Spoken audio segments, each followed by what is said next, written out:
It is often said that because of the elaborate preparations that precede her, the Queen thinks the whole world smells of fresh paint. I know exactly how she feels. But it's not just any old paint that we smell. We can smell oil paint, acrylic paint, watercolour paint, pencil, charcoal. Do they smell? I think on this show they smell of terror. Welcome to Sky Art's Portrait Artist of the Year. A new day at the Wallace Collection sees a fresh set of hopefuls equipped to sketch and paint, including amateur artists Anirudh Shenoy, Jack Freeman, George Metuonyeka, Kiara Crumpton, and Rebecca Oliver. I've never taken part in any sort of art competition like this before. The last competition I took part in was an Easter egg designing competition when I was about 8 years old.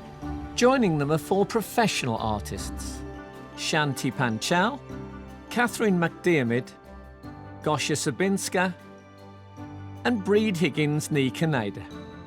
There's the kind of calm anticipation at the moment, so that's good, the calm part. The skills of these 9 are about to be put to the test as they are tasked to portray one of 3 famous sitters. He's younger than I would have wanted. I wanted someone with some wrinkles or something. But they only have 4 hours. Time is a problem. I think any artist would quite like to work on it infinitely, but there has to be a stopping point. And they must impress our 3 expert judges. I really, really like this painting. I wish there was a little bit more of a likeness. All for the chance to win a once-in-a-lifetime prize, a £10,000 commission to paint award-winning Hollywood actress Kim Cattrall to be part of the permanent collection of the Walker Art Gallery in Liverpool. So which artist can make their mark and gain a place in the semi-final? Often you can see the artist in a portrait, but in this one you're completely hogging the limelight.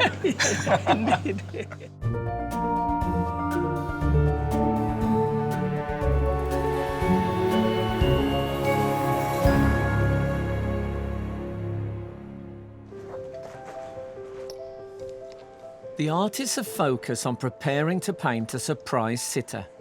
But to get here, their muse was more familiar. Right, judges, now you made the selection from digital submissions, so this is the first time you've seen them real size. Let's have a look. Rather handsome Viking chap, I recall. When we saw it digitally, I thought it was quite sloppily painted, but actually it's very controlled and rather good. What I think is brilliant about this is that she gives you a facial expression, which actually I think is quite ambiguous. She could be completely exhausted, or she could be a little bit disdainful of you. Like, she's caught quite a lot in one face. It's a watercolour, clearly, but there can't be more than 20 strokes on that piece of paper. I think there's always a presumption that an artwork is an accumulation of that many marks and decisions, and that's what it is. And sometimes we come across one where there's very little done, and it's more than the sum of its parts. I can't work out whether or not she's going for this quite surrealist look where you get all these echoes of the shadows. You know, the wall doesn't fit quite right, or whether she's just someone who's absolutely fastidious about getting paint done. But I think it's quite fun and inventive.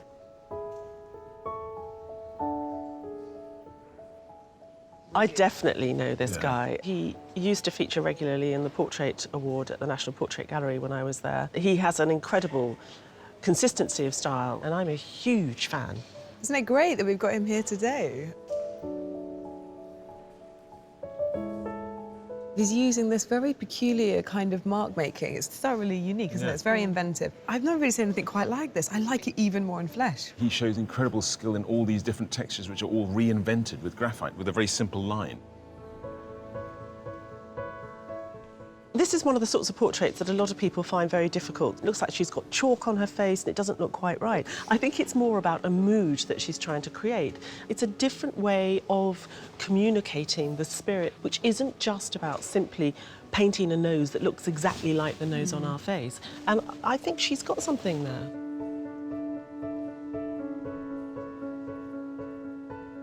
Why I really love this is that it's someone who probably could be hyper-realist if they wanted to. He's not done that. It just hovers in this really beautiful space of not being photographic, but of being real. Who am I? What am I? Am I any good? It seems to be asking. But she is good. She is. I think this is a wonderful submission because it's very small, but she's decided to kind of go for it. So there's this whole kind of opera happening. And the gaze is extraordinary. It really is arresting. You can't really escape from her eyes. And then I'm hypnotised. It's so full of story, isn't it? Incredible. It'd be great to meet her. Yeah. Our artists may have proved they can capture their own likenesses, but today it's all about capturing the likeness of a surprise sitter. Artist, your sitter today became a big star in EastEnders, and then he transformed into a BAFTA award-winning documentary maker. He goes to some of the most dangerous places on earth. Please welcome Ross Kemp. Ross Kemp's hard-hitting programmes have seen him pinned down by sniper fire in Syria, wade into some of Rio's most lawless districts, and visit the toughest prison in Africa. Oh, dear fella, please sit down. Okay, sir.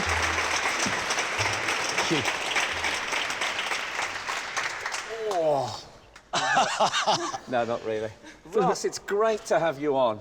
It's great to be here. Thank you very much for inviting me. So, how do you want to come across? Because you're a confusing man. I think of you as one of the hardest men in television, but you're actually quite lovely and friendly and fun to be with. So which side would you like them to try and find today?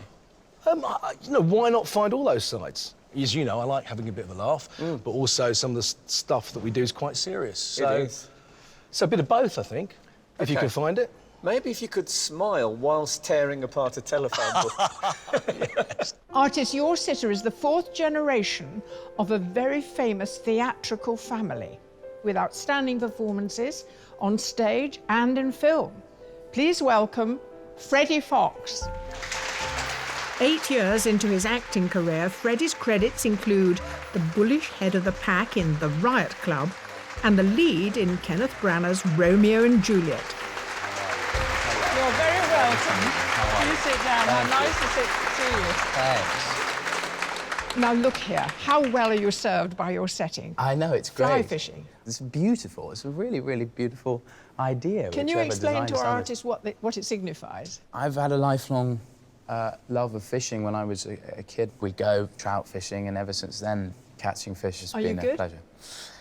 I'd say I'm pretty savvy. I can do all the cast, eyes closed, eyes open, left hand, right hand, yeah.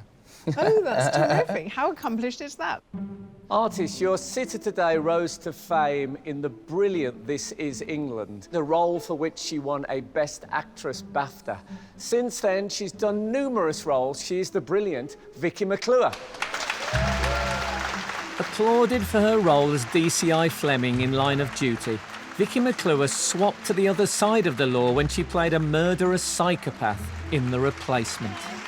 Listen, please. So, have you sat before? No, never sat before. Do you know what? I'm really intrigued to see because we've all got, you know, hang-ups about something or other, and it's whether or not they pick certain things up. What's your massive hang-up about your face? My eyebrows. Oh. Yeah. But surely you could do something about eyebrows. Well, you can, but I don't want to look like I've got the drawn-on eyebrow. Oh, because OK. it's not for me. I think they look smashing, but I'm no eyebrow aficionado and don't think that I am. What would you guys like from Vicky in an ideal world? I'd love if you could stay in the same position. In this position, is this good? I'm comfortable. That's good, yeah. Yeah, just be comfortable and natural and as you would just normally sit. Like that's pretty good. Okay. Yeah. Yeah, looking this way, sort of. No, not up, but just about Just this. out. Yeah. Excellent. There's 2 naked women on that urn there. I shall observe them. Not quite here, but just about there. Oh, I can't look at the naked women. Okay. I think the thing is you need to be comfortable and also having a fixed spot to focus on that's not down, that's up somewhere. Like. Yeah. Yeah.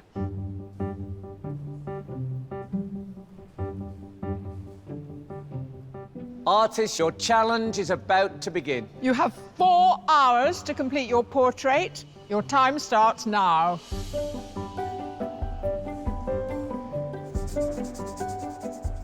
There are various methods an artist can take to break the spell of the blank canvas. And today, 6 of them are laying the foundations of their portraits with an underdrawing.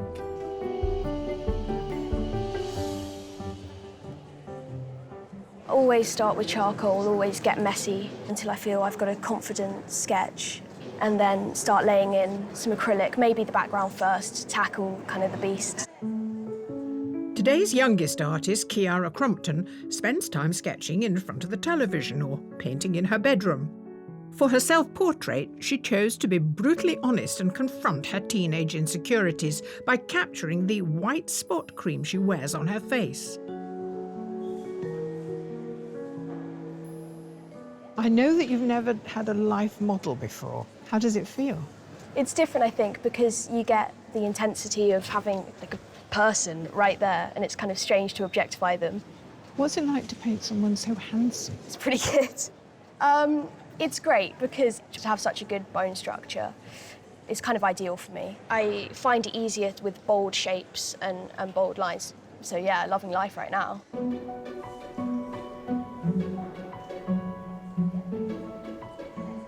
I've started going over my charcoal drawing with a mix of oil paint and some white spirit, just so I can knock it all back, and that dries nice and quickly, so I can then go over the top of it with oil paint.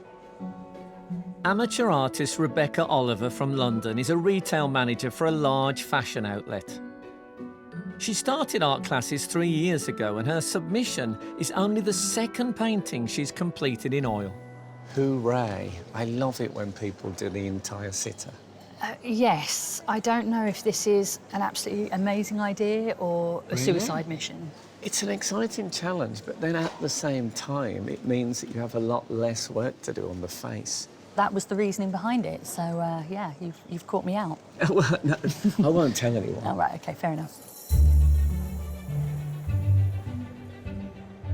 Composition and framing are both important in creating visual impact and connection with the viewer, and each artist has their own approach.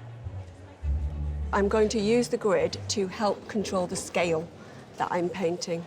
So if the painting starts growing, if the head starts growing, I'm going to use that photo to bring me back to the composition I have chosen. Professional artist Catherine McDiarmid teaches at her local art centre in the Lake District. She painted her submission using a mirror and produces one self-portrait a year in order to record how she changes with age. Catherine, you're blocking in the tones with blue now to create a structure. Yeah, so I'm looking at Ross and feeling that he's quite blue and quite grey, obviously with a grey background. Yeah. It is quite blue. In your mind, this makes absolute sense, but to the sitter, It's he's thinking to himself, when I left the house this morning, my face wasn't blue.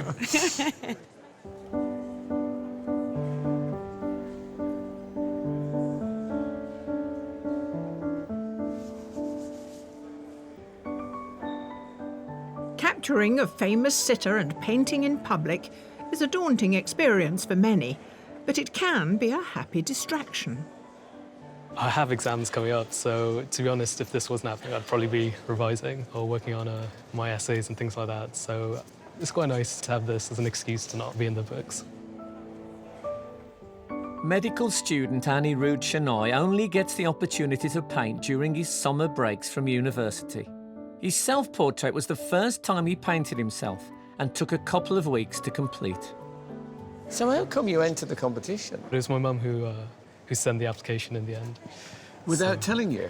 Yeah, well, she told me, but not until quite late. Not until it was too late? Yeah. I wasn't interested, to be honest. So she's a big supporter of your Yeah, art. definitely. Yeah. Have you painted her? Briefly for the practice for this. Compared to Ross Kemp, who would you say was the best sitter? They have different qualities. I should hope so. Ross is pretty still. He's a great sitter. I mean, he's a lovely, handsome human being. But if your mum turns up and looks like Ross Kemp, I'm gonna be stunned. Yeah, it was good practice. Nearly an hour of the challenge has passed. Not quite at panic stations yet, but this first hour has absolutely flown by.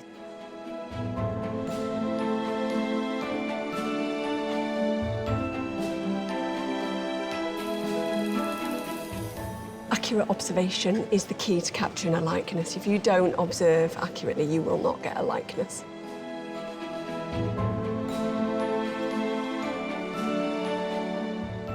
I didn't realise the time had passed so quickly, so I think painting the face is going to have to be pretty quick.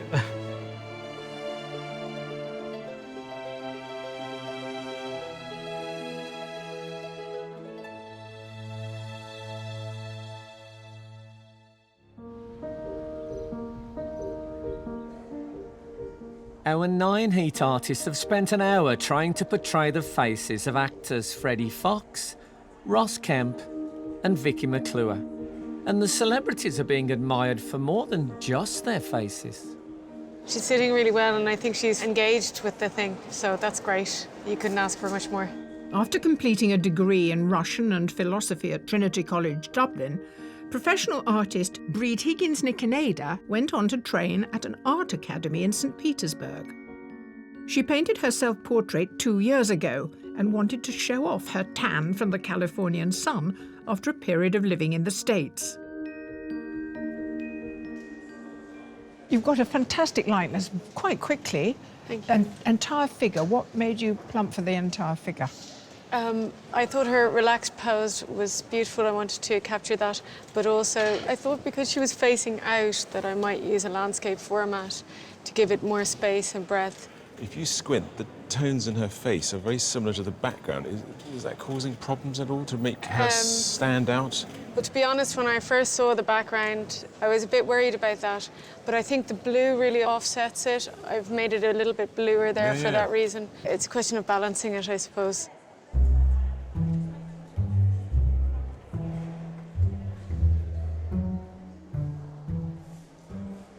Facial features differentiate the person from another person.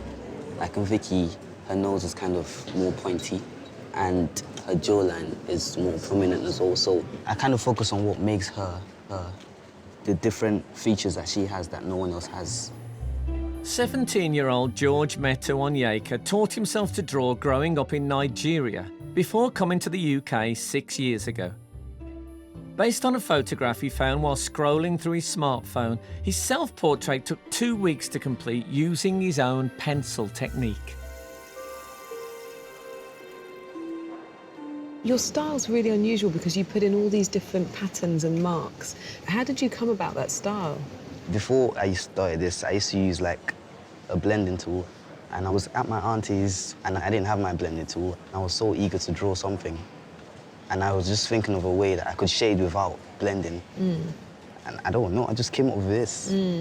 So what is it exactly? Describe what you actually do when you make that pattern. It's kind of like cross-hatching, just that the lines don't overlap. OK. Yeah. But this is your technique. Yeah. So I think we ought to give it a name. So what do you call it? I think we should call it cross-Georging. Yeah, cross-Georging. Cross-Georging. Yeah, that's a good one. Yeah.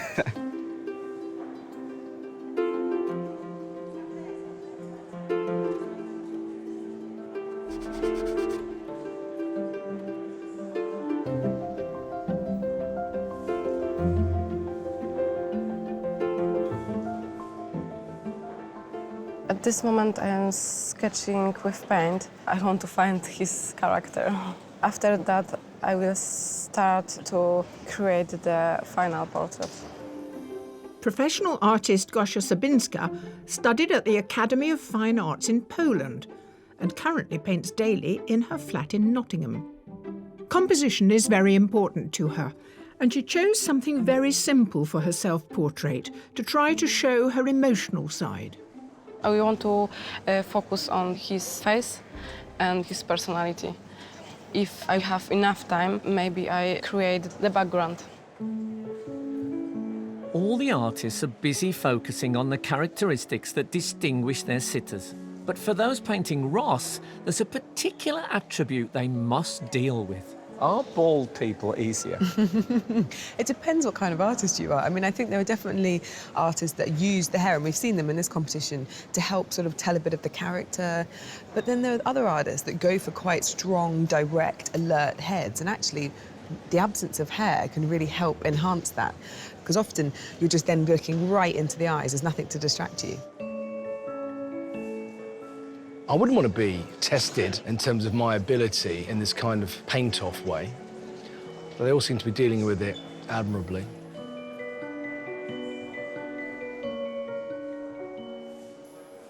What I love is how comfortable she is in her own skin. All her limbs fall easily. Vicky's a fabulous sitter, and she inhabits her body well, and she sits very well. But I think, it's interesting that two of the three artists who have chosen a bigger frame than just the head. And I think you're right, it comes from her poise, and it's inspired them. I thought I'd be really chatty and want to interact, but I don't really want to, annoy them. They're concentrating so hard.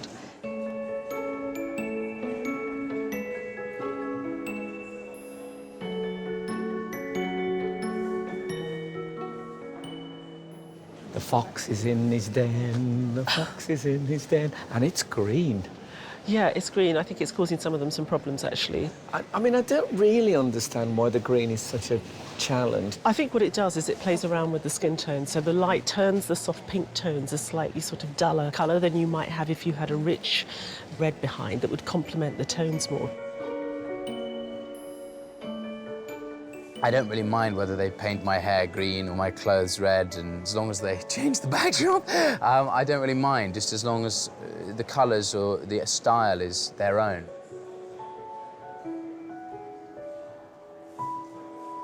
I'm definitely not going to try and replicate that green. I'm going to do a green, but not that green.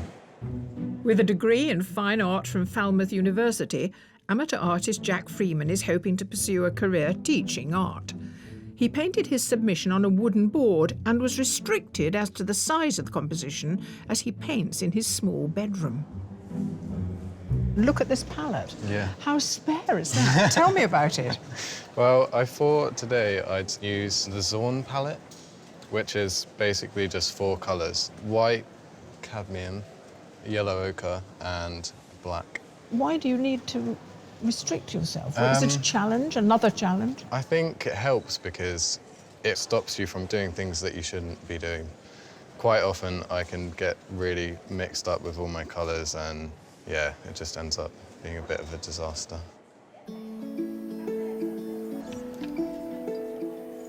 In order to achieve bright colours in his paintings, one of today's artists has developed a unique way of using his medium. I use very heavy, thick paper. I mix color on the paper itself. So each time you paint, it penetrates deeper into the paper. So when the painting is finished, the whole paper is saturated with color. Professional artist Shanti Panchal started painting at school in his village in India and has gone on to win many accolades, including the BP Portrait Award. He painted his submission after seeing a shipwreck on the beach in Barcelona. With up to 15 layers of paint, it demonstrates his distinctive style.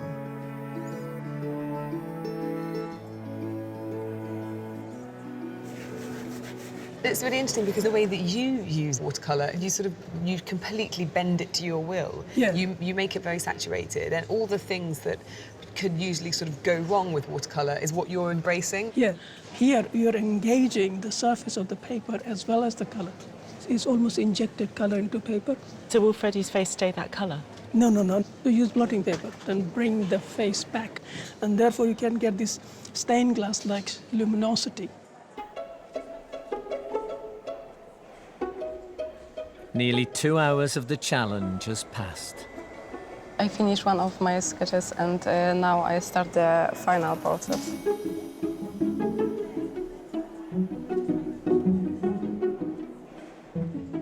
I still have a lot to do in terms of background and joining the whole picture together. Hopefully won't lose any of the dynamics.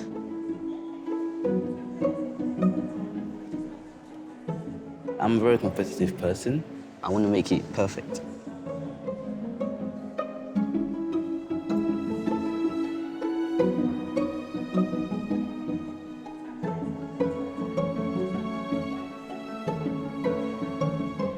I feel like I'm in a bit of a middle ground right now. Like, it could get a lot better, or it could just kind of sit at this slightly average state. I think the next hour will be really important.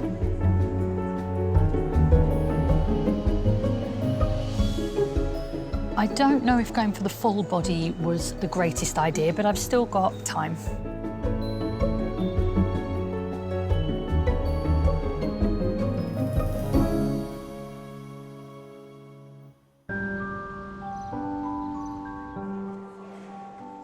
Ross Kemp, Freddie Fox and Vicky McClure have been patiently posing for 2 hours. I'm just going to sit like this for the rest of my life, aren't I?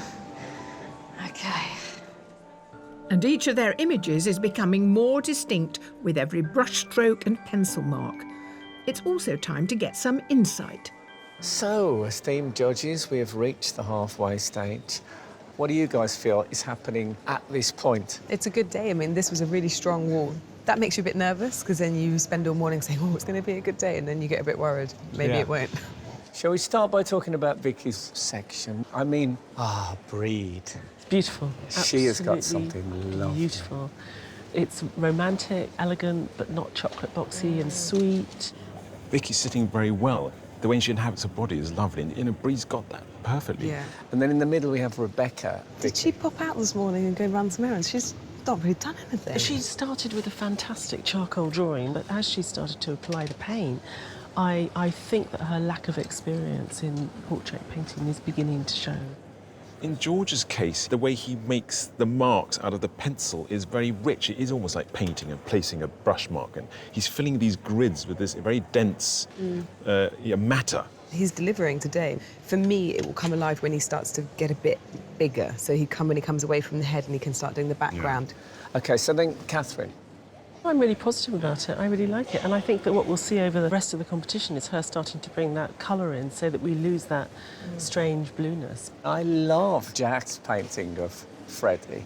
He got the likeness so quickly. Yeah. What I really like about it as well is I feel like it's captured Freddie's uncles and fathers and cousins, and so it's not just Freddie. It's a consummate fox. It's the Fox dynasty. It's the Fox dynasty in one face. But I feel we're halfway through what could be a spectacular day. And I'm always ambivalent about spectacular days because it makes our judging task at the end even harder. Much worse.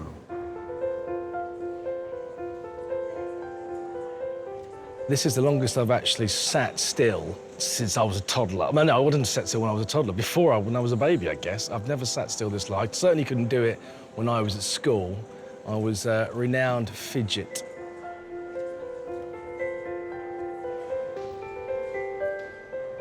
I wouldn't say I was the Dalai Lama, but I've been focusing, you know. I haven't really been thinking about anything much other than just breathing and sitting, you know. You don't often get time to do that in everyday life. In my own life, I'm daft and stupid and annoying, and, you know, I've got quite a childish sense of humour, but majority of my work is really serious and quite powerful in that kind of sense. So it'll be interesting to see what they've done with that.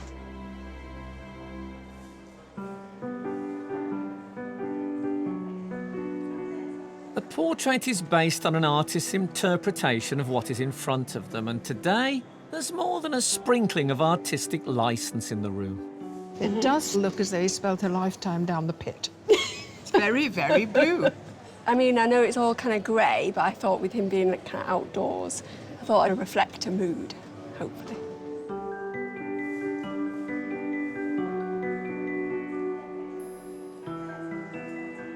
Now, Bree, I deduce a device that you used in your own self-portrait. Oh, yes. With this sort of corner. Yeah, I thought there was a lot of space here that needed to be divided up. Yeah, I think it works. It's interesting. I mean, it's actually a quite clever way of introducing rhythm.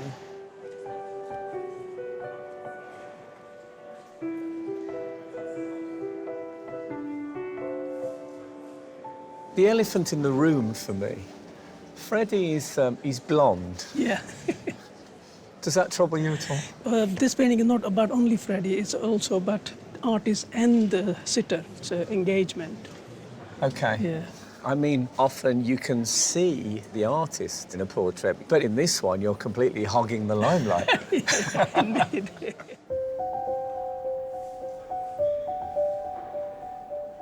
There's only 30 minutes of the challenge left.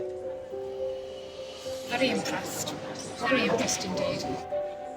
I find people coming up and talking to me quite useful. They'll notice something that I've not noticed, and if I'm on my own in my studio, I don't notice sometimes until I go away and come back.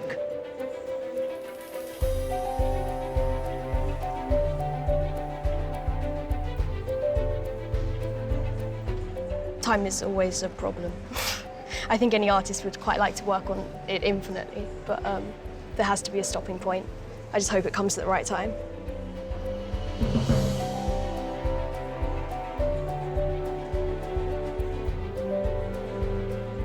Painting is like agony and ecstasy simultaneously. I'm still not there, but I'm hoping to get there.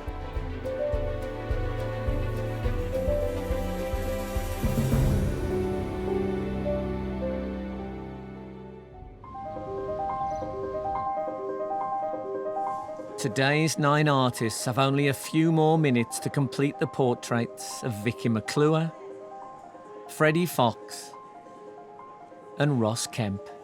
I'm worried I might overwork it, just putting too much paint on when I should just stop. The main thing I'm working on at the moment is the ear. Beyond that, just minor touches, and I should be done.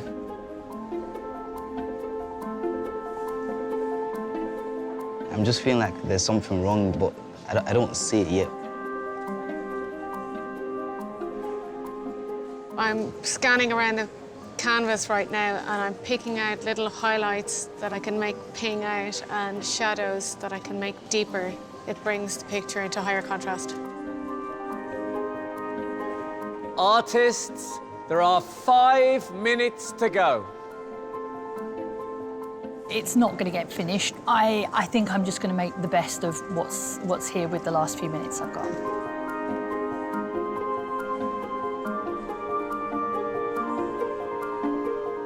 I think I've messed the hair up, which is not good.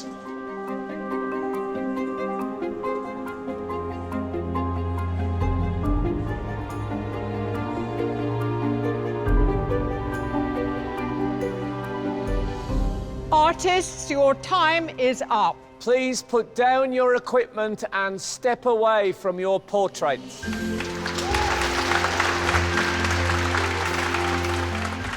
All 3 of our sitters have avoided sneaking a peek at any of today's work. So how will they react when faced with 3 different images of themselves? So, Ross, how was it for you? I really enjoyed it. It was a nice afternoon. It's weird that they've all painted you with no shirt on. I can't work that out. No. There are many aspects to Ross Kemp, and I'm hoping we're going to see a few revealed. Artists, will you please turn your easels? Wow. I need to go and see a plastic surgeon, I think. I'm joking. OK. Which one are you taking with you as a guide? Shall we go and have a closer look? Yes, have a look.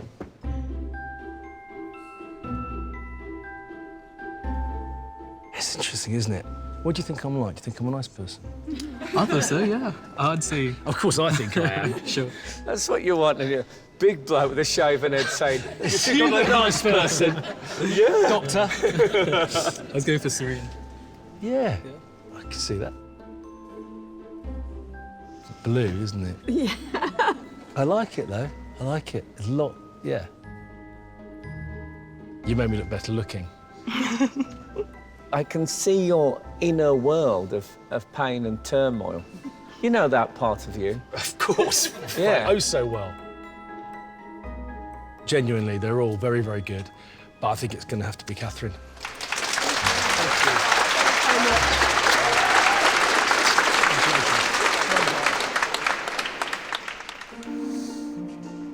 Oh, wow.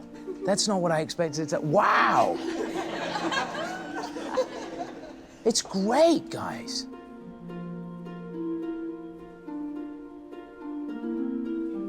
Everybody tells me I look like my dad, everybody, and I never see it, ever. But that is got so much of my father in it. My dad would love that. Really impressive. I didn't like this green, but you've turned that into a different green, and it works so well. It's really moving. Thanks. You've done an effect that I wouldn't have believed possible with watercolours. And They're the colours minors, but build it's up so and good. build up and build Yeah. up on this very special paper. Isn't it mad? And it feels like it's coming out of the paper at you, you know. If I'm going to choose one to put on my wall, I'm going to say it's Jack's. And thank you very, very much.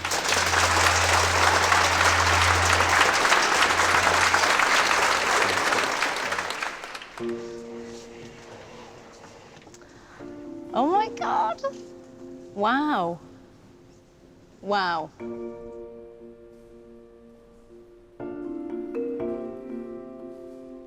That's amazing. I never expected to see sort of that design.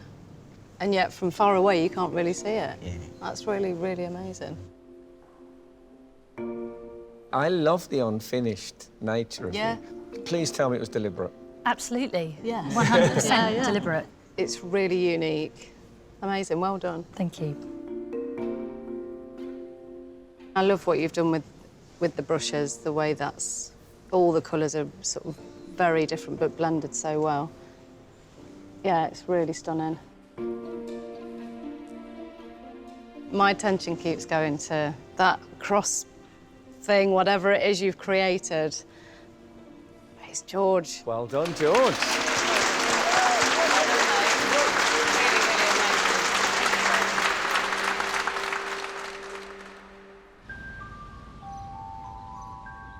Once the artists and crowd have left the gallery, the judges are able to fully appreciate the final pieces. It's not a direct likeness, but I think this has got a sense of Ross in it, though. She's one of those artists that I think I'd like to see more of her work to understand her a bit more. He really inhabits that rectangle, fantastic, and he's really giving us the eyeball, isn't he? I mean, it is the very masculine piece of painting. Yeah. I think it's a very powerful, very strong piece. Powerful. I'm so excited about this guy who's only really just started painting. I know this isn't perfect, I know there are problems with it, but I think he shows real potential if he has a bit more time. I absolutely love this. This is Shanti's signature style, but ultimately, you know, this is a competition about sitting for a portrait with Freddy, and unfortunately, he hasn't captured him. Yeah. I think we've got another artist here that's capturing Freddy and doing it entirely on their own terms. For me, actually, I really, really like this painting. I wish there was a little bit more of a likeness. It's a very good head, and there's a liveliness to it. He's ever so slightly stylised things, so it's not all sort of luscious and soft and romantic. I like it, and I think I would like it loads more if it had a dark background. Something happened with the face and it slowed her down, and then I think she panicked. I think she does quite quirky, good things with paint, and I just wish that, you know, the timing had been a bit better organised. I think the light is nicely treated, both on the face and the hair and on the jumper. She's so good at knowing how to get these colours to sit well together. I see her when she was, you know, barely out of school. It's a very young portrait of her. I see what you mean, but for me, the likeness is still there. And I really, really have to applaud him for coming up with this quite unusual way of making marks. Okay, I'm being a bit harsh. The boy's 17 and he's invented his own language. That is pretty impressive, yeah.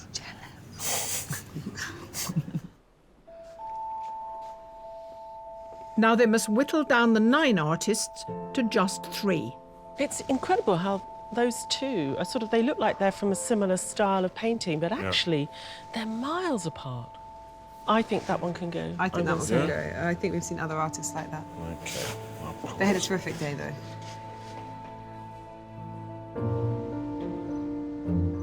So which 3 artists have the judges chosen? The first artist on the shortlist is Catherine McDermott. The second artist is George Metuarnika. And the third and final artist on the shortlist is Breed Higgins Nikaneda.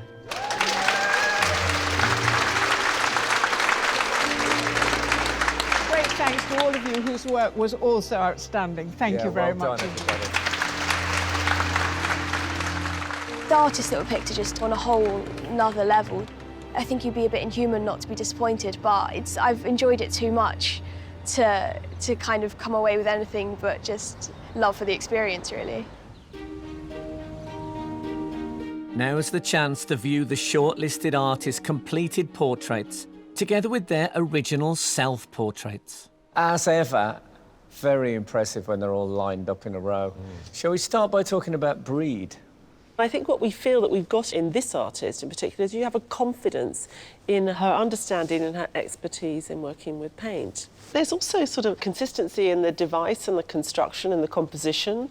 While you're speaking about the construction, I had problems with the broken black line. I think what she did was that she realised that she'd left too much to the right of Vicky, that if the arc was going right the way forward, it would not move your eye around the painting in the right way. And so she was that's right why about and that. she was Yeah. right. And I thought it was brave to do something which was unrealistic as well, because it's an odd space. So what about Catherine?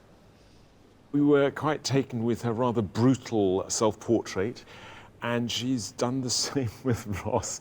I like the gaze. It really engages the viewer. All of her decisions are so intelligent. It's just so well done. You have to admire it.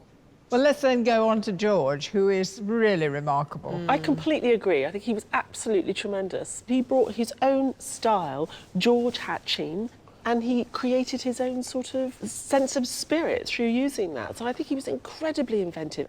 I personally don't think he's quite got Vicky's likeness. I must agree. But if you go closer and you start following his hatching across the face and see how the face is constructed, that falls away, and it's a very beautiful head.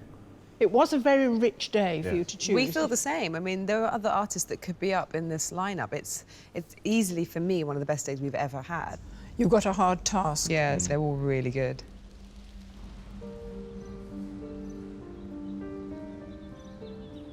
Breed, George, Catherine, congratulations on having got this far. But alas, two of you can go no further. Yes, and the judges have decided which artist is going through to the semi-final. And that artist is...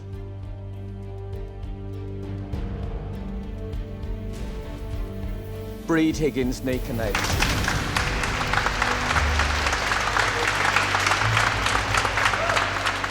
I'm delighted, I'm thrilled and amazed. It's just really nice to get positive feedback. So nice. You've honestly really outdone yourself today. I am a bit gutted, but Breed's painting was beautiful. So she is a worthy winner.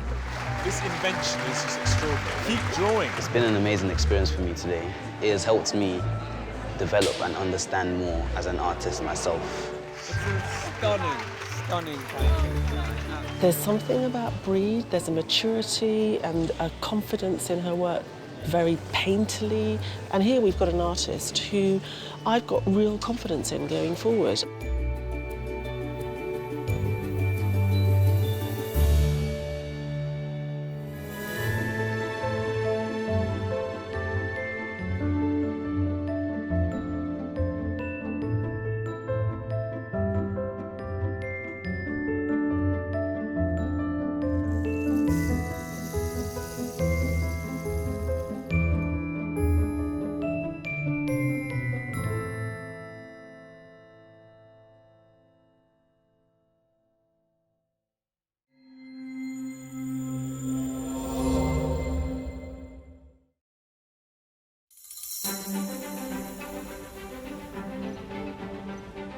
Hello and welcome to the epicentre of the portrait painting world, where 9 hopefuls are preparing their easels for the first heat of our competition. Now, according to the Tate Gallery, which knows about these things, a portrait should represent a likeness, the personality, and possibly the mood of the sitter. Do you think we should tell the judges? You can't tell them anything. Welcome to a brand new series of Sky Art's Portrait Artist of the Year. Over the next 10 weeks, some of Britain and Ireland's most accomplished artists will be put through their paces.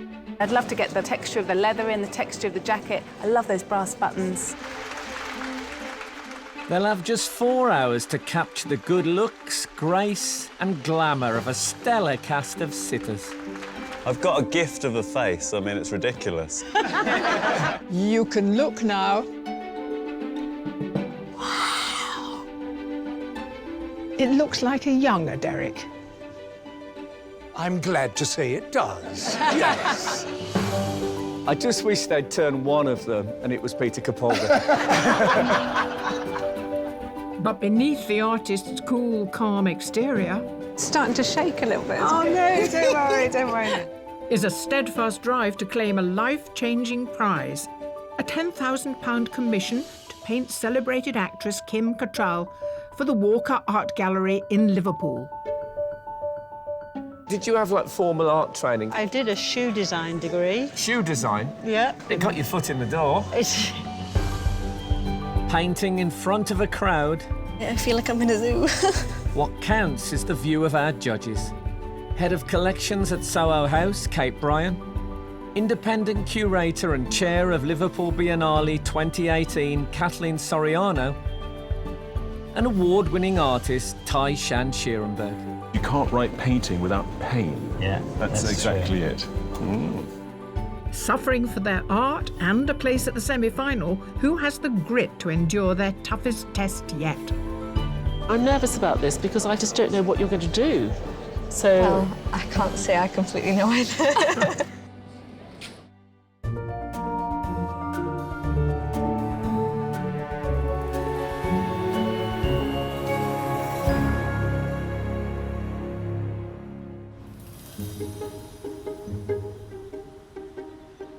Of today's 9 artists putting their creativity to the test, 6 of them are amateur.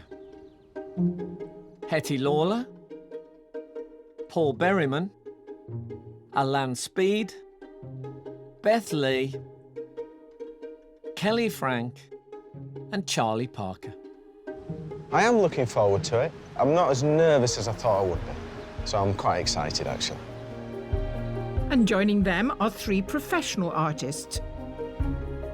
Judith Henahan, Kieran Ingram, and Charlotte Baines.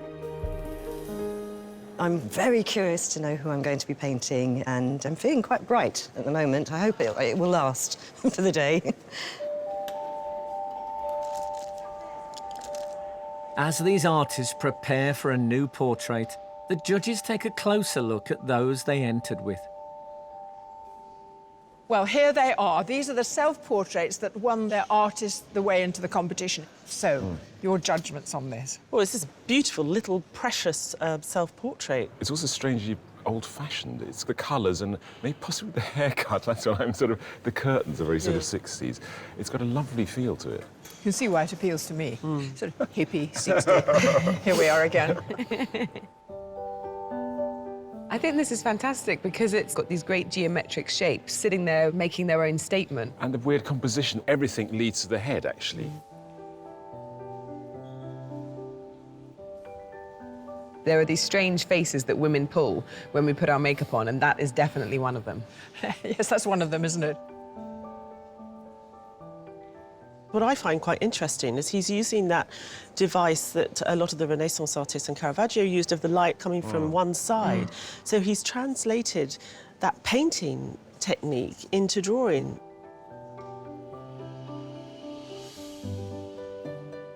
Now, here's a narrative and a half. Spot the artist. It's really rare for us to be presented with so many faces in one of the self-portrait submissions, but it's one of those paintings that really rewards further looking, because he's been quite clever about what's in focus and what's not. We remember this artist from last year. Yeah. And we were really impressed with the development and change. She's a quirky artist anyway, so I think she's continued that quirk, but with a slightly more focused and serious approach. Yeah, she's sort of showing us one of the greatest difficulties of painting, which is eyes behind glasses, and I think she's really pulled it off. This is a difficult piece of drawing. It's got a very strange sort of 40s, 50s spy thriller feel to it. It's quite Hitchcock, isn't it? Very, Yeah. very. It's got such a strong atmosphere. It's a very clever composition. The proportions in the foreshortening are a little bit off, but it's fun and it's still a really good portrait face. Yeah, absolutely, yeah.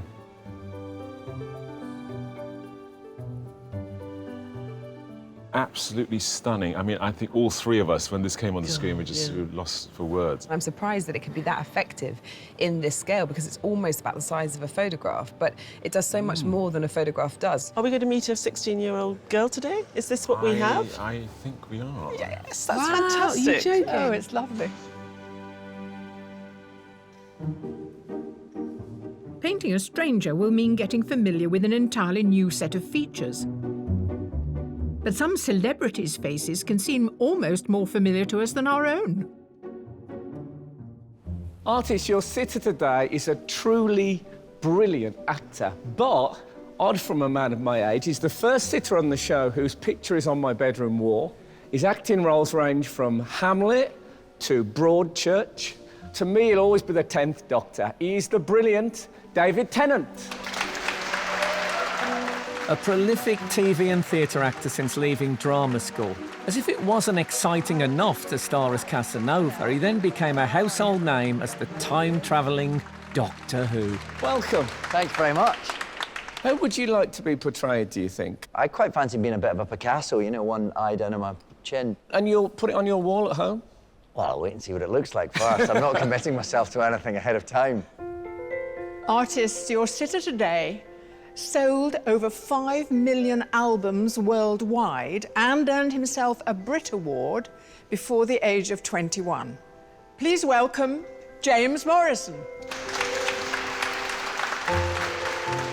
Having achieved worldwide success with his debut single, You Give Me Something, James has gone on to be one of the UK's most successful male solo artists. Let's talk about your life and times. I want to know about busking. Busking in Porth in Cornwall. Yeah, I moved down to Cornwall when I was about 12 and I'd already started playing guitar. And busking was just a way for me to get confident, really. So is the only occasion previous to this where you've just sat and been in your own head? I mean, I did art at school, so I did a few sittings, but not this long. No, 4 hours. I'll be all right. Every now and again, someone bursts onto the scene who causes a major sensation. This woman did it by writing, acting in and producing her own TV show. Please welcome Michaela Cole. Having started her career performing poetry at open mic nights, Michaela went on to write her comedy debut, Chewing Gum, which earned her a BAFTA for Best Female Comedy Performance. Is this a new experience for you? First time ever. What are you anticipating? I'm just excited to see different interpretations of an image I've been looking at since I was born. So, yeah, it's that exciting. OK, now, what would you like from Michaela? Reclining is quite nice. Yeah, reclining. That's nice. Yeah, I like reclining, so I've just got to make sure my little friends don't fall out. My mum made this dress. It's a beauty, She's quite cheeky, though, isn't she? It is, yeah, as mums go. Yeah. I'm pretty comfortable like this, if you guys are happy. Yeah. Yeah, that's fine. Just the angle of your head that perhaps, if there was something, rather than being too relaxed, tiny bit. God, you're not going to let me away with that, are you? Yeah. Artists, hopefully you are ready to rock. You have 4 hours to create your portraits. Good luck, everyone. Your time starts now.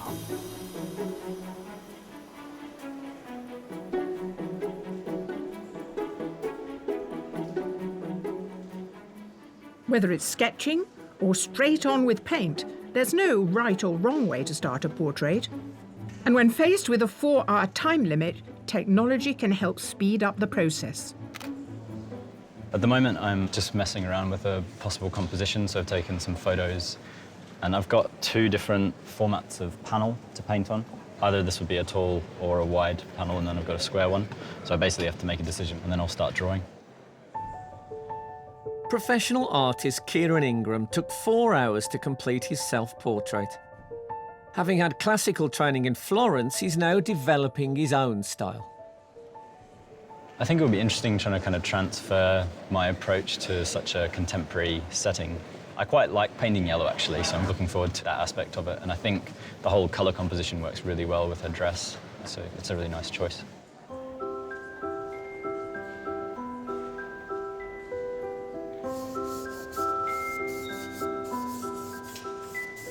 I'm just making a toned charcoal ground, which gives you some value to work with straight away. You've already got charcoal down, and you start the drawing from the middle rather than from pure white paper. So to make the lights, you erase, you go in that direction, and to make the darks, you add more charcoal and you go in that direction. Amateur artist Paul Berryman took just 2.5 hours to create his submission. Having established his own bike accessories business, he's now on a quest to rediscover the simple joy of drawing, albeit with not-so-simple tools. I think you've got a little ball filled with rice here, haven't you? Yes, it is, Not yes. So much, not such What a is good it? weapon, that. This is a charcoal pounce bag. Holbein used to use pounce bags. Oh, right. Because, didn't know that. it's pouncing is basically tracing. Yes. So they'd have the tracing paper of the portrait, they'd place it on, and then you'd use the pounce bag to mark That's through the it. little holes. But you're using it to mash up the charcoal. Yeah, because if I pick up a pencil, I'm really tight. I end You're up, literal, yeah, too literal. Yeah, and this is a release for me. You've got the shape of the head, right? Because it's a very deep head. It's a start, isn't it? Isn't it? It's Yes. not going to stay smoky and ethereal. It's just a way of getting yeah. something. You know, I think it's quite hard to add that sort of stuff at the end.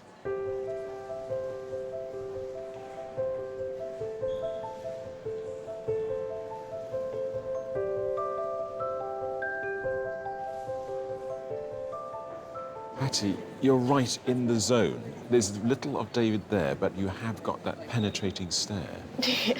Once you get the drawing in, more coloured pencils will be Yeah. used, and then blocking in a bit with acrylic. The acrylic probably come near the end. OK. Tell me, are you happy you got him as a sitter? Yeah, I'm very happy. Why? Is that self-evident? Yeah, pretty much. 17-year-old Hetty Lawler is studying for her A-levels in County Mayo in Ireland and painted her self-portrait in 2 days. But with her submission, it's harder than usual for our judges to assess the likeness. Your submission is really, really special, but we were worried that we were going to have a very, very young girl with us today. Yeah. The picture of me there is when I was like 8 or 9. I kind of liked when I was younger a bit better. They don't realise it's you so much, so it's less self-conscious in some So ways. it's one step removed. Yeah. But I'm sure David won't mind if you want to do him sort of like 10 years younger. All the sitters always ask for that. No matter their age or experience, few artists are immune to competition nerves. But some seem better equipped to deal with them than others. Charlie, you seem very calm and relaxed. Some artists I speak to at this stage of the day in particular are gibbering wrecks. Yeah, it's natural in this situation to be anxious. Yeah. So I think it's about just appreciating that and accepting it, really. Because I can't be panicking for 4 hours today. No. You know, so I'll just let it happen. Amateur artist Charlie Parker is a part-time cognitive behavioural therapist from Durham. His self-portrait took 35 hours to complete. As if today weren't enough of a challenge for Charlie, there's something else he has to think about. You're colourblind, is that correct? I'm partially colourblind. Now, what effect does that have on an artist? I have problems with green. If I use green out of the tube, it just tips it too far. But obviously I'll mix it through using, you know, kind of yellows and blues. But I don't use green out of the tube. Well, not as far as you know. Well, hopefully somebody will tell me. If I walk past and James has got green hair, I'm not really allowed to say, I'll just do that. I'll take your cue from that. The artists are already 1 hour into their 4-hour challenge.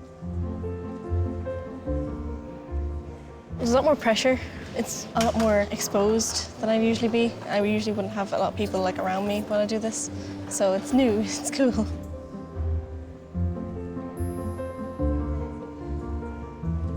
Everyone seems a lot calmer than I'd expect. They're possibly all pretending to be calm, like I am. I think I'm on track at the moment. I'm not entirely certain. This is just bits of charcoal on a piece of paper, but if I can create something, and I hope I can, that when you just look at that portrait, you feel something, then it's got that extra level, and that's the thing I'm going to try and strive for today.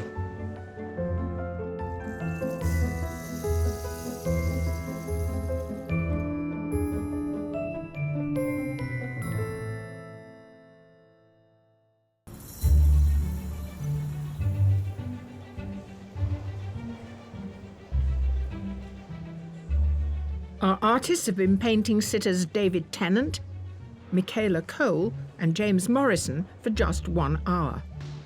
But already some are picking up on aspects of their character that others may not have noticed. To me, there was a sense of blue coming from my lovely sitter, and I wanted to convey that. I think you can manipulate the work as you wish and put your stamp on it that way. So the background appears red, and I've made it blue. Professional artist and teacher Charlotte Baines took 2 weeks to create her self-portrait. She painted in Dioravama for Portrait Artist of the Year 2017, so while others are new to this experience, Charlotte has sort of seen it all before. I heard that you'd had your eyes tested before the competition, and I thought, I wondered if that was part of your... This is where I went wrong last time. You've got I've three got 3 sets pairs of spectacles. Yeah, I'm not taking any chances this time. Wow.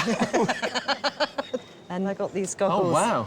Do you want to try them? Did you get those from the opticians? I'd love to No, try them. they're fishing goggles. They look like the things... Try them, see. Fishing goggles? They are. They just bring things forward. If I just want to see, like, an eyelash or something, I can... Yeah, they look great on you. Incredible detail. His picture is on my bedroom wall, and I've never noticed that mole before. Ah, there you are.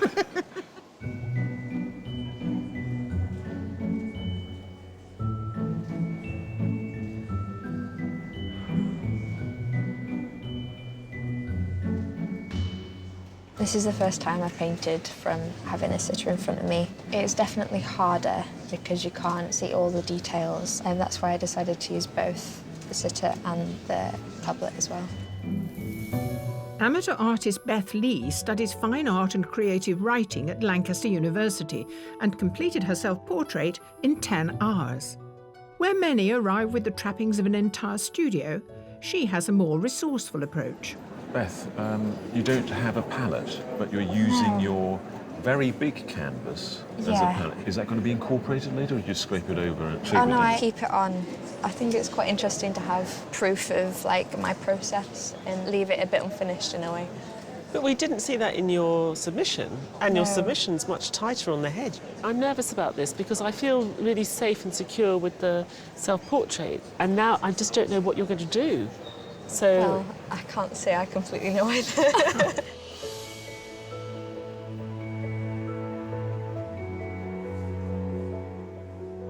While some artists are comfortable with their own style, others feel their work is a constant evolution. I've got a bit stuck with this style at the moment. I hope for it to be a bit more expressive. She has quite an angular face, which is really good. Hopefully I'll free up later on. Amateur artist Kelly Frank took 4 days to create her self-portrait. After graduating in architecture, she decided to pursue art instead, and now volunteers at the Whitechapel Gallery and paints in her spare time. You have got this drawing pretty spot on, and you didn't grid up. I didn't grid up, no. So how did you work out all your proportions? I used straight lines, like try and simplify her face. And once you get those simplified lines, you can start readjusting, comparing one thing to the other. So you're using kind of sight size, you're just looking at her, conveying it, and then it has to You have to put the key markers, so the top of the head, the chin, the nose, and the mouth. Okay, great. It's quite nice to watch how each artist looks at you. They're looking at me, but not looking at me. I can't explain it. It's like they're looking at just the relationship between parts of your face. I don't know what it looks like from the outside looking in, but I really love this background. I know it's really intense, but I really, really like it. Well, it's a vivid set, and it's a vivid personality. Yeah. Is it almost too much? She's an incredible presence. I actually think the whole thing works really well. Now, this yellow, is it just straight out what comes out of a tube and goes straight on the canvas? I would say it's a very dangerous business to just start putting that yellow in unblended. Blended with what? Well, blended with the colour palette that you're using. But the yellow must be affecting her skin tones, too. Yeah, absolutely. It reflects onto everybody. I mean, if you're feeling at all grumpy today, Joan, you can just step into there and you'll suddenly be lit up. Not that Joan Bakewell ever gets grumpy. She gets lit up.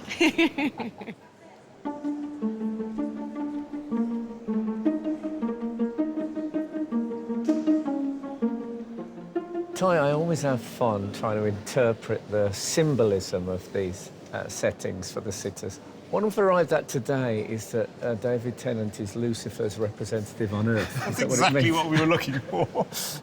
It's rather overpowering, but he's got the face to do it. He's got quite a saturnine face. It's narrow. He's got these dark, brooding eyes. It's very magnetic, and it works with that background.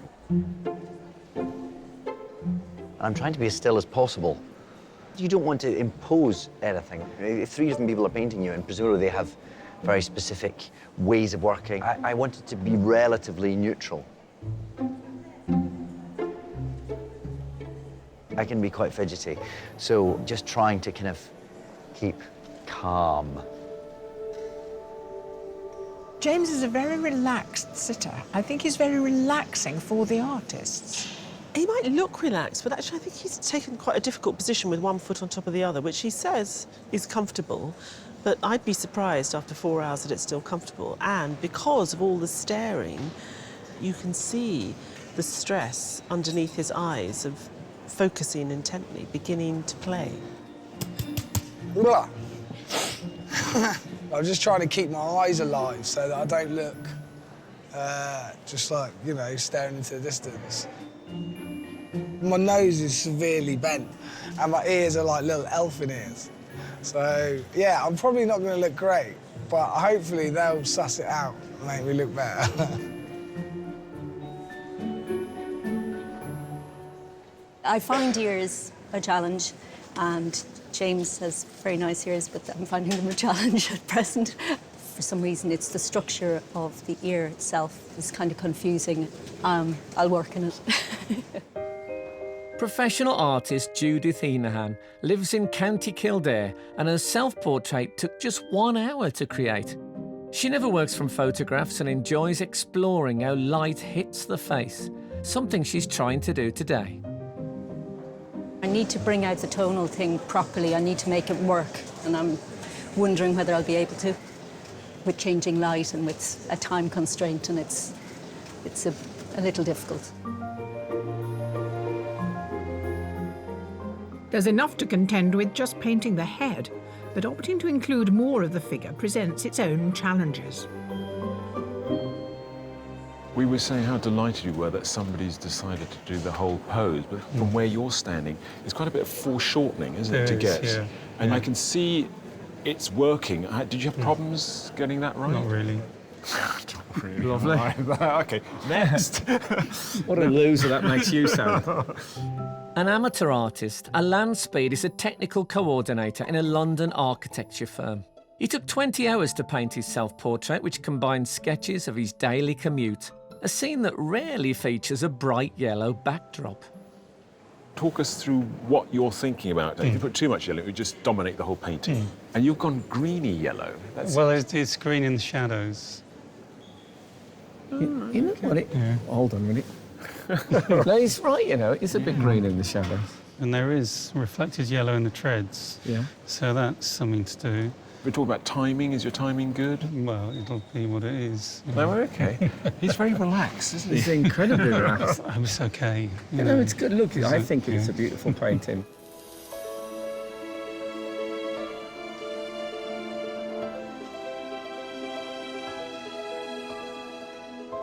Our artists have just over 2 hours to complete their portraits. I'm not shaking anymore, but still kind of nervous, anxious. I feel like I'm in a zoo.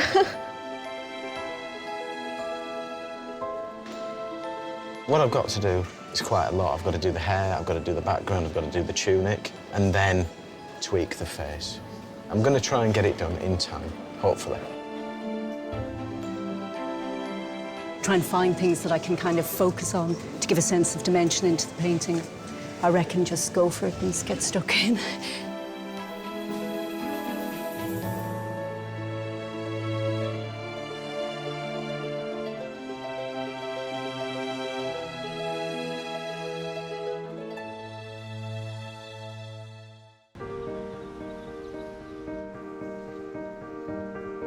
James Morrison, Michaela Cole and David Tennant have been positively statuesque for over 2 hours. But how well are the artists capturing that on canvas? So, esteemed judges, it's roughly the halfway mark, and I thought we'd have a look to see what's occurring. So what about Alan? I like the energy. I mean, the energy's coming across, but at the moment, it's sort of, it's not being contained. I suppose if I'm worried about anything, it's that now the colour's going on, I'm worried that we're going to lose her. So, James Morrison is being painted by Judith. Actually, all three of them in that section have caught him very well. Yeah. But what Judith has done, she's caught the essence of him. It looks like him, but it also sort of feels like him. What about Charlie? I'm slightly disappointed in the composition. But the artist sitting right in front of the model, they've got incredible foreshortening. Your drawing skills, when you're drawing up the figure, you've got to be quite good at it. So, Charlotte. I like Charlotte's exuberance. I don't think there's much of a likeness there at the moment, but the last time we saw her work, she pulled that all together fairly late on in the day. What about Hetty? She's a very accomplished drawing in the classical manner. Ooh, come Oh, on, no. Cathy. Yes. Am I going to be the bad guy Yeah, again? come on. I think she's clearly brilliant, there's no question. But she's copying what's in her phone. It's almost like tracing. And I think there's an organicness to this copying. There is copying. I know no, what you mean. it's very beautiful. Usually I dream of having your jobs because I just think, you know, the prestige, the power. The prestige. But today I think, well, certainly at this halfway stage, it's going to be a tough one. Yes.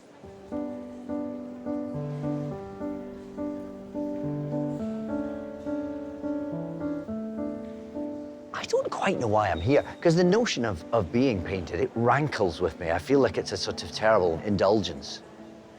I guess my kind of puritanical Scottish Presbyterian upbringing is expecting to have 3 paintings that will portray me as some kind of hobgoblin, and that will be right and proper. I don't expect to be flattered by any of it. This feels like it has like nothing to do with me, because it's more about the artists. So I'm just looking forward to seeing the end product. I almost wish I could see the process, but I don't want to ruin it, so. I don't want to look until the end. I can't wait. That's the only thing getting me through all the hours is watching their faces, concentrating and stuff. It takes me back to when I used to draw. 4 hours can seem like it's a long time, but when you draw it, it's not very long. Because there's so many little things to change, and the light's moving around as well, which is just going to make it more difficult. What I'm finding difficult now is the light's completely changed, so it's kind of, I'm at a the standstill. sunlight has changed. So you're doing the background precisely because you're scared to touch the face because of the lighting? Well, yeah. Okay. The face is complete, isn't it? You don't want to try and update the No, light. but there are little flecks and suggestions of light that I could have picked out. If the light was the same, the priorities would be to build up on it, but I'm kind of stumped.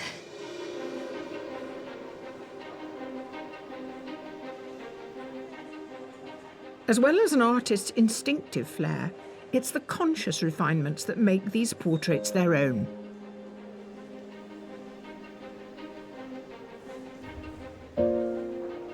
I think it's important, even though you want to be expressive with your brushwork, you also want intent behind each brushstroke. I think it makes quite a big difference. As a result, the texture of the actual surface of the canvas becomes a lot more interesting, I think, a lot more varied and complex, which is nice. I like to choose certain elements of the face to go into detail with, so maybe an eye or a nose. I find lips very hard. I often make them too small, don't get the colours right. Hopefully I'll just get through it. I understand that you find teeth difficult to... Yeah, I don't like teeth. Like, if you make the lines in the teeth too dark, it makes the person look kind of evil. You don't actually see teeth that often on a portrait. No. I You think know, the most laughing people find cavalier that. is Yeah. not laughing. He's just sort of going, Yeah. you can't see Tennant's teeth, so you're all right. No. I imagine they're immaculate.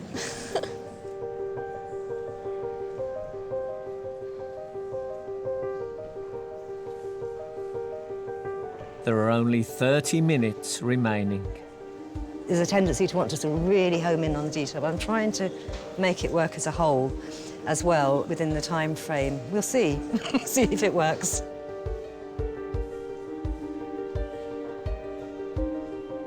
I'm into the sort of tinker time now, really. And this is the dangerous bit. There's quite a lot of energy in it at the moment. And if I go too deep with it, that's going to disappear. The big white space is definitely a worry at the minute. I don't mind there being white space, but I feel like there's maybe too much. There's a lot to do. So yeah, definitely panicking. I've decided to add more blue. There's a few other things about his eye and his ear that need to change as well. These last-minute decisions could bring it together, or it could slip the other way. So we'll find out in about 20 minutes.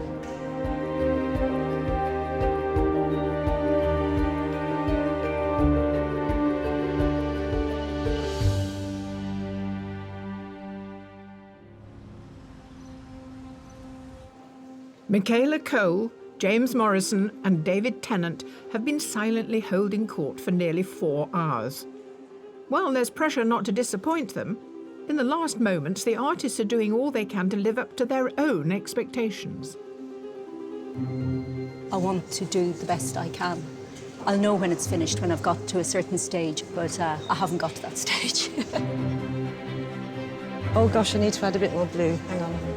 Just to sort of electrify it a bit. Yeah.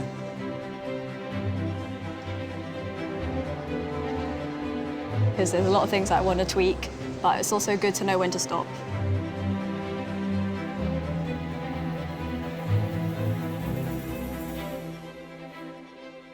Artists, your time is up. Please put down your tools and step away from your portrait.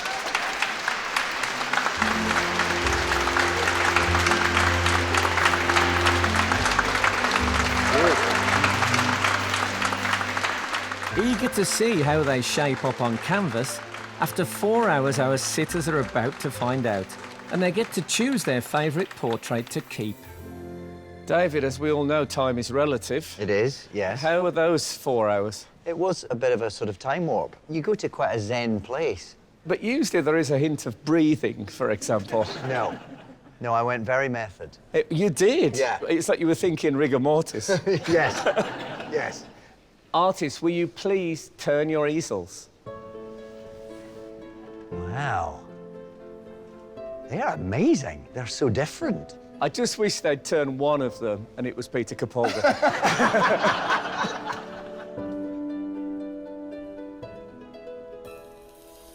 I look quite tough in this one. A little bit James Dean. Look quite butch. It's beautiful, yeah. Look at all this colour, it's amazing. Look quite sulky.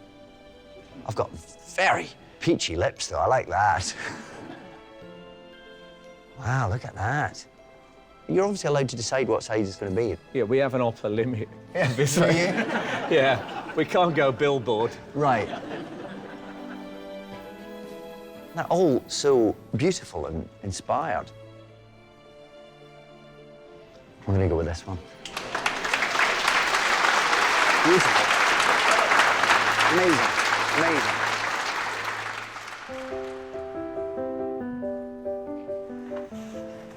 Nice. They're all really good. It's just mad to see all the different versions. That's really good. It's all about capturing some sort of an essence, and I think she's got that. She's definitely got my nose right. Do you recognise that look in your eye? Yeah. I was trying to smile slightly, but obviously 4 hours goes by. Yeah. Inside, I was smiling. I think the likeness is pretty good on that one. That's one of my favourite bits, all that working bit there. Yeah, that's really cool. It's really difficult because they're all really good in their own way. I think I'm going to go with that one.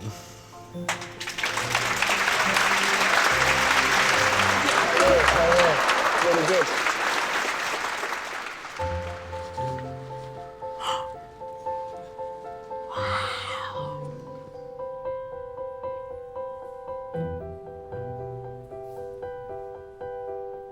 I love how compact it is.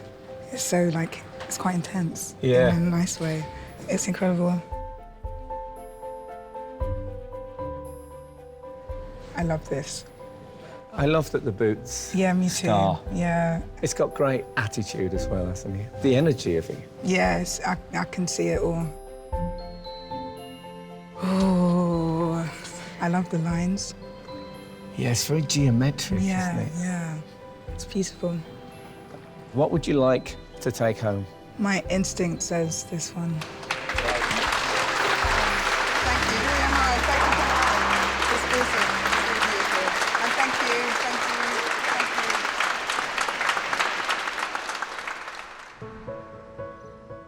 Behind closed doors, the judges compare notes before reducing the 9 artists to a shortlist of 3. This is a little jewel. She's found something of David today. I agree with you. She's quite good at creating something which is kind of like nostalgic or romantic or slightly sentimental, even though she's such a realist. My big concern is that, so it was an exercise in proficient copying, and that's what I'm just trying to work through in my head.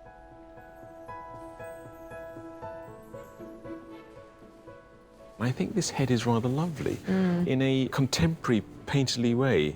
She went overboard last time, and this time she's found a way of keeping it in check.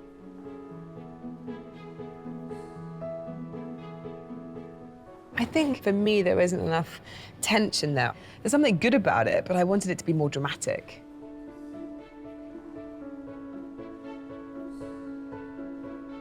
It's very light and slight, Yeah. and it works for what it is. I would have liked a bit more.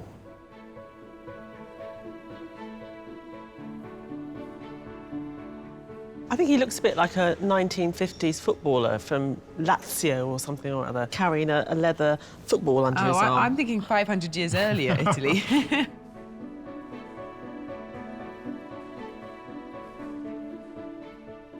There are likenesses and there are likenesses, and this one, I just thought it was emotionally, had a charge. She's added, I think, this tiny bit of paint in here that's completely messed with that jawline that was so perfect before, and I think it's slightly thrown his head out. She's consistent, and I do like the chalkiness of it.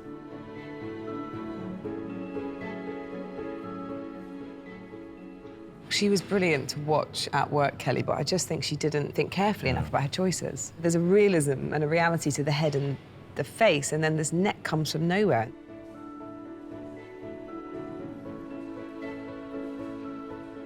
Perfect yellow. He's got the yellow spot on. You could see the way he went about constructing it, that he really knows what he's doing. Although I do kind of think that the black behind her is just too harsh against her face.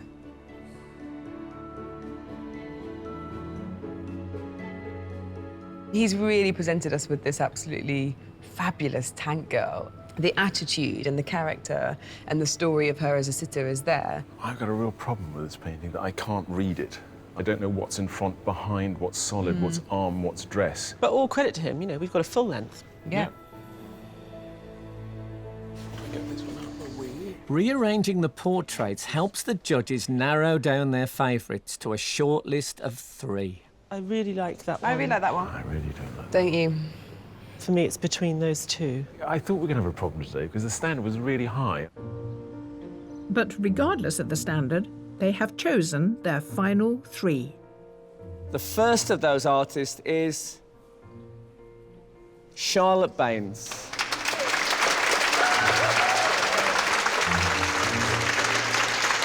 The second artist is Hetty Lawler.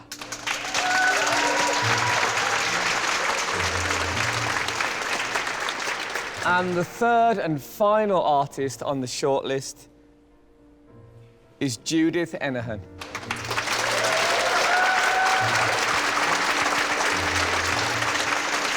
Our sympathy with the rest of you, but you did fine work, so thank You were you. fantastic. It's been a great day. Thanks very much.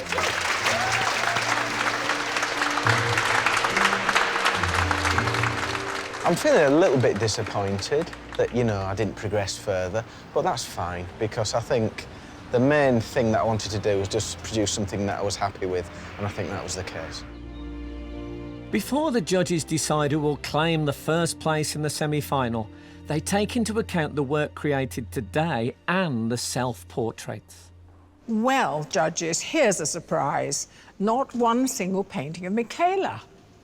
It was very close. I really liked Alan's painting of Michaela. We wrestled with that for quite a while, actually. Sometimes you can look at something for the first time and go, wow, and then you come back to it, or you leave a bit of time, or you look at it a little bit harder, and then slowly it sort of falls or it rises. So I think that can also have an influence. So shall we look at Charlotte's, first of all? There was something of David that she caught that was rather poignant, and there was an aspect of him that I could sort of feel but didn't see, and she caught that. I find the body problematic, but I think a lot of what you've said I would agree with. And I think that nose is just really, really clever. She's caught a mood, and the little tiny bits of colour that you see in blocks across just really lift it. Now we come to Hetty. I was wondering whether she was going to be able to capture the lyricism that she had in her self-portrait, and I think it has captured a certain lyricism today. So she's not only technically proficient, but there's a kind of beautiful feeling underpinning it all. I'm not mad on the drips. I think it's problematic, but this is something to be really delighted about, that we were all here today and that someone just rocked up and did this. Can I say I think the drips are to die for? So, Judith. She's a great storyteller. She can really conjure a narrative.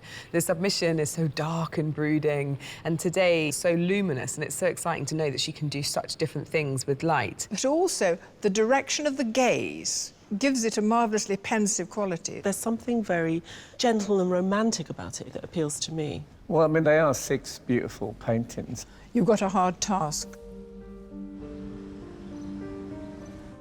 Charlotte, Hetty, Judith, congratulations to each of you for reaching the shortlist. However, it's the law of the universe that if there's a prize, there can only be one winner. Yes, and the artist the judges have chosen to go through to the semi-final is...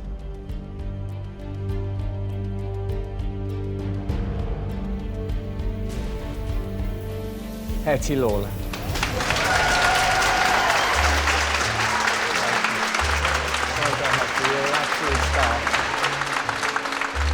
I think the winning portrait is really, really beautiful.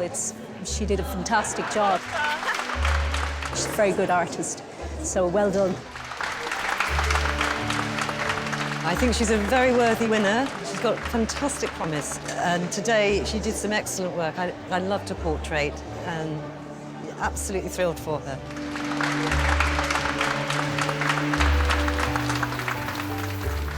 We were blown away by her submission because it had an emotional content as well as being technically inventive, and she did that again today. And that is really rare. When these two things come together, it's just unbeatable. I wasn't expecting anything out of this, really. I was expecting to draw someone and go home. I'm very happy with what I achieved, and it's great, and yeah.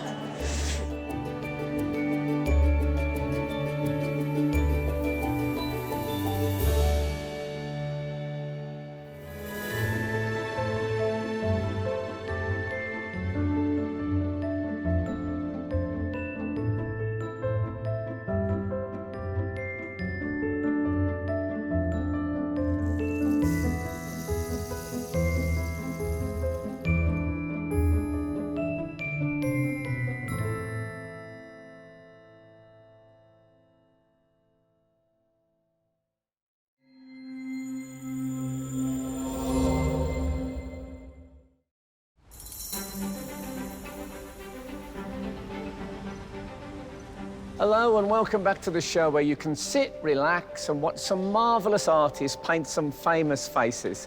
And then, to get rid of some pent-up tension, you can scream at the television in total disagreement with our judges. In today's heat, each of our 9 new artists has taken their own approach. In submitting their self-portrait, one needed just 10 days, another took 4 weeks, and one took 6 months. Today, they've got just 4 hours. And to think the makeup lady achieved this in just under 2.5 hours. Miracle. Amazing. You could win.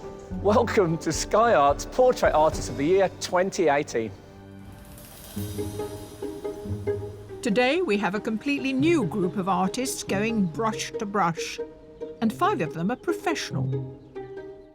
Alex Philippe, Danny Howes, Samantha Fellows, Marcus Callum, and Jessica Wolfson. Feeling quite terrified. My paintings aren't always planned. Like, I just paint them and then they work, and if they don't, they don't. And joining them are 4 amateur artists, Nikki Doffey, Lynn Aylward, Marion Miranda, and Dave Duffy. The standard is really, really high, but I'm not trying to let that bother me, and just going to focus on my own thing. These 9 artists are being challenged to paint 3 highly celebrated actors. Is he nodding off a bit now? He is a bit, yeah. They'll be working against the clock. Well, I don't want to tweak it too much. I'm a bit worried about losing it at the last minute. All to impress our 3 judges. It looks like you've got it all planned, but actually you've got all these options. Well, there's so million options out there. And there's a fabulous prize at stake, a £10,000 commission to paint the multi-award-winning actress Kim Cattrall for the Walker Art Gallery in her home city of Liverpool. But first they have to create a work of art worthy of a place in the semi-final. When I come back in 20 minutes' time, this could be a masterpiece. Or I could have screwed it all up, you know, I could go either way. Still, that's what this show's all about. Good luck.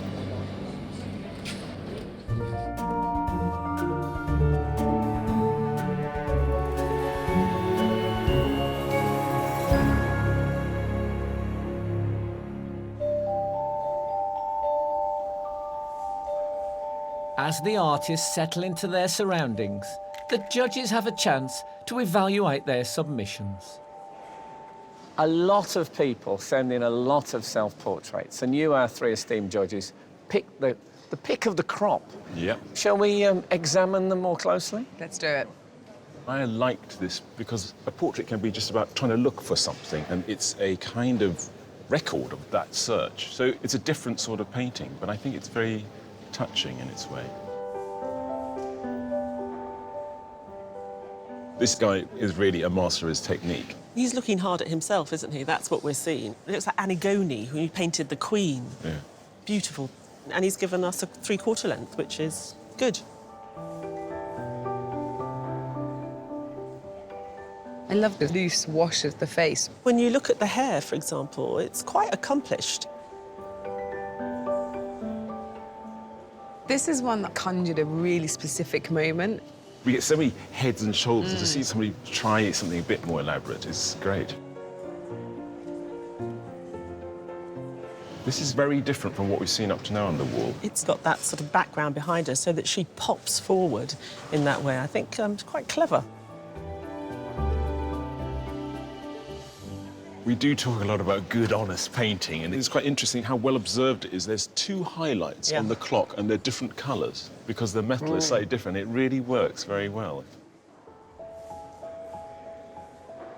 This one, though it's got a caricature composition, doesn't feel like a caricature. It feels really quite heartfelt, actually, to me. Would you like it more or less if it was mounted on the back of an enormous spoon? I'm going to go less. OK, less. I thought so. It's absolutely stunning, the way that light is falling across her face. It's not that sophisticated in the application of paint, but I am seduced by it. This is so intimate. You're almost sort of bending down to give her a goodnight kiss on the cheek. It feels like autumnal light filtering through some foliage. So it's very clever. To me, it says morning. The look says, guess why I'm upset. And then we're going to spend maybe the whole day trying to work that out. Don't you find the eyes accusing? No. Anyway, it's a fabulous collection, isn't it? It's very... Really, really good set. Well chosen, guys. Thank you.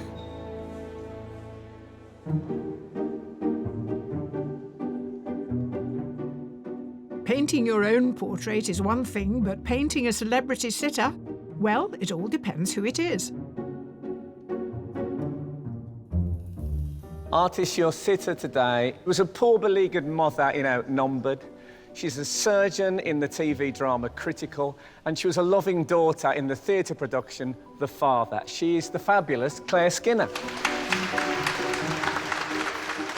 Since starring in Mike Leigh's Life is Sweet, Claire has enjoyed an impressive career in many critically acclaimed productions for television, radio, theatre and film. I noticed you didn't shake my hand. No, I didn't bother. I have some hand sanitizer if you're worried. So, what would you say was your distinguishing look, Claire? Are you elfin? Are you graceful? Oh, well, no, I don't see myself as that at all. And I just don't think anyone could see me as badly as I see myself, so I've got quite a sort of twisted version of myself, I think. OK, well, hopefully one of them will bring Pick that up on out. it. Yeah. Yeah.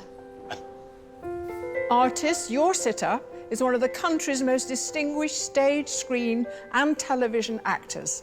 After a career spanning 50 years, he's played gangsters, tearaways. He's even played the father of Claire Skinner, who's just next door. So please welcome Kenneth Cranham. Beginning his acting career in the 60s in plays by Joe Orton and Harold Pinter, Kenneth has performed in hundreds of starring roles over half a century. Hello, my old friend. How are you? I'm all right, my darling. Come and sit down. Now, what is this? Oh, these are some images I brought of myself. Look, that's me in Oliver, and I was Noah Claypole. That was me at 21. What can you do? Artist, your sitter today is an actor who, after an impressive start at the Royal Shakespeare Company, went on to play roles as diverse as a physical restraint robot in Channel 4's Humans and Muhammad Ali. So he's used to being on canvas. So please welcome Shopai Darisu. On screen, Chopin's played everything from fantasy adventure to period drama. But recently, he returned to the stage to play Shakespeare heavyweight Coriolanus. Chopin, good to see you. Please. Thank you very much. I was thinking, this background's a bit plain, but now I see why. You brought the colour. This print has a lot of meaning to me because my granddad passed recently, and this was the sort of print that we commissioned as the family for everyone who had attended his celebration memorial party. But that's great to have a portrait in that particular that's print why I there, chose hanging this on your towards it. wall. Would you like to pose, Chopin, now? I can't look directly at any of you, can I? You can do if you want. I might take the glasses off. Is that all right? The more your face moves, the more you get a sense of what your personality is like. As still as possible would be great. Do whatever you want. OK. In what order?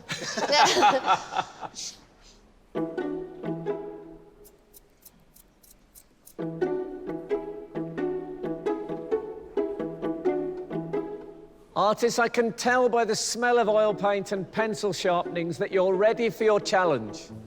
You have 4 hours to paint your portraits. Good luck, everyone.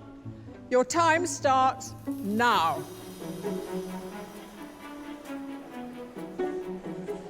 Not all artists hurtle into this like an Olympic sport, but for today's 4-hour sprint, they still need to warm up by taking photos, sketching, or just looking. I have got a strategy. I thought if I could do some sketching just to sort of get used to the sitter's face, and then I'm hoping to get straight onto the canvas with the oil paints. I think it will hopefully be a good painting day.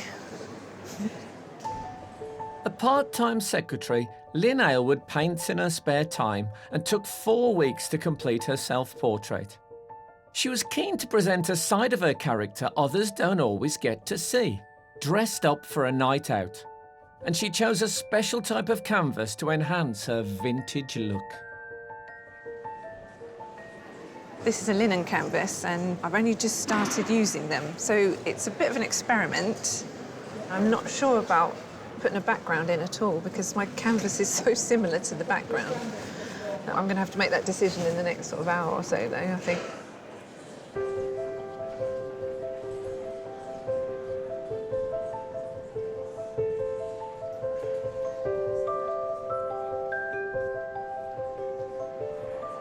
It's good to be started, yeah. I've chosen an angle that is side profiled. I can still see the other side of the face, which is quite actually a really nice angle. Marcus Callum left a career in computer programming to pursue his lifelong passion for art. After 20 years in Australia, he recently moved back to England with his wife and family. It's a very soulful self-portrait. I love the darkness of it. So Yeah. how are you regarding Claire? With all of the bright background colours, I'm going to struggle painting it in a similar way, so it's Do going you to be prefer something this different. kind of moody, darker scene where the face I emerges? tend to towards the side of that, using a lot of blacks. I'm trying to make it a bit more contemporary, so it's moving away from that kind of style, but using that technique still. Yeah. Your self-portrait took nearly 6 months. Yeah, painted You've got over. 4 hours. This is a Yes. dilemma, is it? It's a huge dilemma, yes. I'm panicking.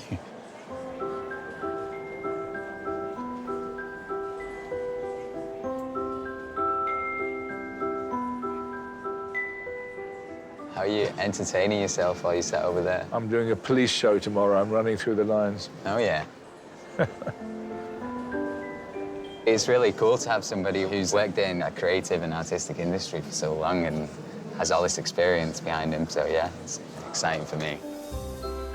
An animation graduate from Manchester, Nicky Duffy fits painting around working in a restaurant and took 3 weeks to paint his self-portrait.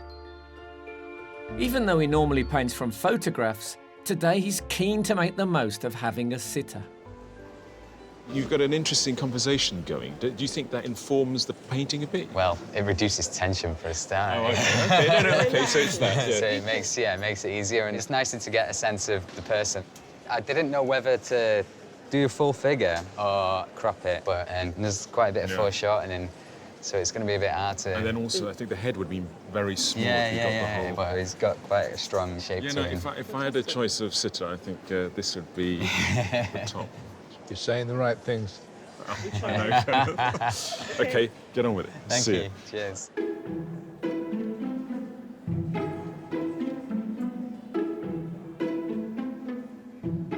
Mixing together individual colours of paint to recreate a sitter's exact skin tone can have varying results.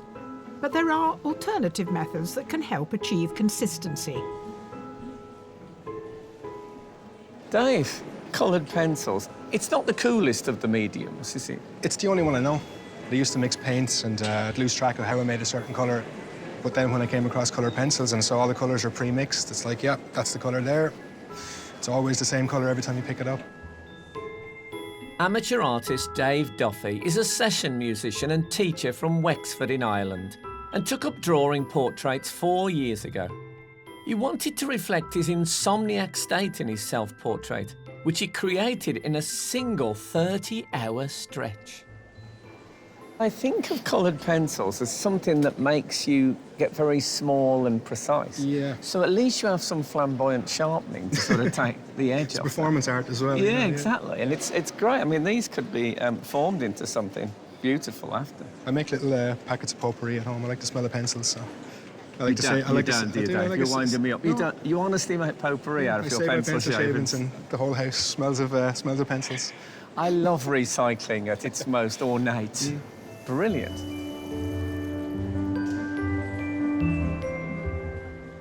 The artists have nearly reached the 1 hour mark. I'm a little bit worried. I've had a look at some of the other works, and they're all a lot further on than mine, so I've got to shift it, I think.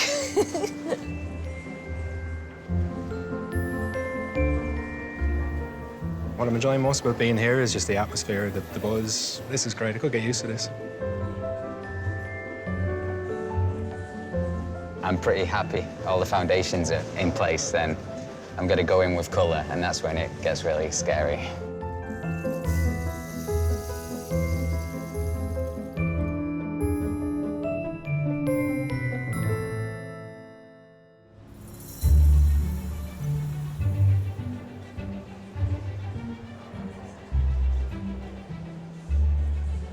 The artists have been at it for just under an hour. And while super still sitters like Claire Skinner, Chope Derisu and Kenneth Cranham are an artist's dream, it seems there's just no pleasing some people. I think you're always fighting that frozen look. My paintings that don't have everything in exactly the perfect place work better because the people seem a bit more alive or that they move around, I think. Samantha Fellows is a professional artist from London. She finished her submission in a couple of weeks. But as well as portrait commissions, she paints scenic art for the theatre. So she's used to ambitious deadlines and having her work under the spotlight. So are we going to see that limited palette that you used in your submission? Well, that's quite limited, isn't it? I love the colour of that leather. I mean, I'd love to get the texture of the leather in, the texture of the jacket. I love those brass buttons. I need to work on the face. I might try and hit all the skin, but then I'm worried I'm going to take too long on the skin because it's so complicated, and I'm going to have all this white canvas. So then I'm probably going to quickly try and get colour in everywhere so that my skin tones have something to relate Yes, to. exactly. So that's quite important, is it? That you don't have that whiteness sitting against No, I the just skin like tones. like a plan, actually. It looks like you've got it all planned, but actually you've got all these options. Well, there's so million options, aren't there? Well, we'll stop talking to you then and let you get on with it. Thank you.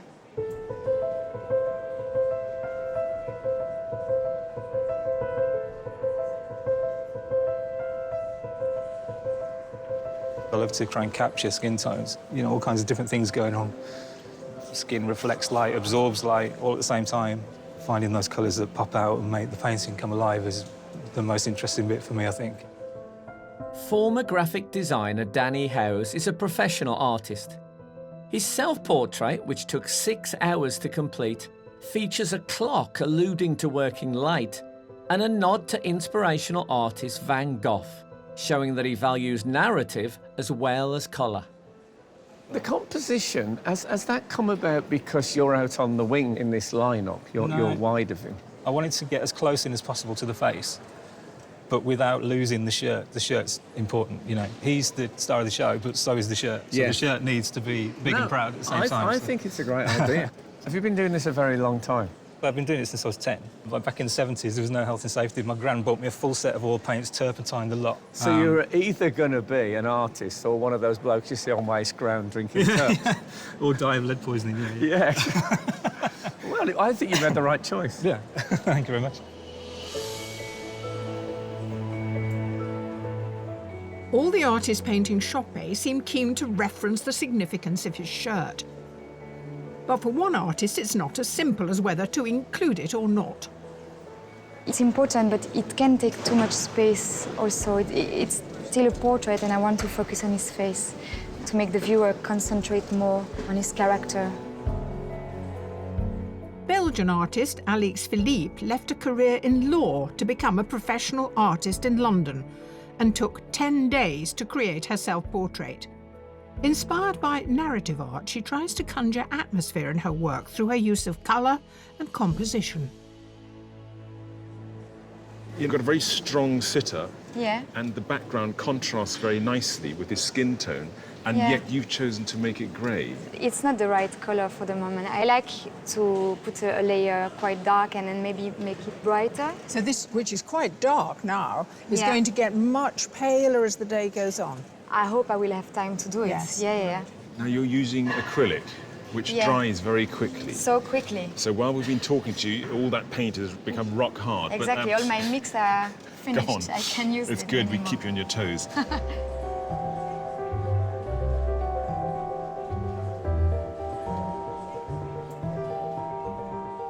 As well as grasping the unique qualities of their chosen medium, the qualities of their sitter give our artists just as much to think about. Claire's beauty is almost see-through, I think. Yeah, She's that's really well put. A delicacy about her. There is a delicacy because she's got that lovely skin tone, the blonde hair, the blue eyes, but at the same time, it's quite structured, her face, so it's great if you're an artist because you can really get into it. I think she's a dream sitter. I think I might be a good sitter in terms of sitting still, but they asked each artist how they wanted me to sit, and then once in a while, I want you to move about, because I think that when your face is still, it's a bit of a mask. And I went, oh, OK. That was a very sort of perceptive thing. Ty, he's a very impressive sitter, isn't he? Yeah, he exudes it's sort of totemic sort of power. And I think it's got a lot to do with his beautiful shirt and his fantastic skin colour against this very neutral background. So they've got to really look for the colours and the tones in Chopin's skin. And what is interesting is they're seeking out the blues and the shadows and the purples that you get on a black face. Extraordinary colours. Try my best to sit really still. Although I suppose it's not the same as like a slow shutter speed on a camera where if you move too much, you'll blur the picture. It's more just about helping them maintain their focus. So I'm guessing from the set that Ken likes London. One of the greatest pleasures that he has is wandering around the beautiful streets of London, particularly Bloomsbury. He's a good sitter, isn't he? He's incredibly still, but he is still communicating with all of the artists and engaging with them, which really helps the artists because they need to have that little bit of context, I think, to build character and find character in that painting that they're making of his head. I did a zombie thing in the north called In the Flesh. I was the vicar. The first 3 episodes are really good. What happened in the 4th? Well, they bumped me off.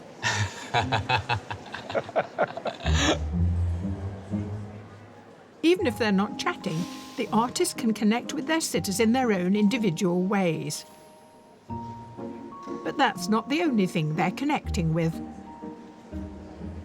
Jess, it's almost as if the act of painting is as important to you as what ends up on the canvas. Oh, no, definitely. When I look at a painting, I look at how the paint is working before the subject. So it's an incredibly selfish style of painting, really. It's very me. Yeah.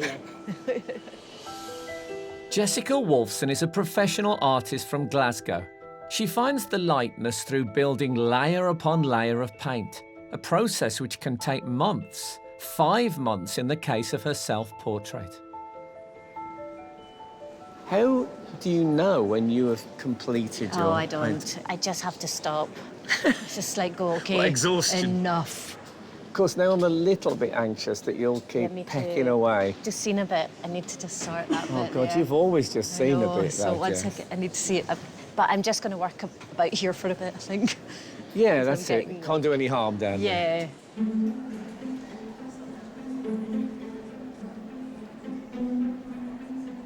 While most are well underway with paint, nearly halfway through the challenge, one artist is only just finishing the drawing.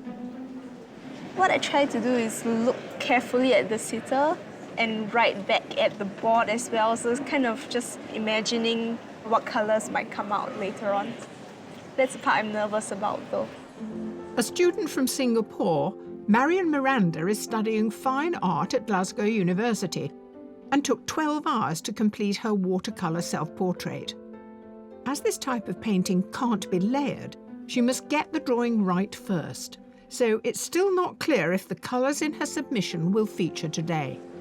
You've caught something absolutely idiomatic about her profile. Yeah. You've got it there.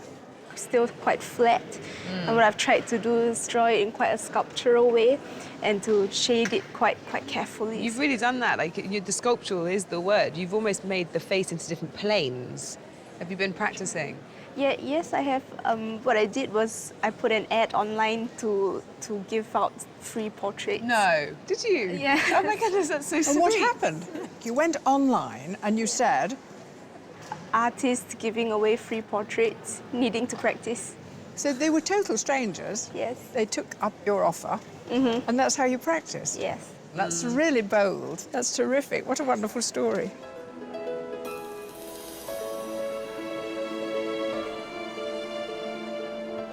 The artists are 2 hours into their challenge. With the face and with the lightness, everything is pretty much there. Maybe this arm's not quite right, or this arm's not quite right, but I can sort that out later. So.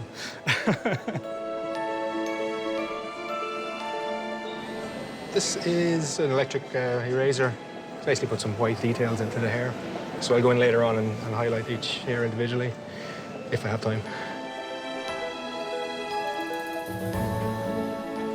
I can't believe it's halfway. I mean, I really feel like I've been doing about 10 minutes.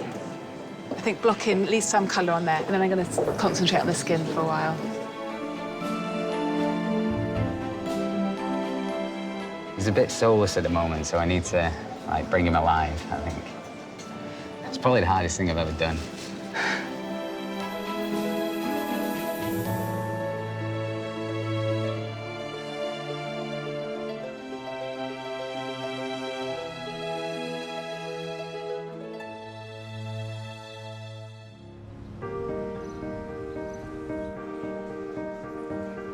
The faces of Kenneth Cranham, Claire Skinner and Chope de Rissou are taking shape across the canvases. And as the portraits evolve, so do the judges' opinions. It's interesting, isn't it? Because some people progress at an entirely different speed from others. Let's talk about the paintings of Claire. I love what Marcus has done. You know, it's a big head, it's got these lovely grey tones, but the flesh is really complementing it. I think she'll love that one. I like what Dave's, yeah. Coloured drawing is remarkable. Unbelievable. He's got so far Yeah. so quickly. And it has a fairy tale quality. He's taught himself to do this in the last couple of years. Where's he come from? We were talking about that roundabout way of trying to find likeness, and Jess is stunning. And just the experience of looking and painting, instinctively the likeness is coming. But we don't know whether that's what we're going to end up looking at the end, because she puts more and more on all the time. I'm still holding out for Sam. She's got a fantastic structure there. She's got a 3/4 length. I'm kind of worried that the important bits are being left very little time. I just wonder whether her method, she's timed it right. I love what Danny's doing. He's approached it in a completely different way to all the others, actually.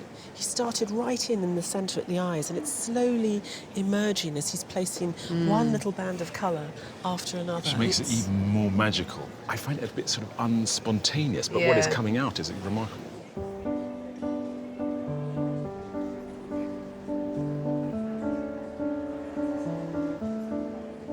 I haven't seen any of the paintings, so I'm starting to get really curious now. I think it's better to leave it until towards the end just to see which direction they're going.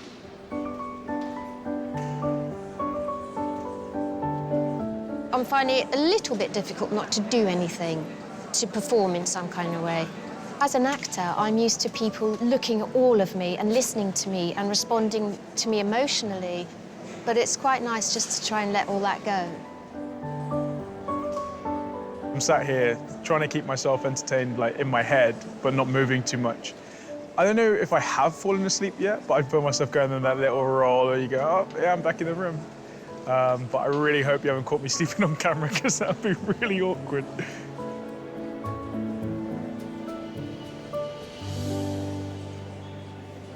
Is he nodding off a bit now? He is a bit, yeah. But does that nice. make it harder for No, you? no, no. I actually quite like that because he's really relaxed. But sometimes when people relax, do they still have that character in their face? Yeah, then? his face is full of character. He's just a relaxed personality anyway, I think. And he's got a very contented pose and expression. So actually, if he does nod off a little bit, that doesn't really matter. Bother you too much.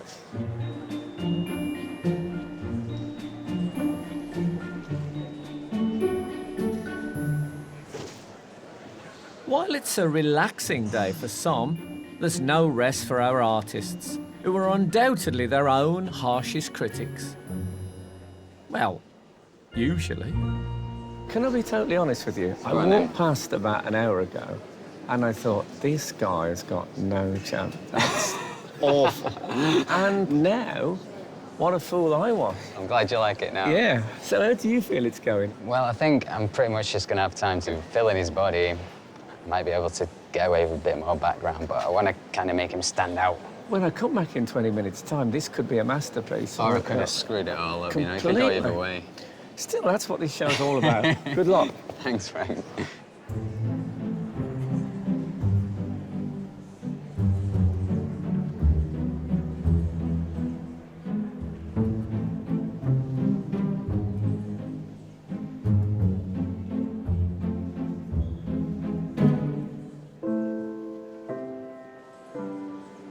Well, Sam, you've come a long way. Thanks. Haven't you? I mean, I had to suddenly you've fill just- everything in. You've got a whole story here. I don't know, but I feel like I'm rushing now a bit.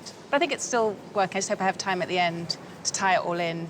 But obviously I'm not going to get... Exactly. I'm not that. I'd love to get these brass tacks in. You know, one They're lesson really I've always cool. learned in life is always pay attention to what Jane Bakewell says.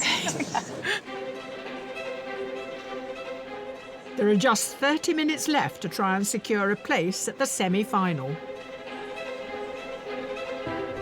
I'm just going to crop the image down a bit more. Before it was a little bit off to one side, so this is the final stage now. Hopefully it looks a bit more finished when it's cropped. I'm panicking because I haven't done anywhere near as much as I thought I would have by now. I should have had all of the paint on.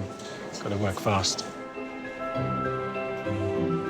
I love the way you've incorporated the shirt. Is there a fear with the last half an hour that you ruin it? Yeah, I'm just starting to shake a little bit. Oh, no, don't worry, don't worry. I think I'm finished. I just feel I'm fiddling now. Yeah, if I carry on working, I'll probably completely change it. And then it'll start a whole new painting.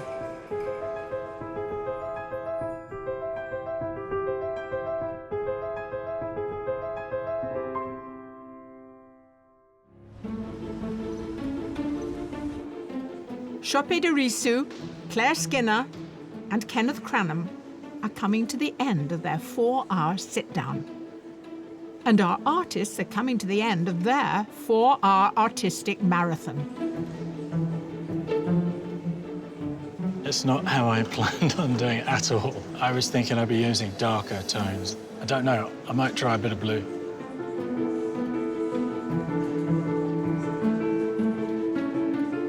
For the last few minutes, I just need to try and finish the pattern on the shirt, just to make it look a bit more coherent.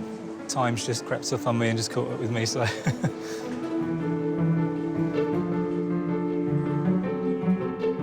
Artists, there are 5 minutes to go. I call it doing a pass, you know, just like going through, check, check, check, check, check, you know, nudging things up, nudging things down. I think I'm happy. Yeah, I've done the best I could. I'm just putting highlights into it now. Kind of tweaking it. Well, I don't want to tweak it too much. I'm a bit worried about losing it at the last minute.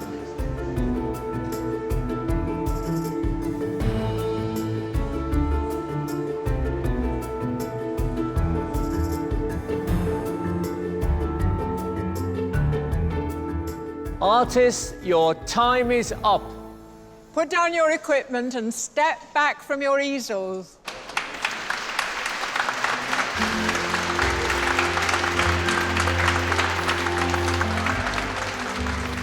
Having taken care all day not to look, at last our sitters get to see the finished portraits before choosing one to keep.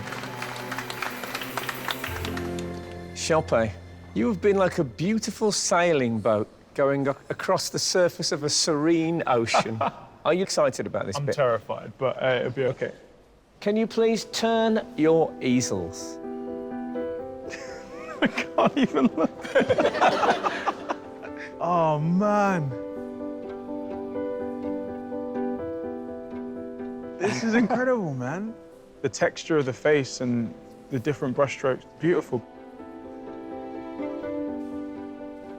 The amount of color that's in my face, it's not just brown. It's really great. It's really contemplative. It's a really important part of me, and I think you captured that really beautifully, so thank you so much. Thank you. That's a fabulous piece of art criticism. I have nothing to add to that. I'm going to go with Danny's.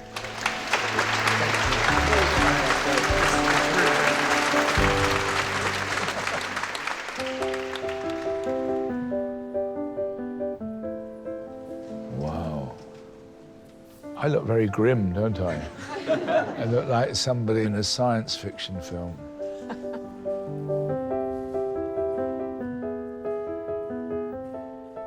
I really love the range of colours and the tone of it. I think that's beautiful. It's very strong, but that is the master of the universe, that one, isn't it? Is that how you think of yourself? No. Not yet. Not yet, not yet, not yet.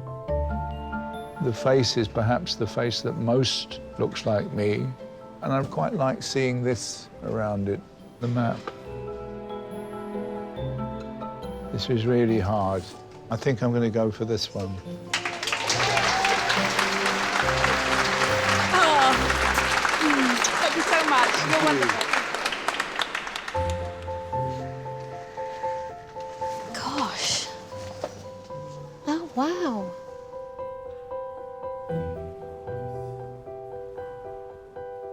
I love the eyes. I absolutely see it as me, but not me. It's a real sort of push-me-pull-you thing, and I really like that. When I was sitting, I felt like I wanted to laugh. That's me trying not to, and it's very sort of alive. Yeah, I love that too. That's the sad bit of me. People that know me very, very well, they would recognise that. Are you quite miserable in everyday I'm life? a pretty grumpy cow. Well, then you don't really need that on your wall.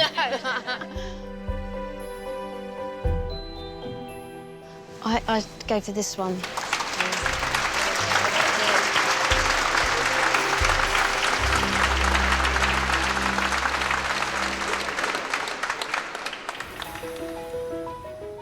The artists have done their part, so now it's all up to the judges. I find this such a romanticised portrait. For me, it feels a bit more serious than just being romantic. I think there's a lot going on in her mind as she sat there, and I think he's got that pensiveness, but there's a rich sort of hinterland of thought.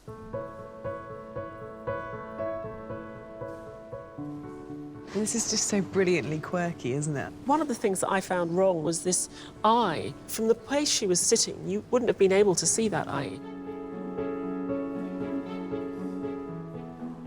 Dave certainly has caught something of Claire, but Claire had this little nose and a lovely jawline.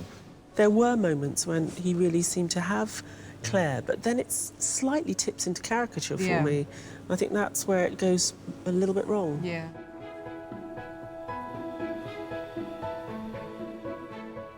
The body's probably not quite right, but I can forgive it that because it's telling a good story, I feel. The painting is a bit unresolved, but you're right, it does capture him very well.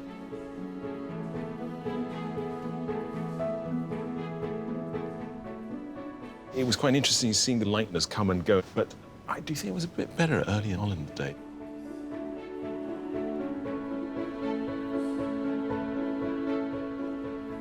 Nicky's definitely caught something of Kenneth. I can't quite work out what it is. He got it together in the end, and I think as a whole it works as a painting.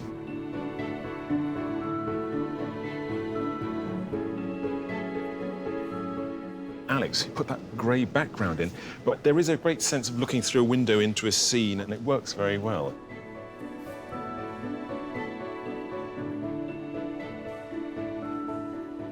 I'm so pleased Danny's managed to do quite a good stab at the shirt because I think he felt a bit guilty that he hadn't done it, and he was really rushing to do it in the last half an hour.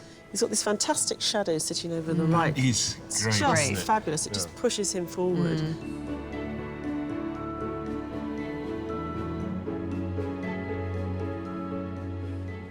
It sort of harks back to illustration or graphics or something like that. Actually, the submission's got the same retro vintage quality to it as well. It's almost like she kind of freezes people in time or something.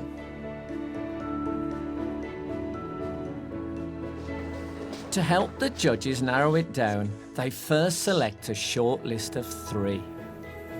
I wonder, could we move that one, the little one, to one side? Well, that would be a very nice selection, wouldn't it? Yeah. So, who have they chosen?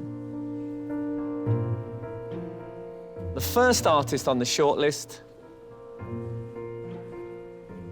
is Marcus Callum.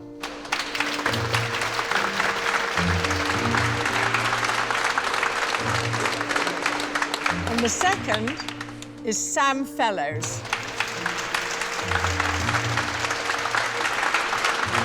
And the third and final artist on the shortlist is Danny House.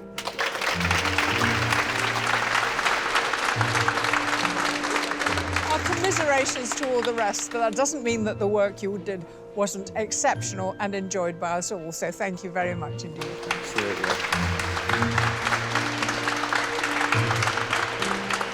It was a beautiful experience to see how to paint very quickly, and I think I already improved. Is it possible? I don't know. While we don't always agree with the judges' choices, we can at least subject their rationale to rigorous interrogation. Congratulations on your choice. I like all of them. Should we go? We might have time to revise. Must be something wrong. Yeah, I think that's the end of our conversation. But it's been great. Just to establish, you are now taking into account both the submission, the self-portrait, and what they did today, just to make it a little bit harder. Well, actually, I think it's helpful to take the submission into account because it gives you a fuller picture of them as an artist. I looked across at Sam lying on her bed. I actually thought for a second, is that the light coming? The light. Yeah. I keep getting drawn back to the light on that face. What I like is that there are all heads except for the one with a complete picture, and I think that makes that really rather special. We know that she does a lot of scene painting anyway, but you know, she's clearly a good portrait painter. That experience does shine through. Now, Danny, I love the skin tones. He was saying to me, look, can you see the blue on his lip? Can you see the grade? I just couldn't. I think he's also looking back at some of the great masters. I mean, Cézanne in particular used these little rectangles and squares of colour that he would lay on in order to build up a sense of the presence, and that's what he does. I think you're right. There is some kind of weird abstract magic happening where he's putting in colours that he sees but doesn't quite believe, and it sort of comes together. What about Marcus? I prefer what he did today to his submission. I found his submission a little bit too... creepy? You call it creepy. I like creepy. I think it's really nicely creepy. I like the fact that he's lightened up. He's really caught her deep in thought. She's almost angelic, isn't she, in it? And maybe it's that blue that makes it pop out. He put the blue on in the last 10 minutes. All of them have such redeeming qualities. You've got a hard task. Yeah, this is horrible, actually. They're all really good. Marcus, Sam, Danny, congratulations to each of you for reaching the shortlist, but only one can go forward. Yes, and the judges have decided who that artist will be. The winner of today's heat is...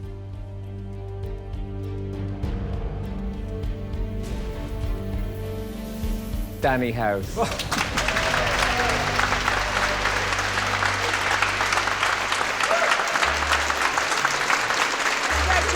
to the others too. Well done. I love Danny's portrait, and it's gorgeous. The brush marks, you see where his brush hits and ends, the colours over the face. Really worthy winner. Well done, Marcus. I thought that was someone's self-portrait from, you know, that they'd had months to work on, not something they'd done in 4 hours. So, yeah, I was pretty impressed. The standard today was exceptional, but Danny's just a great artist who caught the likeness in front of him fantastically with very abstract brush marks.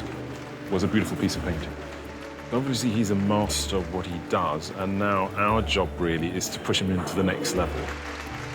Really pleased that the judges thought my work was the standout work of the day, and yeah, looking forward to the semi-final. Can't wait.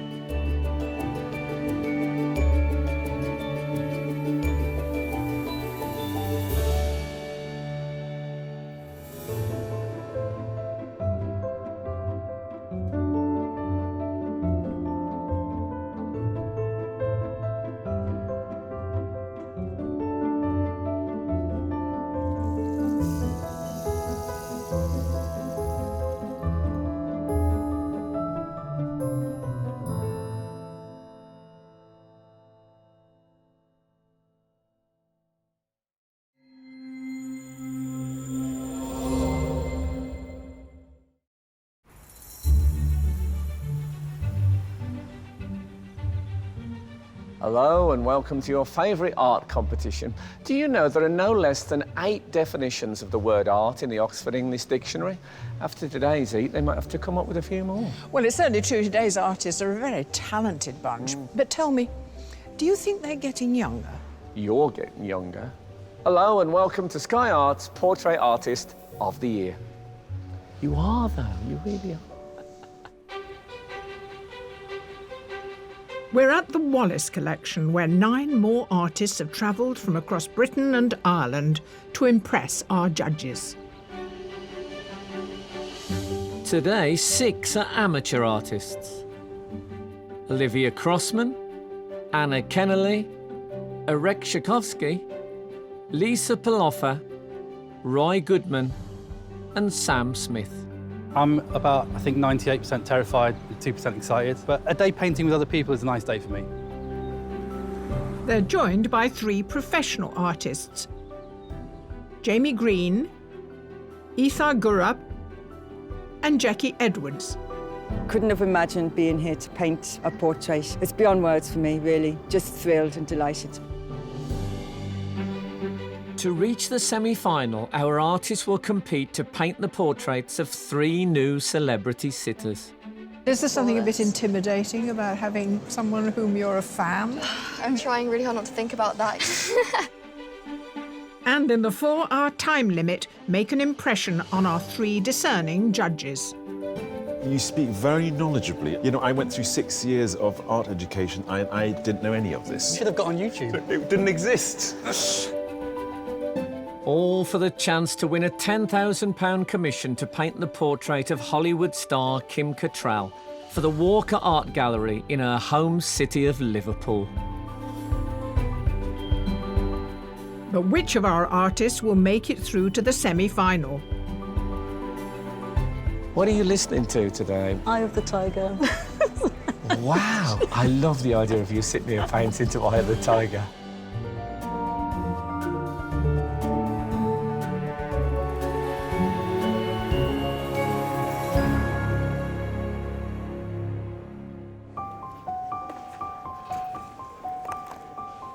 Before any paint is put to canvas, our judges take a moment to survey the artistic talent here today. Judges, these are the digital submissions that you chose in their proper size, and very varied in size they are. Yeah, this one here, the face is enormous on the canvas. The lighting is beautiful. I like the expression. I mean, you can see the reflection of her eyelashes in her eyeballs. Have we had that before? This is our Peter Pan. He's got a compass, so we think of him as one of the Lost Boys, I suppose. Yeah, it's beautifully painted. I love the appealing look on his face, begging us to put him through into the competition. It's got a strange naivety to it and simplicity, and the eyes are fantastic. One of the things that I think is great is the way that she's kept everything relatively monochromatic and then just kind of fused in the colour. The colours are fantastic in the skin. I think the colours are wonderful. It's beautiful, but you really need to be working with the right tone and the right weave behind, and this all comes together absolutely perfectly.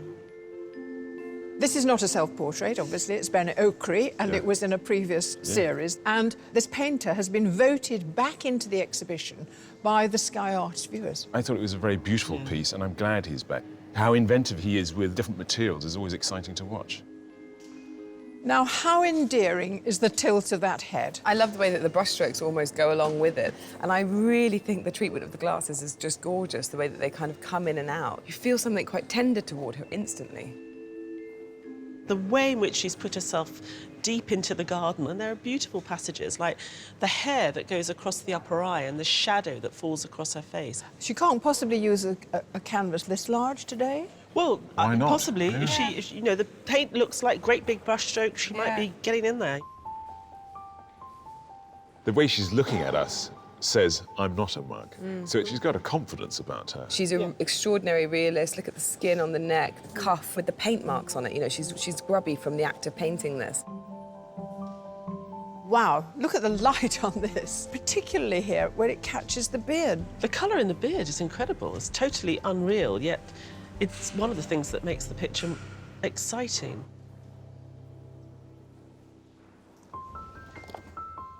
With paintbrushes poised, there's one crucial thing our artists need to find out: who they're going to portray.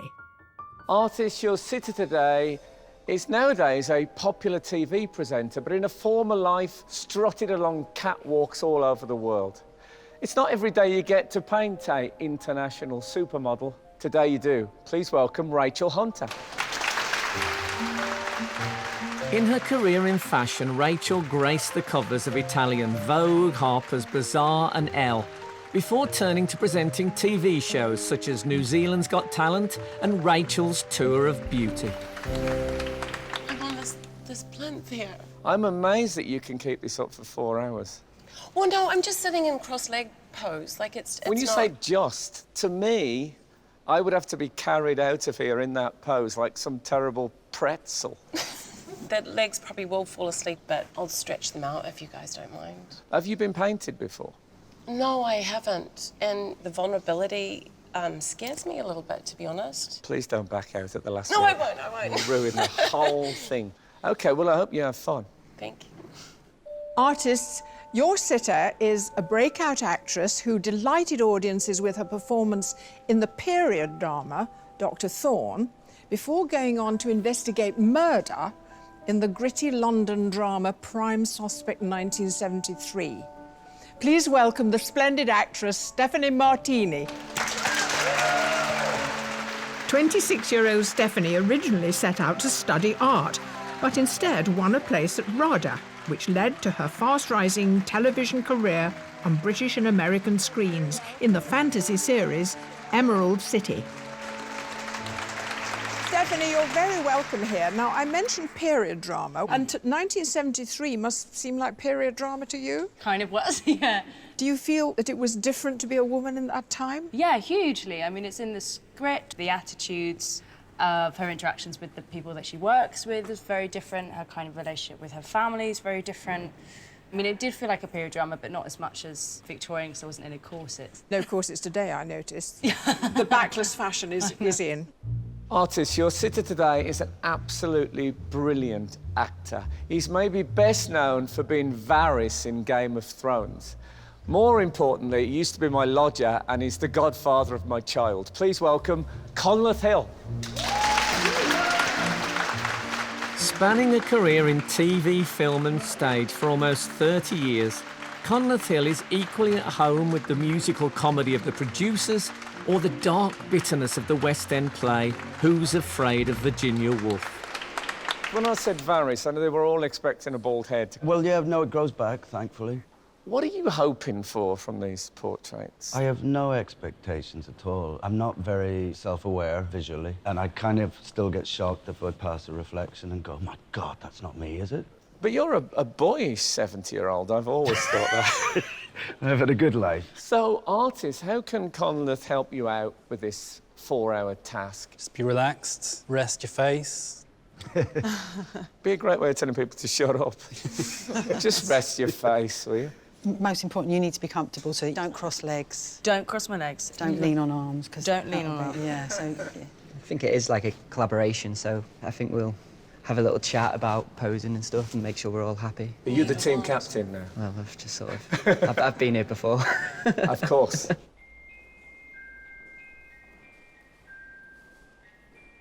Artist, your challenge is about to begin. You have 4 hours to paint your portrait. The time starts now. Nice and relaxed.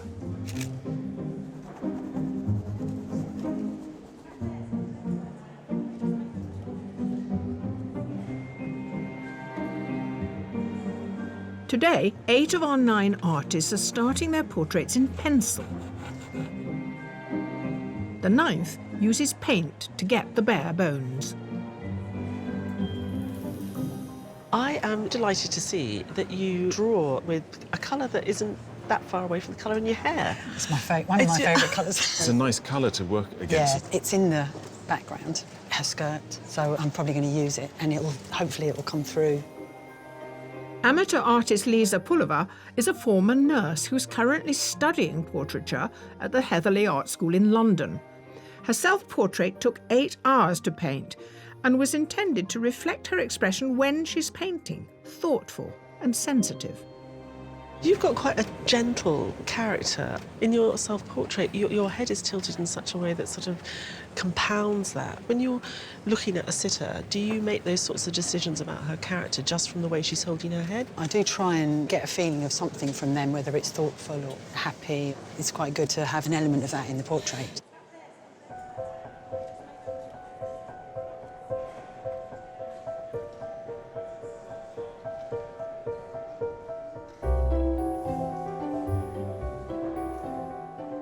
Olivia, you've gone off in a frenzy on this. You're scurrying around there, getting it right. Scurrying. Several artists use a photograph, but direct from the tablet. Why have you had yours photocopy? Colour is really important to me. The problem with the screen is that if you look at it from a slightly different angle, you can get different colours, like in different places. Whereas like with this, like it's set. Towards the end, what I'll do is I'll look more at the sitter and try and like bring out anything that isn't as obvious in the photo.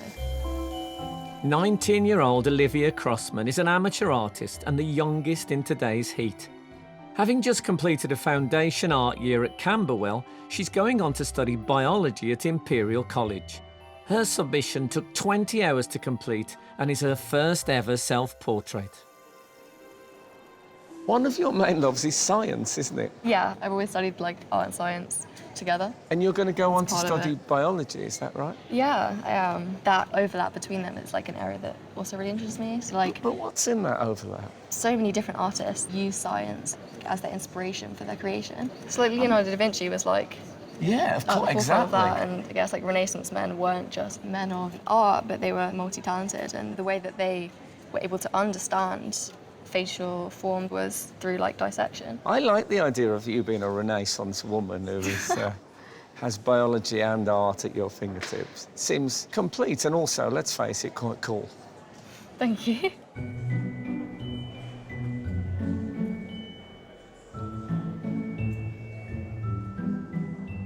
I'm really happy with the sitter. I really like the hair. I really like the ripples in the garment that she's got on, and she's got a great face. So every photo I've taken, it's so hard to choose between because she just sort of nails every one of them. So.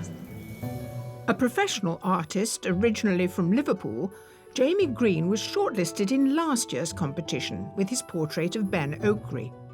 He won his place in today's heat after the Sky Arts viewers voted him the artist they would most like to see return. Hello, Jamie. Welcome back. Thanks. Thanks a lot. So this is an aged background. Yeah. And her features are very beautiful and quite soft. So how are you going to make sure that you do her justice? I like to try and find a balance between a textured, almost abstraction, and then kind of like a tight, controlled painting as well. So you're marking it out in pencils? Yeah, like a chalk and pencil just to get the image roughly in place, and then I'll ditch the photo and I'll revert back to staring at you for the next few hours. I'm sure there are worse ways to spend a day. Yeah. Painting in different light conditions takes a little getting used to for some of our artists.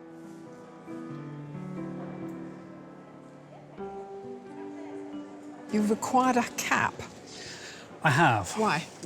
It's just very bright in here, and I just want to make sure the brightness isn't skewing my perception of the colours I'm using. When I was practising at home, I practised in my conservatory. I mix all my colours, and they look lovely and bright, and the sun goes away, I'm left with a muddy picture. Did you practice in the conservatory because you knew it was like this? Absolutely, yes. Man, you're good. And you gave yourself a 4-hour time limit as well? I actually gave myself a 3.5-hour time limit because I thought people would be coming to bother me and talk to me for half an hour. That's amazing. Sam Smith is an amateur artist from Hertfordshire who in his day job is an IT manager.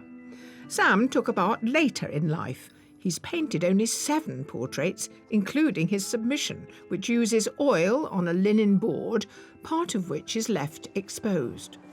Are you self-taught?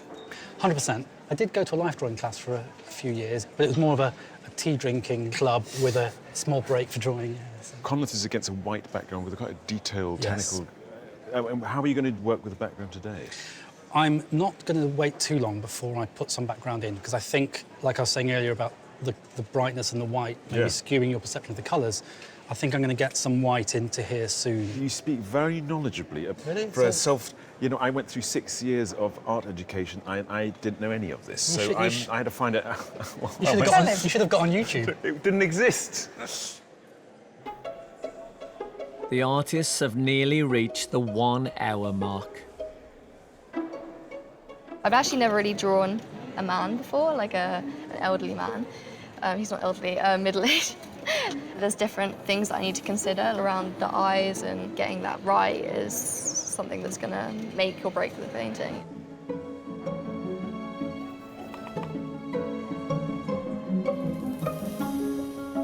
When you look at a person, their faces change all of the time. So when you're doing it live from a sitter, the likeness is different in everybody else's eyes. And people that know her probably would think that their likeness is totally different to what I see today, having only just met her.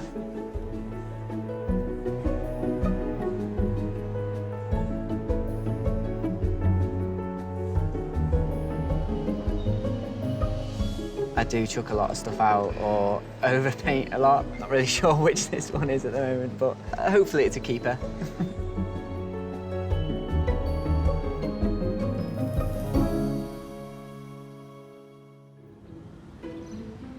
Competing for a place in the semi-final, our artists are into the 2nd hour, creating portraits of Conleth Hill, Rachel Hunter and Stephanie Martini. Apparently, painting a youthful and blemish-free face is a real challenge, one which our artists are working hard to tackle. Stephanie's got very smooth skin, which is great. I used to have it. But it's quite difficult to paint a single area which is all the same. So you have to invent something to make it interesting. So she may end up not looking quite as smooth as she thinks she is. Roy Goodman is an amateur artist who lives in Cornwall. After a life in science, he has spent his retirement completing 2 masters in history of art and photography. He wanted to capture the dramatic light in his submission, which he painted from a photo. Roy, I like it. Thank you. Are you happy? I'm always happy at the drawing stage. Then there's the opportunity to ruin it. Yes, But I I'm like to feeling think good. you're at a stage where you can make it something truly wondrous. It's going to sing. You work in acrylic as well, not Yes, in oils. I used to work in oils, but I don't want to smell the house up with wet spirit. That's lovely. You've turned your back on oil painting because it smells a bit. That's it. Yep. It's that sort of dedication that gets people through on this. It's not always necessary for an artist to paint a portrait face on. I find side profiles really interesting. I love this sideways glance. Just gives a different look. And I like to paint in the classical style. I normally like to bring something contemporary in, so see what I can bring into it. London-born Jackie Edwards is a professional artist who moved to Wexford in Ireland in her teens and has lived there ever since. She likes to convey emotion in her work and wanted to capture a self-assured look in her submission. You're the person whose self-portrait had mug written on the forehead. What is the story behind that? It's like a statement piece. I'm defiant and don't take me for a fool. It's a very dark, atmospheric painting you've got there. Are you going to lighten up the background? I leave it till the end, the background. Oh, right. So it's a bit of a surprise then. Yeah, it is. We'll see how the painting goes and how it speaks to me and, you know. It's terrific.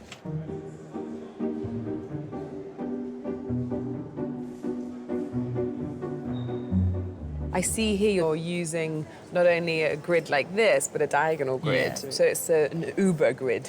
Yeah, get the drawing right is the key. So if I got the likeness and the proportions right from the beginning, I think I'll be okay. Arek Szykowski is an amateur artist originally from Poland who now lives in Southampton with his wife and young son.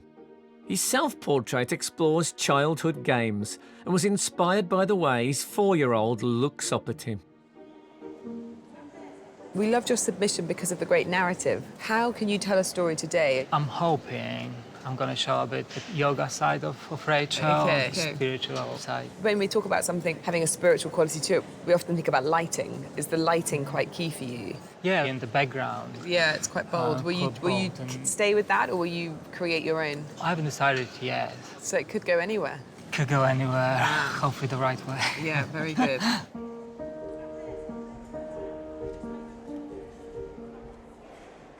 So what about Conleth as a sitter? Conleth has got this very rich colour to him. He's got this grey hair. So the contrast is quite strong.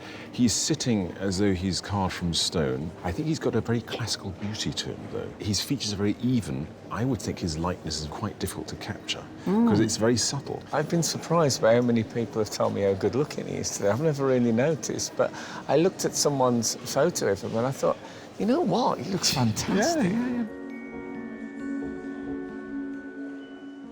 How are you getting on, Jackie?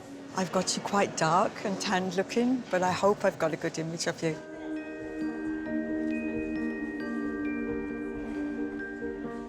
Now, we've got a set here that is half red and half blue, and a very unusual pose. She chose the 2 colours to represent the 2 sides of her personality. So someone who likes fun and being a bit reckless, so that's the red, and then someone who loves yoga and spirituality, so that's the blue. And it's interesting because the artists are obviously getting something from her and feeling that they need to use the appropriate colour to the story that they want to tell. So it's great because we're actually genuinely getting very different slices of the same person.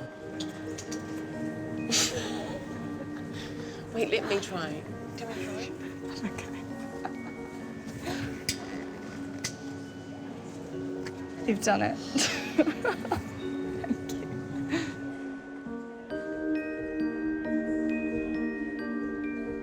What do you think about Stephanie as a sitter? I think she's really taking the job of being a sitter very seriously. The difficulty is that we know with younger people, particularly when they're very beautiful, the planes of their faces are too perfect almost. They don't have the edges and the lines that, as we mature, we develop. I think that can be quite hard for people because then what happens is that the light bounces in a very flat way and you don't see those shadows that give a sense of three-dimensionality. The set actually looks a bit like my bedroom. It just feels very kind of magical and cosy and quite true to me, which is good.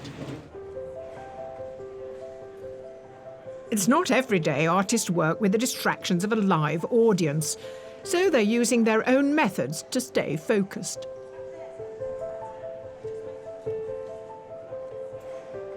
Hi, Anna. What are you listening to? Drum and bass. Drum and bass, great, yep. I like it. So the pressure's on for you today because you've gone for a really big canvas. Yeah. And you have a sitter with one of our best ever poses. Yeah, I think it's important to have the whole figure in there. It's part of someone's identity, the choices they've made in how to sit. So you're going to be able to communicate something of Rachel through her figure as well as her face? Yeah, I hope so. Yeah. 22-year-old amateur artist Anna Kennelly grew up in West London and is currently in her final year studying art at Bath Spa University. Her ultimate goal is to become a professional artist, and her self-portrait was inspired by the French Impressionist Manet and was exhibited at Sweet Art Gallery in London. One of the defining features of your submission is the background. Mhm. What happens with the background today? I'm definitely more drawn to the bloom. Yeah. And what about pattern? Are you going to tell a story or are you going to keep it quite restricted? Definitely been eyeing up the sleeves. Isn't it fabulous? There. Yeah, Yeah. it's great. I'm really pleased with the sitter. No, you've done very well. I keep expecting her to sort of levitate at any moment.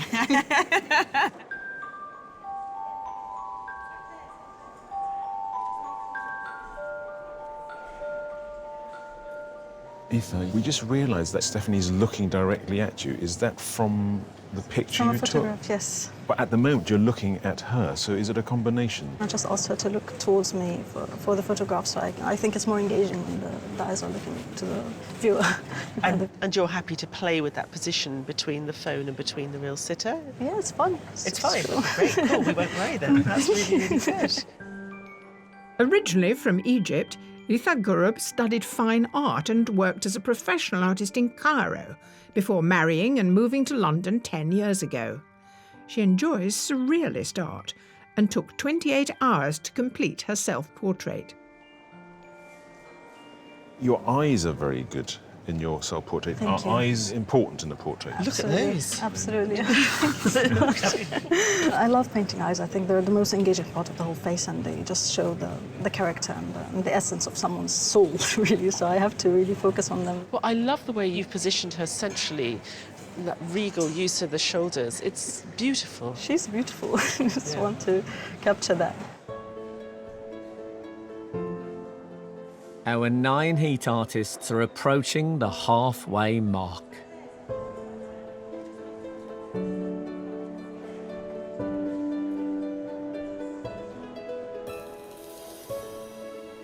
When you have unlimited time, you can kind of make mistakes and fix them, but when it's time pressured, you've really got to sort of stay on track and try not to make too many mistakes, I guess.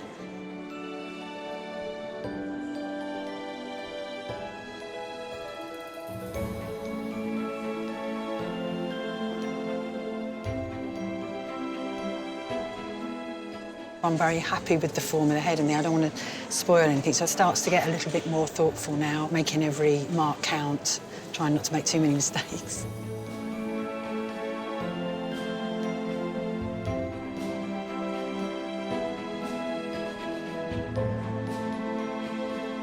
What are you listening to today? I made a motivational playlist. A motivational playlist? Eye of the tiger. Eye of the best tiger? around. Wow! I love the idea of you sitting there painting to Eye of the Tiger.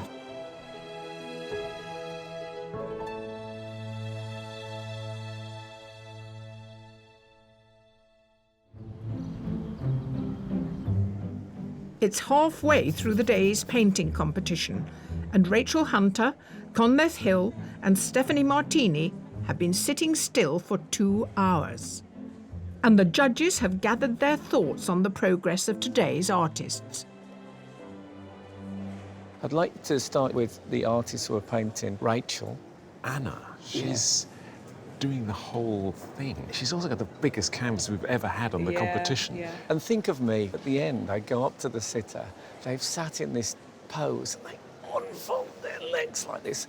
And we turn the easels and they're all head and shoulders. I feel awful. Today, at least someone has taken advantage of the pose. It would have been criminal if someone hadn't. Straight on to Rachel is Jamie. And he has gone neither red nor blue. He's gone rust. Well, it's like a Madonna of the deep with all these incredible corals emerging and barnacles that are attached to her. I think to really feel like it's her, I think he's going to have to put a bit more care and attention into what he's doing with those pencils.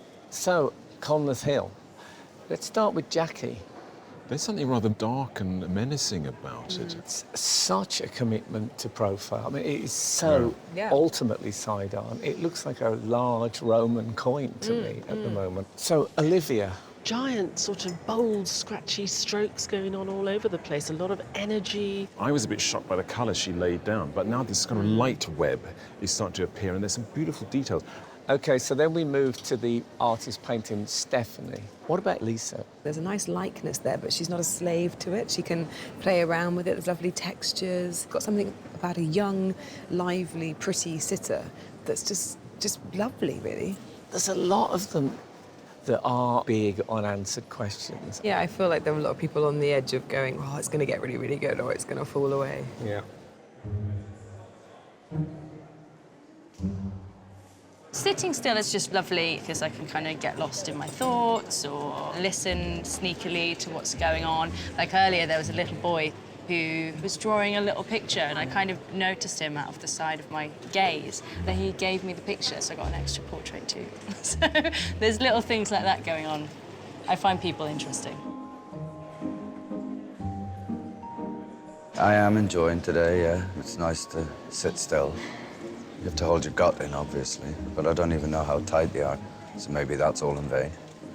I try not to interpret anything. I think that way lies danger. I'm just looking forward to seeing them all at the end. I love sitting on the floor, and to me this is a very relaxed, kind of comfortable position.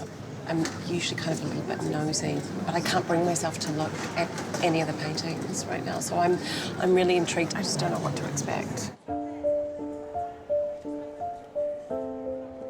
Two of our sitters today are well-known actors, which brings its own challenges for the artists. I see her performances, which aren't her, they're other characters. So to get behind that and to put something of the real Stephanie into it is another part of the challenge.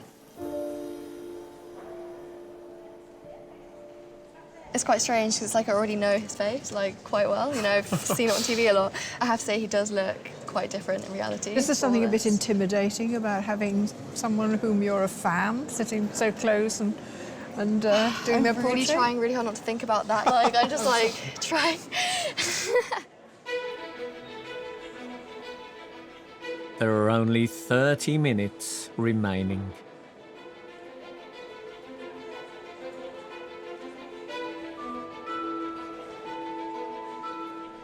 How are you going to spend your precious time? Panicking. Oh. Is that because you think you've got a lot to do? Yes. I want to work on everything and I don't have time, so I'm trying to get to pick and choose, basically.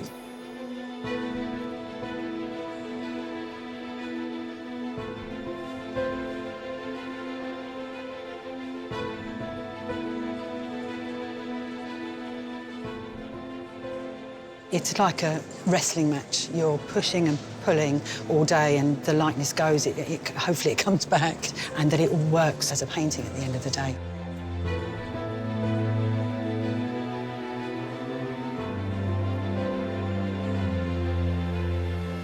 I'm pretty much just going to be focused on the face. I reckon there should just be enough time for me to get it to a place where I can be happy with myself.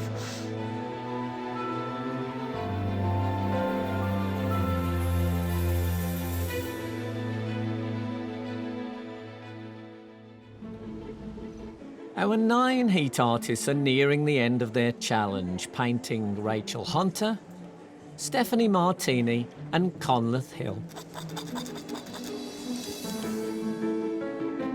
I'm sort of finished, but like finishing touches, I guess, like little bits. It's really scary, like, the idea of like not being able to do it anymore.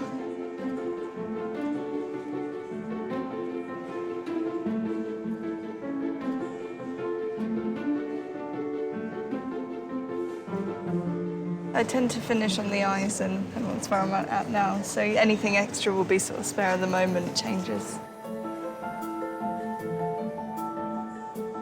Artists, there are 5 minutes to go.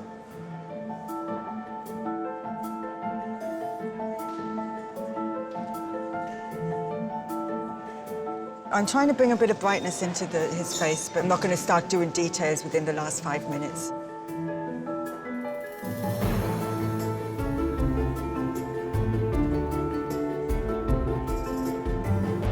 Last minute fiddling. I know. How much more fiddling are we going to see? No. You're going to stop? I think. Okay. Panicking, panicking, panicking.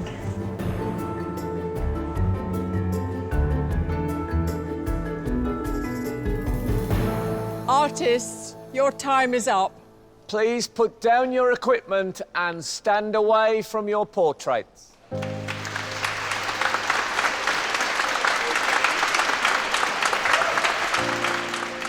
It's now time to reveal the completed portraits of Stephanie, Conleth and Rachel, and for them to pick their favourite one to keep.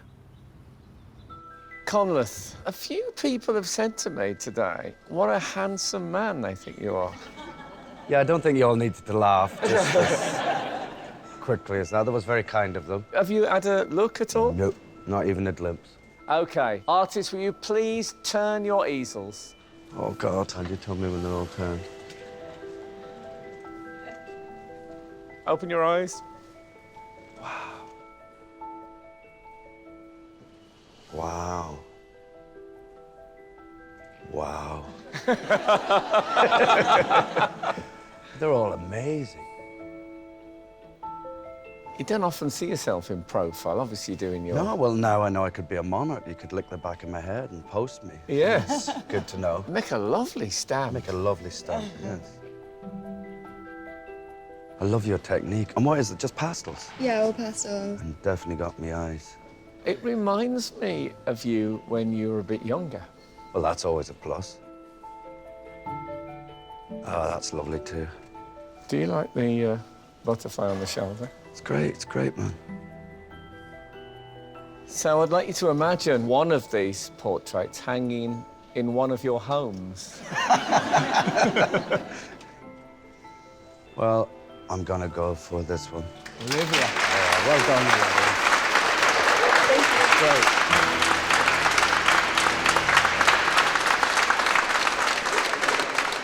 Stephanie, I've got a fantasy, which is you played Jane Tennyson, the part that Helen Mirren had made so famous. Just suppose when they turned their easels round, you were on the way to being Helen Mirren. How about that? I mean, amazing. Artists, please turn your easels.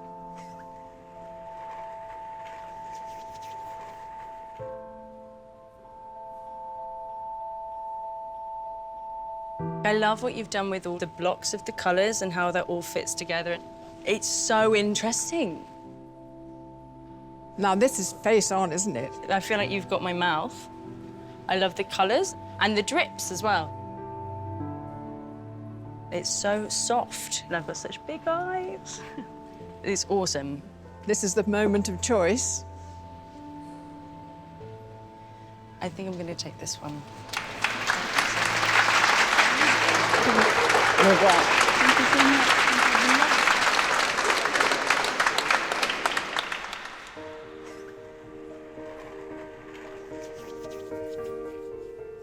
Wow.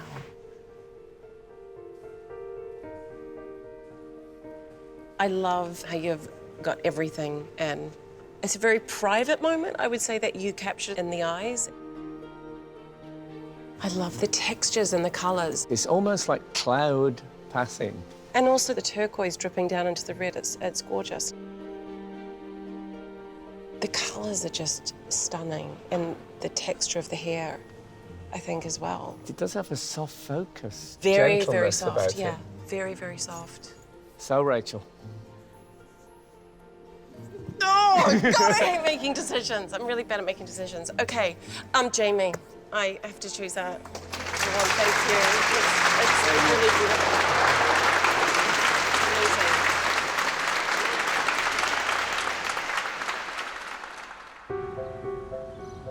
While the artists take a break, the judges get down to what they do best: judging.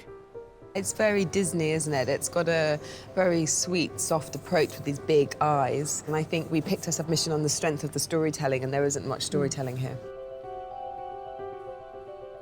I love the way that she's left this beautifully textured canvas. It's a really nice oil study, but the face is completed enough to make me feel that I'm looking at a finished portrait. I like the colours. I love the colours. He'd done a fantastic drawing. The eyes are still there, and this extraordinary extension of her face in the middle. It's such a pity because there are elements of it which are rather nice. There's something chocolate boxy about it, but I really like it. I really like the expression that he caught of her. You know, it's very dreamy.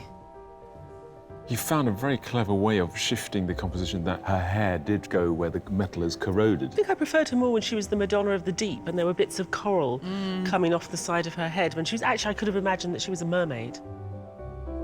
Now that I've seen this, I want to see lots more big paintings in this competition. To see someone putting down brush marks that we haven't really seen before because no one's had this big a canvas before. I really do like the way that he's put the paint down with this feathery technique. You see the soulfulness in the eyes, and then you start to realise that he's treated the paint in that way. I think he's got a nice balancing act there. It's like he's just been caught drunk driving. Yeah, it's the best mugshot I've ever seen. I'm immediately on his side. I'm like, right, I'm going to give him an alibi. The scratching is exciting. It's not drawing, it's not painting, it's somewhere in between the two. She went further round so she really had full profile. There are beautiful passages of colour in a way that you don't see it straight away. Blues and greens and this lovely purple around the eyes. All the judges have to do now is get the 9 to 3. It's a great face-off, isn't it? I like Yeah, we like this. 1, 2, 3. Yeah. Yeah. The judges have decided on the 3 artists they want to go through to the shortlist. And the first of those artists is Jackie Edwards.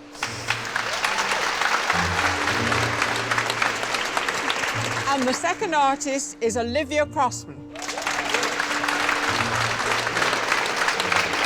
And the final artist on the shortlist is Lisa Paloffa.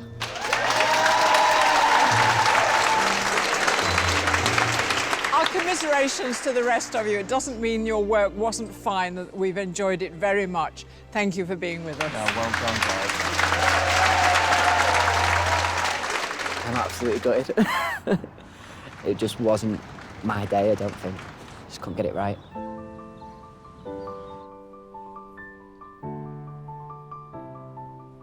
Well, judges, Frank and I have just been surveying some of those you didn't include, and we liked them a lot. But I think if we'd left some of these out, you'd have been having that same conversation. Maybe that is true. Anyway, let's have a look at Olivia. I'm really impressed she went for a large canvas today and pulled that off in 4 hours. Her approach is very unique, this strange scratching, and it's arresting, you know, it's absolutely 100% demands you look at it. So, Jackie?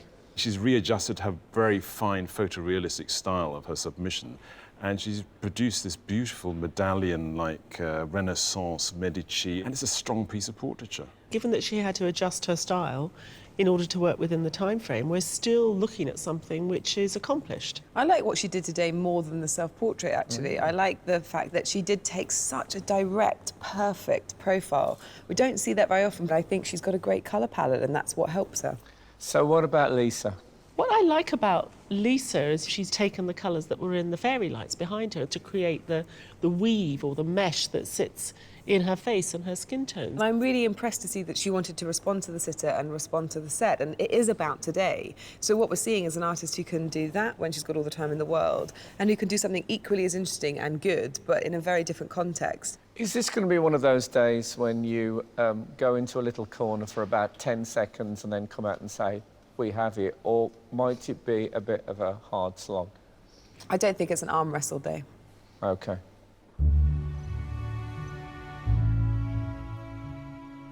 Olivia, Jackie, Lisa, congratulations on getting through to the shortlist, but only one of you can go through to the semi-final. Yes, and the judges have made their decision. The artist going through is...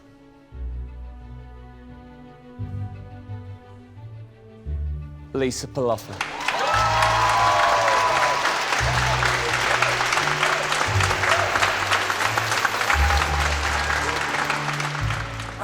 I can't tell you. I don't know how I feel. Unbelievable. So honoured. I'm just so honoured. Congratulations. Well done. Thank you. What a day. I thought the winning portrait was fabulous. She deserves it. Great technique. Oh my God. I think that her style is what makes her painting so great. That technique is what makes the work really strong. Lisa's our winner because she's got a great colour palette. She gets a very, very good likeness, but she tells a story with the paint. She puts it down in such an interesting way. We really want to see more from her. I think between now and the semi-final, I might do a bit of practicing now because I haven't really done a lot of that. Get back to painting and in my studio. It's so emotional. I can't describe it. I can't begin to describe it.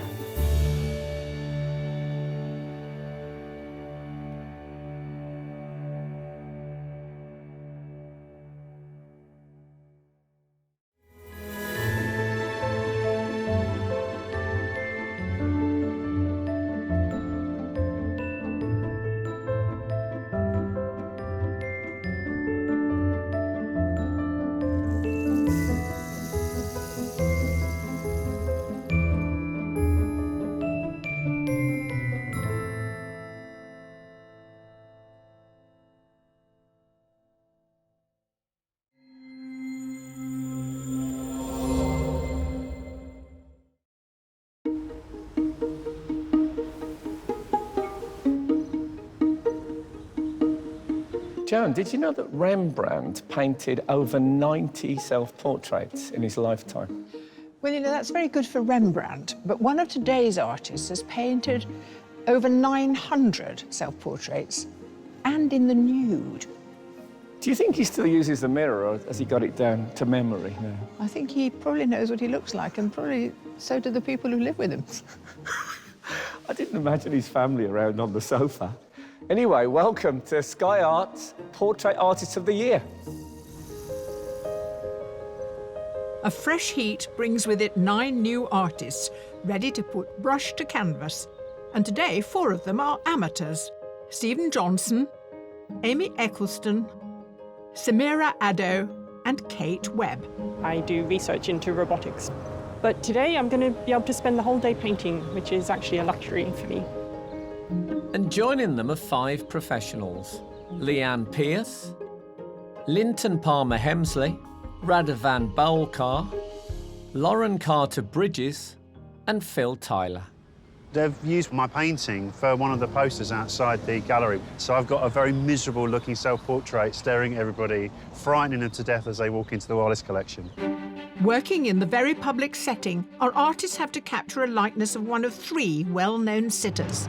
She's got a great face, really strong features, and she's perfect. But there's a time limit. 4 hours is not a massive amount of time. It's going to be quite rough painting, I think. And 3 very discerning judges to convince. It's a strange medium, and I think it hasn't done her any favours.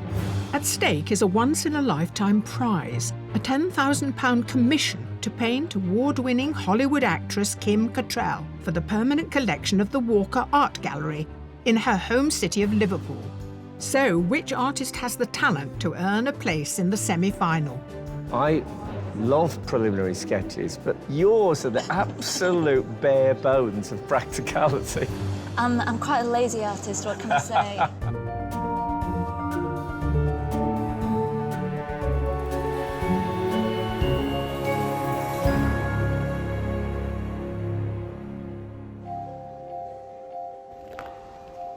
As our artists set up their workstations with everything they might need for the challenge ahead, it gives us a chance to study the self-portraits they entered with.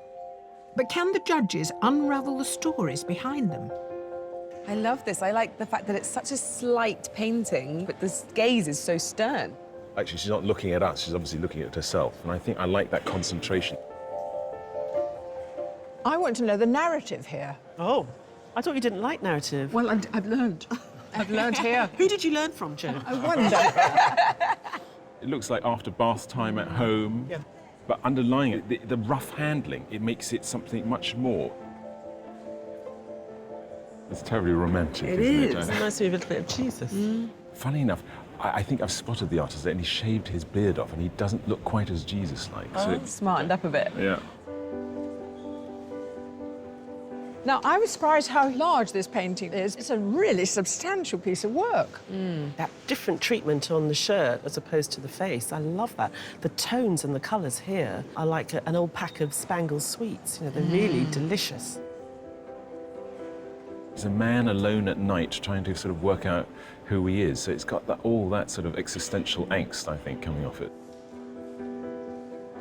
Well, here's a face we know because Lyndon has submitted before and he's not given up yet. No, we felt that he deserved a place again. We felt that there was a real development.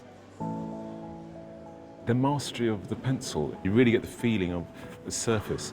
I think a brilliant narrative, you know, the beer bottle, the hair extension, kind of really catapulted into this person's moment in time. You've got a simple head, but it has a huge story in that. It's the contemplation of the self. I get the feeling that she's quite young. It feels very young and energetic.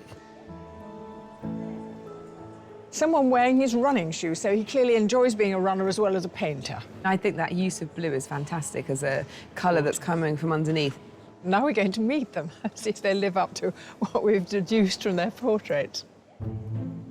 Our artists may have been able to paint their own likeness, but how will they fare with a perfect stranger who just happens to be famous?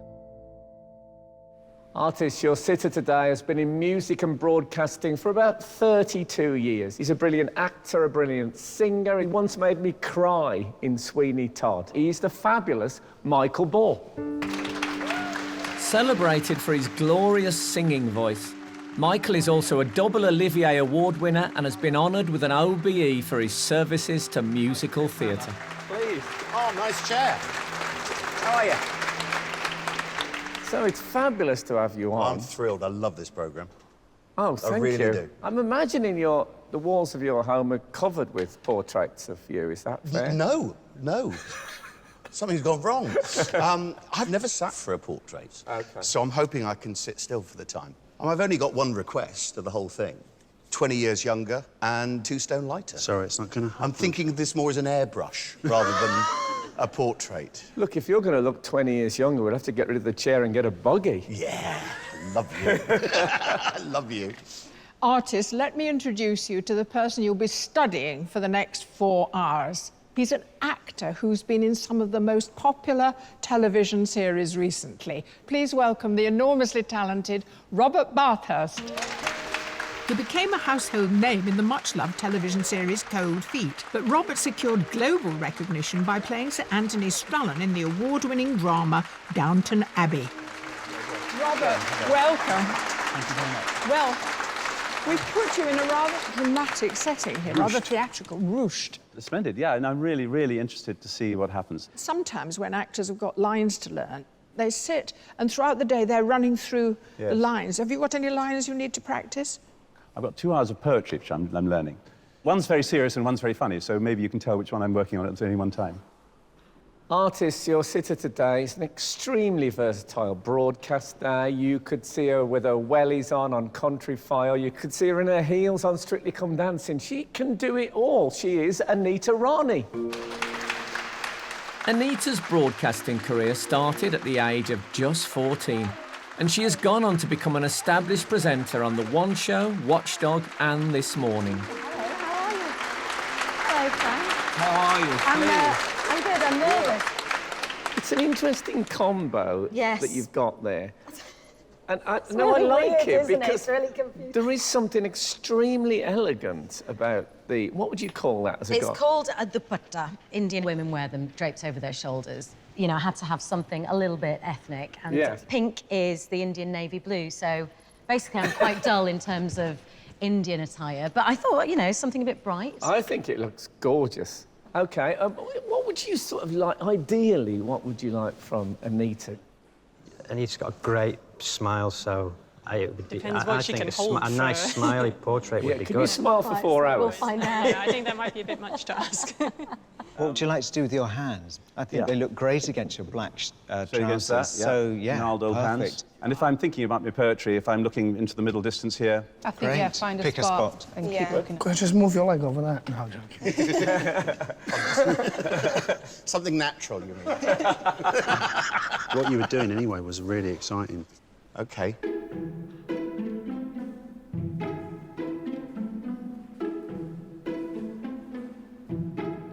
Artists, your challenge is about to begin. You have 4 hours to complete your portraits. Good luck, and your time starts now.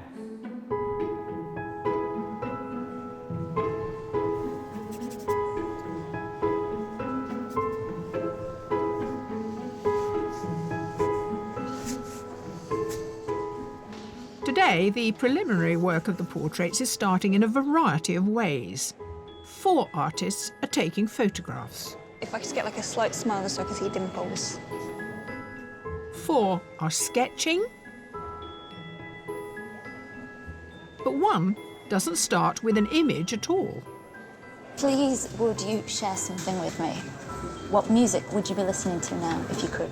Oh, right now, the mood I'm in, I'd probably listen to the new Laura Marling album. Oh, good choice. She's amazing. I actually already have that on my playlist, so I shall listen to it for the both of us. Oh, I'm so jealous. I think music is really revealing about someone. Finding out what kind of music, not so much what their music taste is, but what they would be listening to right now, I think tells you more in one question than anything else. Professional artist Lauren Carter Bridges gave up her jewellery business 2 years ago to pursue her love of art. Her self-portrait is a celebration of motherhood, capturing the moment she and her daughter shared their last clean towel. Painted in oils, it took 20 hours to complete.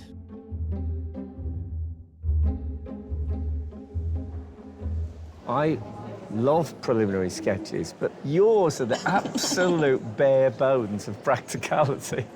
What have you gained from doing that? Because I can see that to make a smaller head on this one and fit more of the outfit in, there's just something more pleasing about this that's mostly head. I see.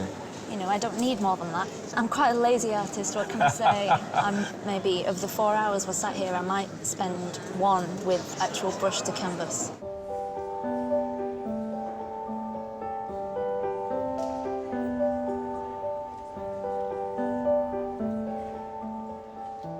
From working in front of the public to painting a celebrity sitter, for many of our artists, today is full of new experiences.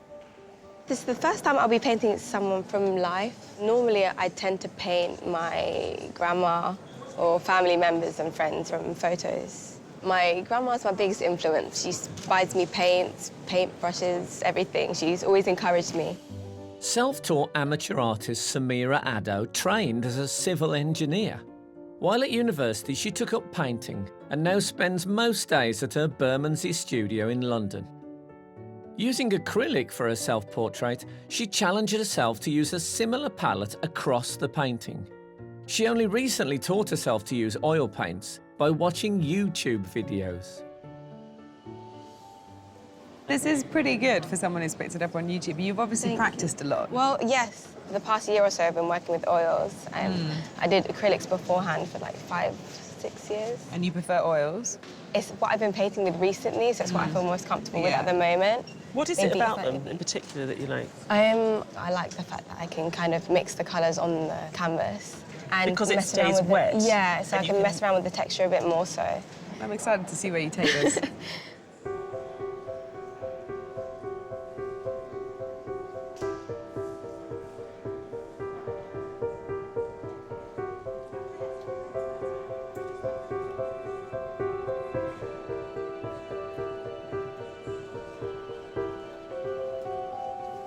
It's going to be quite rough painting, I think. I'm not going to have to concentrate on details, you know. 4 hours is not a massive amount of time. So what I wanted to do, I wanted to get the likeness. You have such a cool accent. It's Yorkshire mixed in with a bit of Czech. Yes. Professional artist Radovan Bolkar came to the UK to study contemporary fine art at St John University in York and has recently been working on a commission for a church in Birmingham. His self-portrait took him 15 hours and is inspired by the style of the old masters. Are these the only colours you're going to use? Yes. Mixing these colours, you can pretty much get any colour you like. It looks so spare, and yet you're very expressive in your painting. Thank you.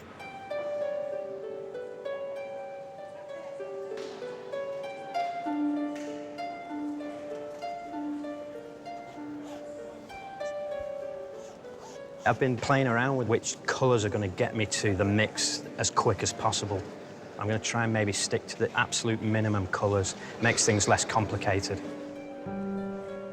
Linton Palmer Hemsley is a professional artist with a 30-year career in advertising before he became a full-time painter 4 years ago. Linton has appeared in Portrait Artist of the Year before, creating portraits of Sophie Turner and Ashley Jensen. So will this be third time lucky?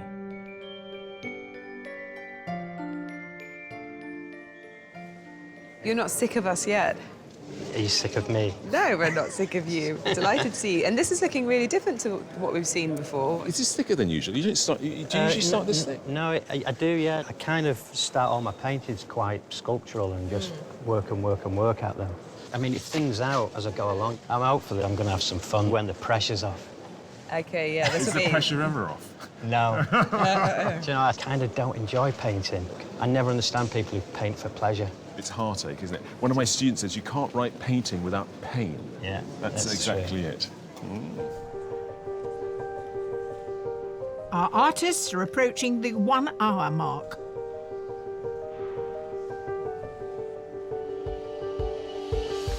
He's very colourful, wearing a very colourful shirt, got a very colourful background, chair. It's quite colourful, really. I'm going to maybe introduce it into some parts of his face, but I'm not sure yet.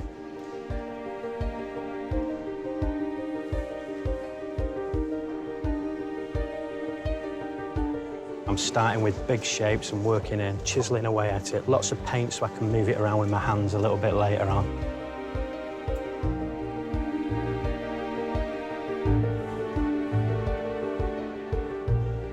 It's worth taking just the time to get the feel of her features for now. If I don't, it could all go horribly wrong.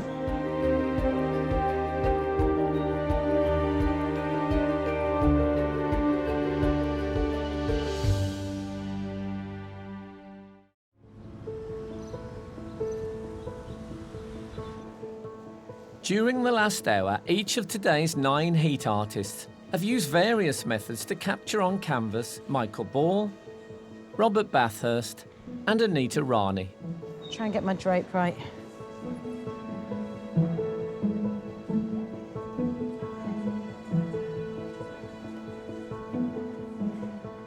And each artist has their own system to help produce the perfect portrait. Your palette should be as big as your painting. And, you know, more often than not, students work on the tiniest bits of paper and they wonder why their paintings look muddy. So I've got a roll of cellophane and I've put my cellophane over the table. And when that gets a complete mess, I'll just scrape all up the cellophane, put it in the bin and give myself a fresh palette.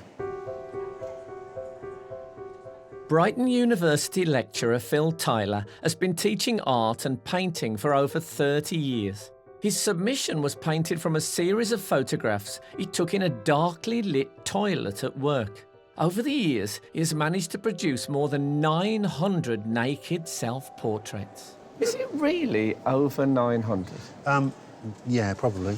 My mum died 21 years ago and I became quite obsessed then by painting myself naked in the bathroom. You must know every centimetre of your body. Well, so there's parts I haven't been to for years of mine. It has changed over the years. And how's Michael for you as a sitter? Is that Absolutely brilliant. I couldn't have asked for a better model. It's a shame he's got clothes on, really. Now I'm sure another time we could organise something. Well, I'm going to leave that to you and Michael to sort out. We'll exchange emails. I'm not going to broker this deal. No. Can I just say Okay. that? To structure their compositions, some artists go by eye, others use viewfinders. But some get scholarly and use a mathematical equation called the golden ratio. There are certain points on the canvas which are said to be more pleasing for the eye, and to find those points there's a calculation which the ancient Greeks came up with. 1.618. It's just about where you place the eyes, where you might put the top of the head, that kind of thing. 2 years ago, when amateur artist Stephen Johnson turned 50, he gave up his long-standing career as a graphic designer for full-time study at Heatherley's School of Fine Art. In approaching his self-portrait for the competition, he wanted to record 2 of his favourite pursuits in life, drawing and running.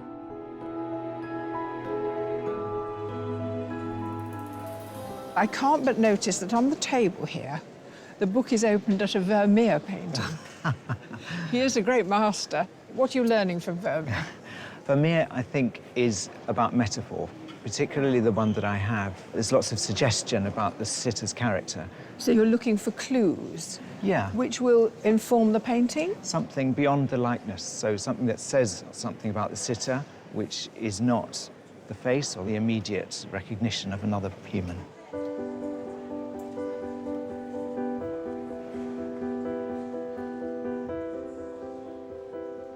To cope with the limitations of the 4 hours, some take a tactical approach. Usually I tend to use pencils for my portraits, but a portrait could take me weeks to actually finish. So today I've decided to do pastels. I can get more done in a shorter amount of time. With a fine art degree from Plymouth University, Amy Eccleston is an amateur artist who usually produces photorealistic images. A desire to capture a chaotic year she'd had in her personal life led to her drawing herself after a night out. It was a therapeutic process that took her 3 weeks. You sketched in the outline and white, and now you bring the skin tones in, and then you blend them with your finger. I do with my finger, yeah. It's just a matter of blocking it in, so it's going to look very rigid and structured at the moment, but then I'll start blending in more colours. I'll start putting more detailing with the chalk pencils. So have you done the more detail already on the eyes? Is that I the have level on the it goes? eyes, yeah, because I found that if I didn't do the eyes first, that's what would always let down the portrait, so I have to start with the eyes first. Great, I'm looking forward to seeing how it evolves. The setting in which a sitter is placed and the clothes they wear all have their impact on the portrait-making process. We've set Michael Ball against a pink room. Is that appropriate, do you think? Well, I think it's quite a brilliant juxtaposition because he's very serious in what he does, and yet his character's really playful and really fanciful. We always know some of the artists will refer to it quite explicitly and some of them will leave it out. But even if they don't get an actual pink background, that pink reflects onto his face. That tone will have to be there in some way. Can I just say thank you for putting me in a blancmange? What's with the pink? I'm slightly fascinated by this sort of Indian pink. A lot of people are doing a sort of head and shoulders shot, and that shock of pink in the corner, I think is going to feel really significant. It works in the shawl. I think it might be difficult on the lips. I think in this particular case, all 3 artists having difficulty with her likeness. I think it's because she's moving so much. I'm guessing you're the sort of artist that doesn't like much chat from the sitter. I'd like the sitter nailed to their chair. So I think I'm doing the artists a disservice by moving around too much, and I don't want them to mess these paintings up, so I'm going to try and sit as still as I possibly can. Robert is a tremendous presence, isn't he? The shirt, the setting, the blue behind and his blue eyes, it works, doesn't it? The tones together are absolutely perfect. It's very difficult to ignore a shirt like that. And actually, even if they do ignore it, I think it can still be important because it tells you something about the man. It tells you something about the sitter himself. And these clothes make us extremely serious people. Yes, well, we are, yeah. I chose this shirt because I wanted to keep them busy. You know. And by chance, the set colour perfectly suits one artist's process. I tend to paint on blue. I see that colour in skin, so it's just me replicating what I'm seeing. As soon as I have accomplished the face and the skin, I'll concentrate on the background and the shirt. Professional artist Leanne Pierce gave up her admin job in a law court to focus on art. Painted specifically for the competition, she used a thinning medium for her self-portrait in order to see the colours through the layers. You've got quite a small brush. I've only just started with a small brush. I was going to say, because I feel like I'm looking at strokes that are made quite big and bold. Yeah, so I've just started with oils. OK. So this is all done with acrylic. OK. And now I'm going to go in with finer detail. I get the impression you kind of feel your way through it, that you don't necessarily have a strict plan that you have to adhere to. I never have a plan, really. OK, so you're going to keep us on our toes all day, then?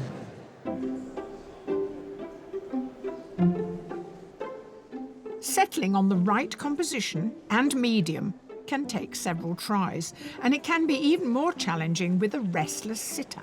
Anita, if you could just hold the pose for a little while just so I can... Yeah, thank you. No, that's fine. After charcoal and pastel, will watercolour finally capture Anita's personality? Anita has the most fabulous face, but I'm hoping she's going to settle down. It's fine for her to move sometimes, but she needs to get back to the same place and stay there. Originally from Australia, Kate Webb has been a professor of robotics at Edinburgh University for over 15 years. She painted her watercolour submission in a 2-hour sitting, using a mirror to try to capture her sceptical gaze. So you don't do this professionally, is that right? I build robot insects. You are kidding me. That's the best job I've ever heard of in my life. Yeah, it's not bad. It's quite fun. Any other interests you've got? Well, yes, music is the other one. So, Music, OK. Yeah, so I play music, medieval music. So I play a harp. You play medieval music, make robot insects and paint? Yes. If you were on Tinder, that would be the best ever profile.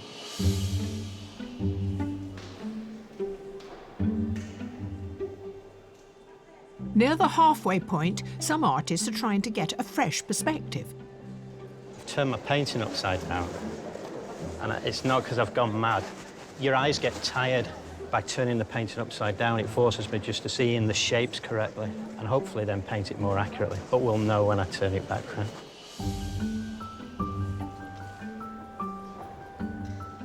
Right, Phil? Yeah, I've started a second one. The second one? Yeah, it's quite nice to be jumping between one painting and another, and that gives you, hopefully, some fresh eyes.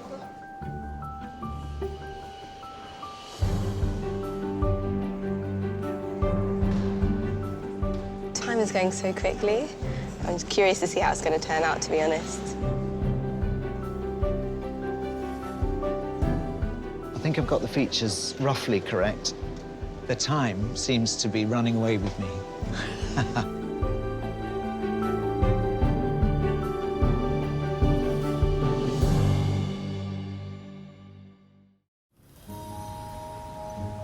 After 2 hours, the artist's portraits of Anita Rani, Robert Bathurst and Michael Ball are evolving in a variety of ways, and the judges have been watching every mark they make.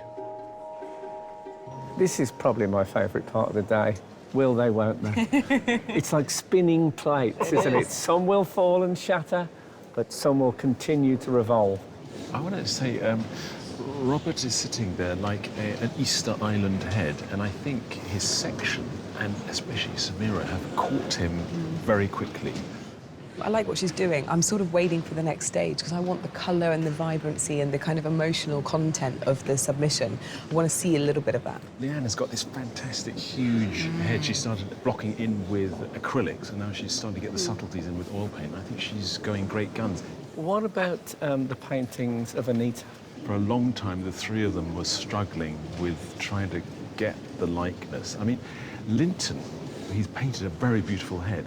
I don't really see her in it. Not yet. I mean, it's still at quite a sculptural stage, isn't it? I like the way he's building her from the different colours and tones. But the one that really jumps out for me is Lauren's, because I think she's sort of spent the time, and I'm really beginning to see Anita emerge from it, actually. What about the portraits of Michael? I'm really pleased that Phil's given us the entire scene. I really admire an artist when they give us the set and we get a sense of what it's being like here today. Don't know who it's of yet. There's not much of a face. But that's the difficult thing, I think, when you work on a full length on that scale of canvas, the head becomes very small. So how do you get that level of detail? And Amy? I loved her submission, but I just think because of the way that she's doing it in the pastels, it just looks like a bit like street art. That's where, if she'd stuck with the pencils, the graphite, I think she'd probably been a bit safer.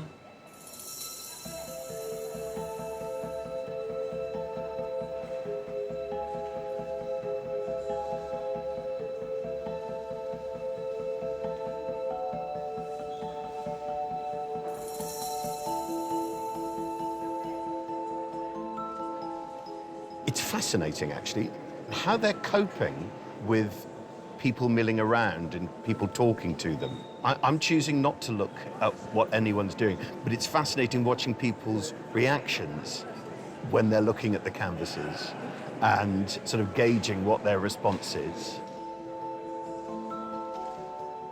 Painting's normally a solitary thing, and to be doing what they're doing with all this stuff going on around them, you know, it's really difficult. So my job is simply to give them focus back, really.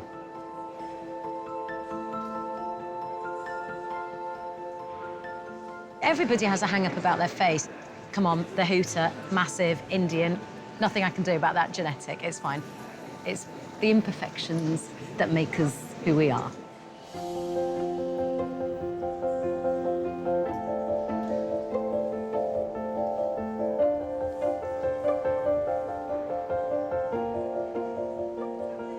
Phil, it's really exciting watching you because we've got this entire body, we've got the set, we've got the chair, and we haven't quite got the face yet. It's just, I keep getting really excited. Oh, there it is.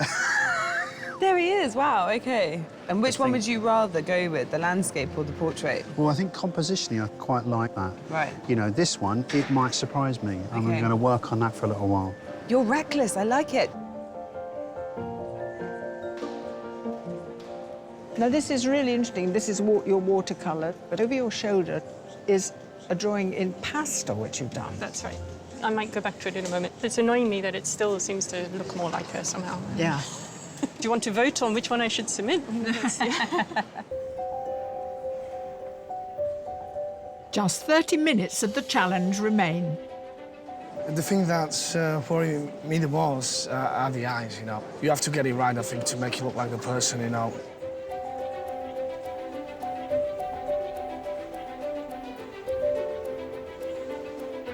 I think the eyes are crucial. So I'm trying to get the eyes right at this minute, and then everything from the eyes.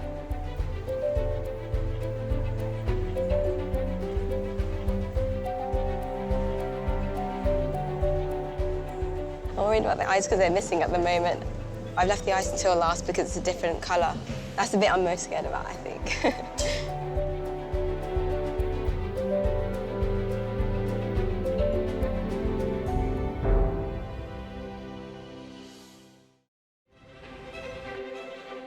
For the last 4 hours, the likenesses of Anita Rani, Michael Ball and Robert Bathurst have been emerging onto the canvases.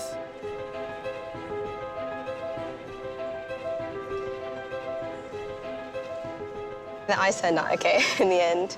Now it's done, I feel a bit more free. I've just a few more bits to do, and then I'll be slapping some pink on and seeing what happens. Artists, you have just 5 minutes left. 5 minutes. I mean, it's never going to be finished, you know. I'll do what I can, and that's it. I just want to add, like, the little bit of detail. That's my aim for the last few minutes.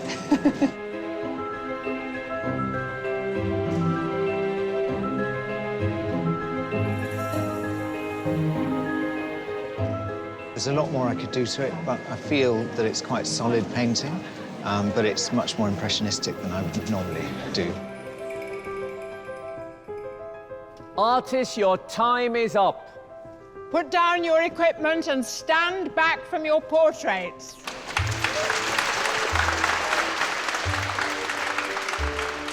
Throughout the day, Anita, Robert and Michael have refrained from taking a sneaky peek at their portraits, but their restraint is about to be rewarded. Michael. Yeah. Is it the longest you've ever been silent? Been silent and had to try and sit still. I found it fascinating watching the 3 entirely different techniques and styles. In that case, this moment will be incredibly special. Just hold on to that chair. Yeah. Artists, will you please turn your easels? Gosh. They are nothing like I thought. Wow.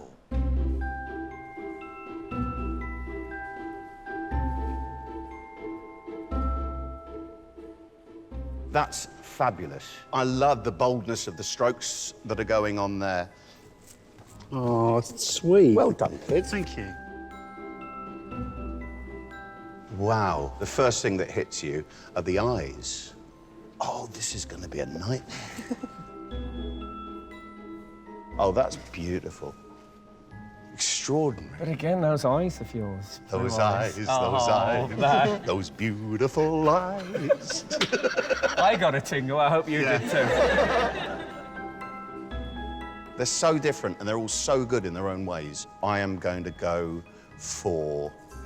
I'm going to go for Rad. Thank you. Thank you.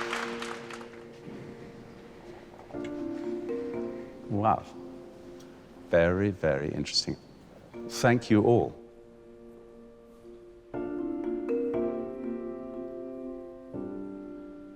It's lovely, and I love the freedom of it. Great slabs of paint. Yeah, absolutely. Yes. Oh, it's good. I'd love to. I mean, it's a really good likeness, and it's got a sort of stillness to it.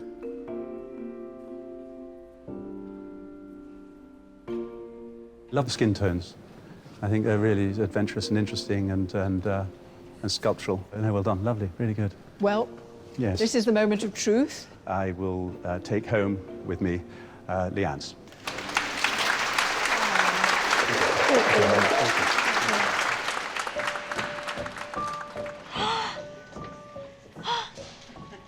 Oh, wow.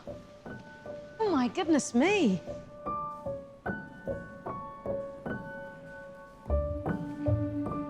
Wow.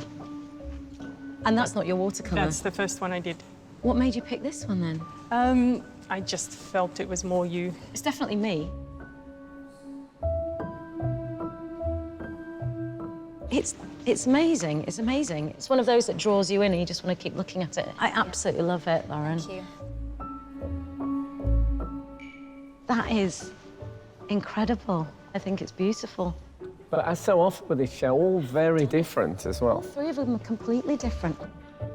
I'm going to pick Lint's.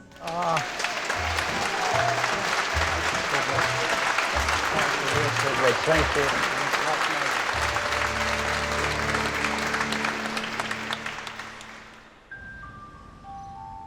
Now able to get up close to the completed pieces, the judges can really get to study each of the portraits. He's definitely got his character. And it is a fantastic likeness, and I think it's better than his submission because he's introduced colour. Do you know what I'd like to do is just turn back the clock and see her do it in pencil. I don't think this colour works at all. It's a strange medium, and I think it hasn't done her any favours. What is interesting, he did 2 versions of this. It's interesting that he's presenting us with this one, because as I look at it, his shoes are shunted out this way. I think it's very jewel-like, though. I do. There's something quite special about it. He understands how the colours work well against each other. This was hard to watch because I felt that there was a great painting around lunchtime, and then in the course of the afternoon, I watched it slightly slip away. I think it's been overworked. I was really worried about this earlier in the day. I couldn't see a likeness. And then suddenly he did something. I think it was around the eyes. There's definitely something of her there, and I love that sort of filmic sense, you know, that reflects what she does in her working life. There's something not quite right with this side, isn't there? I think it's difficult for artists sometimes when they can only see a profile. They so desperately want to see the other eye that they put it in there even though they can't see it. It's almost Picasso-esque, but you know, it's not meant to be here. He's caught Robert a little bit. I think he sort of came in and out, Robert. He was really there at the beginning with the sketch. And then when he started to put the lines in for the mouth, after he started doing some of the basic painting, it sort of really, really went, but he pulled him back. Yeah, that's the Robert I recognise. She's really caught him, especially in the eyes.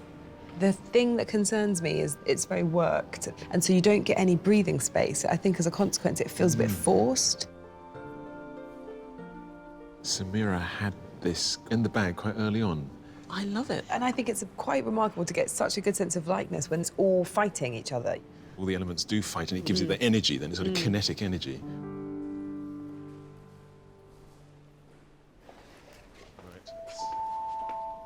Now they must choose their top 3 artists. This one, I'm just finding it more and more captivating. Yeah. It's sort of, I feel like I'd want to live with that one a little bit more. Okay, I'm just going to stand in front of this one and look at the other 3. Nice. Yeah. It's a good Really three, nice, isn't it? It's a actually. good 3. Yeah. Good. Yeah, lose it. Yeah.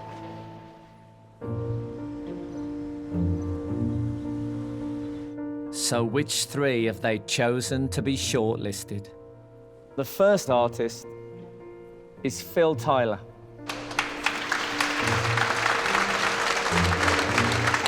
The second artist is Samira Addo.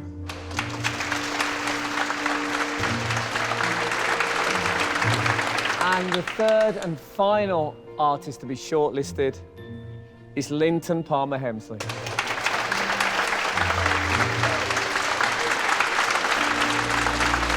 Thank you to all who didn't quite make it. We've enjoyed your company and we've enjoyed your art very much. Thank you. Brilliantly well done.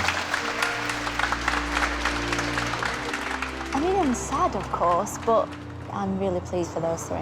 So, hey, we'll try next year. With today's work alongside each of the shortlisted artists' self-portraits, there's something we'd like the judges to clarify. There is a moment when you guys start dragging easels around. What is the effect of having them all in one space like that? In a way, it's a sort of fresh pair of eyes because you take them out of the order that they've been in all day and some sort of start having a life of their own beyond today's event. Or it's like the way you might hang your pictures at home. You see that X doesn't work next to Y, or suddenly Y pops out so much more because it's so much better. So that comparison also allows you to judge quality. So I think we were all slightly blown away by Samira's submission, weren't we? But what I asked her about was the background, and I said, promise me you're going to put in some background, and she chose not to. And There's a little bit there. Yeah, I do agree with you, Joan. I think it would have been nice to see more of a background, but I'm not sure that it was necessary. I think she was given something and she probably didn't want to work with it. Lyndon, of course, has been with us before, and I think his self-portrait is terrific. I'm not sure that I quite see those skills transposed to today's work, but... He's got a great sense of colour and he paints very beautifully. Today he really put it on in a very luscious way.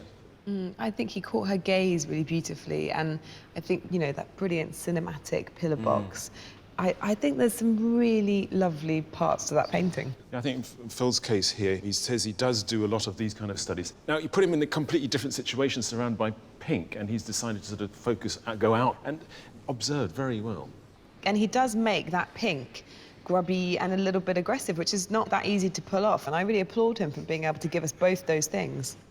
It's very difficult today because they were all very much of a level, the artists today. And normally we have, you know, 5 or 6 that really sort of bubble to the surface and really shout. But today it was very even, so it was much closer, I think.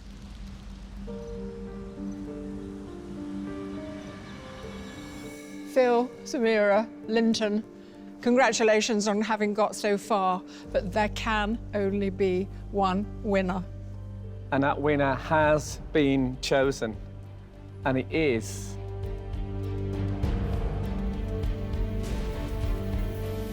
Samira Addo.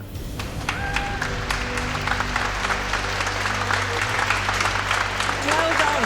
Well done. feel really fortunate to be picked from such a good selection of paintings. You've done it.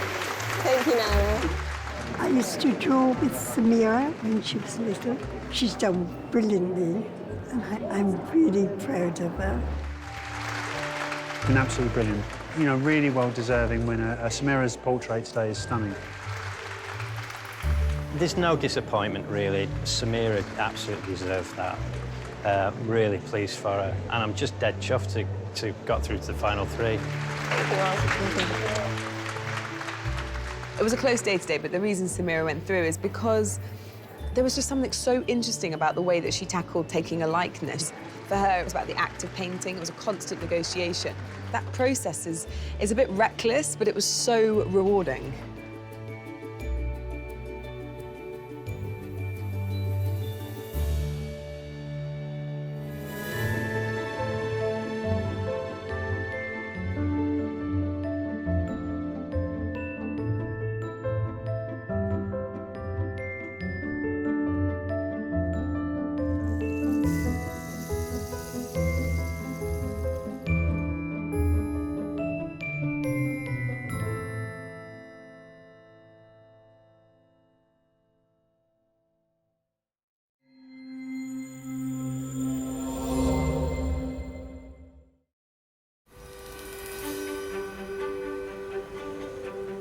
Over the past 9 weeks, we've seen 26 famous faces being painted, we've smelled 200 tubes of paint being opened, and we've heard the opinions of 3 quite contrary judges. And you know what? It's been a joy, but it's not over yet. So prepare for a visual feast as our 3 finalists go head to head to claim a life-changing prize. We haven't covered all 5 senses. We can touch. Oh, yeah, and you've got loads of taste. I think we've cracked it. OK, welcome to the grand final of Portrait Artist of the Year. In our search to find the next Lucian Freud, Frida Kahlo or Rembrandt, 72 artists put their extraordinary skills on public display. It's starting to shake a little bit. Oh, no, don't worry, don't worry. Painting a Hall of Fame. I've got a gift of a face. I mean, it's ridiculous. I just wish they'd turn one of them and it was Peter Capaldi. Only 3 remain. Obviously over the moon, really, really, really over the moon. Today they face their final challenge. I don't really have a plan. I'm just going to kind of keep spreading the pencil around and hopefully it matches her face. I'm really feeling the pressure. I just want to feel proud of my painting. It's the final chance to win. It's all or nothing. So that's where it is. Before one of them will claim a phenomenal prize, a £10,000 commission to paint celebrated Hollywood actress Kim Cattrall for the Walker Art Gallery in her hometown of Liverpool. But as always, the decision is down to the judges. So I'm getting emotional. Oh, Ty! So who will they choose? The Sky Arts Portrait Artist of the Year for 2018 is...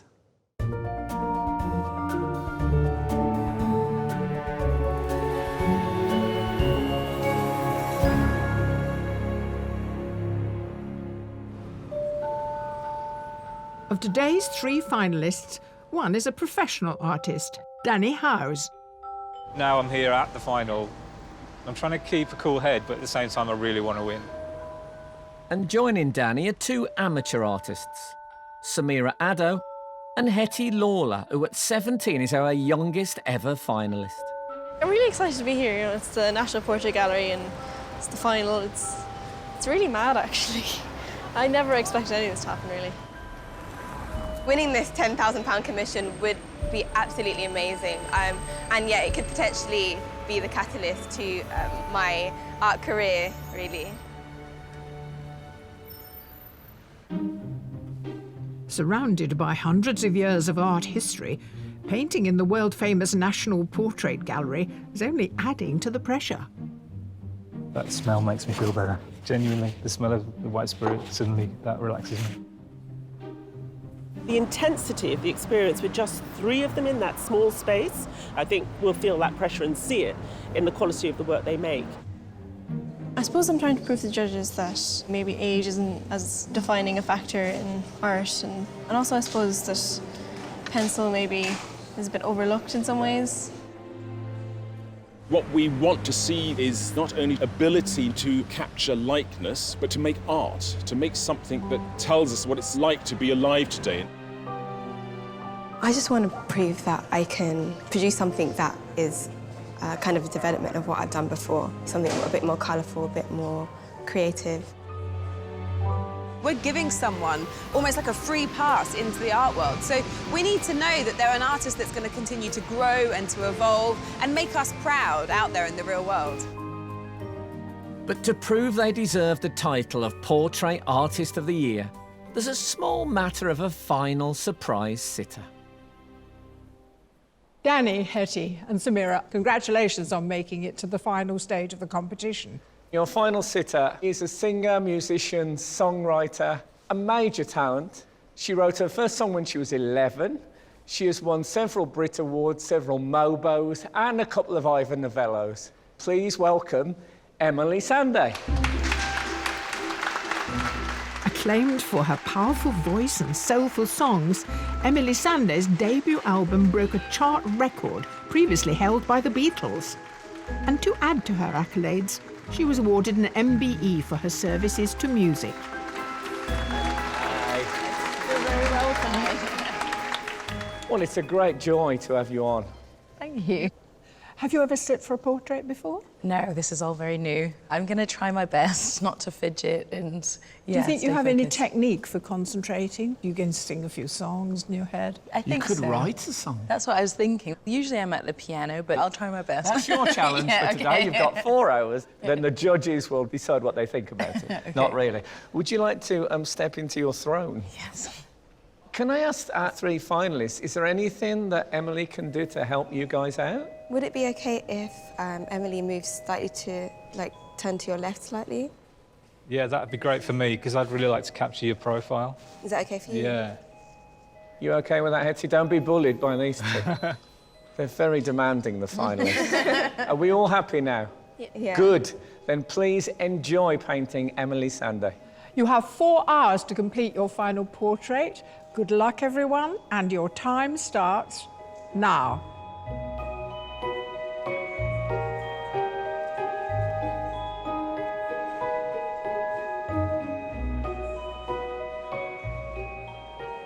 I'm really happy with the sitter. Yeah, she's a great face, and I love the hair and the earrings and her dress and everything. It's just I'm very happy.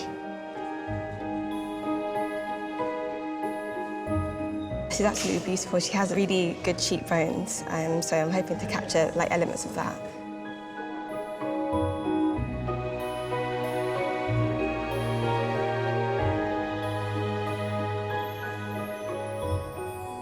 But as soon as Emily walked in and sat down, she just sat in that profile position just straight away. And I thought, I have to capture that beautiful profile, her neck, the poise of her head. Everything is just right there. There's the painting right there. Danny Howes is from Birmingham and is today's only professional artist. He won his heat with a painting of Chopin de Risu, impressing the judges by conjuring a mood.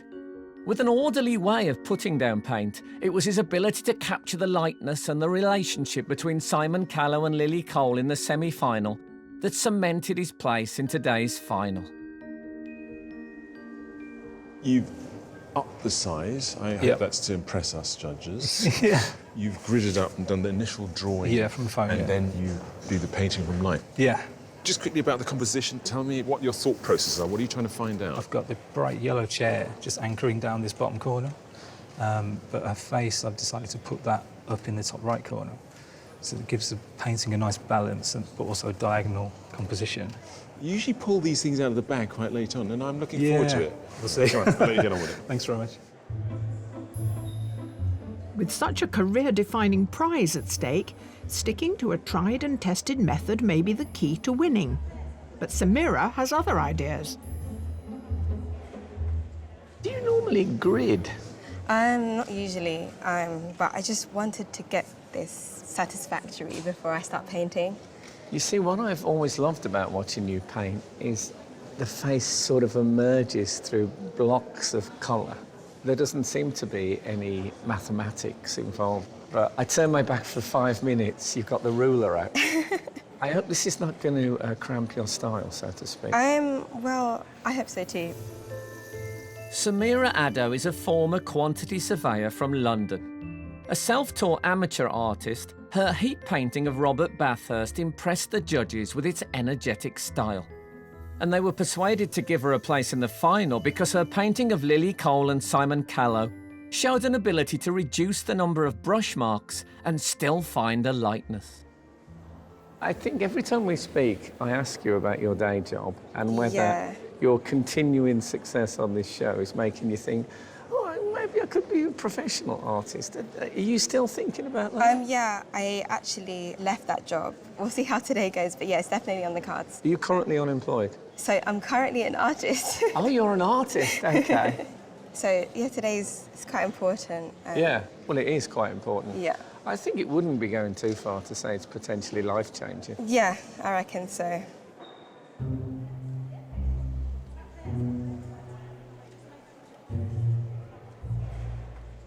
I don't really like using a grid. It seems a bit too structured. I just kind of guess with proportions. I usually start with the eye and then I just kind of build out from the eye. It kind of helps with proportions a bit, so I can match everything to the eye. Hetty Lawler is an amateur artist from County Mayo and at 17 is our youngest ever finalist. Unintimidated by David Tennant as her first live sitter, she captivated the judges with her technical proficiency and poignant style. It was the progression of method in her double portrait of Lily Cole and Simon Callow that secured her place here today. One of your techniques to take a photograph and refer to it quite a lot. Now, do you think you might look at her a little bit more this time? I'll try to look at her more. I'm kind of trying to train myself to do that. It is even more of a skill to do it from life. Yeah. I'd like to be able to do both, have the option. Well, great. Good. I won't interrupt you anymore. Visitors to Britain's National Portrait Gallery are well used to seeing scores of fine paintings. But usually they're all finished. Today, the gallery has helped us to throw open the doors to over a dozen working artists who have come with brushes, canvases and easels in tow. The atmosphere here in the gallery is absolutely electric. Sat in a room surrounded by men in wigs. It's great. Painting from screens with a live video link, the artist who impresses the judges the most will claim a place in the heats of next year's competition. Is this what you do full-time? No, I study textile design and I make closable sloths. You can have a play if you want. OK. Do you use the colourings for any other things in your life? I'm not sure. Maybe. OK.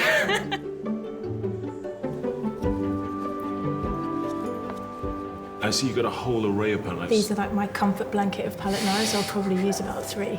Oh, OK, So- OK, you're just showing off. I like that.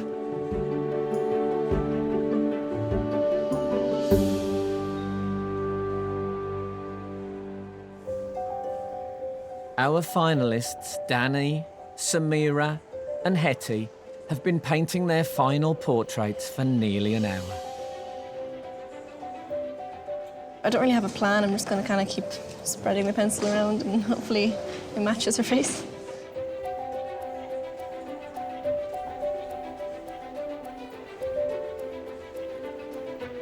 I am feeling the pressure of the final in a way that I haven't felt it before. It's the final chance to win. It's all or nothing, so that's where it is.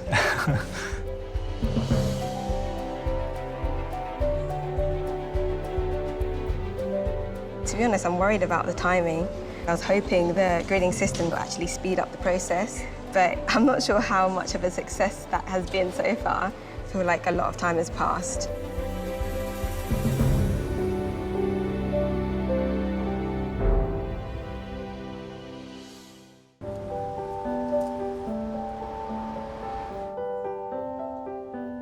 At the National Portrait Gallery, our finalists Hetty, Samira and Danny have been painting the statuesque Emily Sande for just over an hour.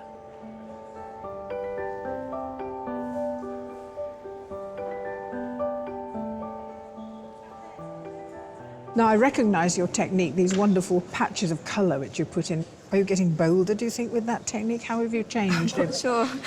I've gone with a purpley palette just to be a bit more bold and creative. It was a way I could think of to try and push it a bit further, really. Are you up to schedule? I would have hoped to be a bit further ahead, but yeah, it's getting there. But yeah, we'll see.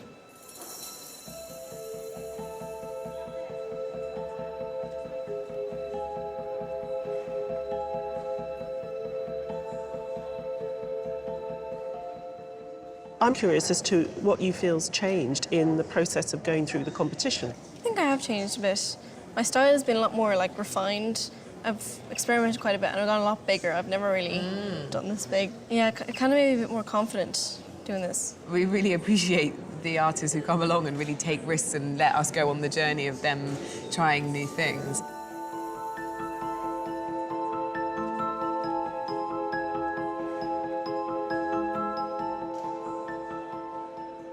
You are the professional today. The other two are not professional. Yeah, that's kind of... Do you think that makes a difference? It does, yeah, because the pressure's on me to produce a professional piece of work, if you like. I just feel from you a bit more hunger. Yeah, winning this would be massive for my career. I've got an opportunity to go to the kind of next big stage. Yeah, that's giving me focus and making me want to win even more, definitely. I like to see a bit of drive combined with a bit of artistry. Thanks very much. Good man.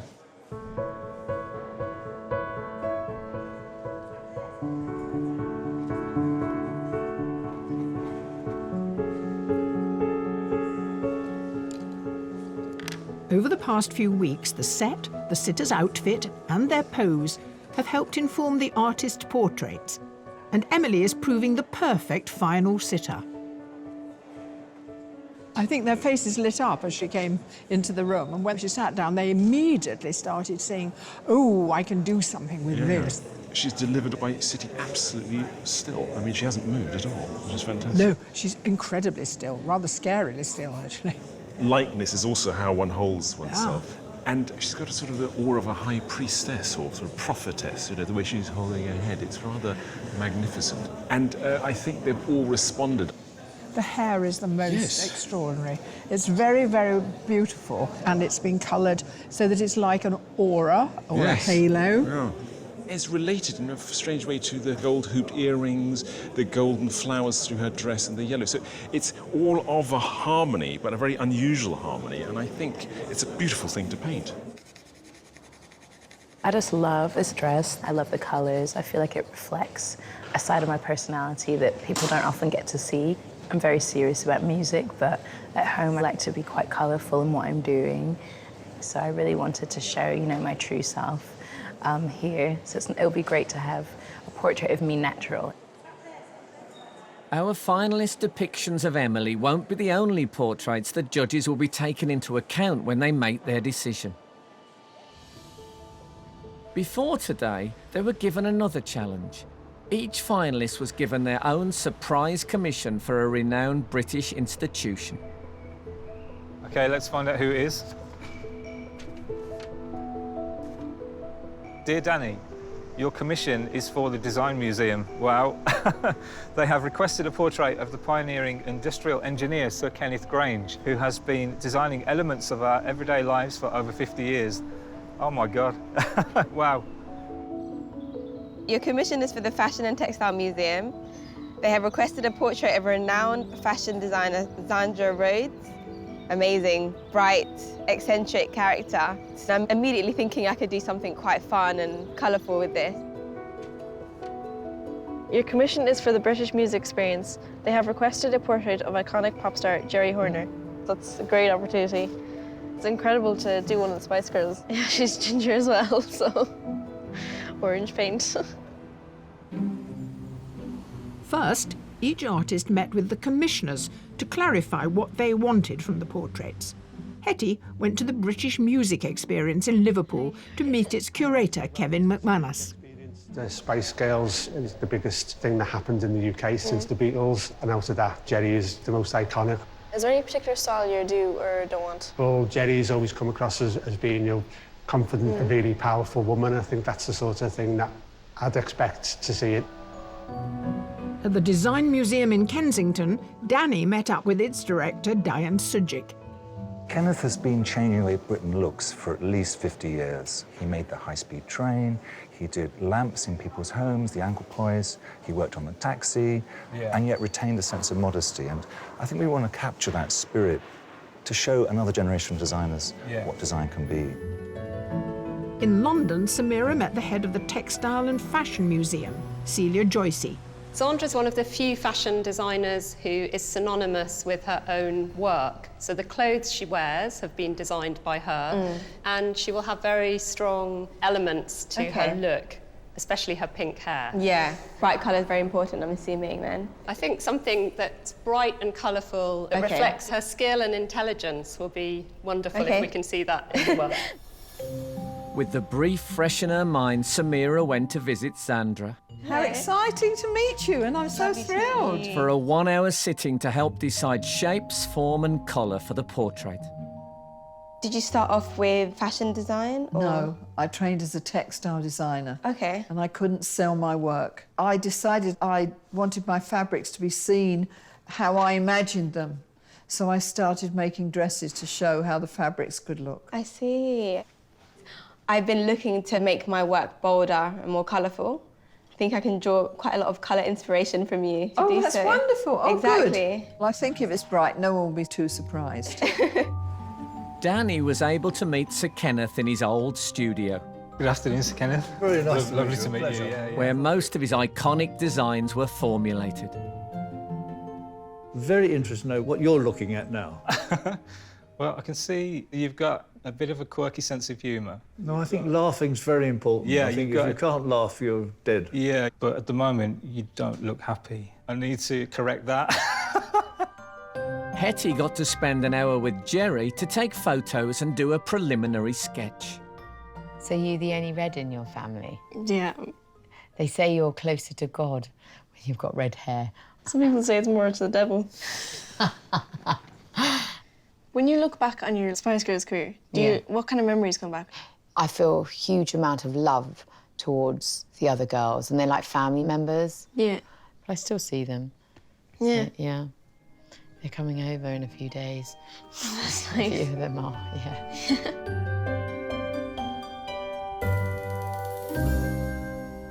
Okay, I'm done. For now, anyway. Preliminary show. Yeah. Oh, it looks very strong. Oh, I'm glad I re-pinked my hair. Dum, da-dum, dum. Oh, brilliant. No, that's very good. What an old bugger. My goodness. Wow, that's amazing. You did that in 1 hour. That is incredible. Thank you. The artists then had 2 weeks to complete their commissions. I decided to go bigger because the area that's going to be hung is going to be quite a big area. The pose I've chosen is quite striking because the brief I got was to make her really stand out and pop. I chose the background as red because she has nice blue eyes, so the contrast of that is nice. I wanted to sort of fill the painting with his personality. So it's a collage, really. Everything in the painting is him. It's his workshop. The lamp that he designed is next to him. It's very tidy. His personality is all there in the painting. I got orange, pink and blue from Sandra. I'm trying to capture her quirkiness, the boldness of her character, her fashion. So I'm hoping the judges can see that I'm not scared to explore or to be creative, and that I can produce something that is the development of what I've done before. The completed commission work won't be revealed to the judges until the end of today's challenge.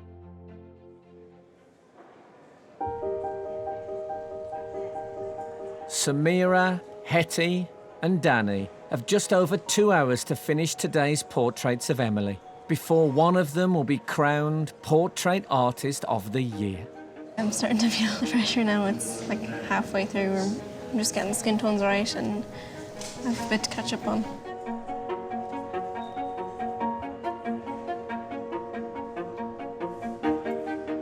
You're now coming on to a really dangerous part. I don't want to alarm you. It's tricky because if you get it wrong, she can look like she's been punched in the face. But if you get it right, it'll look perfect. So, yeah.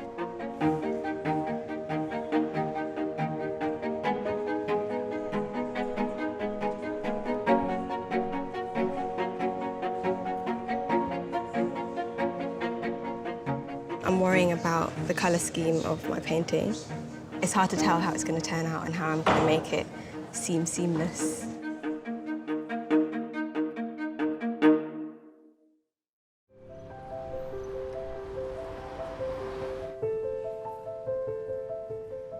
Here at the National Portrait Gallery, our 3 finalists, Samira, Hetty and Danny, have been concentrating on their portraits of Emily Sande for 2 hours. But they've been keeping one eye on the competition. I haven't looked at the other portraits and I am intimidated. They're both really good.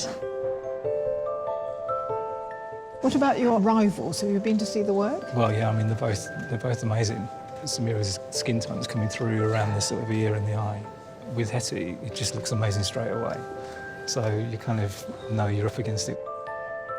But today, it's the judge's opinion that counts. It's the final, and I find it today and watching these 3 work, I think as excited as I've ever been. Yeah, it's impressive. They're quite different, aren't they, as artists? They're very different. Chalk, cheese and apples. Shall we start off with Hetty's portrait of Emily? Hetty's got her from lower down, so you really get that sort of great space going up. It's a phenomenal angle that She's found that look in her eye, which is really special. She's got the head, and she's always been very good at capturing that. I would like the sense of the whole body and more of Emily's poise. So what about Danny's portrait of Emily? There's something very reliable about what Danny does. You feel that he's very experienced. He's Safe pair of hands. Yeah, safe pair of hands. He's very well practiced. Maybe a little bit less exciting than I would like, but he's been very clever at using his time with the other pieces to put in something to spice it up a little bit. So I'm waiting for that to kick in. If it doesn't, I would be disappointed.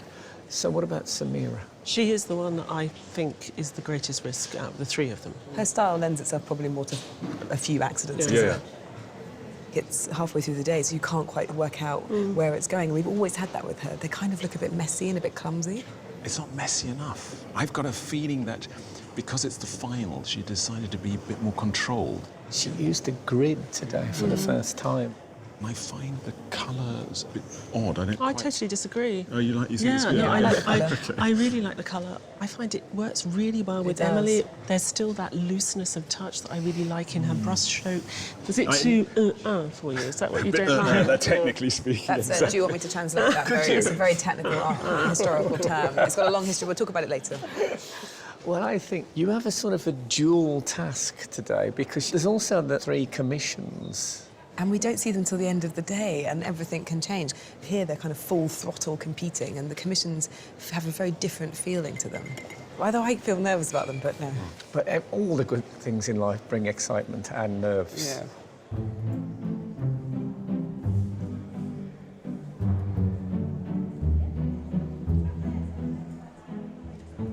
I've never done this before. Just to completely be silent for 4 hours. Things going through my mind have been song ideas, things I need to do tonight, but then slowly the thoughts get less and less and you just start to relax. It's been nice just to slow down the mind a little bit.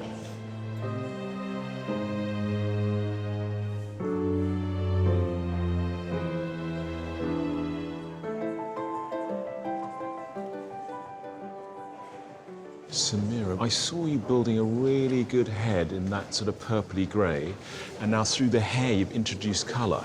Is this what you envisaged when you started out?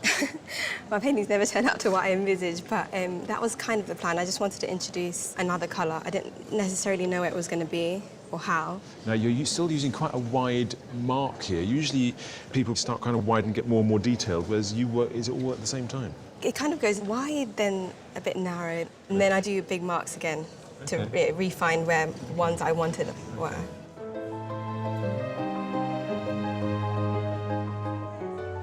Making these paintings in 4 hours, has it taught you anything about your technique? It has, yeah. It's taught me to be a bit more brave with brushstrokes in particular. It's working out okay as long as I just don't run out of time, so, yeah. On that note, I'm going to leave you to keep painting. Go, go, go, go, go.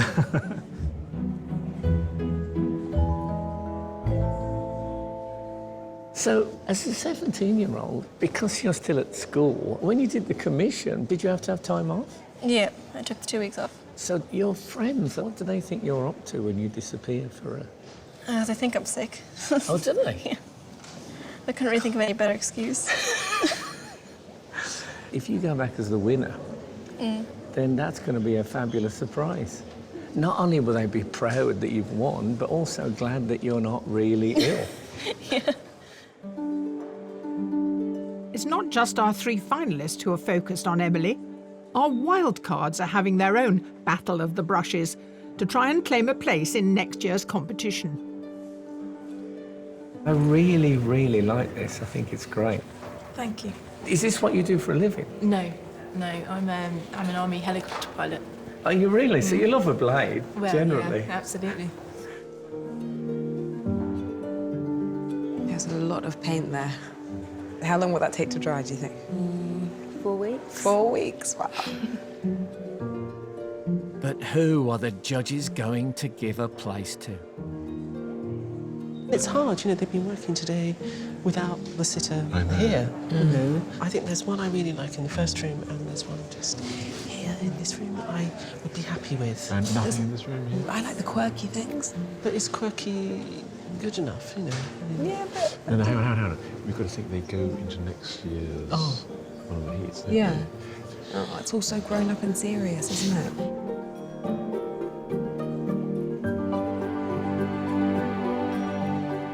You're our winner today. Congratulations. Thank you. Oh, I'm so surprised. I like the colours and everything about it, and the fact that it was good right from the start of the day. It was brilliant. Thank you. Hannah Shergold is the first artist to claim a place in the heats of next year's competition.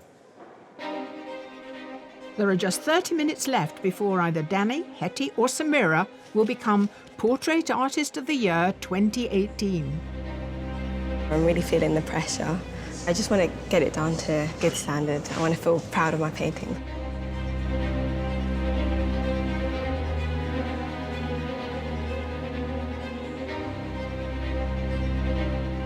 No, I'm not on schedule.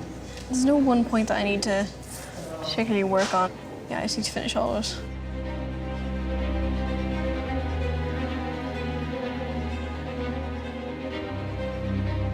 The dress is obviously covered in flowers. I am planning on painting all of the flowers. It's just dependent on time. I don't want to rush the end, and I've got a feeling I might have to.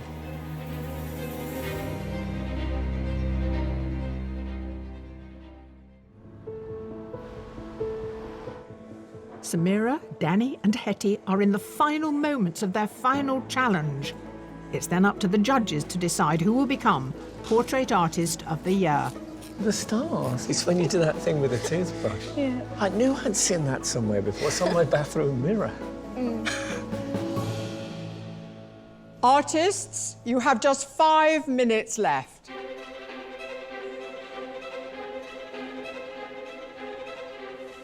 It's been an absolute mad scramble. I've got the hair done, I've got what looks kind of like flowers on the dress done. Just got to put some highlights on these earrings.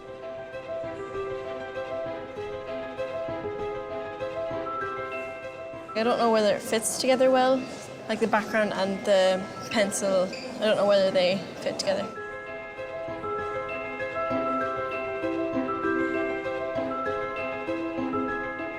I'm just trying to pick out the most important bits for me to get in before the time is up. But yeah, I can't believe where the time has gone. Artists, your time is up. Your final challenge is over. Please put down your materials and step away from your portraits.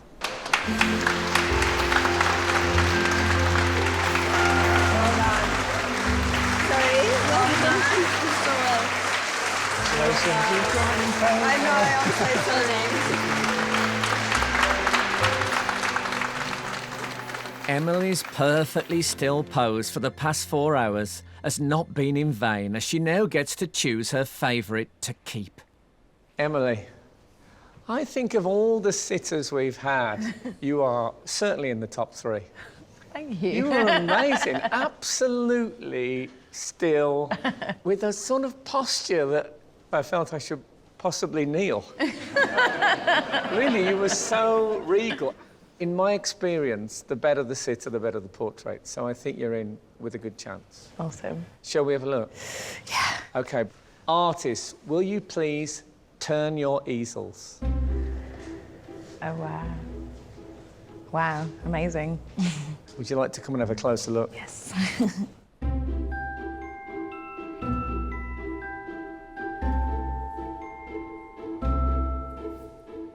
It's strange for me to see a picture of myself, really.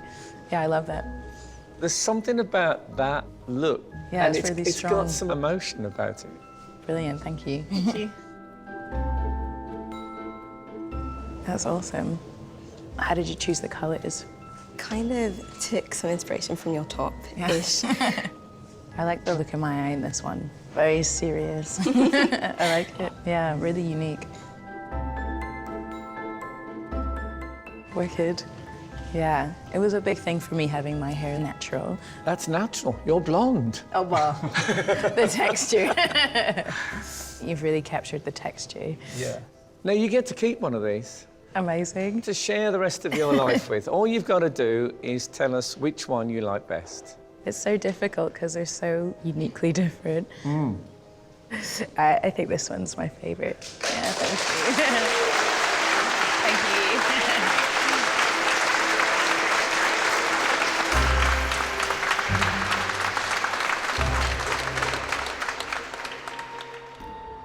In order for the judges to decide who is this year's winner, they take into account not only today's portraits of Emily, but also the 3 commission paintings they're about to see for the first time.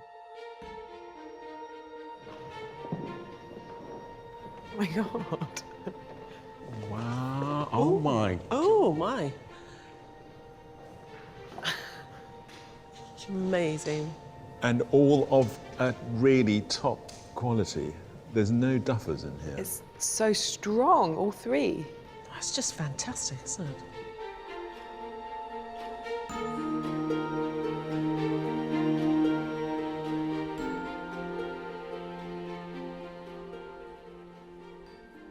Incredible to see Danny's style move on from the 4 hours we give him onto the finished work and see how far he can push it. It has a finesse and the vision is so much larger. I love all the tools. I mean, I'm almost distracted by them. You get such a strong sense of his vivacity and energy just from that expression on the face. It talks about what he represents. If you look at Emily Sande, this is incredibly competent as well. Her hair is a tour de force. I think he caught some really beautiful passages of paint and was very clever not to overpaint them. Very good, but a bit prosaic in a sense. There's not much poetry, but it's very well done. It's very well done. It's very, something to be proud of, someone to be confident in, easily commissionable, no question. That was pretty intense. It's a big competition and a big thing to win this, so that's what I'm hoping for, so fingers crossed.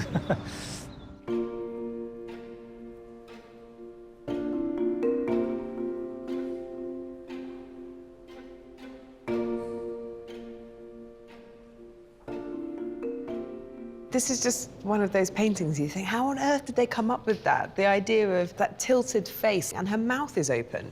And knowing where to leave the orange coming through the cheek. That's incredible, isn't it? So good. And, she's picked all those colours that mean so much to Sandra Rhodes as well. It's just it's breathtaking in a sense. I think Samira showed us today that she's quite interested in playing around with colour, and it's definitely a really interesting departure for her. I was sort of dubious about her use of the grey, and then she started playing off it with the colours coming into the cheek. And you can see now she's got a great colour sense. She really has captured the spirit of the person that she was representing. What excites me is that this is so distinctly Samira. We're celebrating people that are portrait artists and you want something that's really exciting and different, and that's what I get from this. Yeah. Already to get this far, it's kind of made me reflect on my career path away from the quantity survey. So yeah, winning this competition could potentially have quite a big impact on my life.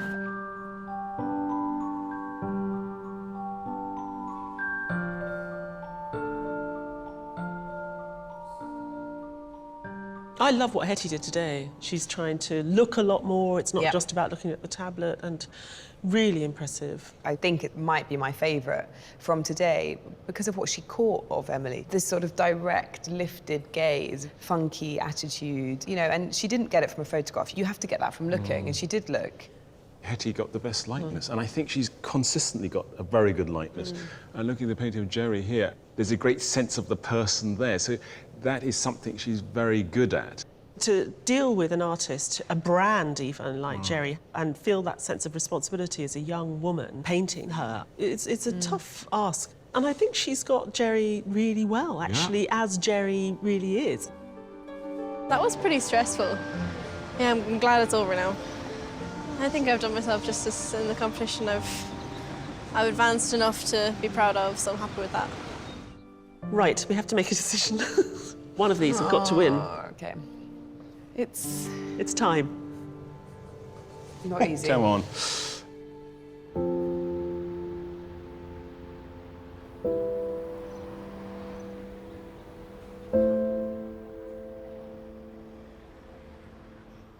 One thing I do have to say, and it pains me, is I often disagree with you guys, as you know, but I think you've come up with 3 brilliant finalists.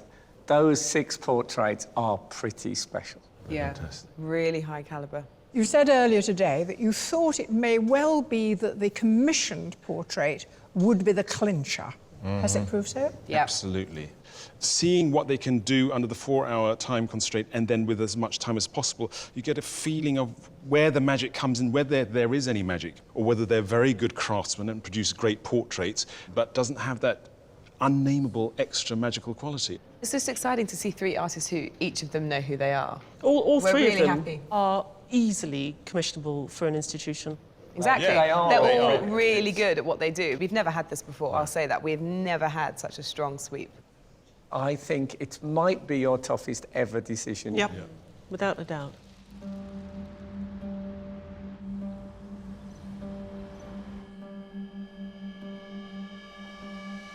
Artists, congratulations on being our 3 fantastic finalists. It's been a real pleasure to watch you work, and we've enjoyed every brushstroke over the weeks that we've travelled with you. But this is it. This is the moment that you 3 have been working towards. The judges have chosen a winner. The Sky Arts Portrait Artist of the Year for 2018 is...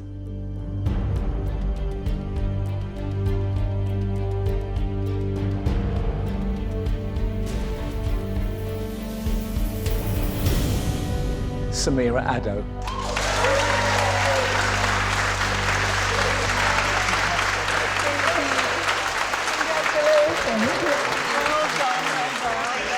Oh my goodness, being the Portrait Artist of the Year 2018. I can't even contemplate how big that is at the moment. Yeah, it just feels incredible. Really disappointed with the result, obviously, but Samira's a great artist and she's a lovely girl as well. It's a fantastic portrait for a commission, actually. So, you know, I have to take it on the chin. So brilliant. I enjoyed it a lot. It helped me progress a lot in myself as well, and I learned a lot, so it's great. Samira really deserved to win. She's a great artist and actually a really nice person as well. I think it was anyone's call. Your commission is so beautiful. What Samira does, she brings magic to the process of painting. So I'm getting emotional. Oh, Ty! Samira made Ty cry. She makes me feel incredibly excited. I've learned a bit more about how you can put paint down from watching her.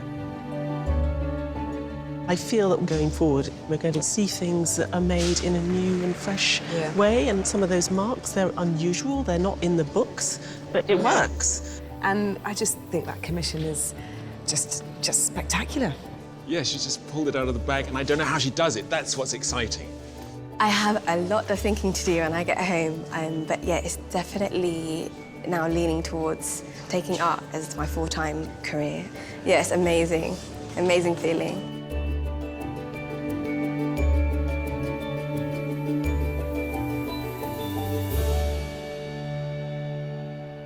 I really can't wait to see what she does with the prize commission. Yeah. That's going to be really interesting.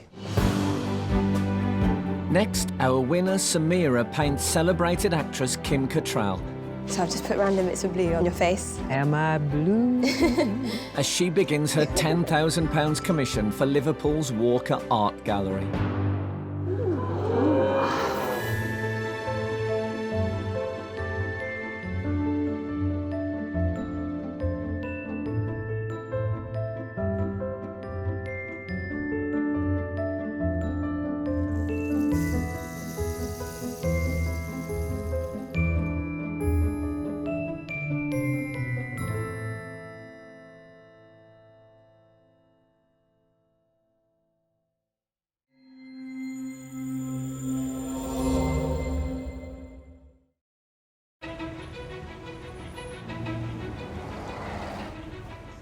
Hello, you join us at an exciting time. We've reached the semi-final stage of our competition and it promises to be a corker. We've got 8 outstanding artists and 3 impenetrable judges. But we've also got 2 fabulously loved presenters.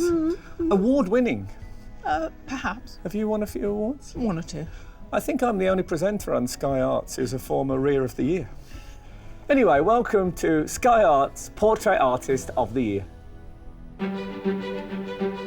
In the last 8 weeks, we've seen over 70 of the UK's best amateur and professional artists compete at the Wallace Collection to paint a sensational array of famous faces.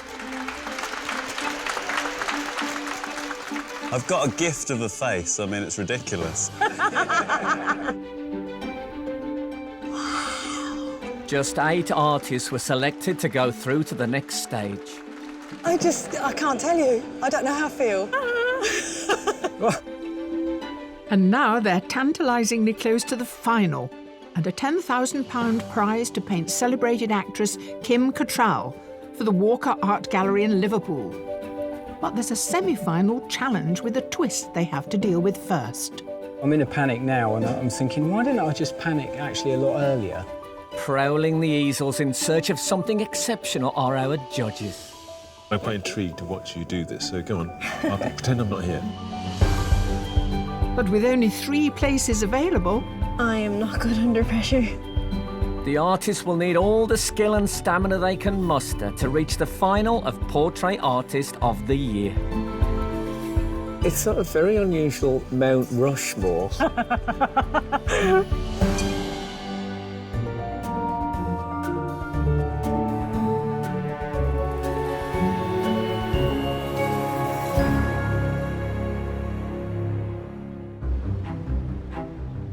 Of the 8 artists who won their heats to claim a place at the semi-final, 4 are professional.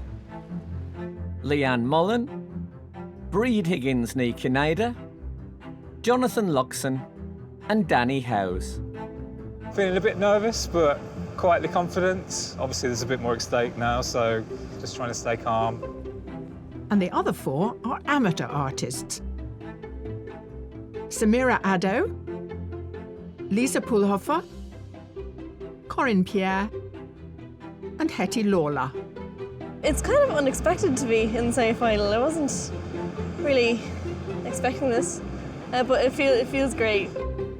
Today we've brought our semi-finalists to London's Café de Paris. From Sinatra to Mick Jagger, Noel Coward to Amy Winehouse. Since opening its doors in 1924, a who's who of the rich and famous have either hung out or performed here. And now our artists have joined the roll call. That's gorgeous. We've got 8 artists and we've only got 3 places. So we've taken them out of our sort of safe place and put them in a new environment, full of story and full of history. So we're hoping that they're going to capture that in the works that they're going to produce for us today. It's a nightclub. I haven't been in a nightclub for a really long time, so it's quite bizarre. It's beautiful. It kind of gives me the feel of post-impressionists when they painted in clubs and venues like this. It's a really kind of decadent atmosphere. So it's semi-final, so we had to make it harder. We want to make sure that everyone here deserves their place. And at this stage, really, anyone could win it. It is such an open playing field. We like to push them because we've got to see a development. What we really want, of course, is to be surprised. But before they can rise to the challenge, they need to know who they're painting. I haven't got a clue who the sitter might be, although when I heard it was Café de Paris, I did think maybe somebody like Peter Stringfellow or something like that, because it's a nightclub. I don't know. Is he still alive? Yeah, I think he is. Artists, first of all, congratulations on making it through to the semi-final. It is no mean achievement. I guess you want to know who your sitter is today. Well, this woman was a much sought-after model, then became a very successful actress. Please welcome the fantastic Lily Cole. Gracing the cover of Vogue at just 16, as a model, actor and entrepreneur, Lily's enjoyed both professional and academic success ever since, graduating from Cambridge with a double first. Lily. Hello. Now, you studied the history of art. I did, yes. Which makes me feel a little bit self-conscious, because I'm sure you know a lot more than I do, but let's just... I've forgotten it all by now, don't worry. Oh, thank God. Now, I have a little surprise for the artists, in that Lily will not be your only sitter today. There'll be two, and the second one is an award-winning actor. You'll know him from things like Room with a View, 4 Weddings and a Funeral. He is the marvellous Simon Callow. Simon was awarded a CBE for his services to acting in 1999. But beyond success as an actor, he's written and directed plays and even operas to critical acclaim. Simon, first of all, I'd like to establish the connection between you two, or at least one of them, and in that you directed Lily. I did. In The Philanthropist in the West End. Yes. What kind of director is he, Lily? It's very unique to have a director who's an actor and understands acting, and it feels like I'm in acting school. But I do feel like I learned a lot working with Simon. And you're an art enthusiast as well? Yeah. In fact, I come from quite a long line of artists. William Callow was a great Victorian watercolourist. I have not inherited this gift, alas. Look, have you got enough gifts, Mr. Greedy? Well, look, it's great to have you two on. I love the fact that you are art enthusiasts as well. But you're not going to stand for 4 hours. That would be, I think, unreasonable. Yeah, they said sitter. I did think about that. They did say sitter. If they'd have said stander, you wouldn't be here. Probably not. So could we get some seats for Simon and Lily? That's the least we can do. Yes. OK, so what would you like from Lily? Anything particular? You're happy with this? I can take my jumper off if that helps, just a plain T-shirt. Yeah, that'd be great. I'll take it away if you like. I'm happy to do wardrobe. The white T-shirt's great because now we've got reflections on the lower half of the face. Lovely. Where your hands are, Simon, Yeah, at the moment is just for us. That's great. That's great. OK, please enjoy painting Lily Cole and Simon Callow.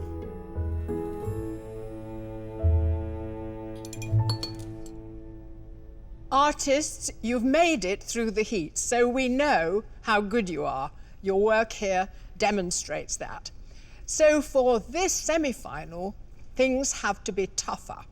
We want each of you to focus on the sitter who is angled towards you. However, we want you also to include the other sitter, reflecting how you might imagine their relationship is, how it might be, how you see them. You have 4 hours to create your portraits. Good luck, everyone.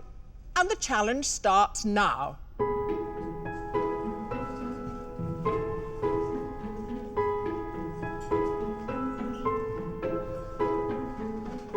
Until now, the artists have had 4 hours to paint just one sitter. Painting 2 in the same amount of time means giving a lot more thought to planning and responding to the brief. I'm feeling very nervous, an extra person, more than I was expecting. The 2 of them does make it a bit more interesting, but also makes it harder. So I don't really know how I'm feeling yet. Just give me a few minutes. An A-level student from Mayo in Ireland, Hetty Lawler painted David Tennant at her heat.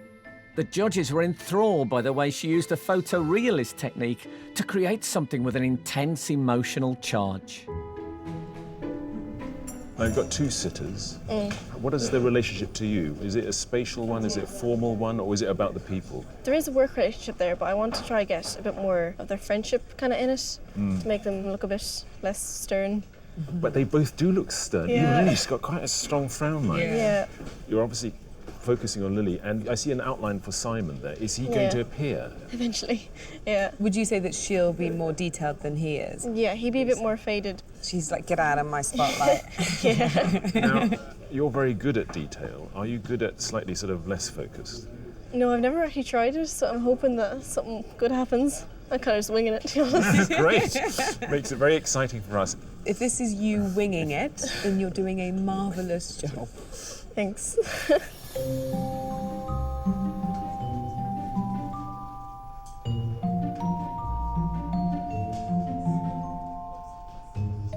You've made a terrific start, Bree. You've splashed it on there. Yeah. Because he is a very buoyant but grounded personality. He's got a dark, big, resonant voice. I would love to paint his voice, so that's kind of, I was thinking about that, actually. A graduate in Russian and philosophy who trained with the Russian Art Academy, Breed Higgins-Nikoneda draws on a wealth of inspiration for her realist paintings. And the judges felt she brought that maturity and confidence to her portrait of Vicky McClure. Lily's rather ethereal. She has sort of muse. Perhaps, although I hesitate from going there because, you know, the younger female is always portrayed as the muse, so I'm trying to make it more of a kind of a friendship, perhaps. Don't let me impose that upon you. I mean, won't. let's reject the muse. She's not the muse. She's a working colleague, Yeah. and he's the director. Okay, that's what I'm kind of We'll going settle for that, shall we? We will. It's a deal.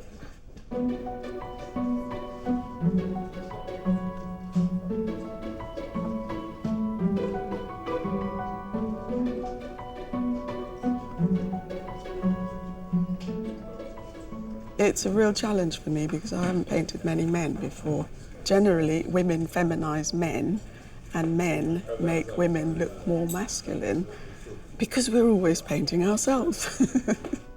Originally from Guyana, amateur artist Corinne Pierre now divides her time between London and Gloucester.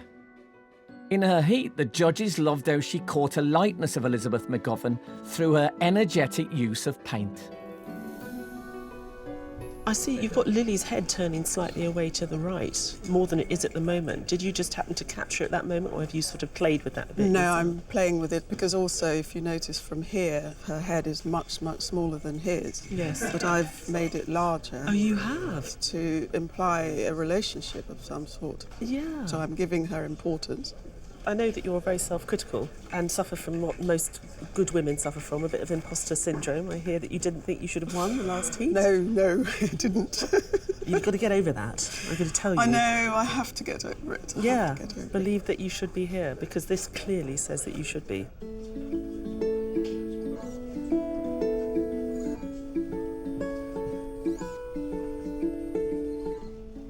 As ever on this show, whenever I see the artist's sketchbook, I always think, I bet the portrait won't be as good as that. I know, yeah. They're such beautiful things. I prefer everything, even sculpture, half-made. You know, paintings Yeah, underway. me too. Yeah. And also Yeah. music. I Yeah, don't like yeah, it too. And polished. people. Yeah, I'm with you. Yeah. A professional artist from Dundalk in Ireland, Leanne Mullen impressed the judges with her careful observation and sculptural use of paint, which combined to create a striking portrait of her model Daphne's self. It's a tricky old challenge. I mean, do you kind of feel, well, if I get Lily right, I can get a vague ghost of Simon, or are you really going to try and do... Both. I'm going to try and get both of them accurate. He's got such a strong profile. It's a sort of very unusual Mount Rushmore, which includes young women as well as elder statesmen. Yeah. I'm very interested to see your Lily, and I'll tell you Right. for why. Now, don't get upset. Okay. But when I first met you, you were a much younger woman than I anticipated. Because I thought on your Right, okay, self-portrait, right. I had a hard day. yeah, I thought, this woman, she's retired. And then I thought, hold on, the daughter's same turned up. person. And I even thought you managed to make Daphne Self, who's 88, look a little bit older. So now you've got someone with a very, very clear, unlined, youthful face. I'm expecting she'll look mid-50s. Grand. Well, I'll aim for that. The artists are almost 1 hour into their semi-final challenge. I find the atmosphere much more intense today. It's a kind of a more intense place, so you feel very much that this is the focus. In my mind's eye, I see where it's going to go, but I'll have a bit of a race to get there.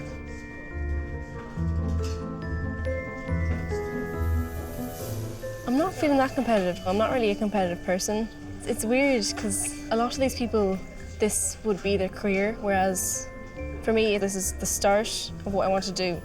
Yeah, it's cool being the youngest here though. I like it. I'm delighted. I like the double pose. I like the challenge of it. So I think it'll be an interesting day. It'll be lovely actually, I think.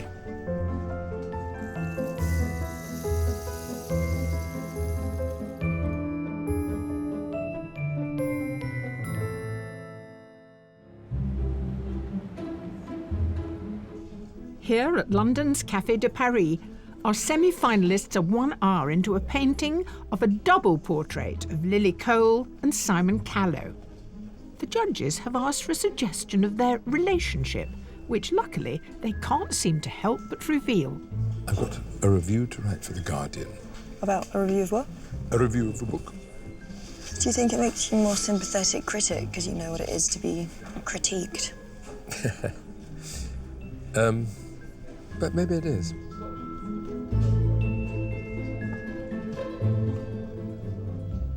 Lisa, how's it going for you? I'm struggling a little bit at the minute. Simon, much as it's lovely to see them talking, he's moving quite a lot. It does make it difficult when you're working from life and not from the... Have you considered blurred mouths? You know what they used to do on those the two-dimensional ventriloquist things actually have a moving? Yes. You could put in a section. I could put a bit of collage on there, couldn't I? It's nice though, because they get very bored. Yes, I know. A retired nurse, Lisa Paloffer is now an art student at Heatherley's and hopes to turn what began as a hobby into a full-time profession. She painted Stephanie Martini at the Heat and intrigued the judges with her application of paint and her unusual colour palette.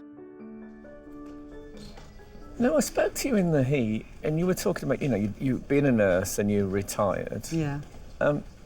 Retirement generally, people see as that point where they just lower the gas a bit on life.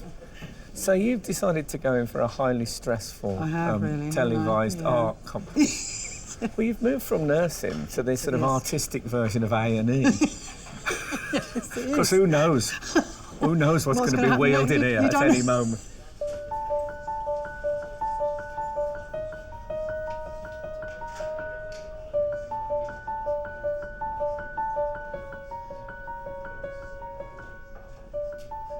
How are you getting on? I'm beginning to feel a bit sort of harried, but I'm trying to keep going because at the moment it looks like a total mess to me. The messy bits are a sort of necessary process toward where you're headed. It's such a necessary thing to suspend your judgment. Yeah.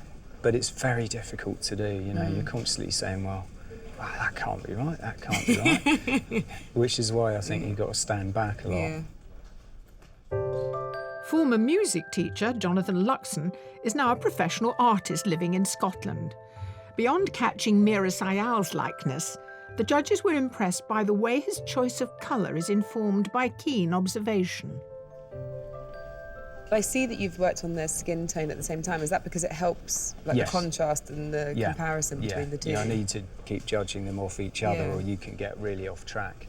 How are they similar and how are they different? Because Lily's more under the light, she has a much more luminous tone in her face, so it's much easier. Simon, because half of his face is in shadow, is much more subtle and much more complex, so would you say you've got the harder sitter to do the detail on? Probably, yes, I probably would say that. Yeah.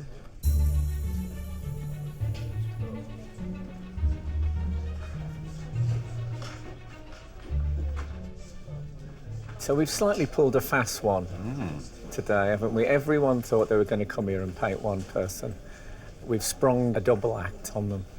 Which is very difficult. Often you find if you're painting more than one portrait on a canvas, you do one and then you find as you approach the other one, the colouring is slightly different and what can happen, it looks like it's a different painting. So they've got to be very careful that they produce something that is believable, that both the heads, both portraits inhabit the same space, and they're short on time as well. Part of the challenge was consider the narrative and how the sitters relate to each other. And as the days progress, they've started talking, and you've got this strange body language. There's a connection there. It's harder if they're talking because there's movement, but isn't it great that they've looked animated and happy and pleased to be there? Absolutely. But the likeness is always in their mouths. And of course, when they're talking, that whole likeness goes out the window. So I can understand the artist thinking, please. I'm not going to let that pass. We've worked together a long time. It's the first time you told me that the likeness is all in the mouth. You could have given me that as a tip. I'm sure we said this before. No. You know, we're animated when we speak. We are what we say. I mean, in a funny way, this is where it's all happening. The eyes are the windows to the soul, but I think the likeness is really in the mouth. It's lovely to have the talk we're having, but I would have been perfectly happy to be silent as well. It wouldn't worry me. And we probably will do that as well, I think, to help the painters get opportunities to paint our mouths. Normally, the experience of being painted is a very intimate one, very intense scrutiny you get from the painter. Nobody ever looks at you except for your mother, your lover, or your doctor, with as close a scrutiny as a portrait painter does. And it's both exposing and kind of rather attractive, that attention that you get.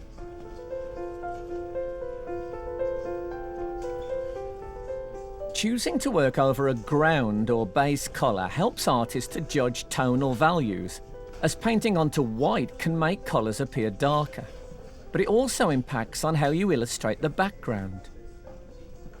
I'm curious about the white. I mean, you don't kill the white at the beginning, do you? Yeah, I don't mind working straight onto the white. It doesn't really faze me too much. And what about the background? Because the heads are quite small in relation to the canvas, aren't Yeah, they? I'm going to attempt the background this time. You're going to, what's actually there? No, I don't think so. I'm not sure what it's going to be. Freestyle? Yeah, possibly, yeah. OK. Amateur artist Samira Addo is a former quantity surveyor now specialising in building sustainability.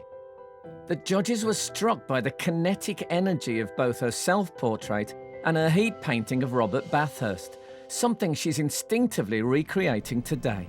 You've caught a nice relationship between the two of them, but it seems like you're focusing on Lily from here. Yeah, I think I kind of use the paint a bit more to get the features in. So you've drawn her as she is, but then you've pulled Simon's profile, which is really over there, closer to her. Yeah, I guess I was kind of feeding off the storyline, like when he was directing Lily, so he's kind of in the background. Yes. And she's the one, like, she's the performer. Yeah, she's... nice, nice. So what do you think you've got to do in order to make us pick you today? Maybe add a bit more colour. More colour? Yeah, Okay. potentially. Okay. And yeah, get more of it done, I think. OK, all right, well, I'll leave you be.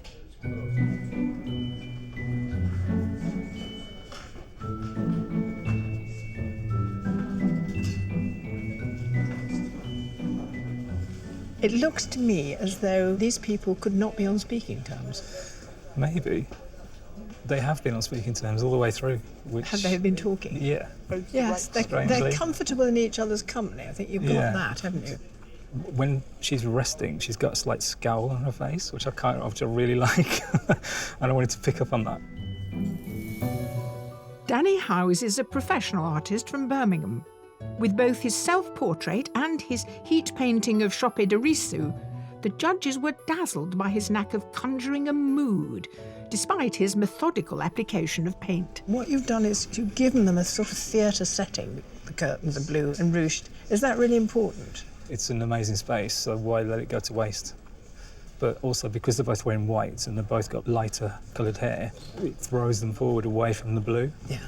And I'll pick that up in the highlights once I get there. If I get there, because the time's really pushing. The artists are nearly 2 hours into their challenge.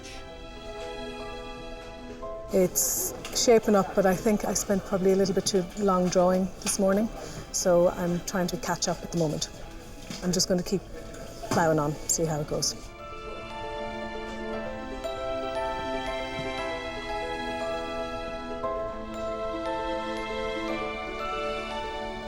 I didn't really have any plan at the start, but I'm happy where it is now, so let's just keep going with that.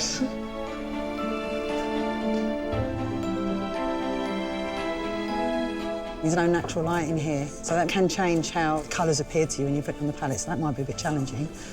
When you get the painting in the daylight, after you've done it something like this, you think, wow, did I really do that?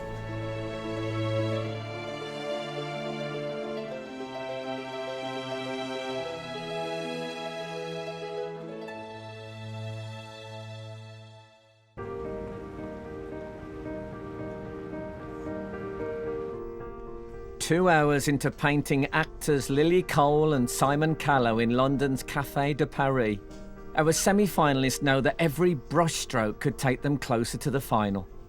But it's not just the artists facing important creative decisions today. We're about halfway through the semi-final. You could cut the atmosphere with a knife. What about Hetty?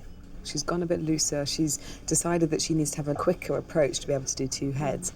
She hasn't really practiced that, so she's just literally sort of feeling her way through today. Well, I'm pleased to see, though, that she is looking a lot more today. I feel a bit better. She knows the way to your heart. She does, Catherine. she does, yeah. She's got 2 heads, though. At the moment, they feel like they're quite isolated from each other. There's a big gap, and some of the other artists have circumvented that by actually bringing the figures closer together in their composition, and I think that works very well. What about Danny?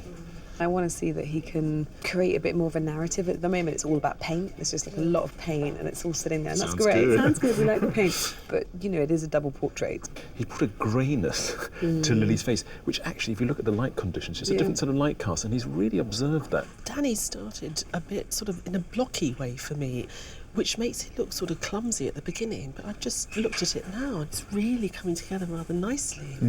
It's the same with Breed, isn't it? I don't have confidence in her beginnings, but I know they come together later on. I think both Breed and Lisa, because they are absolutely painting from life, they're not using technology at all, they're still feeling their way into a very complex double portrait, but I think that there will be a richness and a looseness that the others won't have. I think the people at this far end, they seem to be finding Lily in profile harder work than Simon in profile. Okay. What about Jonathan? He definitely was struggling with Lily in profile. I think his painting is sort of just lacking any kind of texture to it at the moment. The way he puts on the paint, it's kind of got this kind of glossy pools, and they don't really connect to each other that well. So, Samira? I worry about the amount of white canvas that she potentially leaves exposed. Feels there's a bit of jeopardy there with her always. You're not really sure how she constructs the painting, so you're not entirely confident that it will end where you want it to end. I mean, you know, they don't get any extra time, and we can't expect too much as far as drapery and the theatrical trimmings. Samira said that she was possibly going to introduce a background that isn't one that's here. Possibly is an enormous word. I think it's a really, really hot day. We got 8 winners and they're painting like winners. Yeah. That's exciting.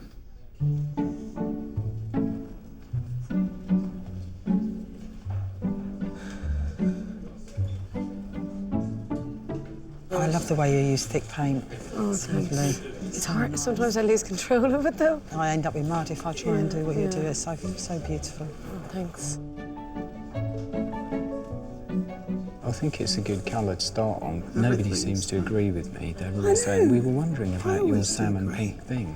And Ty just said to me, that's going to make it difficult doing the skin colours. And I thought, yes, actually it is.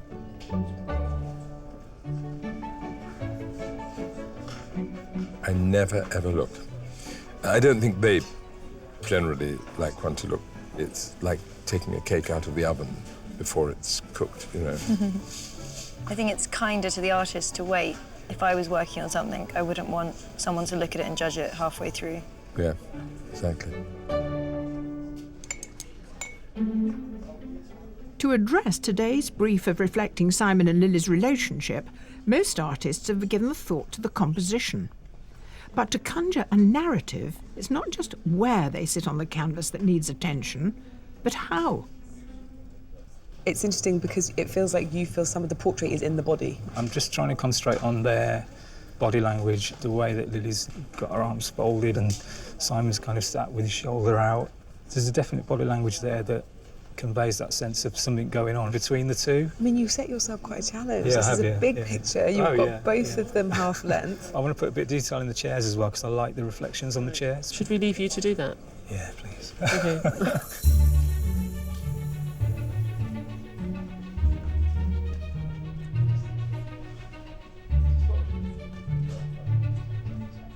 Jonathan, I think it's very lovingly painted. I get a feeling of warmth about it. But are you at risk of making her look as though she's snubbing him, turning her back on him? Yeah. Which is kind of unavoidable, I think, because of how they're posed.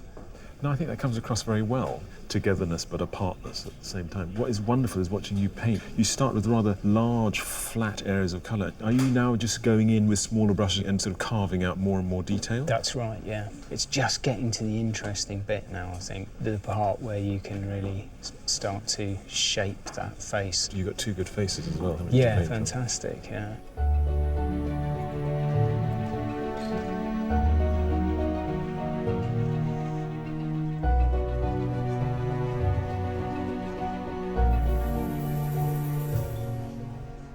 I am starting to think that you might be a supernatural being.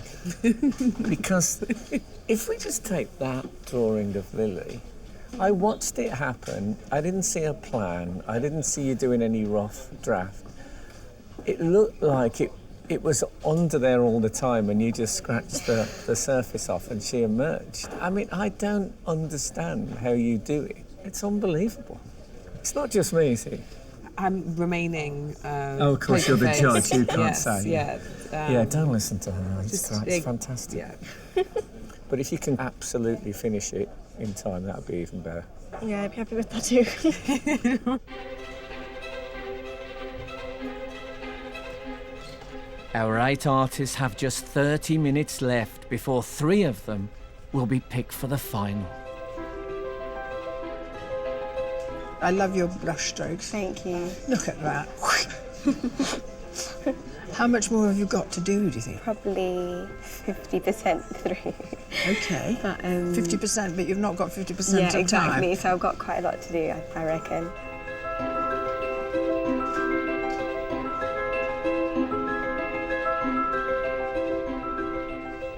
Judging by watching you paint in the heat, I do think that you do your magic in the last half hour. And I wonder if you are just particularly good at pacing yourself. You know exactly what you're doing and you know where you're going to be. No. OK, it was a theory I came up with, which you've shot down in flames.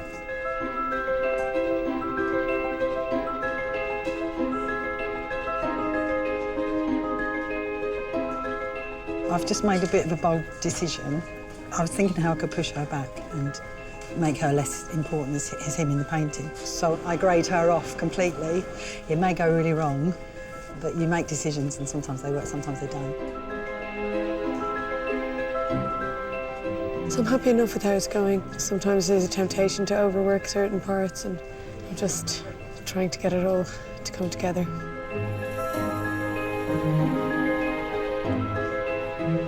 I'm happy with elements of it, not all of it. I still have loads to do, but it is what it is.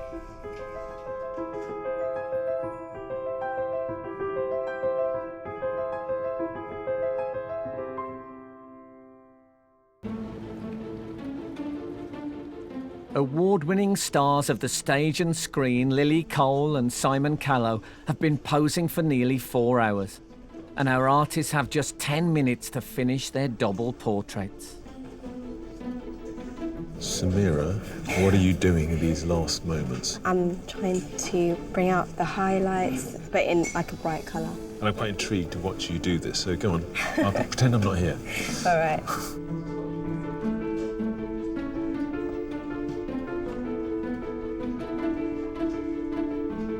I think I'm finished, but I've just seen one little thing that I just do want to fiddle with. Her colour's just sticking up slightly, so I just wanted to smooth that away. Artists, there are 5 minutes to go. 5 minutes. I've realised we have to go like the clappers, so that's what I am attempting to do. I'm in a panic now, and I'm thinking, why didn't I just panic actually a lot earlier?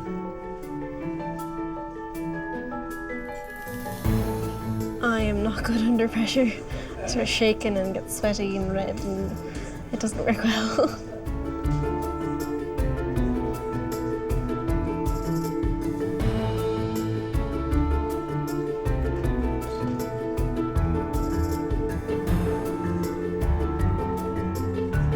Artists, your semi-final challenge is over. Please put down your equipment and step away from your work.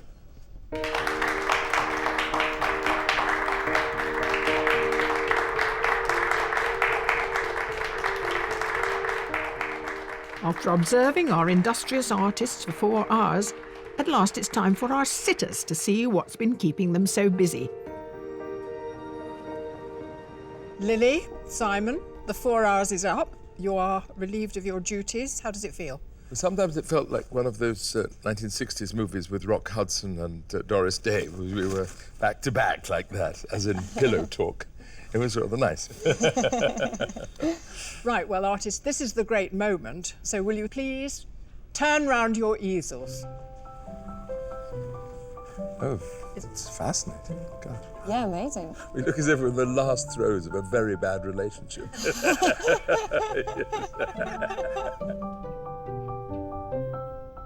think he's captured you pretty well, Simon.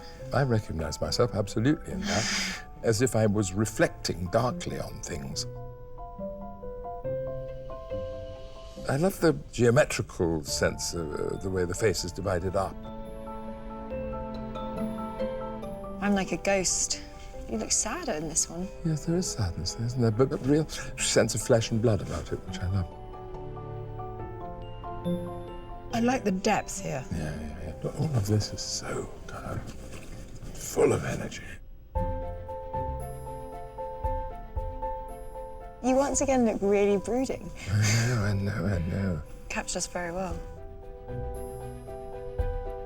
You've really featured the chairs, which separates us even more. It's very good. Yeah, I really like good. it very much. Love these great splashes. Yes, I love all that. Yeah, it's beautiful. So strong you look, Lily. So. And you, look at that profile. Yeah. I love it. Lily, we'll let you go first. You have choice of the 4 directed towards you. They're all really, I think, powerful pieces in different ways. Ultimately, I'm going to go with Leanne's. Well done. Thank you.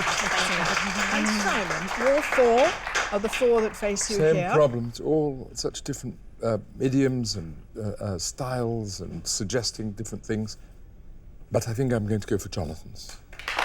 Well done, Jonathan. I feel, having got this far, I do really have my sights on being in the final. I'm just looking forward to what happens next.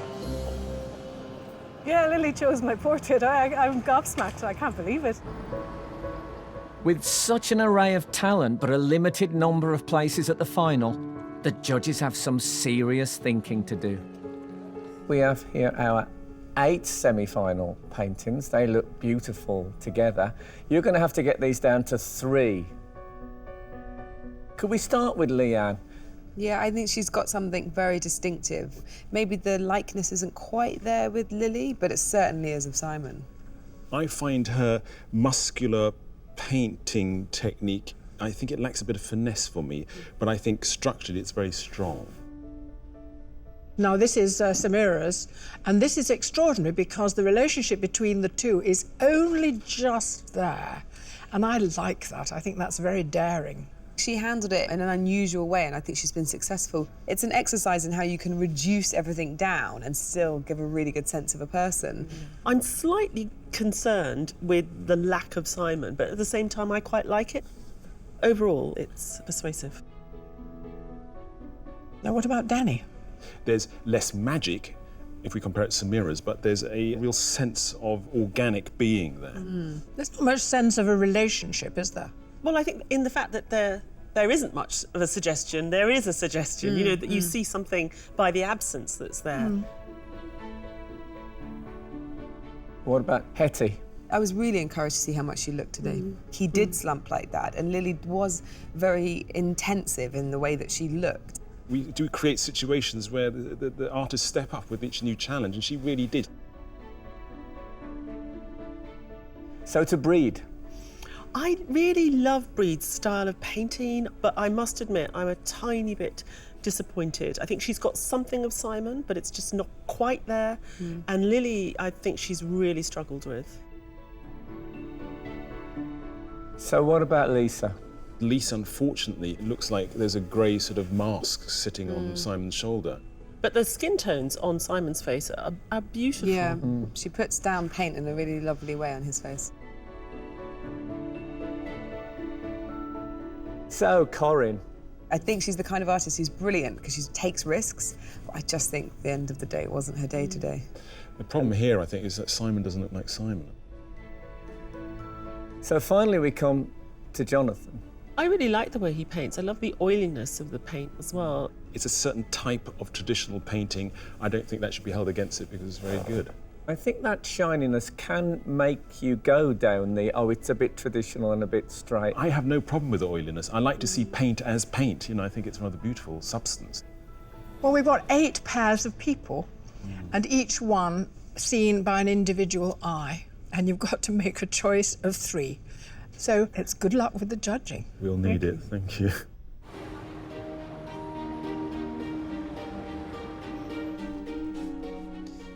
With 8 strong contenders, the judges will have to do a lot of shuffling around to get to the final 3. This is fabulous. I mean, he's really got the bodies. And he's the only one who did that. Okay. There's a naturalness to this. Okay, well, let's do that. Should we try those 3 together? Let's have a look what they look like. I think it's a really good range. It's a good mix, isn't it? But which 3 have they settled on? Artists, thank you for all your efforts. It's been wonderful to watch your work unfold throughout the day. And your family and friends have joined us now for a decision that has proved enormously hard for our 3 judges to make. But they have made that judgment. Yes, they have. And the first artist to go through to the final is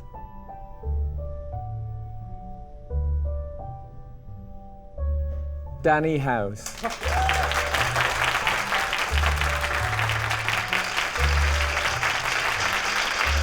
The second finalist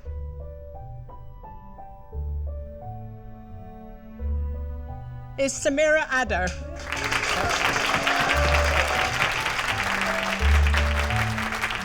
And the third and final finalist is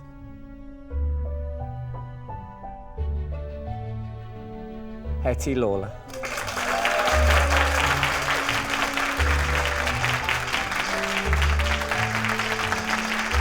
Commiserations with the rest of you. There's been an abundance of talent on display today. Thank you. Well done, guys.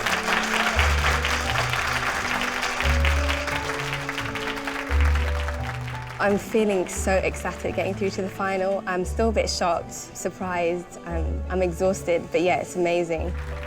I thought I'd done a good job, and I was hoping the judges would see what I was trying to do, but I'm obviously over the moon, really, really, really over the moon. I'm really happy to get through. The other 2 artists that got through, they're all amazing, and I have my work cut out for me. It's going to be a hard final. I'm really excited about our 3 finalists. I think we've got such a diversity. We've got Samira with her youthful energy and her dynamism. Hetty inventing every time she's moving forward. And Danny, solid and reliable. So I think between the 3 of them, it's going to be a real fight.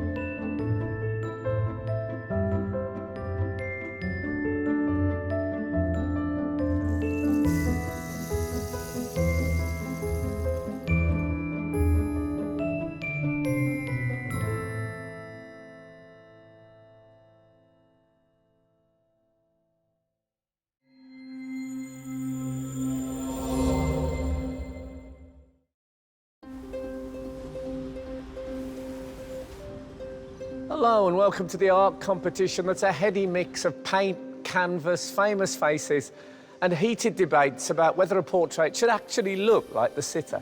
And of the pristine portraits behind me on the wall here, one of them is actually torn to shreds, which is how the artist wants it. You see, it started with ripped jeans and now it's on the gallery wall. For the want of a nail, the shoe was lost. Welcome to Sky Art's Portrait Artist of the Year. In the heart of London at the Wallace Collection is another chance for 9 artists to paint 3 celebrity sitters. Arriving today are 4 amateur artists: Ashley Kitchen, Liz Ellingham, Troy Edwards, and Andrew Kelly. I did so much prep for this that I actually sprained my arm and had to stop about a week ago. So I'm actually hungry to do it now, yeah. They are joined by 5 professional artists: Philip Mackey, Michelle Apuku-Taylor, Daniel Yeomans, Leanne Mullen, and Danielle Vaughan. I want somebody with an interesting face, lots of lines, maybe a beard, and no teeth. As in, I don't want to do teeth, because I could spend a week on teeth. To claim a place in the semi-final, our artists will sketch, even rip, and paint portraits of 3 striking sitters. I think he's got a really nice bone structure. And in just 4 hours, create a portrait worthy enough to catch the eyes of our 3 judges. I didn't know how I was going to do the background until You got your credit card out. Yeah. This year's prize is a £10,000 commission to paint award-winning Hollywood actress Kim Cattrall for the Walker Art Gallery in her hometown of Liverpool. But which of today's artists will make it through to the semi-final? Did you have, like, formal art training? I did a shoe design degree. Shoe design? Yeah. It got your foot in the door.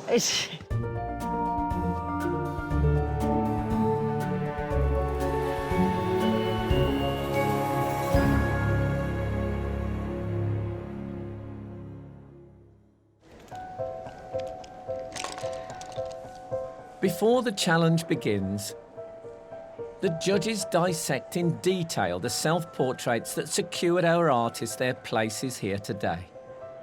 Here we are again at the Wall of Wonder. Let's dip in and see what some of the artists have submitted. Clearly a young person who's playing around with their phone with all the different apps that you can put on top of your face. Funny enough, I just saw the artist and she has caught an incredible likeness as well. God, I thought you were going to say, and she has got ears and a black. That would have been really embarrassing. I think it's a really, really arresting bit of painting. I really like the suggestion of glasses that I can see. I might be wrong. Yeah, I think but I you're like right. that sort of delicacy that suggests that they're there. Now, I should give some backstory on this. The artist had a mastectomy and she's carrying her own breast. And it's a striking image because of that. And despite it being full of narrative, it's still a good portrait, and it's incredibly arresting, that look and the open mouth. Beautiful. I love the fact that he's got to the very core of what a self-portrait is. Man as painter and man as sitter at the same time. Yeah, the 2 self-portraits are tremendous. Yeah. Renditions of skin, an older face, The you know, hair. the jowls going down the neck. I mean, it is fantastic. I love this. You love collage, don't you? I do. It's like a fabulous magic trick. There's perhaps 80 magazines were in a stack and then they became that. I think the background's really interesting. I'm really curious to see them work today. I think we were attracted to this because it's quite brave to submit something so slight. There's very, very little on the page, but I think as a consequence, it's really attractive. It's just like he's just sort of appeared for a split second and then he might disappear like a puff of smoke. It's a beautiful, juicy bit of painting. Look at the paint sitting on the face there. Well, I mean, he's certainly a maestro, but I quite like the sense of tentativeness in his face. I mean, I know it's about looking, but it also looks slightly nervous, slightly worried. I love the eyes of this self-portrait. They kind of go straight through you because she's really looking at herself, and the way that they're exaggerated in the glasses. I didn't even notice the face. I'm so taken with the roll neck, the great big jumper. I just thought this was such a beautiful bit of delicate painting, almost harking back to a Vermeer in its stillness. It's got this incredible stillness to it. It feels very intimate, and it's a different look. There's almost a candle beneath her that's lighting the scene. It feels very otherworldly. And it may well feel otherworldly for our artists as they find out which famous faces they'll be painting in today's challenge. Artist, your sitter today is a fabulous comedian, writer, actor, also a brilliant artist in his own right, and he likes cake. He is the fabulous Noel Fielding. Best known for the cult comedy series The Mighty Boosh, Noel's colourful career has seen him publish an art book, exhibit at the Saatchi Gallery, and most recently present the new series of the Great British Bake Off.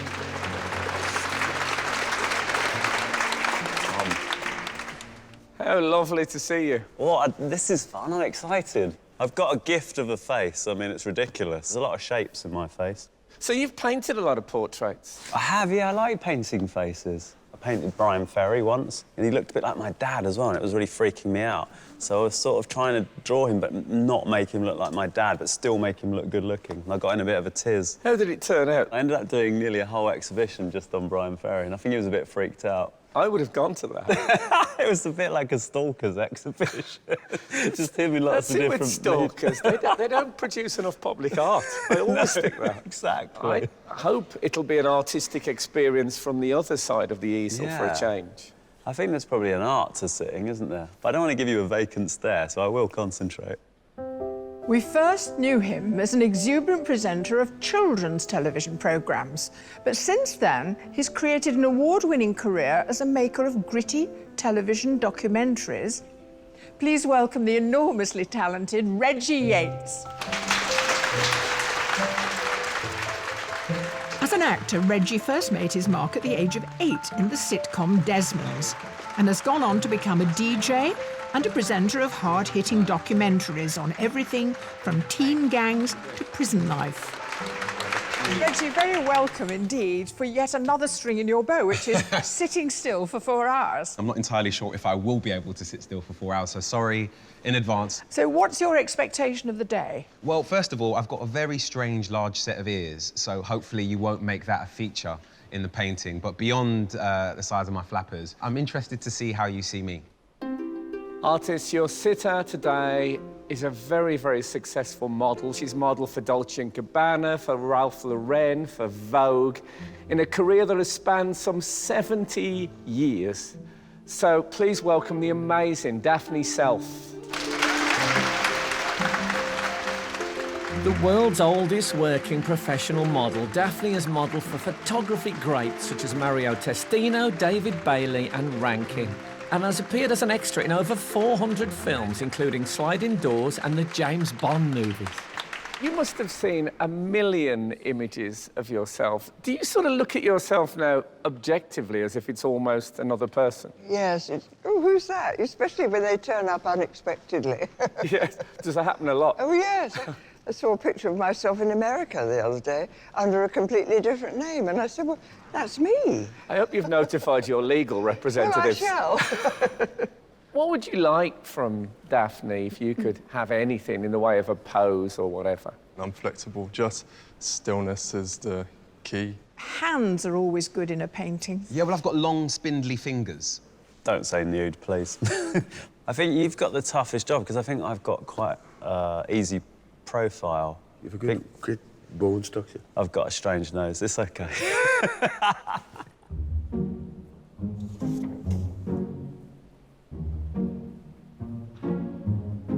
Artists, your 4-hour challenge is about to begin. Good luck, everyone. Your time starts now.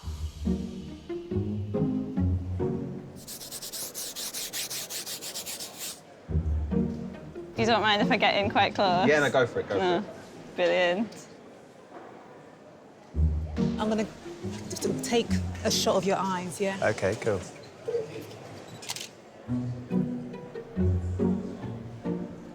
Today, some of the artists are starting by meticulously focusing on the features, whilst others have gone straight for the background.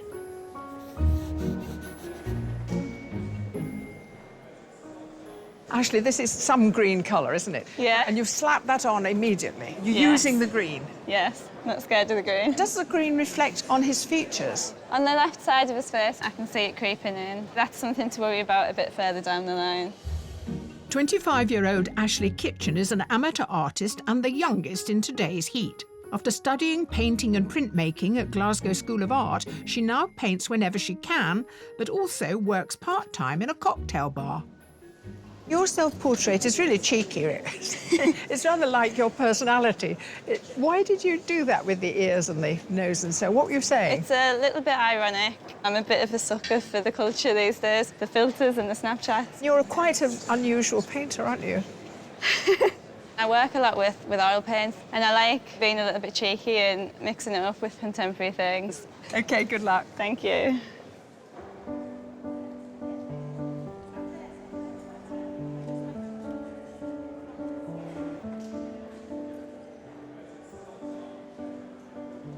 Are you looking at Noel as well as your tablet? I am, because of his complexion, his aura, and what I'm getting from him. His aura? I like that. I think my aura's present. Yeah. Professional artist Michelle Opoku-Taylor is from London and initially trained as a lawyer before becoming a teacher. Her self-portrait represents opportunity in the face of a challenge and was painted to show new beginnings after a mastectomy. It took 100 hours to paint. You're mixing quite a lot of black and its derivatives on there. It's the hair, yeah. I'm trying to achieve that hair colour. It's a Noel Fielding thing. You've got to get your black paint out when he appears, because obviously he's a Gothic Why icon. do you dye your hair? How do you know he dyes it? That's a bit of a presumption. I never use ivory black or lamp black, but I'm now having to with your hair. I've taken you out of your comfort zone with my Gothic head. Why? Why challenge me more? The challenge of capturing Noel's personality is something one artist is rather enjoying. Noel, I mean, just to look at him, his lovely big eyes, lovely high cheekbones, what a fantastic nose bone. It's a privilege, too, to be painting another artist. You have that karma, you know, that buzz coming. I'm very fortunate. Philip Mackey became a professional portrait artist after life as a heraldic artist designing coats of arms for the council in Donegal in Ireland. His self-portrait is painted in gouache, an opaque watercolour, and was created especially for the competition. We're constantly wondering where likeness comes from. Is it getting everything anatomically correct, or is it getting a sense of the person? For me, it would be, you know, initially anatomically correct. Yeah. Everything has to be in proportion. Mhm. If it's out of sync, You would absolutely. probably lose the likeness. A bit like architecture, Yeah. where everything has to be joined Yeah. up. Coming and going, it's you know, you're losing it, Yeah. you're bringing it back, and you're staying, and it's been resurrected. A dance all day. A dance or a fight, And, depending on your mood. You know, all you can do, you know, just keep at it. Sitting still is an art in itself, and one that Daphne seems to have perfected. She's amazing. Absolutely amazing. She's really elegant. She's got a lovely regal sense to her. But at the moment, I'm just looking at light and dark and form. Is that shape right? Is that form right? Does everything start to kind of fit together like a jigsaw? Leanne Mullen is a professional artist from Dundalk in Ireland, where she started painting 5 years ago after a career in sculpting and teaching. Her self-portrait is an honest look at herself, which she hopes portrays the quiet strength she feels at this stage in her life. She's got a beautiful head. Yes, she really is. And now, but from the front, are you at a disadvantage? No, Because she's because got this, it is it's rather beautiful, wonderful. yeah, but she also has these beautiful eyes. Yes. There's lovely light on her face as well, the lovely triangular light Yeah. stretching across her cheekbones. So, and there's lovely shadow just at the upper part of her cheekbones where she's those beautiful deep set eyes. So You're right in there. I'm right in there. Right, you can see everything. The artists have nearly reached the 1 hour mark.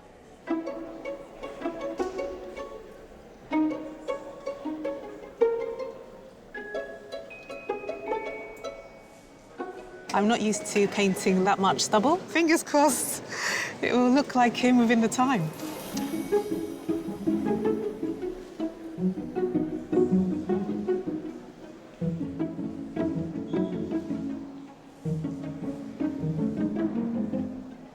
Just checking where does his eye line up with the corner of his mouth, what sort of angles I need. I think he's got a really nice bone structure. I'm going to make sure I get it down.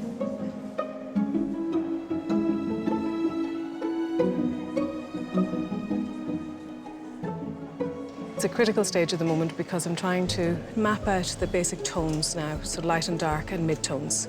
It could go good, it could go awful.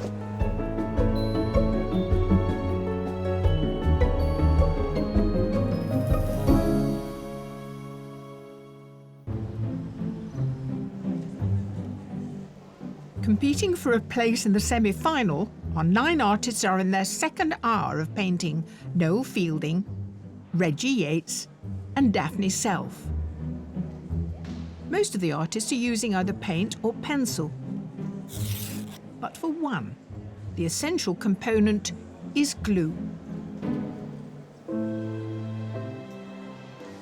When you turn up like this and you don't know who the sitter is going to be, how do you know what to bring as far as magazines and things is Well, concerned? technically, you should be able to create a portrait from just one magazine, really. Really? So you'll actually look at Noel's nose and go, right,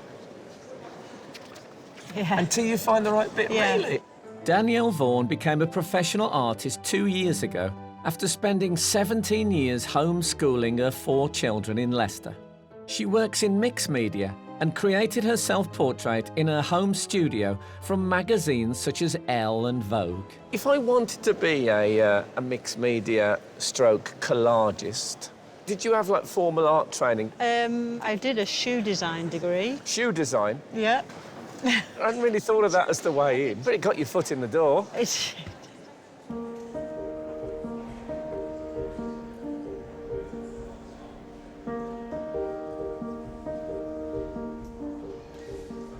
Your first thoughts about that wonderful face in front of you?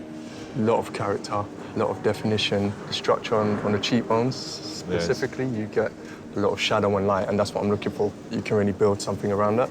And are the eyes harder because they're further back in a way? No, that's hopefully will work in my favour because there's more definition. South Londoner Troy Edwards is an amateur artist who likes to collaborate with musicians and graphic artists.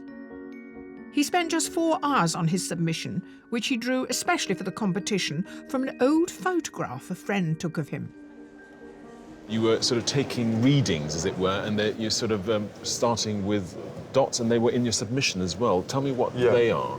I line it out with dots, so I'll start from the corner of one eye down to where it meets the cheekbone versus where it meets the corner of the nose, and I just kind of work my way out like a spiral. How do you know when you can start putting the lines in? Does something happen? Do the dots sort of come accumulate and you can see a form there, or? Yeah, you start to get epiphany moments. Like you could have all the dots and it doesn't feel right, and then you put one little mark and then everything makes sense. That's where the lightness comes from for you, from the mouth and the eyes, in a sense. Yeah, kind of like the T section, but definitely the eyes.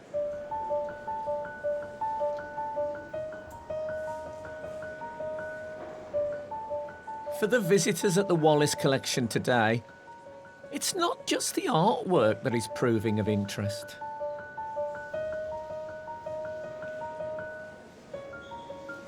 Well, I think when I look in the mirror, everything's really becomes abstract. It's upside down, doesn't make any sense, so you tend to see big shapes and big angles, and if they're wrong, they jump out. Professional artist Daniel Yeomans paints portraits from a converted cowshed in his family home in Wales. He trained in the traditional method in Florence and painted his self-portrait from life, creating an image in which the painter becomes the painted.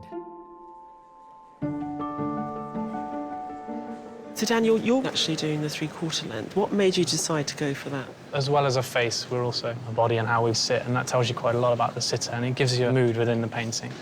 I thought to try and add in the hands. And there's a lovely echo between the position of his hand and the line of that jaw. You've struck out being here on the side, haven't you, do you think? Yeah, I think I've lucked out there.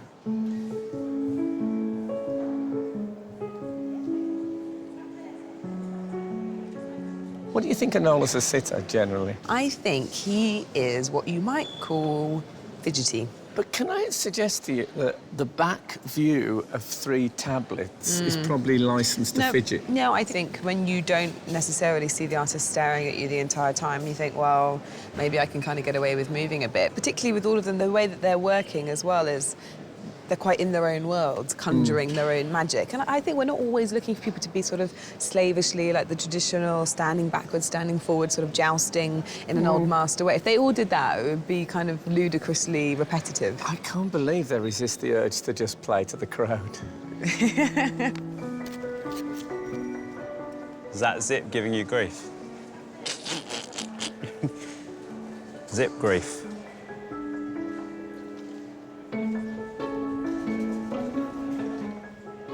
You and I are standing against a very green section. Yeah, it's a really bold, acidic, strong colour, which is great in many ways because it defines Reggie so perfectly.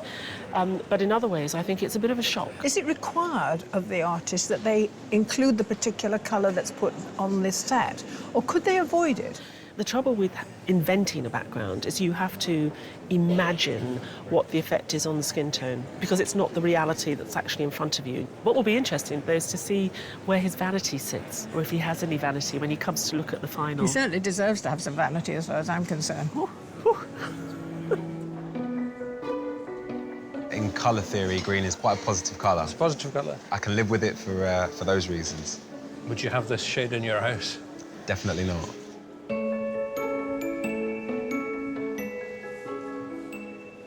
Often people will say, oh, I like old people because you got lots of lines and that to work with. Beautiful people are so difficult. And we forget that the two can actually be entwined, one and the same person. To get that without getting too into the wrinkle, that the beauty shines through, is a bit of a tricky thing to do. But she is a challenge, but by glory, what a fabulous challenge she is.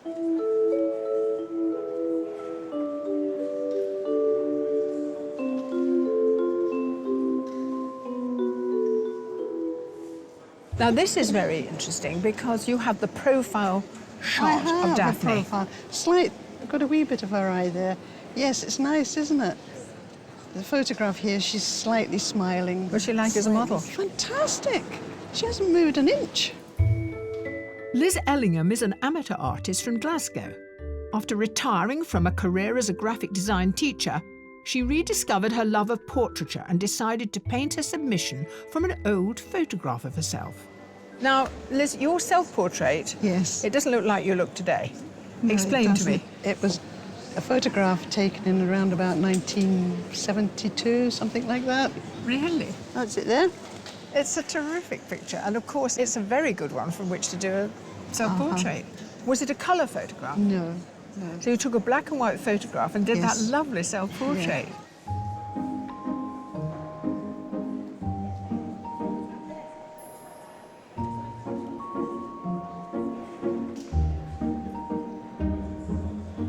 I've been a bit cautious putting on very loose, watery acrylics just to avoid making irreversible mistakes. Once I start slapping the paint on, something else takes over, and that's the bit that's quite enjoyable because you forget where you are. London-based amateur artist Andrew Kelly spends his weekdays as a government lawyer and paints in his flat at the weekends. He likes his portraits to verge on the abstract and painted his submission late in the evening in his bathroom looking into the mirror. In trying to get this likeness of Reggie, I can see bits of it are there at the moment and bits of it aren't. Yeah. Where do you think, looking at him, the secret actually lies? He's got a very tranquil yet strong expression. So Yeah. I'm trying to get the expression right. The paint itself is going to help. I like to work instinctively towards the end of a painting and just see what happens. I also like to leave a little space for chaos. Accident, okay. Yeah. The artists are nearly halfway through their 4-hour challenge.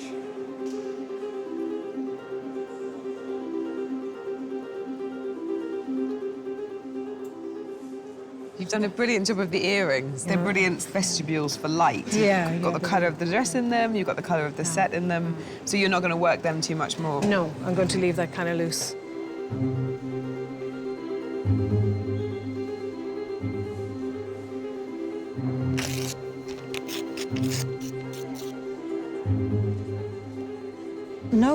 It's a bit glam, dress up.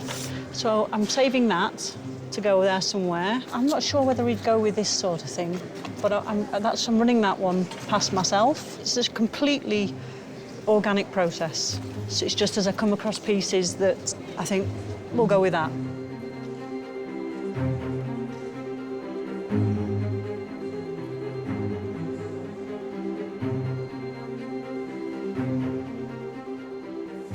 I'm fighting with you a little bit. I just can't see you yet.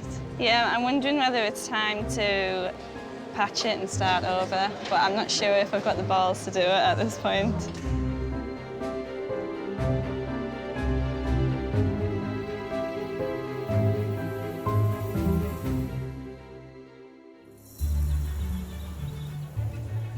Halfway through our painting challenge, Noel Fielding, Reggie Yates and Daphne Self are being creatively scrutinised by our 9 artists, and the judges are in turn examining them.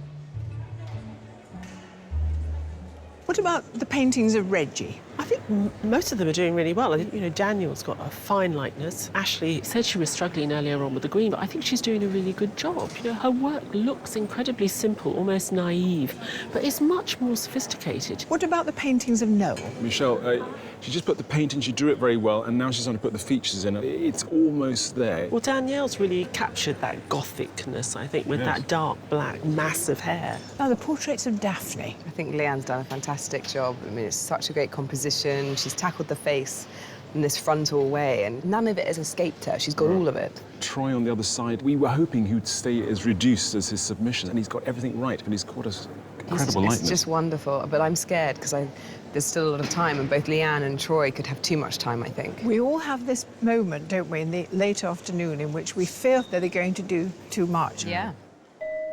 And it's not just the judges who are concerned. For one artist, an important decision has been made. You see rumours go around this place. I mean, it's a circular room, so rumours just go around like this. Yeah. Someone said to me, oh, Ashley's going to start again. I don't think it's Reggie's likeness, but I didn't have the guts to do it. I don't think this is anything that would make me think, oh, God, I need to start again. It's sparkling, it's happy. It's time for a well-earned break and a photo opportunity. That's awesome. Right, I should concentrate on what my hair's doing now. I'm used to doing stand-up in big venues, so I'm used to having people face me when I'm talking, but maybe not. It's the kind of, you know, the concentration. You do sort of feel like, what's happening? What's on my face? People keep looking at me and then looking at the work and then going, like, like they're cheating.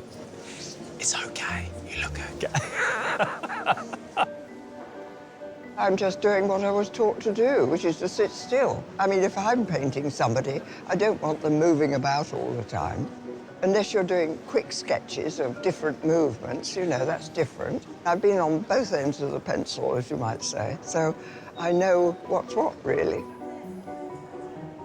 The minute that paintbrushes come out and, you know, the one eye opens, it feels as though I'm being studied. To be on set, as it were, and literally be saying nothing is strange, but really nice. I'm being asked to sit still and shut up, which is just like being at Mum's house. Quite a few of the artists seem to be struggling with one key thing. The lightness. I can see where I'm going wrong. She's got a bigger forehead. You've chosen quite a harsh profile and you've gone on with a lot of hair. Yeah, I'd really like to give him rainbow hair, really. Mm-hmm. Do it. He's encouraging you. He wants rainbow hair. Those words, magic's in my ears. I feel like I've lost the drawing quality in the painting. She is a remarkably beautiful woman, and I need to bring that kind of softness back into her face. There are only 30 minutes remaining.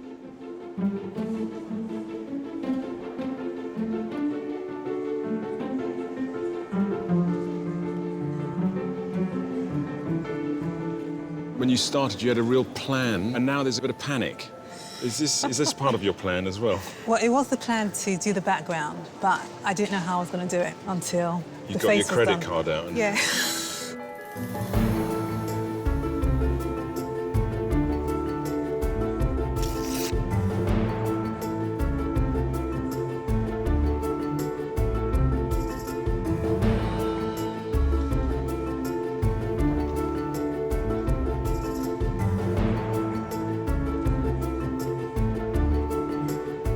The palette I've got now is a bit fierce. It's got a lot of colours on it, and the danger is that it all just goes very badly wrong at the last minute.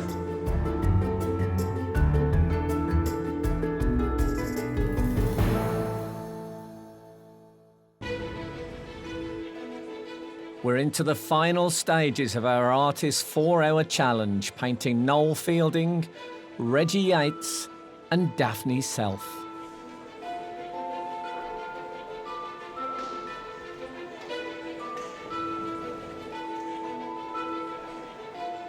The precious, precious time, how are you going to spend it? I'm not going to do anything stupid. It's just as important to not do as it is to do.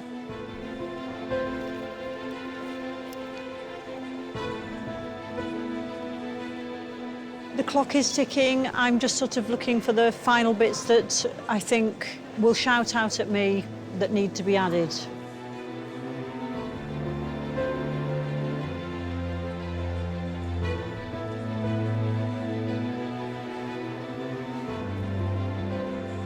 Artists, there are 5 minutes to go. Oh, we're nearly there. We're nearly there.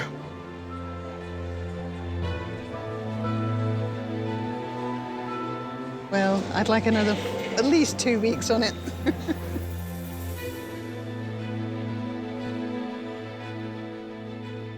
Artists, your time is up. Put down your equipment and stand back from your easels. After 4 hours of sitting still, the time has come for Reggie, Daphne and Noel to see their finished portraits and choose one to take home with them.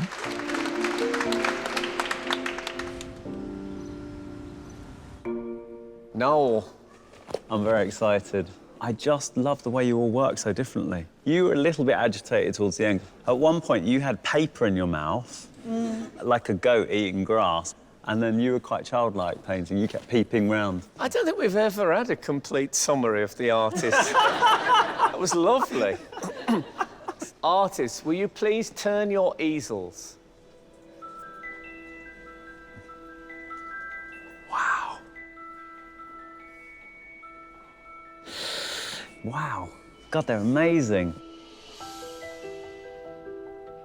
Beautiful. I love all the colours. I love this pink coming through here. Quite sort of alive. It's an interesting choice doing it in landscape. Yeah. Was that so you could get the whole of the nose in? My big face. This is so intricate and delicate. I love the eyes on this one. I like the sideways look. Yeah. It's like you're going somewhere in your mind, if you know what I mean. Yeah. This is similar to what I've done in the past. It's a bit more mixed media, you know. It's got lots going on. To get all of these into the skin is just amazing. This is horrible for me, because I absolutely would love to have all 3 of them, but I think I'm going to go for this one. Thank you very much. That's great. So beautiful.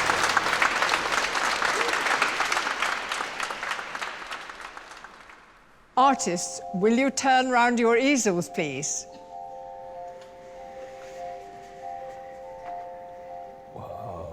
Whoa, whoa, whoa. I just can't believe how different they all are. It's gorgeous. There's a little bit of a smile there, but at the same time, it's quite stoic. But just sitting there, you know, lots of different expressions come across your face, and they were each seeking out a different one, I think. There's some really beautiful detail in there. You've managed to capture something that I see in the mirror, thoughts that I have that I don't really share on camera, and I can sort of see that. That's a very nice compliment to No, hear you really have. as an artist, I think. I just see the most angry version of me in this painting, but I love it. It's so interesting because look, there's blue here, there's pink. It's so rich in opportunities to find things out. I'm gonna go for the painting that I think will represent me for years to come, and I think that it's this painting.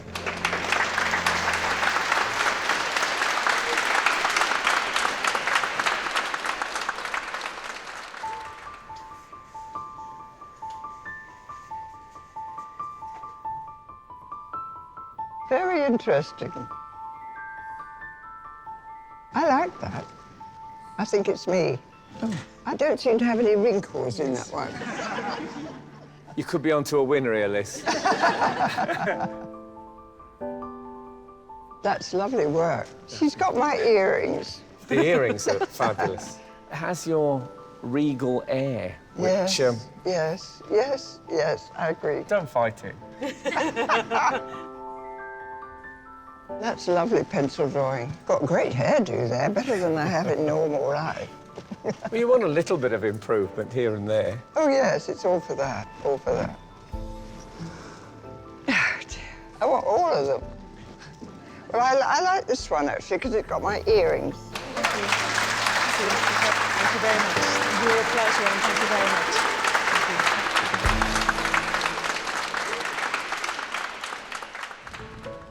With the painting challenge over, the judges are left alone to examine today's portraits. I liked the composition. I thought it looked kind of quite exciting right from the start. I know she was very interested in creating a sense of the aura, and I like that slightly sidewards look. It's almost as if he's gazing into that space. There's definitely something there. I was really pleased to see that Phil really took it to the next level in the afternoon, because by lunchtime it was a bit insipid, and then suddenly he really worked on the hair and the clothing and even the background. I just feel like any portrait needs to have moments of quiet and moments of detail, and the face is so masterful that it's just too busy, and if she'd have just kept all those delicious black tones together, for me it would have been more successful. She definitely captured something. The eyes are beautiful. It looks as if it's just simple slabs of colour. Yeah. But actually, when you get in there, it's much more subtle. It's much more gentle than that. This is such a powerful piece of painting, but it doesn't really make sense. And I thought it made sense when he had this kind of powerful stroke early on in the day when it was just drawing. My goodness, the drawing on this was absolutely perfect. And then the paint went on and somehow something's happened in the jaw. I think that's a problem here when the artist is aiming for such realism. I love the way she started with that sculptural drawing. It was almost like there was a three-dimensional head of Daphne inside the canvas that you could pull out. And very closely observed, so you get the arch of the eye, you know, socket, and the eyes aren't quite symmetrical, and all these things are very well observed. It was better when it was simpler, I felt, early on, and I almost wish he'd done another one, or a few, so that then he could have picked the best one. The way that she's brought all the colour palette together is really elegant. These reds and these greys look brilliant together. There is a likeness there. I don't think it's the best likeness. What she has got is that intensity of the gaze. But the judges can only choose 3 to make it to the shortlist.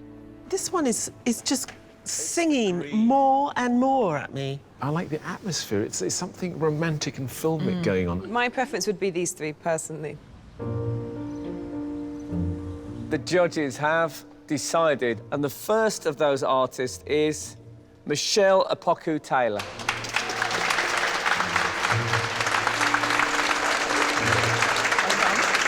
And the second is Ashley Kitchen.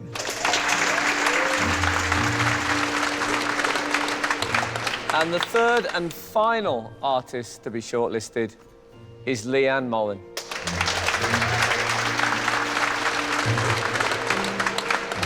It doesn't mean that we don't appreciate the work you've done. We've enjoyed it enormously, and thank you for being with us. Yeah, well done. more practice, I think, is required. I think I could have done a little bit better today, so a bit more work, and we'll see. I think we've had a few conversations about why people don't smile in portraits. And here are two happy portraits. So why does it work for Ashley? I think because she has this lightness of touch. Sometimes when you labour an expression, it becomes really forced, so the spontaneity of the smile gets lost in hours of work, whereas she does put down a very small amount of paint and tend to kind of leave it and just let it hover. I think it's also because she's younger. You know, she's not interested in what the rules are, which is why this has got such a strong contemporary feel to it. So on to Leanne. I think it's caught right in between, where if she'd given enough time, it would have had the clarity and resolvedness of her self-portrait. You could see the starts of it when she was painting Daphne. She's finding these clues in Daphne's face to her character, and I think it's very well built. I like the lower quarter vest. I love the red dress and the fact that it's not finished. I think that's really painterly. What about Michelle? I really liked the way she split up the canvas and put Noel's head in the middle of this sort of wide horizontal composition. Noel is sort of floating around in there, and he looks like an adventurer, but it also has a vulnerability. I think it caught something about him rather well. She was after his aura, and actually, I think she did get something in that. She caught Noel just moving. You just catch the moment in which he looked.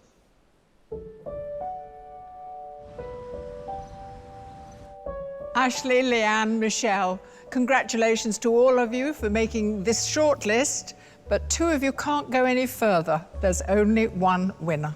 Yes, and the judges have selected that artist. And the artist going through to the semi-final is Leanne Mullen.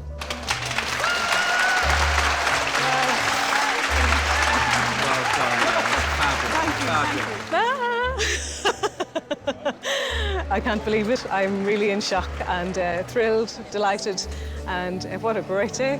You know, what a wonderful day. Thank you, darling. I think Leanne did an amazing job of Daphne, and I think she'll do great in the semi-finals, so girl power. Well done. Wow. Beautiful. Stunning. Yeah, she did really well. I'm very happy for her. Thank you. Thank you so much. Today, Leanne really sort of won through. She's got this experience and a quality to her work. She understands painting and sculpture. With the other two finalists, huge potential, and we'll certainly want to watch them going forward, but not just yet. Right now, I have to go off and fly home. Then I'll be painting like a wild woman until the next date. It's amazing. I can't believe it. It's shocking.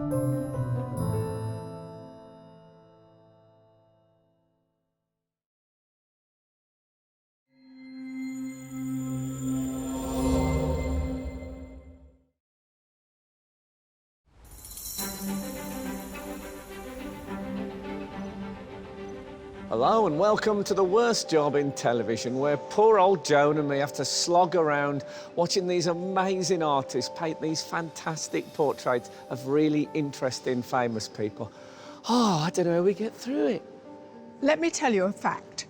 Did you know that of the artists we have today, we have the tallest competitor ever?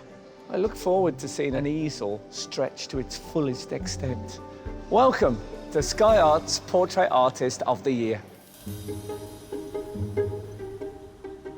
Of today's 9 artists hoping to make their mark, 6 are professional. Jonathan Luxon, Christabel Blackburn, Francis Bell, Beverly Fry, Michelle Ives, and Tom Croft. It's extraordinary to be at the Wallace Collection. You've got some of the best Rembrandts, Canalettos here, so the idea that I'll be painting in their company is extraordinary. And joining them are 3 amateur artists. Pal Kumar Ravel, Rebecca Bright, and Alistair Faulkner. It's a real honour to be here, so I'm really just soaking up the atmosphere and just plan on having a good day. This new batch of artists will have just 4 hours. I probably need another 6 or 7 days. To paint 3 celebrity sitters. The minute she turns sideways, I go, oh, I'll go for that. All to impress our distinguished judges. You seem to have made this little world of low-tech gadgets. Yeah, I'm a bit of a geek, I think. At stake, a £10,000 commission to paint celebrated Hollywood actress Kim Cattrall for the permanent collection of the Walker Art Gallery in her hometown of Liverpool. But first, they have to reach the semi-final. They're very green, those eyes, at the moment. They could start traffic. They're so green.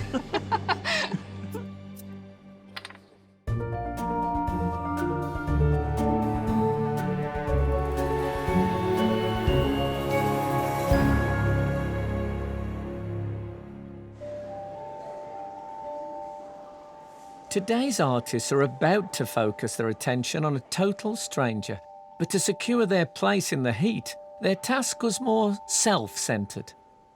Esteemed judges, my favourite part when we look at the wall and see what glories might lie in wait today. I love this so much. I don't know quite why, but I really love it. Tell me why. I think the scale is brilliant. I think if it was any larger, you would lose something somehow. It's also like looking at something down the wrong end of a telescope, so she's far away. I've never seen anything like it. It looks rather threatening. It's sort of his hands are saying, come here, I'm going to do some strange operation on you. Oh, I see it as much more saint-like than that. It's a Oh, I see. reworking of a Renaissance kind of painting. Just notice this swirling pattern across the face. It's fantastic. I love it when someone works with the simple media like pencil and charcoal and they can get so much out of it.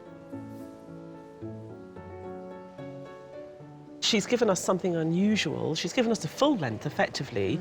A little bit of foreshortening, beautiful head. And also just so ambitious. I mean, that's a labour of love to get that carpet and the way that she allows it to go out of focus. I can feel that soft carpet against my bare feet. Yeah.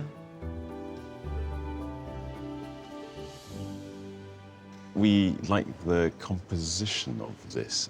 Is there a sort of technical reason for deciding to go landscape? Well, in this case, I think it's got this triangular shape with her elbows and her hands in it, and it sort of suits it. It gives it a certain stability. I'm actually spending more time looking at the guy in the mirror than I am at the portrait here, which says something about the way in which he pulls you into the painting. Also, the slightly different expressions of both faces. It's a very sophisticated piece of painting.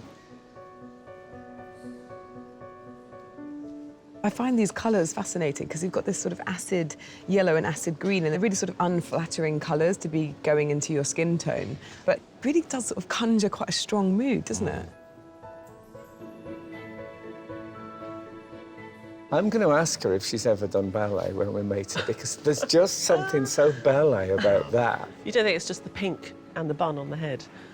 I don't think so. It could be a samurai on that basis. I like this because of just directness of the gaze. It's like, you know, here I am. I'm quite well painted, aren't I? And I love the colour palette, that it's almost taking place in a room bathed somehow in this green colour. All the tones sit together really beautifully. And that fabulous flash of pink on the inside of his collar sets it all off. I think it's very cleverly put together.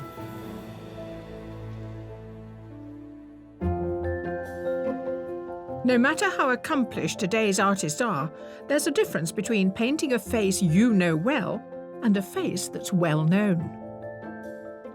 Artist, your sitter today is a very successful writer and actor. If I said to you, goodness gracious me, you might have a rough idea. It is the fabulous Meera Syal.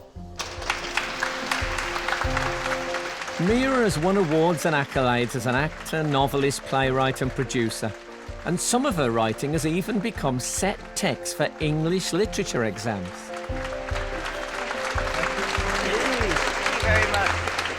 So what aspect of Meera Syal would you want captured, do you think? Warmth, intelligence? Awake, Awake is good. Awake is good, I think. And I'm hoping that I'll look at something and go, wow, you've seen something in me that I don't usually ever see, so I'm looking forward to that. I've never noticed that spot. Yeah, yes, exactly. Despite treading the boards on some of the world's most prestigious theatres, today's sitter is just as happy working on an industrial estate in Bolton for the filming of Last Tango in Halifax. Please welcome the much-loved Derek Jacobi. One of the founding members of the National Theatre, Derek's career spans over 50 years. He's played everything from high drama to children's theatre and comedy. And to some, he's best known as Hamlet or Cadfael, and to others, he's the voice of the hugely popular In the Night Garden. Thank you.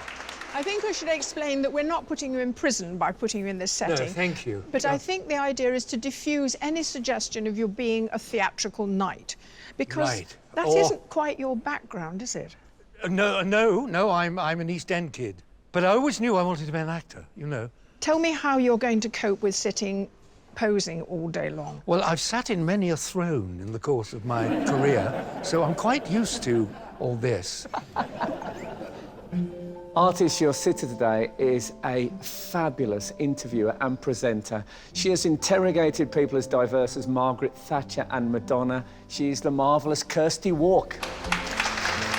Best known for keeping politicians on their toes fronting Newsnight on the BBC, Kirsty's many awards include a BAFTA for her outstanding contribution to journalism.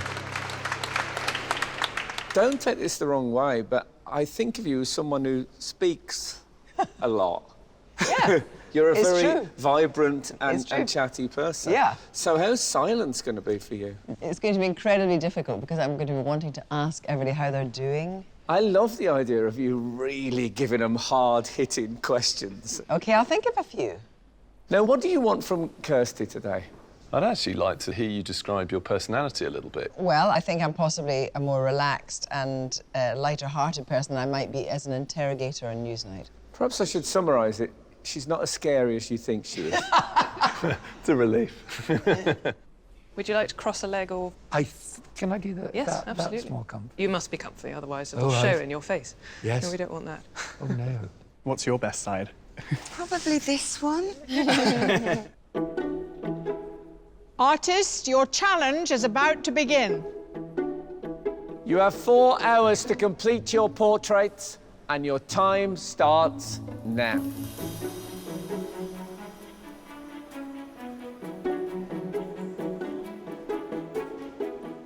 Whatever they choose to use, whether it's a plate, a piece of plastic or a sheet of paper, when working with paint, most artists like to start with a fresh, clean palette. But not always.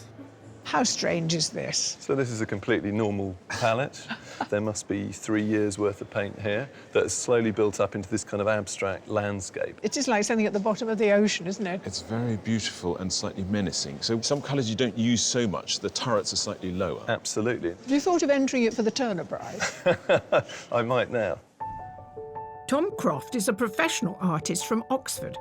After a career as an illustrator, he spent 3 years creating art for Manchester United Football Club before becoming a full-time portrait artist. His submission in oil took 4 hours. Faces, I think, is what fascinates me most. Yeah. In particular, the eyes. So I'm hopefully going to get an accurate likeness and communicate something of Kirsty's personality through her eyes, and then be a little more expressive and loose with the rest of it.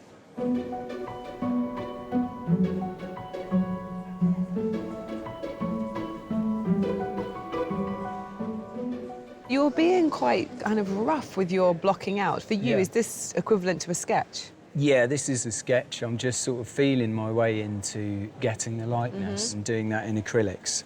Ideally, I'd like to be starting blocking in oils in the next hour. A former music teacher, Jonathan Luxon, swapped a guitar for a paintbrush to pursue art full-time. Striving for a complex composition, he used mirrors to present a double portrait in his submission, which took 35 hours to complete. But as well as having clever ambitions, he has some clever tools to achieve them. So, Jonathan, you seem to have made this little world of low-tech gadgets. What are they all for? This is just holding my jars in place, and this is a colour checker. So you put your paint on there, your mix that you're mixing, and you line it up so you're looking through that hole, and on the bottom half, you'll have your patch of paint, and on the top half, you will have whatever you're lined up with the subject. Yes. What you're aiming for is to keep mixing paints until you, bing, get the right colour. I think if we stand here for long enough, Jonathan might come up with some invention to make us better judges. Yeah, exactly. I'm a bit of a geek, I think.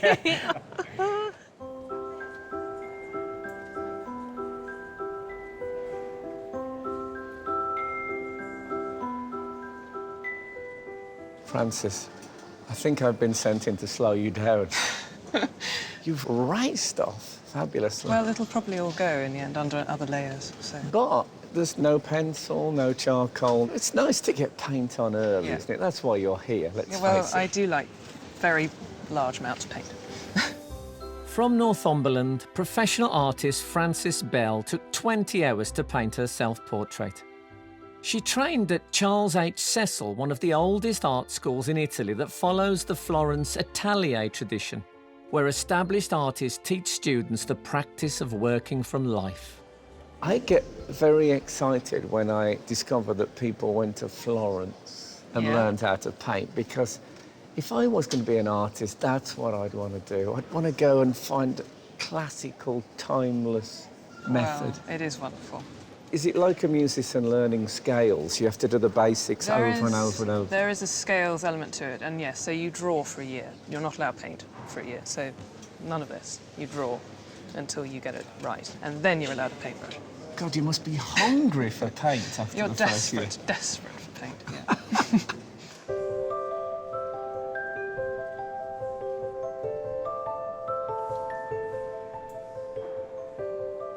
I've started by just sketching out in charcoal and acrylic. This is actually a quite important stage because if your initial sketch is off, or proportions aren't correct, then that will come through in your final painting. Originally from South Africa, Michelle Ives now lives in Glasgow, where she's a professional animator and illustrator. More acquainted with painting landscapes, her self-portrait was the first one she'd attempted since she was at school.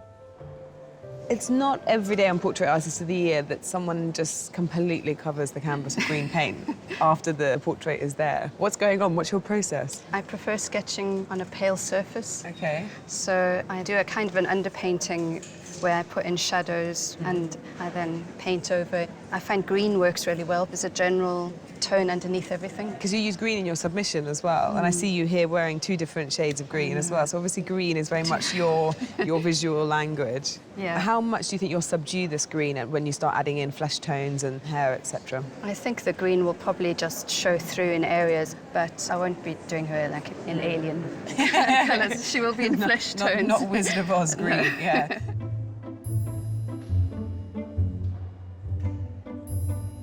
The artists are almost 1 hour into their challenge. Other than the 4-hour time limit, the fact that Taishan Schoenberg's a bit of a legend for me, Frank Skinner, legend again, it's all fine.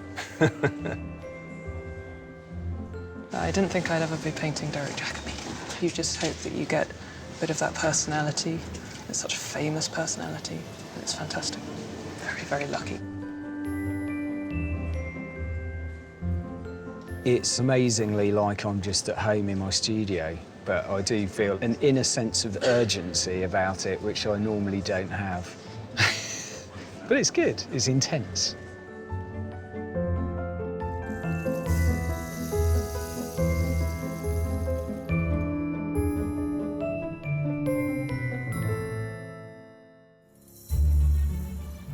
Having met only just over an hour ago, our artists are doing whatever they can to get to know their sitters, Derek Jacobi, Kirsty Walk and Mira Sayal.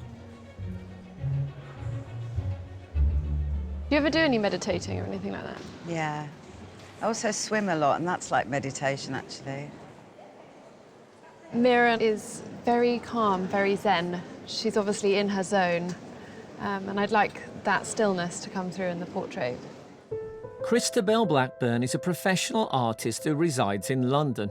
She started her training in Florence and continued her studies at the Lara School of Art in London.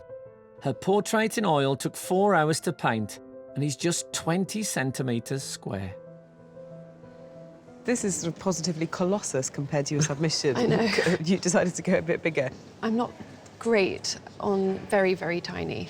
I think it's harder to get a likeness. But you've picked a ground that sits well with what we're looking at here. This is my favourite colour background to use, so I was quite pleased with the background.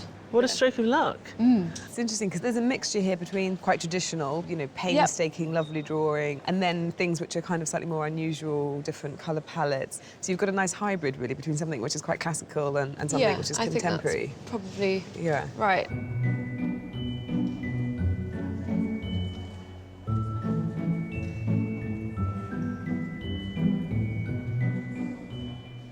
Now, Beverly, I know that when you do a portrait, you normally like to have a coffee with someone to get familiar with them. So you're having to shortcut the relationship with your sitter. Is that a problem? I suppose because her voice is so familiar to me, I feel there's a connection already, even before painting. But it is a whole mathematical dilemma, painting someone without that interaction having taken place. A former actress turned professional artist, Beverly Fry is from Shrewsbury. While in between commissions, she painted her own portrait for practice. She included her hands as they are one of her favourite attributes to paint, but today there's another feature that's caught her eye. You put Kirsty in a very elegant, sort of twisting It's lovely, isn't pose. it? I wanted to do a full face, and then actually the minute she turns sideways against that black, and then the shadow, I go, oh, I'll go for that. I've just seen it, and I didn't understand that, Mark, and of course that is her shadow. It could make an interesting composition as a very flat shape.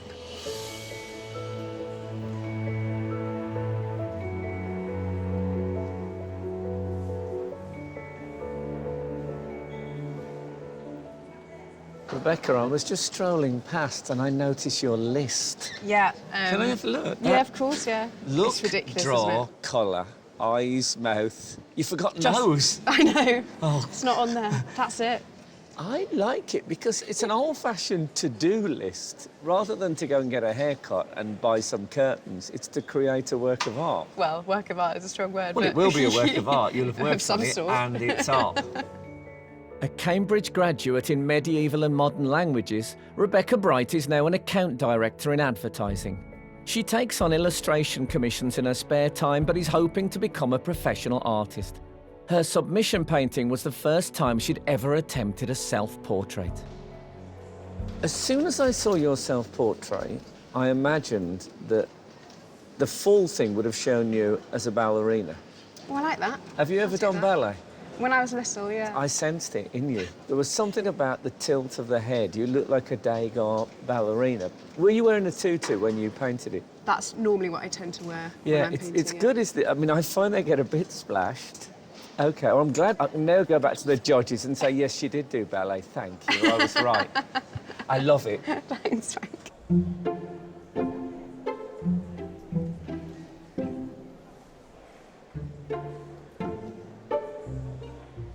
Kirsty is known as a classy dresser. Women always want to see what she's wearing. It's a very, very striking skirt, which we've all admired. On the other hand, the artists have chosen to ignore it. They've missed a trick, perhaps. It is a pity, but in a sense it gives them an idea of the flamboyant, stylish side of Kirsty, and they're seeing that, so that will inform the face as well. There's no doubt that how you dress is sort of a key to how you are in some ways, not totally, but in some ways. And I like colour and modern clothes. So it's a kind of clue to who I am. It didn't occur to me that, of course, with only 4 hours, it was most unlikely that anyone's going to get beyond the head and shoulders, but you never know. I have spoken to the artists around Mira, and they're very happy with her as a sitter. Yeah, I mean, I think she's just giving them the right balance of sitting really still, but also talking to them a bit. And I think all three of those artists are quite keen to actually put a lot of her character into it, because otherwise it can be anatomically correct, but no feeling of the person. And I think that's the kind of thing that gets us really excited when you're like, oh, yeah, they really caught her. This blue behind me is the colour that my hallway's painted. There's something in it that really speaks to me. I think the excitement is in what inspiration they've gathered. I think that's the challenge and the beauty of a portrait, that hopefully it's recognisably you, and then in some ways, absolutely recognisably not. I'm conflicted about this set because I'm used to Derek being very heartwarming. I think that the intention of the set is it brings out the tones and the warmth very, very well, and the grey is working as a beautiful colour, reflecting his skin and the light. I think it's doing a really good job. In a sense, grey bricks are an indication of distance travelled. That's maybe where I started. Nothing to do with theatre. A nice East London boy, and the journey really is from something as plain, I suppose, as that, to something as, I hope, multicoloured as I've become. A colourful character doesn't always need a colourful portrait. And for an artist who works exclusively in monochrome, Derek's backdrop is a gift. I'm using graphite powder and charcoal. I've sanded the charcoal and graphite down, and so I mixed them together so it doesn't give you that shine. Because, you know, graphite gives you plenty of shine, and you don't want that. It's really distracting. A-level student Pal Kumar Ravel took about 15 hours to complete his self-portrait. Growing up in India, he was inspired to pursue art when a family friend did his portrait, and Pal's been experimenting with different drawing techniques ever since. It's interesting how you capture movement in something that's essentially still, through pattern almost, in the way you shade. Yeah, so rather than having a really still picture, I wanted to add some sort of movement into it, and that's when I came across like Van Gogh, and I was like, oh, this is really incredible. That's what that's, well, okay, that's a nice connection there. Yeah. He moves his like fingers around a lot, and I was like, okay, maybe I could have some sort of movement into his fingers. Yeah. Like a blur? Yeah, because his face like stays so still. Like, I don't get how that works, but his fingers, they move around so much. That does it, right. Every artist takes their own individual approach to their sitters. Some may make a virtue of the eyes, others the clothes. But today, one can't help but get right under the skin. I do orthopedic surgery, and even in sort of all aspects of surgery, there is an element of artistry. It's extremely visual. Every day we're looking at X-rays, and with all the sort of different MRIs and CT scans as well, you really have to develop the art of looking. Amateur artist Alistair Faulkner is an orthopaedic surgeon in Dundee. Painted over the course of several months, his self-portrait is packed with symbolism. The main motif is his pose, expressing his wish for his patients to put their trust in him. Anatomy was always one of the basics of artistic training. So you sort of know how a face and a skull works and all that, so that must help. I had a really good tutorial with a plastic surgeon in Cambridge. He did this drawing course specifically aimed at surgeons in order to learn how to draw anatomically. Lessons like, oh, the eye is not just the eye, it's all about the shadow around the orbit, it's about the border of the eyebrow, it's how the crest of the nose comes down and joins the rest of the cheek. You're drawing mirror from life. You're also using a tablet. What you really want is an X-ray, isn't it? The artists have just over 2 hours to go. There's a blue behind Kirsty that's very lovely. I'm now going to reflect that background colour into the highlights of Kirsty's face. My list is going all right. At the moment, I'm on number 3, detail mouth, which is what I'm doing.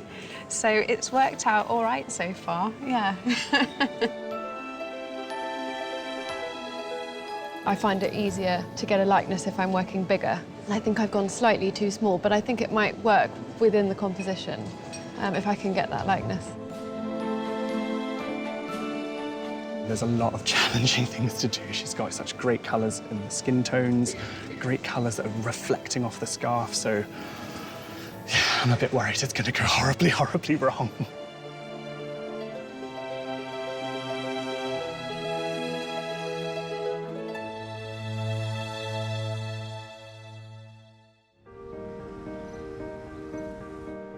After 2 hours of drawing, painting and scraping, Mira Sayal and Derek Jacobi have resisted the urge to see how their portraits are progressing. But for Kirsty's inherent inquisitive nature, it's all too much to resist. Quite like green under the skin tones because it just pops through every now and again and livens it up. Lovely. What I love about this show is not only the degree of difference between all the different artists, but the different stages they reach at half-time. If we look at the portraits of Mira, what do you think? I'm particularly impressed with Jonathan, who has really got a good sense of her likeness in the head. He is very methodical, but it's not a boring likeness. It's not one particular facet of her. It feels more than that. Yeah. Well, let's look at the pictures of Derek. What about one of our Florence School trained artists, Francis?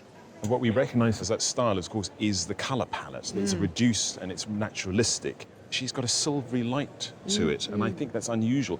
At the moment, I'm slightly mourning the loss of the lighter, romantic sketch of earlier today. And Rebecca? She has these rather very strange psychedelic colours and no eyes, and it looks startlingly weird at the moment. I've just seen, though, the eye coming in, and it actually reads more as light and kind of vitality. It's looking better. OK, now we move to Kirsty.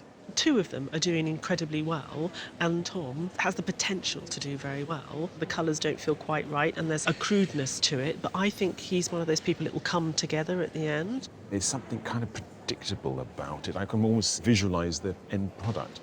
OK, Michelle. The head's looking fantastic, and I'm a big fan of the scale. She's made her somehow share her own features with the city. We've seen that before, but I think this is the strongest I've ever seen it. It's a bit unsettling. Both Rebecca and Michelle, it was the first time they'd ever painted So portraits. brave. It's amazing. Isn't it amazing? Wonderful. Well, it'll go on being wonderful, we hope. There is a danger, I think, because of kind of news night, to think of the personas being very hard. I don't think of myself like that. I mean, I think I'm direct. And I think I'm direct, not coy. But, you know, I think there's so many other kind of facets, and I'm sure that they're all working very hard to pick those up.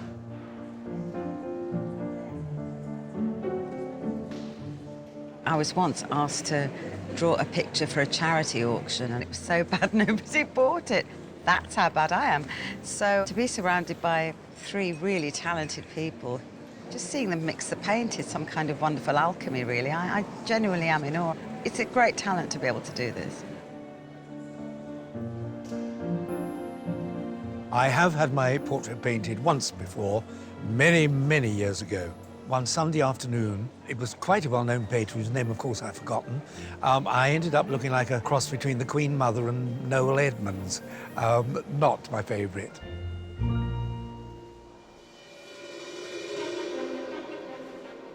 For some artists and onlookers, a portrait doesn't entirely take on the likeness of the sitter until they tackle one key feature. It was rather spooky for a long time because you didn't put in the eyes. I know, yeah. Were you looking forward to doing the eyes? Were you Massively. thinking? That bit where you put the little glint in and it just suddenly comes to life. To the point where I normally only do it right at the end, but I couldn't help myself and I've already done it.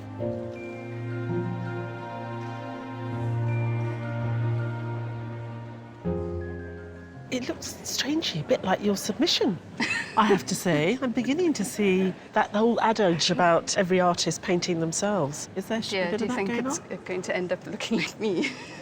But you're taking some artistic license here, aren't you? Because Kirsty's eyes aren't quite that green. It's something I'll have to see if it needs to be toned down or not. That definitely does look like Kirsty, but they're very green, those eyes, at the moment. They could start traffic, they're so green. Our artists have just 30 minutes left before one will be chosen to go through to the semi-final. Fiddling with my last period of time. I can't do any major surgery and start anything new. So I've just got to concentrate on the smaller things and try and round off what I've got. It seems to be going okay. I'm trying to keep the colours nice and lively, not over-mix them so they go muddy. I probably need another 6 or 7 days, and then I'll be really happy with it.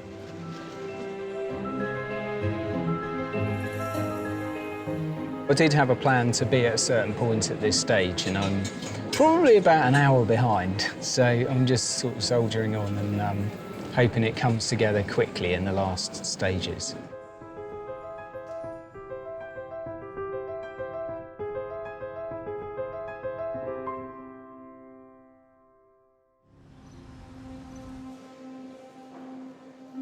Derek Jacobi, Kirsty Walk and Mira Sayal.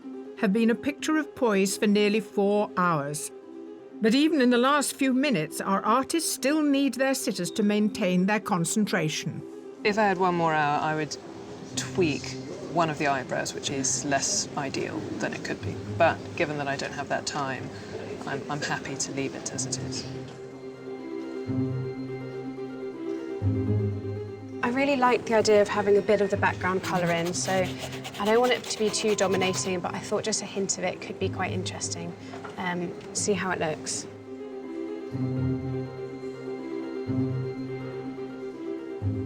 Artists, you have just 5 minutes left.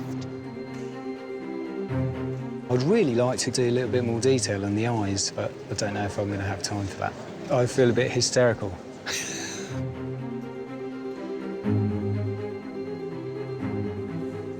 I'm trying to fill it in so there's no white bits. Hopefully it looks really cool.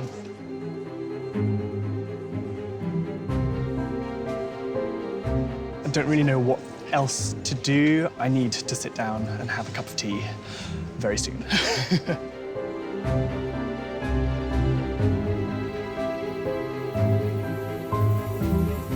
Artists, your time is up. Please put down your equipment and step away from your portrait. Well done. Having held their position for 4 hours, the sitters are about to be rewarded for their stamina.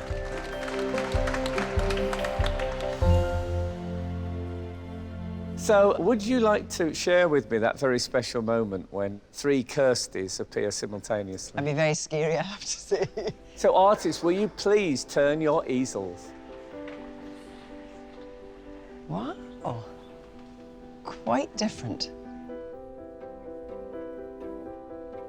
I think that's a very strong image. When you're working, when I see you crane forward like that, it's a very Kirsty Walk moment. It is, isn't it? It is. I think these strong brush strokes are really good. And I like the fact there's lots of little crow's feet here. I wasn't going to mention it. You love green. In terms of likeness, you've done brilliantly as my broken nose. So, Kirsty, I'm going to ask you to choose the portrait you would like to take away with you. I'm going to choose Tom's. Thank you very much indeed. Thank you so much.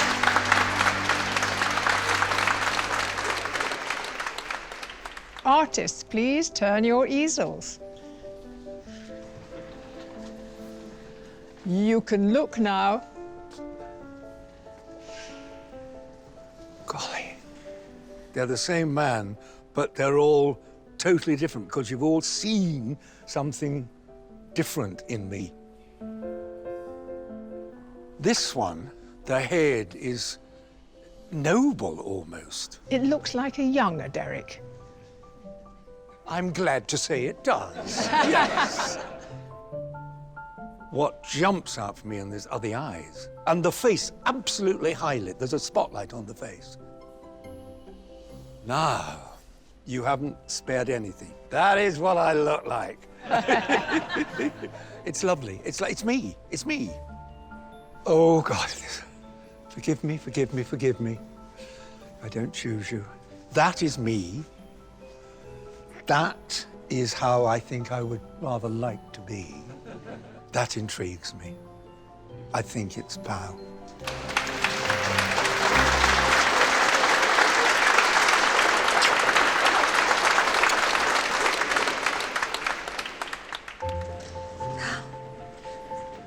Oh my goodness.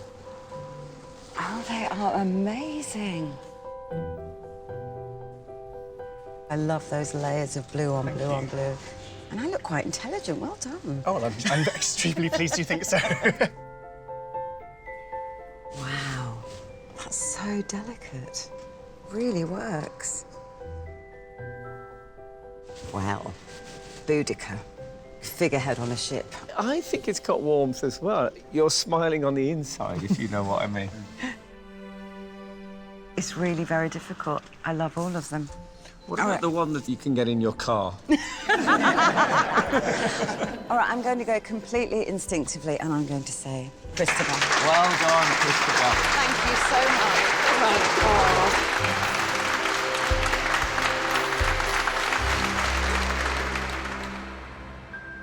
We know which portraits the sitters prefer, but to gain the last place in the semi-final, it's the judges' opinions that matter. I was worried about Rebecca. Before she did all the work on the eyes, the skin seemed very unbelievable. And actually, I think she's done a really nice job. There's some strange bits in it, but I do love the unfinished canvas with the grid marks on it. I find that very appealing. What's happened to the body is it seems to have been caught up into some violent vortex. I think he has caught something about Derek today, but then I think he's over-egged it with these huge highlights in the eyes. Gosh, she looks like a distinguished actor from another era.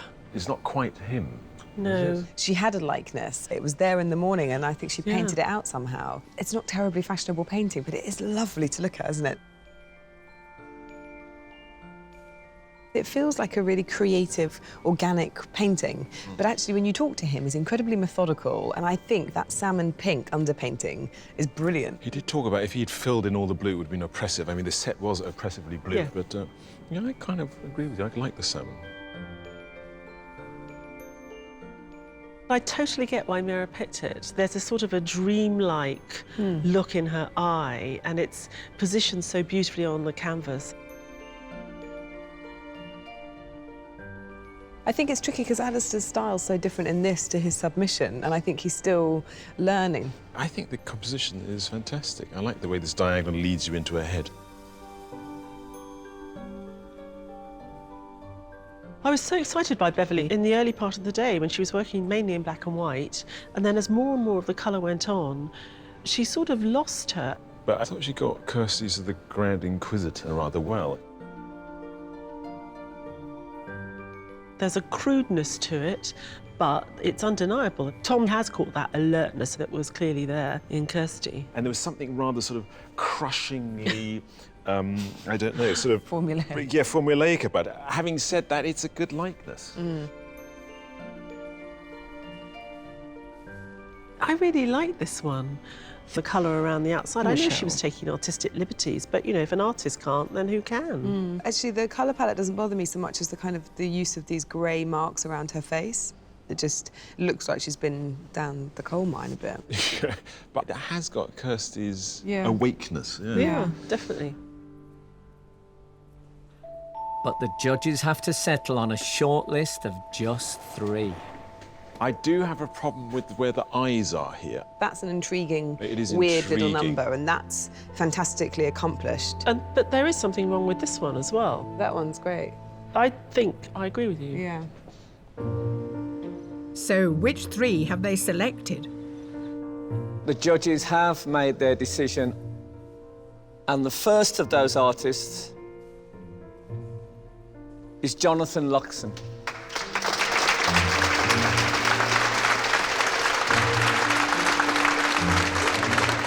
The second artist is Francis Bell.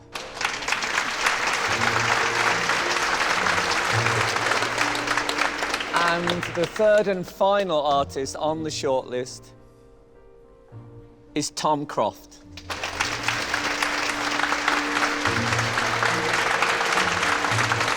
So well done, not just the shortlist, but those who didn't quite make it. We enjoyed all your work. Thank you. And your company. Thank you very much. Even though I'm a little bit disappointed with how it's turned out, the whole experience has just been so brilliant that I'm leaving on a total high. In choosing a semi-finalist, the judges take into consideration today's work alongside the self-portraits of the shortlisted 3. So shall we start talking about Jonathan? What he's shown us today is that he's very good at capturing a likeness, but doing something quite interesting with it. We like the choice of colour and the way that he left the canvas exposed. I don't actually like the way he left the canvas exposed. I think When I say we, I mean me and Ty. I find it a bit irritating, but I do think it's a fantastic head. I really like the portrait element of it. There's something rather sort of solidly constructed Look at this beautiful, cool shadow as the light falls on Mira's mouth there. I mean, it's very well observed. So to Francis. Now, I have to say, I think this is the first time you have shortlisted a Florence School artist, because I sense you have a resistance to the traditional. She's got the Florence School training, but she's gone for an interesting composition in her self-portrait. She hasn't just stuck with the traditional Florence School pose. It's not about new and different, but it's about developing the language. I think her painting and her understanding of light and the way she puts on the paint was a revelation. So, Tom.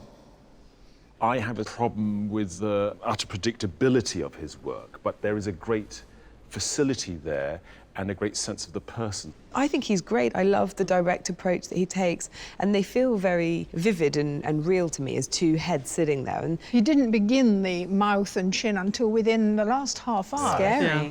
So, do you now know who is going to be the winner of this heat? It'd be lovely to bring all the different styles forward, because you so want to see those styles represented at the semis, but we can't. We've got one, and I think we agree. Agreed on that, yeah. Jonathan, Francis, Tom, your work is terrific. We like it all. Each of you has the making of a winner, but only one can be the winner. Yes, and the artist going through to the semi-final is...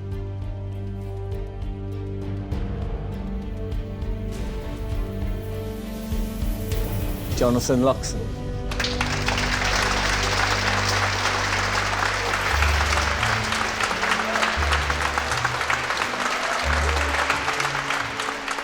I did love the winning portrait. It was my favourite, and I think it's a very, very competent piece of work, thoroughly deserved. So I'm very pleased for him, yeah.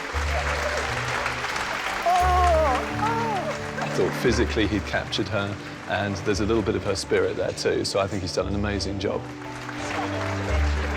he did something really lovely, which was to present more than one type of Mira. He caught her likeness, but it wasn't completely static, it wasn't fixed. So you felt that every time you came to it, it was always her, but a slightly different element to her. And the whole thing was just really difficult to resist. We want to see him do more of that. Well, I won.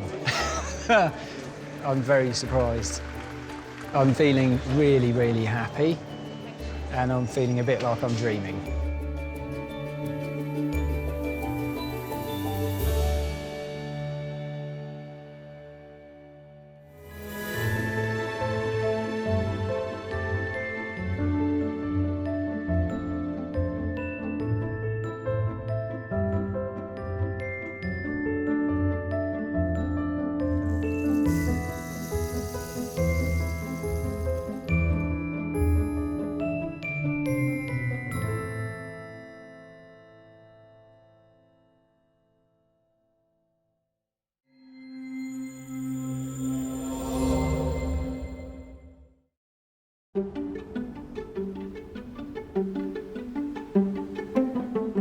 Do you know, Joan, art was in the Olympics between 1912 and 1948. I find that hard to believe. Brilliant. How very strange. However, let's hope we've got a gold medalist here today. It's a bit tragic that me and you shouting, "Your time starts now," is what constitutes the opening ceremony. I mean, where are the multicoloured body stockings? Anyway, welcome to Sky Art's Portrait Artist of the Year. Arriving to compete in today's heat at the Wallace Collection are 5 professional artists. Fam Van Duck, Lisette Dingemans, Sarah Hope, Lee Feather and Richard Kitson. I've never painted in a significant, huge, stately manor/gallery before. I'm usually in a little room in Barnsley painting away, so it's slightly intimidating. Also here to test their skills are 4 amateur artists. Georgia Palomba, Liam Dunn, Jonathan Stockley and Corinne Pierre. I've been feeling nauseous for weeks, but you know what? It's not a firing squad.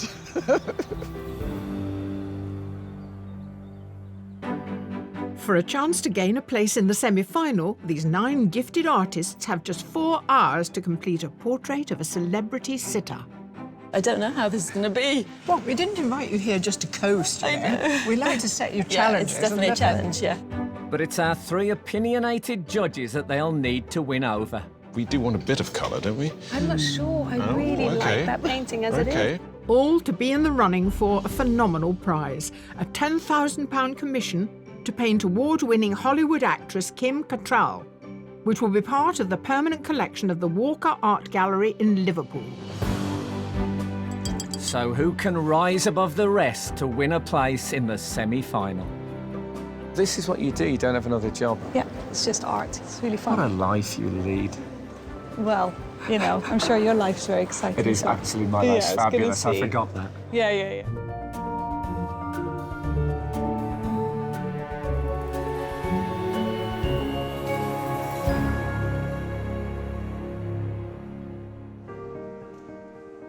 To earn their place in today's heat, the artist submitted a digital copy of a self-portrait. But the actual pieces now adorn the gallery wall. This moment when you see them on the wall is a bit like when you've been through a dating site and you finally meet them in a bar. That's exactly how it feels. Shall we do that thing when we look through the window of the bar and not actually go in when we see them, or shall we actually meet?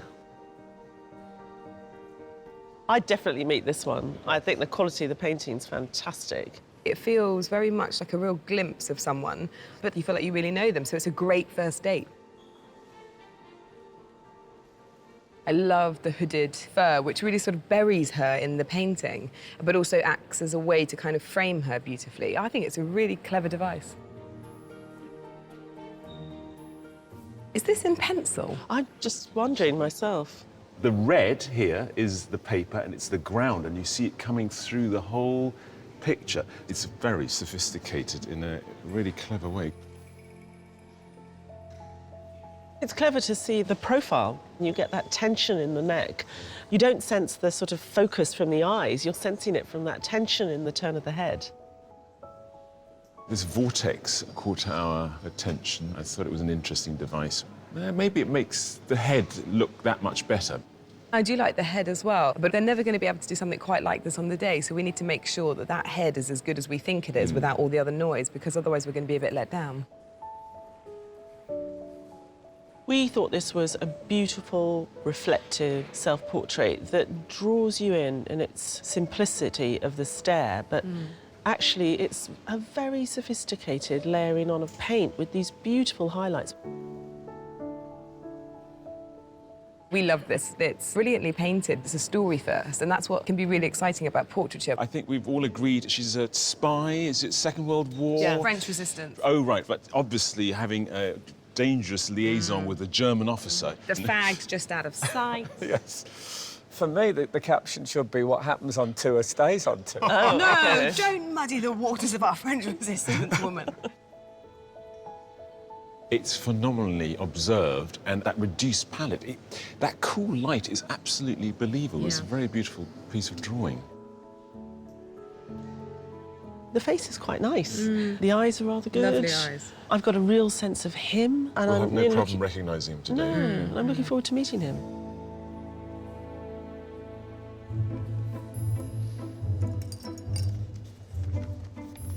So the artists can capture themselves, but how will they fare painting the portrait of a surprise celebrity sitter?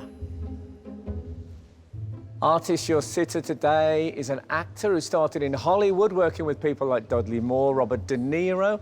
She's also the Countess of Grantham in Downton Abbey, and she fronts her own band. Please welcome Elizabeth McGovern.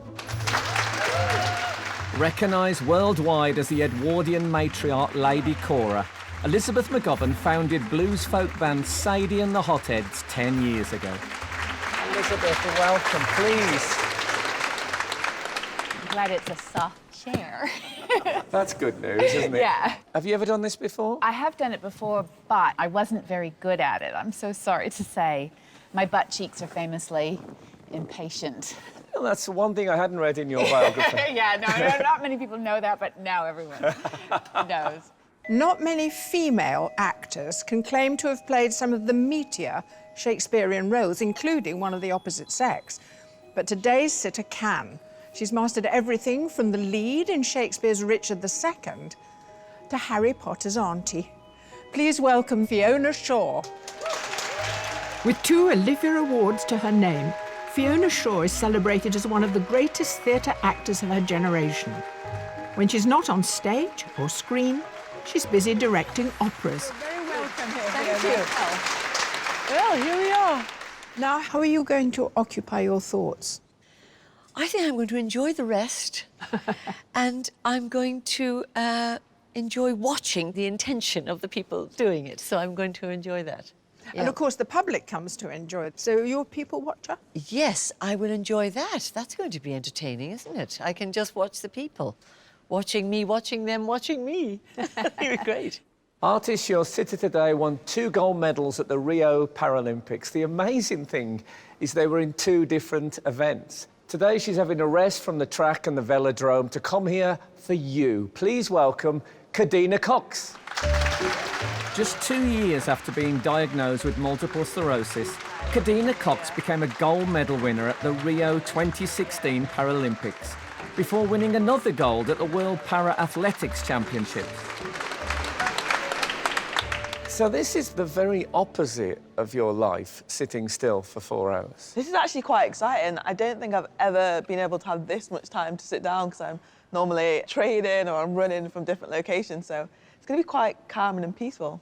Yeah, but I'm just wondering if you're going to be one of these sitters who's desperate to go and do something athletic. I probably will be a twitcher. I'm going to apologise before. I'll probably be, like, itching to move. I mean, I don't want 3 paintings that are just going to be a blur. Just arms up here. OK, so can Kadina help you out in any way? Bearing in mind she's going to move all day anyway. Apologies. Just try and find a fixed point somewhere. So as long as you're comfortable, you'll be fine. Are you comfortable in that position like that? I don't know, this is a bit of a weird chair, isn't it? Yeah. I'll sit like this. I'll be good. Where do you want to look? There? That's pretty good for me. Just so you're comfortable is the main thing. I would like to see a little bit of face, not an entire profile. I'm quite happy with profiles. Yeah? If you, yeah, Okay, that's fine with me. great. This is great, actually.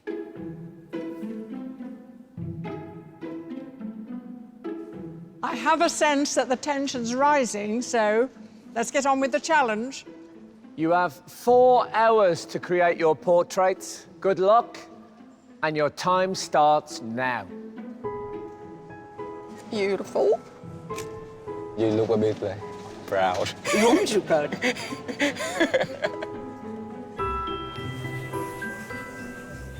To cope with the pressure of producing a painting in such a short time, many artists rely on time-saving techniques to get a head start. Just as gridding is often used to get the outline of a sitter quickly onto canvas, another accepted method is to use tracing paper. So I started by tracing a photograph and then holding a bit of tracing paper up onto the canvas and going over the marks I made to get a basic image on the canvas. Professional artist Lee Feather has twice been shortlisted for the BP Award and has a painting in the National Portrait Gallery's collection. She wanted to portray a brutally honest and unposed self-portrait using her typical palette of muted tones. You've got quite a big board here. Yeah. With this lovely yellow wash in it. Yeah. If I miss bits of paint, it won't matter. There won't be bright white coming through. Yeah. So how much will the yellow background come into play? Will you ignore it completely? Will you let it inform the tones of the face? I don't want to have a formula. I just want to... I just do it. OK, that's fine, that's fine. Does it mean it could be different every time, then? Yeah. So that's very exciting. Yeah, We're good. looking forward to it.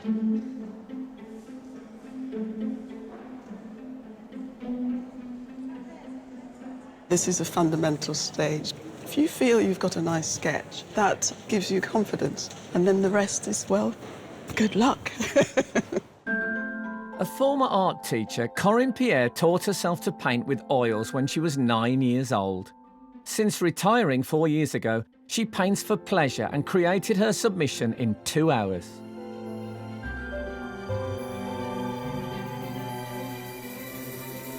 What are you looking for from a sitter then? Something that you feel attracted to, and that doesn't have to be an attractive person. If something in them holds something in you and you want to capture it somehow. And have you spotted that in Elizabeth? Absolutely. Oh, good. We're off to a flying start.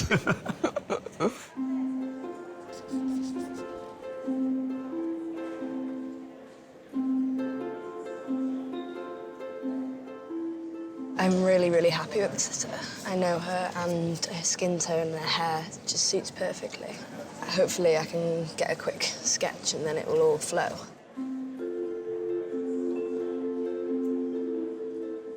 Georgia Palomba is an amateur artist studying fine art at Kingston University.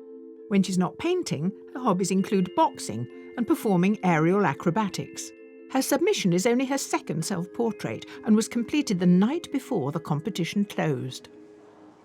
Now, I think we've got to have a woman-to-woman talk about your self-portrait. It's very startling for one particular reason. At first, I wasn't going to put my bra in, but then I kind of liked that it was kind of tasteful in a way, but like not too showy. And I just wanted to get every little detail. I wasn't going to airbrush myself. That's terrific. And about Fiona, how do you feel about her amazing profile? I love it. I love her. I love the little bits of like copper in her hair, and the skin is really nice. Yeah, the blue, everything is working. But how an artist interprets the backdrop is entirely their prerogative. I've picked a red background. That could be a mistake. Red's quite a dangerous colour to use, but I like there to be another colour underneath so that that colour comes through. Professional artist and part-time teacher Sarah Hope decided to bring art to the forefront of her life after her mother fell ill 7 years ago. She chose to portray herself at an angle to show her vulnerability, but is holding hyacinths to indicate optimism. The grain of the paper remains, so the red comes through. Yeah. So you're always mixing with the red in the background. I am. I'm kind of mixing my colours on here. So one layer of one Yeah. colour over the next. Yeah. So it's layers, not sections. No layers. I might put a bit of grey. I see a grey shadow. I put grey down. I think, oh, that's a bit grey. It needs a bit more of pink in there. Sort of building it up gradually. Can you overdo it? Can you kill the Yes. red by overlaying? Yeah, I can. So that's another consideration. Yes, yeah. I have made There you life go. difficult for myself, but Exciting for us, though. An hour has passed, and it's the sitters who are feeling it. Do a portrait of me asleep. Just wake me up to my eyes. I am absolutely starving. But the artists are focusing on the job at hand.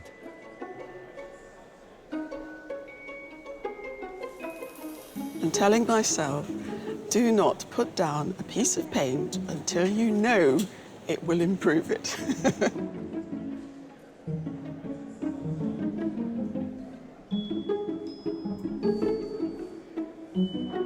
I've done a really big head. Could have painted smaller, but it seems to be going okay.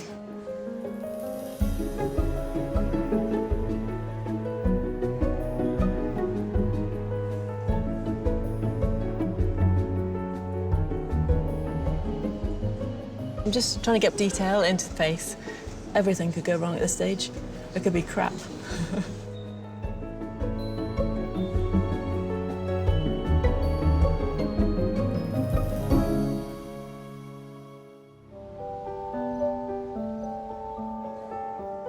For the last hour, our 9 heat artists have been capturing the faces of Elizabeth McGovern, Kadina Cox, and a no longer hungry Fiona Shaw.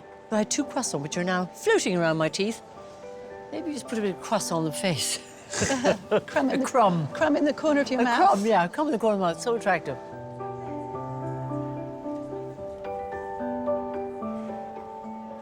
At this stage, I can be a bit loose because I'm going to move it around later. So if something's a bit out, it doesn't really matter. There's going to be plenty of layers over this. Amateur artist Liam Dunn is in his final year at Leeds College of Art and works part-time as a chef at weekends. He painted his self-portrait 3 years ago and it took him 8 months to complete due to the slow-drying layers of translucent oil glazes. So, do you paint a lot of live sitters? No, never. You've never done it? No. You're kidding me. It is quite weird. Normally I'd work alone with music blasting out. Music blasting out? Basically, the music can kind of inform the mood of what I'm doing. So if I'm doing something really precise, it's obviously not going to be blasted out heavy metal or anything like that. So what do you get? Mozart for the fine detail? basically like that. It's an interesting idea, but I suppose it makes absolute sense. The composition and framing of a portrait is essential to help create visual impact. So size is everything. I've gone too small. I should have gone a little bit bigger. I didn't want to sort of do too big a portrait because I want to try and get as much of a hair in as possible. Richard Kitson is a sixth form art teacher and a blues folk musician who only paints from life when producing portraits. His motivation for his submission was to capture himself as an artist at work, and he used 2 mirrors to avoid a direct gaze.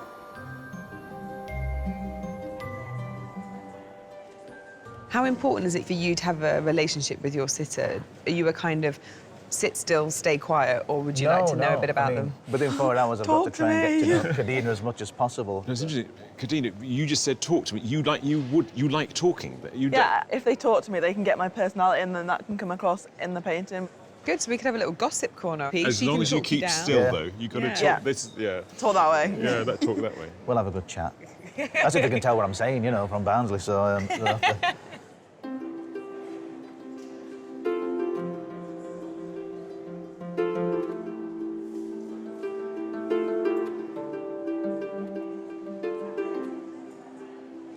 When you paint someone, you want to kind of see what you like about them, what you see in them.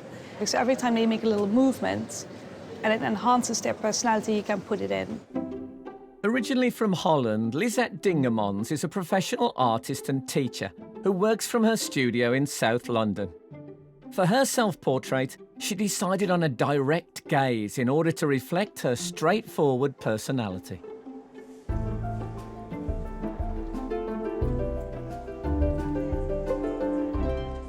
I would have recognised Elizabeth from what you've already got. Oh, good. Well, that's good. Are you from an artistic family? No, I'm not, actually. My father's a doctor. We had a bit of a role reversal in our family. Normally, you've got a father who, you know, says, oh, please be a doctor, come on, you've got to... Yeah. And he was like, no, please be an artist, don't become a doctor. So, yeah. That's great. So this is what you do, you don't have another job? Yeah, it's just art. It's really fun. What a life you lead. Well, you know, I'm sure your life's very exciting. It is so. actually, my life's fabulous. I forgot that. Yeah, yeah, yeah.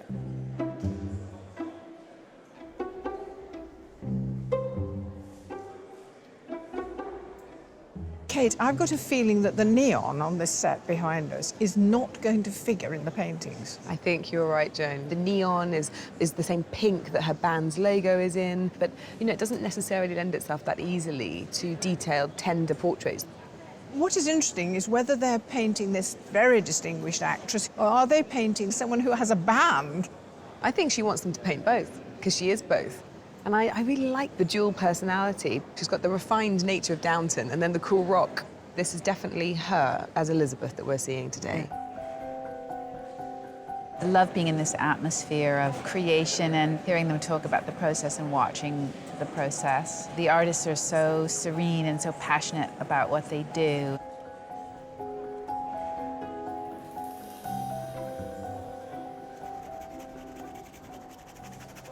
Did she used to work in a Dayglow upholsterers? Right. Oh, you think they look like buttons? Yeah, they look like that leather Chesterfield thing. No, it's a symbol of a jasmine flower, and her mum's called Jasmine, and it's her favourite. I mean, how could I possibly work that out on my own? What do you think about Kadina as a sitter? Well, she's a top athlete. Yeah. I mean, her body is finely tuned for action. Exactly. And the idea that she's got to sit still for 4 hours, I feel for her. I mean, it's Yeah, extraordinary. it's like trying to keep a cat on a dinner plate. I've always wanted someone to draw a portrait of me and to see how it comes out. And now I've got 3 being drawn, which is amazing. So can't complain.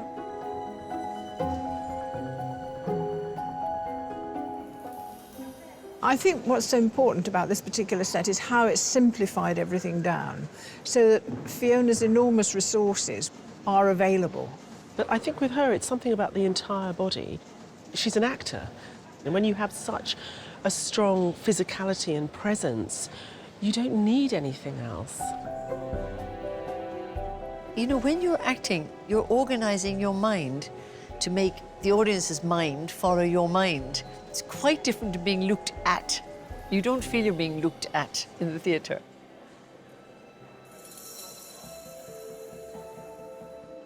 Whether it's oil, acrylic, or pencil, every medium has its own appealing characteristics. I love using pastels. You're using your fingers to blend, so you're in complete contact with the drawing itself. I love getting my fingers dirty. Amateur artist Jonathan Stockley from Lancashire is an architectural model maker. His submission was his first ever self-portrait and took him 12 hours to complete. You've done a lot already. You've got the eyes in, and that's great, because the eyes are so important. To me, the eyes have to be first. If you don't get the eyes right, there's no point going any further with it. Okay. And actually working with the eyes looking out at you from your page is rather heartwarming, isn't it? It's this very steely blue look to her. So, Fantastic sitter. Yeah.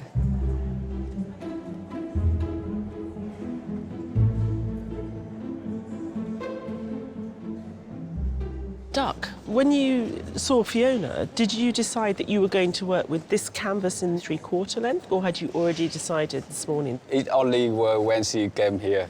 I love her figure, and she looks strong, so I want to express that. Okay, so her figure told you what proportions to use. Yeah.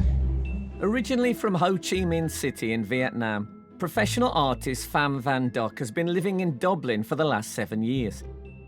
He incorporated hand gestures in his self-portrait to symbolise the balance of life, yin and yang.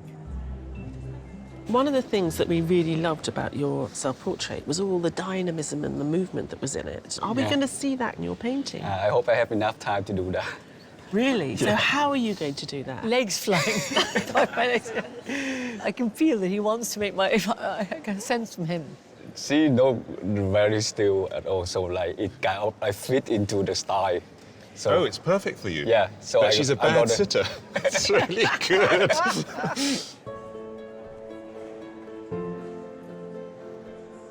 The artists have just over 2 hours of the challenge remaining.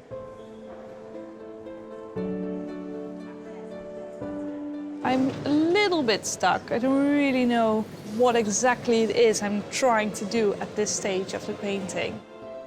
I've got to either add more to this or refine what I've got.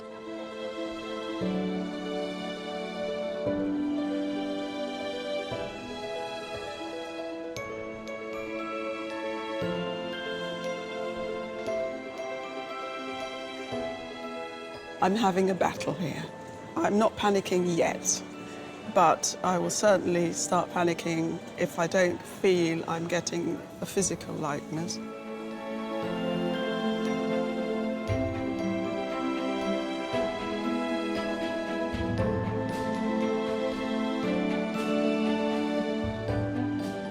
At the moment, it's all a bit all over the place. It needs definite refining. Still a way to go.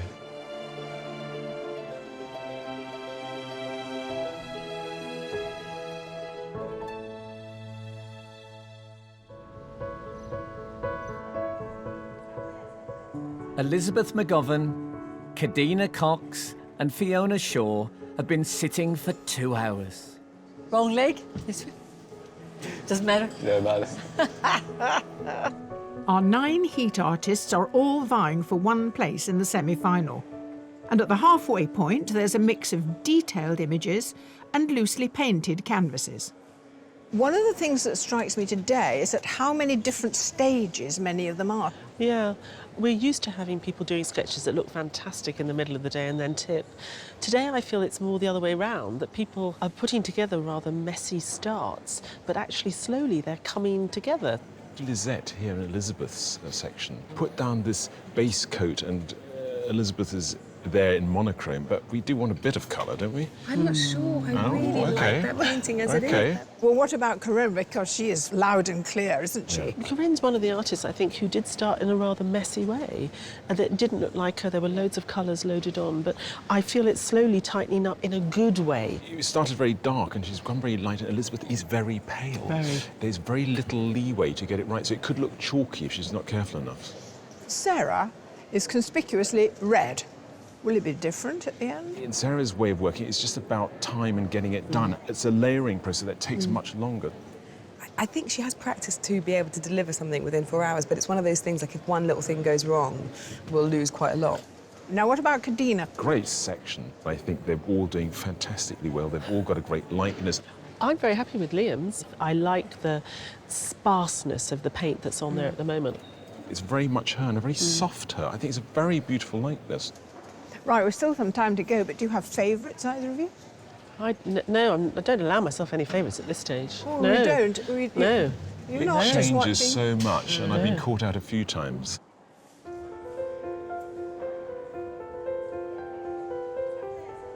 I was very interested to see where my brain would go, given a whole day of idleness. And the interesting answer is it goes nowhere.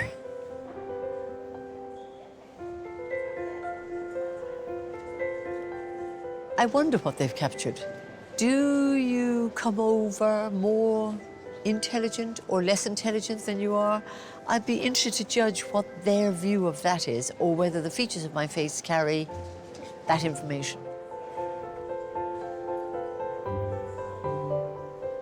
I'm quite intrigued to see how the artists capture my eyes. My eyes are something that, as a child, I didn't really like, but as I've grown older, they're like probably my favourite feature on my face, so I'd like them to look good. One of the most difficult elements when creating a successful portrait is imitating an accurate skin colour. I was really concerned that I couldn't do white skin, possibly because I'm used to painting myself.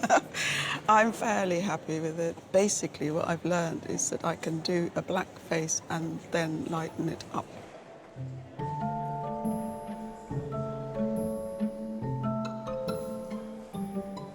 I've never painted black skin before, so I don't really know what I'm doing, basically. Is it not looking at tone and colour? I guess so, yeah. But I hadn't practiced doing it before, so... Well, we didn't invite you here just to coast, you know. We like to set you challenges. Yeah, it's definitely a challenge, yeah.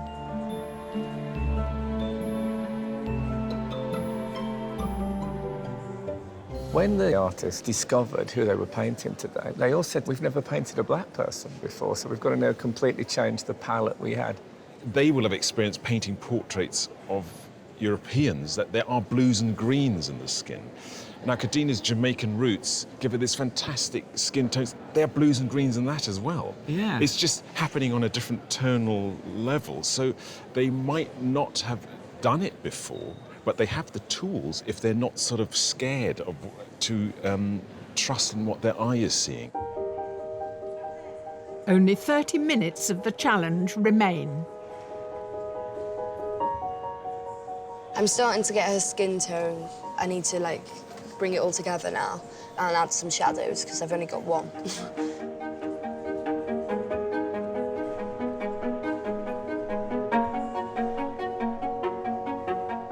I think I've maybe bitten off a bit more than I could chew with the red. But if I can knock the red back in the time that I've got, hopefully it's going to be okay.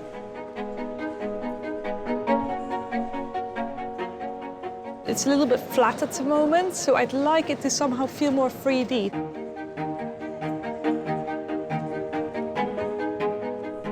You finished? Yeah, I just felt there's nothing more I could do that would add to it. I really admire your doing that, because now you can only sit and fret. Yeah, I guess I can.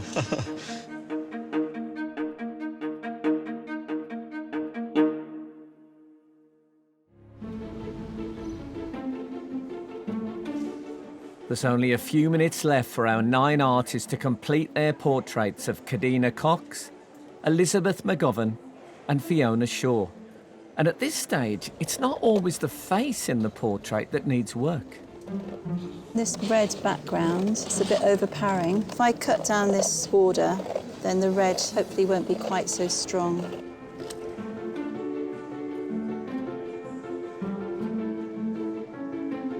I've got a lot more to do. Nothing's finished yet. I'm going to do a quick background so she's not like a floating head.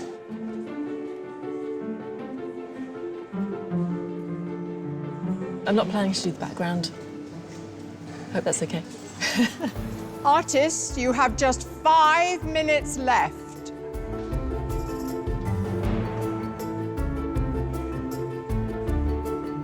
I would like to go back over the eyes a wee bit. I think they need a wee bit more oomph to them. We're running out of time, so I'm going to do some swirly bits and hope for the best. As long as I don't make a slip of the brush, I can finish it.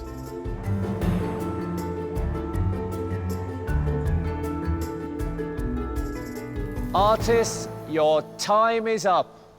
Please put down your brushes and step away from your easels.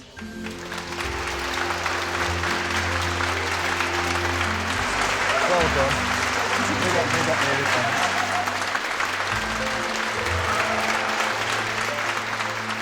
All of our sitters have avoided glimpsing their portraits. And now they're about to face 3 images of themselves. Elizabeth, you've done a lovely job today. Great posture, I thought. Well, thank you very much, You're an inspiration Frank. to us all. Thank you very much. Like a fabulous... It was like nothing. a gazelle sitting there. Next time you guys can use a photograph. Well, I particularly enjoy this part of the show. The usual response I find is, wow, but we're always looking for original Something. contributions Okay, we'll see to the what field. happens. Artists, will you please turn your easels? Oh my God. Wow. In the end, it's irresistible, isn't it? Shall we take a closer look? Okay.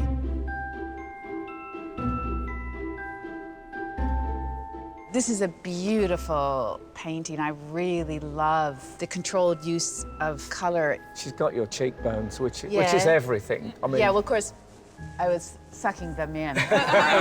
Definitely. So thank you.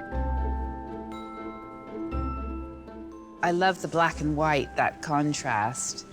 And the skin tones are really beautiful. Oh, God, that's just amazing, too. Is there a hint of sadness in those eyes? I think there is. I think it's incredible. It's rich, isn't it? Yeah, it really is. It's really, really tough. It's just a complete instinctive thing, but I'd like that one, please. Corinne, well done.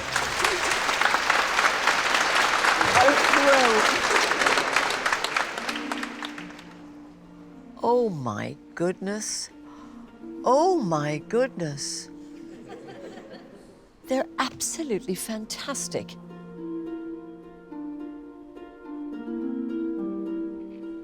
I look like a queen of a very small country.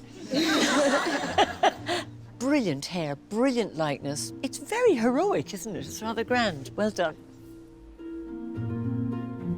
That's why you wanted me to cross my legs back. I can see why now. Amazing brushstrokes. Look A at these wonderful huge energy. brushstrokes. It's not so obviously a likeness, but it is because the expression is very good. This is a magnificent piece of work. A breathtaking likeness, I think. Wonderful. Many, many thanks. For the reasons of ambiguity, I'm going to take this painting.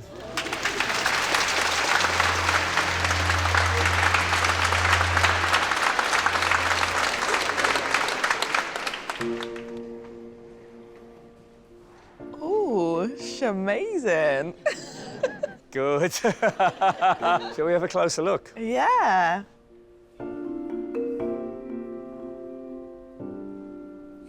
Yeah, I like it. You kind of put the detail in my hair and in my top. Yeah, I gave you a bit of a challenge there. Yeah, that was tricky. And my eyebrows look amazing.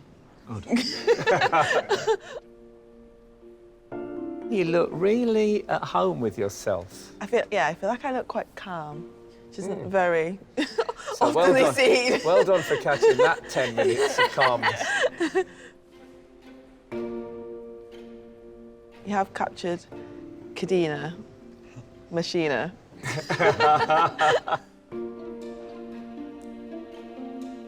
I quite like all of them. Well, you can't get gold, silver and bronze. I did actually get a gold, silver and bronze in Rio. No. I think I'm gonna go with this one. OK, it's Lee. Thank you very much.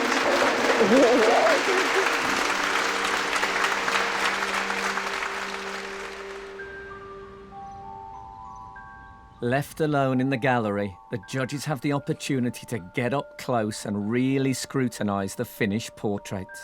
I think there's a very beautiful piece of painting. The eyes are so lovely. It's not your conventional, beautifully romantic portrait, but I think there's something very arresting about it. When Lee started this morning, she didn't really have a plan, and then the patches of colour started. You think, OK, this is getting somewhere. And I think it's a very beautiful conclusion to a difficult day.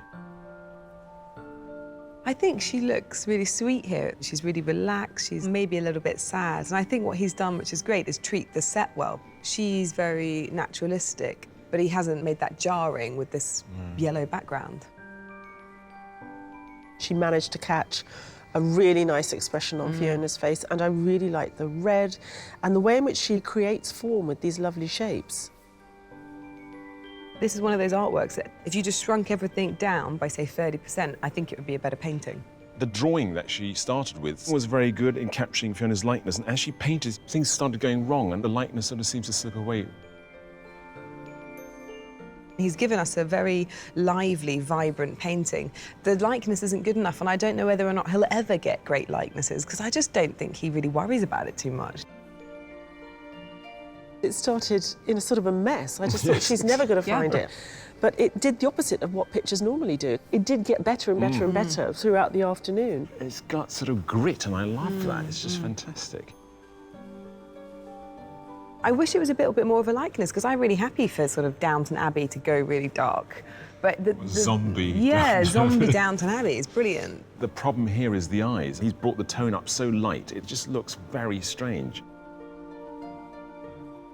I find it quite romantic and enchanting. I think she came to quite an elegant solution about colour, which was to just allow the eye to come alive a bit more and put a bit richer colour tone in the background and in the hair.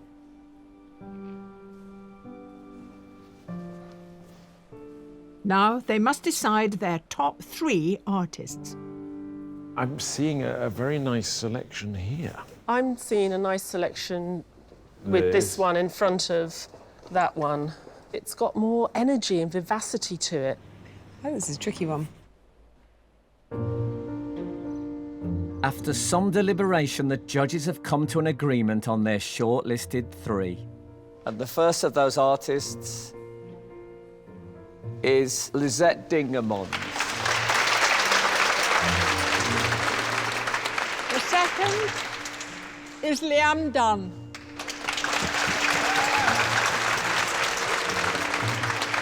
And the third and final artist on the shortlist is Corinne Pierre.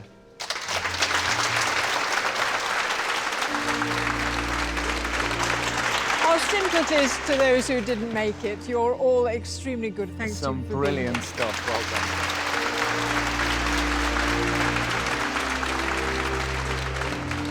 done. I'm not too upset. I'm happy with what I did. If I'd messed it up, then I'd be disappointed, but I'm not. With only one place in the semi-final available, the judges weigh up each shortlisted artist's finished portrait along with their submission. Again, in one of your fabulous shortlists, there's some beautiful paintings. Let's talk about Liam. I like what Liam did today more than I like his submission, actually. He is very good at capturing a likeness, and we loved the braids, we liked the background, we liked how he made the whole thing sit together. He was the only artist who put down his brush and said, I have finished within half an hour of the end. You can see that there's a looseness and a lightness of touch that he's brought in, but I think he's kept a sense of aliveness and vivacity, and I love the way the light's falling into the hair. He caught something of her. So, Lisette. I loved her submission. I thought it was really full of narrative. She's obviously a classically trained artist. It feels like she's on the beginning of a journey to do something really interesting. She's got such skill. OK, she had Elizabeth in profile. That was quite difficult. But she's got it. You can see in bits of it that she's found form in it. So, Corinne, it's beautiful.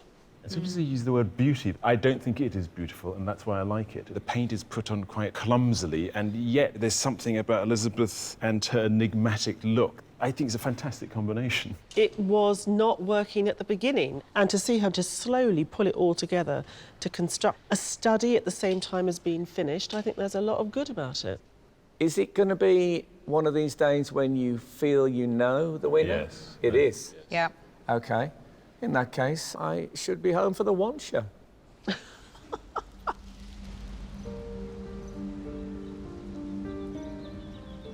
Liam, Lisette, Corinne, you're each very talented, but there can only be one winner.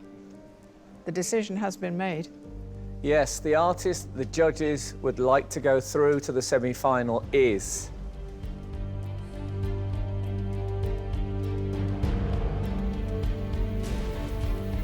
Corinne Pierre.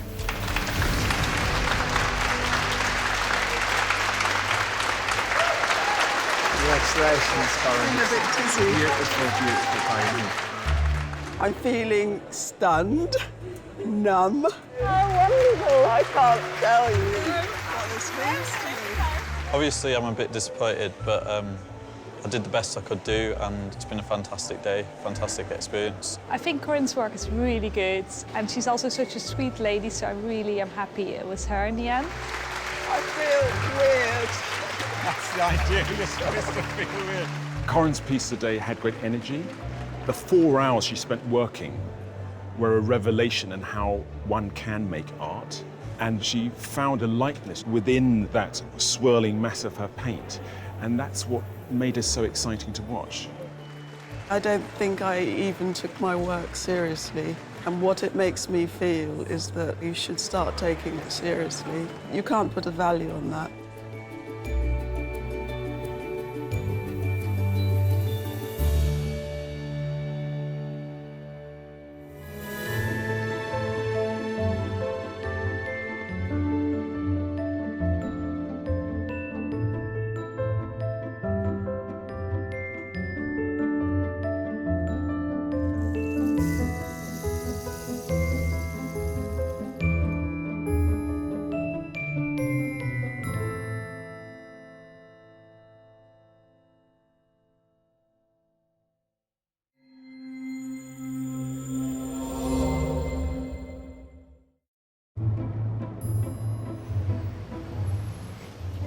Hello and welcome to the fabulous Walker Art Gallery in Liverpool.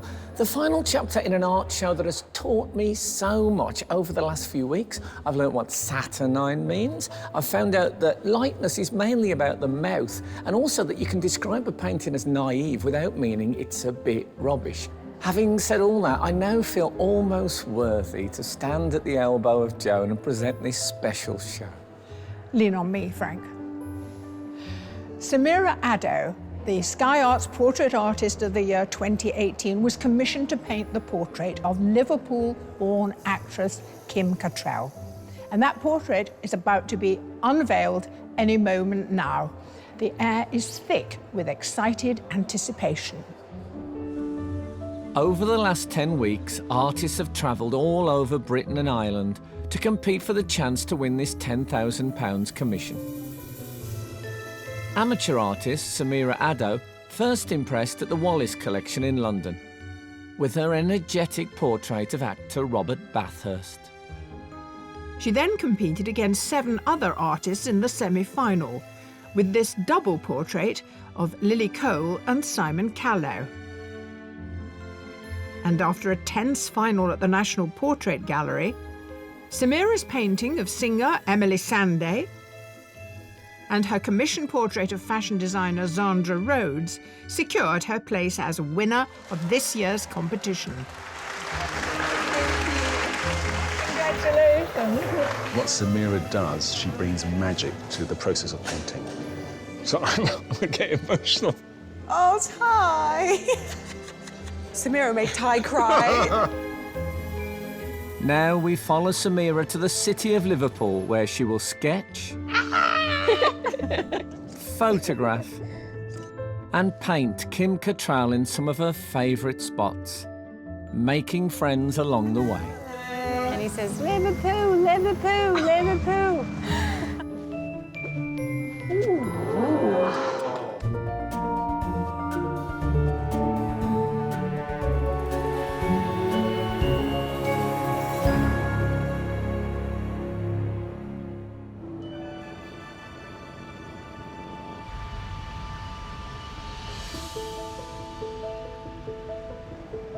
it still kind of feels surreal to me.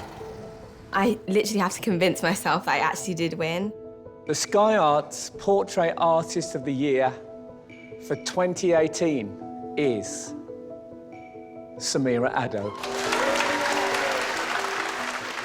Frank said Samira's name, and it was just weird. It was the weirdest experience. But just obviously super happy for Samira, and I think she deserved it. I wasn't there on the day. I was about 3,000 miles away. I was very excited. I was screaming on the other side of the phone. I love her paintings because she's my daughter, but I do love them as well because I think her paintings are beautiful.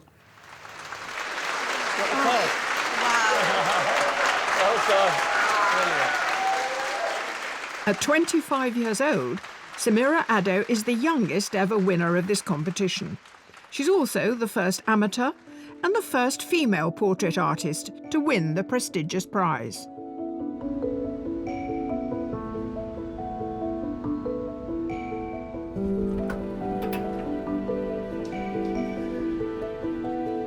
Samira lives at home in South London with her parents and brother, but rents studio space in a former biscuit factory in nearby Bermondsey. Okay, so where do you want me? Sit about, on the table. She graduated with a master's in civil engineering and worked as a quantity surveyor, but stopped to follow her dream, painting. Since leaving my previous workplace, I've been relying on my savings from that to keep going because I really thought it'd be worth giving it a real try, actually dedicating enough time to make it work. I've been spending the majority of my time doing some sketches, developing my painting, trying new things, scrapping things, making things that I didn't think I would be able to make. I always remember when we used to sit in class, you always drawing, and I remember going, she's going to be an artist. Really? 100%. Samira usually works from photographs, not life, so needing the practice for her commission portrait, she's asked a good friend since school days, Amina, to come and sit for her. Perfect. For the way I paint, freedom is really important because it can help me develop the proportions, but at the same time keep it quite free and creative. I'm trying to consider what colours to use. I'm thinking to pick out maybe the pink in your top. I tend to avoid flesh tones in my colour palette because I think it's quite restraining, for my style anyway. And most of the time, the colour inspiration comes from the expression. In terms of your face, I'm not sure whether I'm going to go down the pink road, the green road. Don't know yet. Samira's about to head to Merseyside in the northwest of England for her prize portrait commission. Her challenge is to paint award-winning English-Canadian actress Kim Cattrall, who's featured in numerous theatre productions, film and television series. She's most renowned for playing the liberated character Samantha Jones in Sex and the City. Well, I'm not sure how Kim's going to feel about possibly having maybe a purple face or something, but I don't even know. I'm not really sure where I'm going to take it yet. It's really good that she's an actress, actually, because she can probably give me a lot to work with. So yeah, it's going to be fun. It's going to be interesting. If this portrait goes well, it could help Samira fulfill her dream of making a living from her art.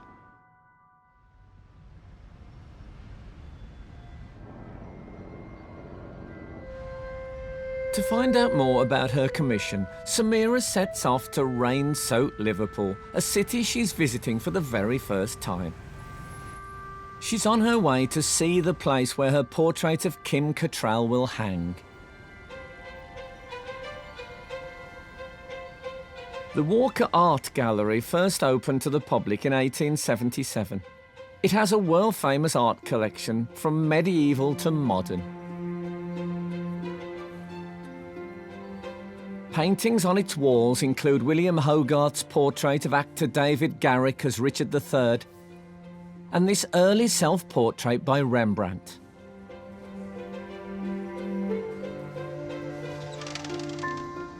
Oh, Hello, Samira, and welcome to the Walker Art Gallery. Thank you. And many congratulations on winning the competition. I want to take you through to the next room, where we're going to show your painting. I think it's a perfect place for it. Looking forward to seeing it. This is the exact spot where we're going to show your painting. As you see around the gallery, we've got some stunning portraits painted by some of the great portrait painters of the 18th century. And we've picked this spot because we thought your portrait of Kim would have a wonderful resonance with this picture here, which we're going to move on the wall and put your painting underneath it. So this portrait is of a famous figure called Mary Wollstonecraft, and she campaigned for the equality of women. So I think a portrait of Kim here, someone who loves Liverpool and also who is a wonderful advocate for equality as well. I think this will be a perfect position for that work. What do you think? Do you like it? I do love it.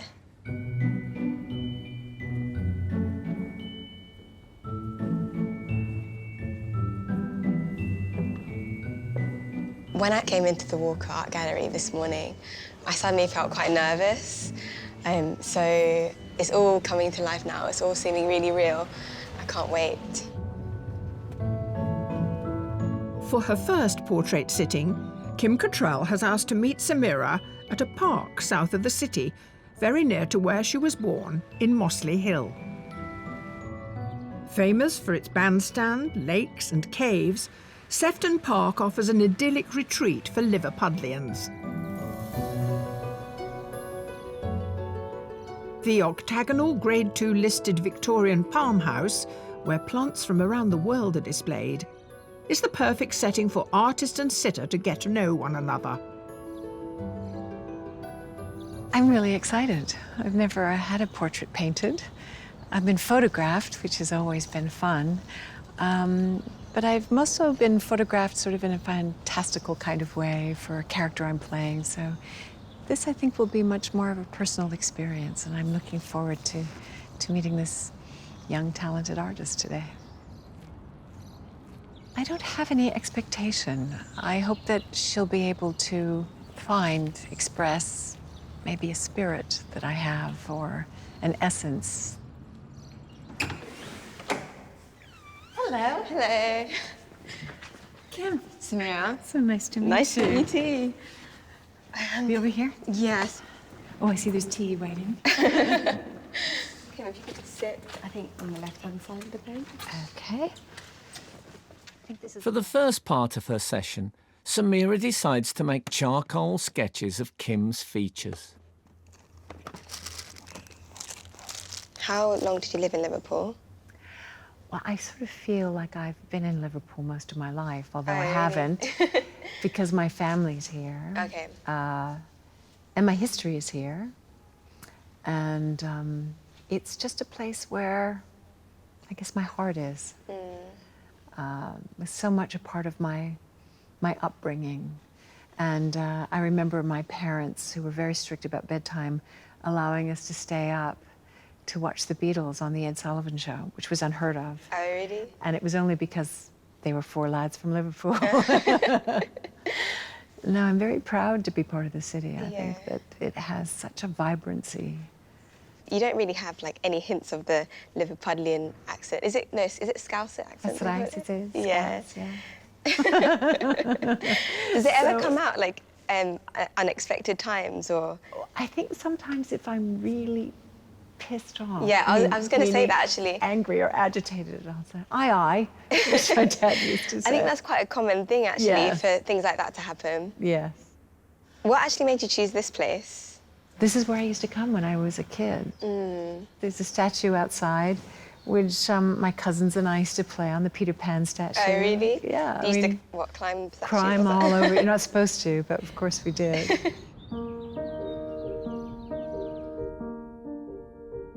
I think I've finished doing my mini charcoal sketches. It's not a complete face, so just to warn you. But yeah, it's like half just face. general, like some. How cool is that? Kind of ideas I've got going on. But just to kind of, just so I really notice your features, I guess. Yes. So those are sort of like your notes. Yeah, basically. Yeah. After concentrating on individual features, Samira now attempts to draw Kim's full face as a guide to the proportion she'll need for the final portrait. Can you make me look 20 years younger? Of course, anything. I think the trick is to embrace, as hard as it is to embrace every decade. When did you start acting? Oh my God. I did a school play. I was about 10 years old. Okay. And I just had so much fun. I was playing a cold germ in a classroom of kids and infecting them with the cold virus. That does sound fun.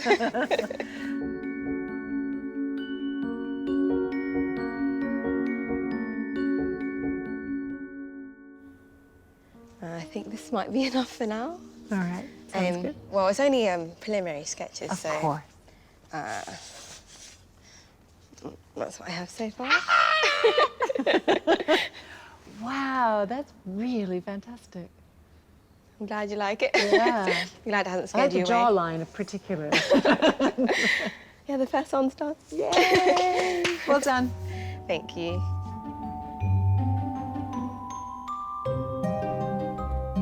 I think Kim's lovely, actually. She made me feel really comfortable. She makes a good subject, so yeah, it's been good so far.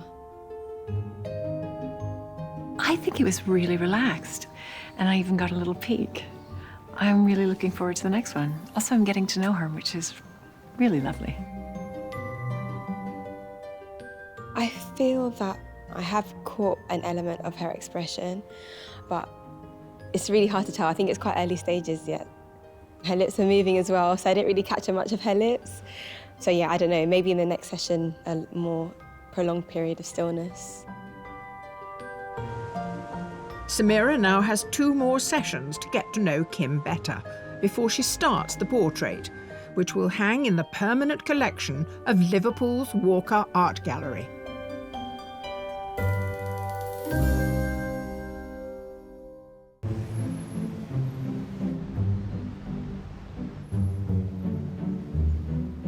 Oh, this is another one from year 10. Okay. Sky Art's Portrait Artist of the Year, Samira Addo, has lived all her life in London. She isn't a trained artist, but art was always one of her favourite subjects at school. Mim, do you remember this? You did that? I think so. Wasn't that for the... I realised Samira was good at art at the age of about 3 or 4. Yeah, secondary school, yeah. I love this, you know. At age 11, she painted a lovely picture of herself. She had this bright smile on her face in her uniform, and you could actually see her personality within the portrait.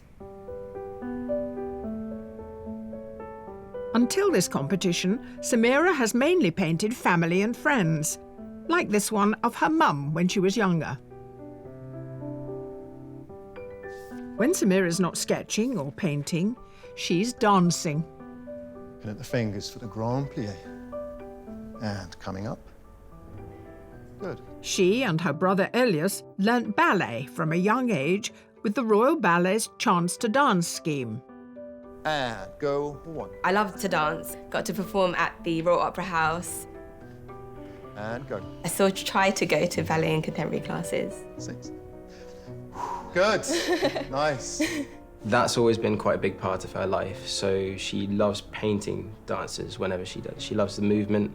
And I think because she was a dancer, she can understand what is going on in the movement and maybe makes it easier to portray. There was a painting she did of one of my pieces, which makes me look absolutely crazy. I look like I'm on fire. You can really feel the communal energy from this painting.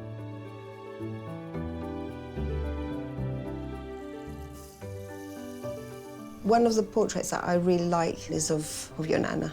This one here. Yeah. It's really beautiful. I called my nan up when I won. She was so happy. She's always been like supporting me in the art direction, buying all my paints and paintbrushes and always asking if there's something I needed. Hi, Nana. You okay? I'm fine, thank you. I wish you very good luck with your portrait you're going to paint. Love you. Oh, I love you too.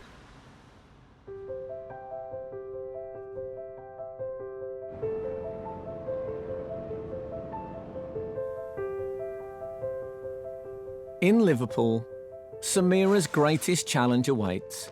She needs to draw deeply on her intuitive way of painting and unusual use of colour in order to create a portrait worthy of the Walker Art Gallery. Hello. Hello. Nice to be back at the Liverpool Playhouse. Yeah, it's lovely to see you. Stomping ground. Isn't this a fantastic theatre? It's amazing. For the second session, her subject Kim Cattrall has suggested they meet at the very place where she enjoyed a successful run treading the boards in Shakespeare's Antony and Cleopatra. The Liverpool Playhouse is the oldest repertory theatre in England, nurturing the careers of a great many thespians, and it's the Liverpool home of classic drama. What kind of roles did you really like to play? Well, my favourite role is Cleopatra. Do you remember any of your lines from that play by any chance? Oh, yes, I do. You don't want to hear any. I do. Oh, God. I really do. Let me see. What But before you start, actually, let me just get my charcoal. I'm thinking to maybe just sketch you whilst. Well, I'm thinking about one of these lines. There's a beautiful speech in the last scene.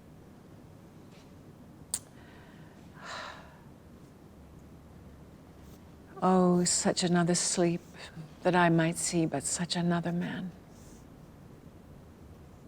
His face was as the heavens, and therein stood a sun and moon which kept their course and lighted the little O, the earth. His legs bestrid the ocean. His arms crested the world. His voice was propertied as all the tuned spheres and that to men. But when he meant to shake and quail the earth, he was as rattling thunder. In his livery walked crowns and crownets, realms and islands were his plates dropped from his pocket. Think you there was, or might be such a man as this I dreamed of?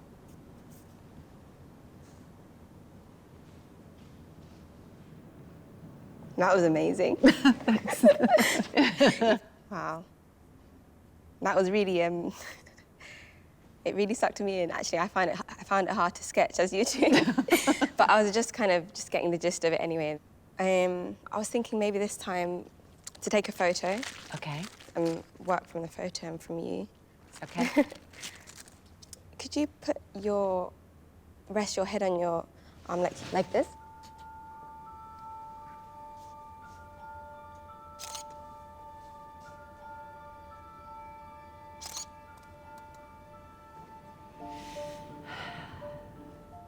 I think the wonderful thing about doing something artistic is that it's about being free, isn't it? Yeah, I agree. Because I think when something is a bit withheld, it comes off worse than normal. It comes off just really awkward or unfulfilled in a way. Yes.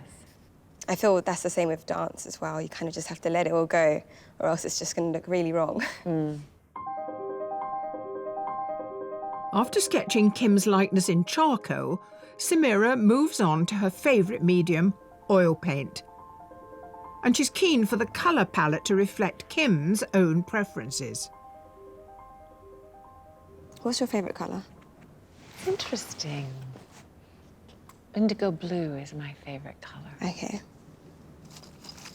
Maybe I can have elements of blue in there somehow. Great. Great. Such a noble colour, that indigo blue. The theatre's blue as well. It is. That must be the reason you're drawn to it. I guess so.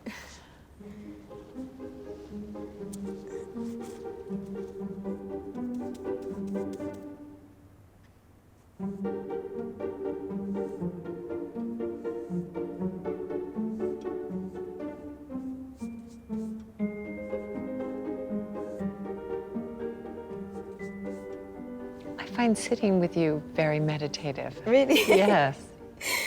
That's interesting. Yes.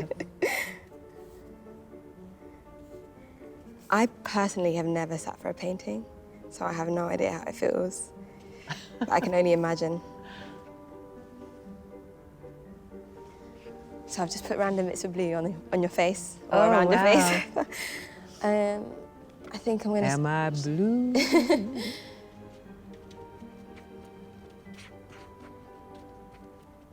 What is your method for memorizing lines?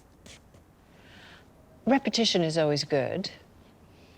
It's hard to memorize something if you don't know what you're doing. If I have an objective in the scene and an action on the line, then it's easier for me to remember it because I'm actively doing something. But to just memorize something like we did in school at rote, I think is much harder. I have to understand it. Do you have a photographic memory? I think I did when I was about 10. Oh, really? Why then in particular? Well, I just think everything worked faster then, you know. Fair enough.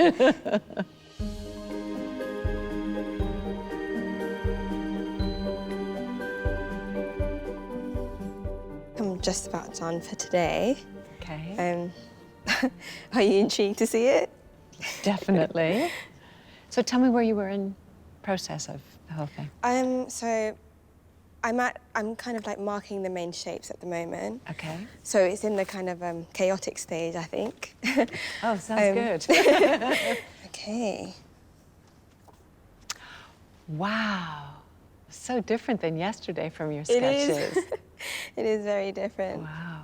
I see my mum's cheekbones. That's good. Cheekbones are always good. Yes. I love the blue. Fantastic. Do you think it looks like you?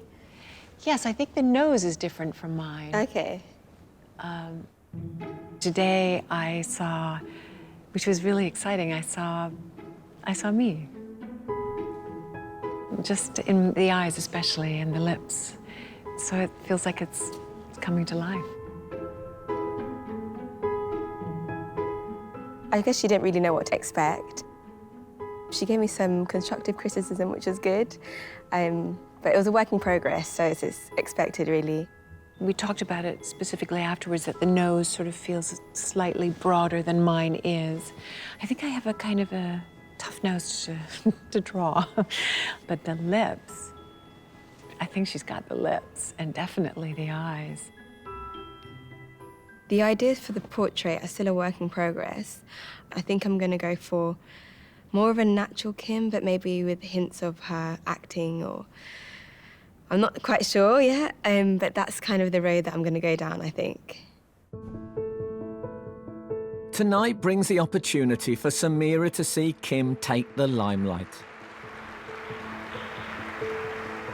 At Liverpool's iconic Metropolitan Cathedral, Kim's discussing her work for a special charity event, and she's invited Samira along to be in the audience. There's a symmetry that you have with a character. I mean, I'm known for Samantha Jones on Sex and the City, mostly. And I love her. Thank you. And I felt that it was the story of all women, separated by 4 different characters who make up a woman. I got to have the most fun.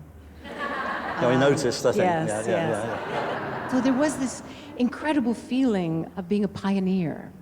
Yeah. And giving voice to sort of a modern-day Aphrodite that was ultimately, you know, irresistibly satisfying and really broke open people's ideas of, first of all, women's sexuality, but about sex in general. Because when men started watching it, I felt, wow, we have arrived, you know. Kim was really well received tonight by her fellow Liverpudlians. I actually think this evening was really informative. I saw a different side to Kim tonight. She really owned the stage.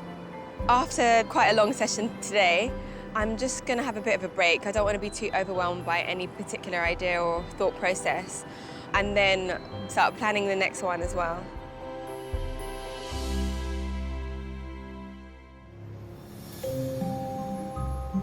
You ready? I'm ready. I'm excited for the tour. Yes, let's go. Hello.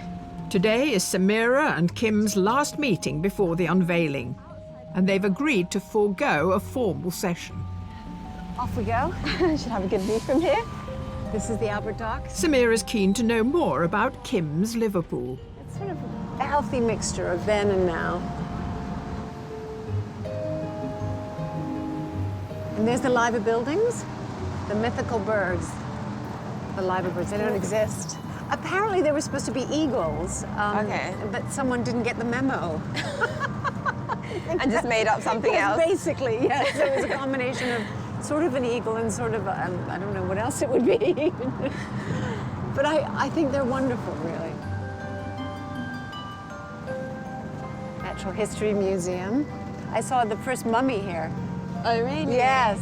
My mum was obsessed with ancient Egypt. I guess that's why Cleopatra has always resounded for me. So we're approaching hallowed ground here. Oh. This is the great Anfield Stadium.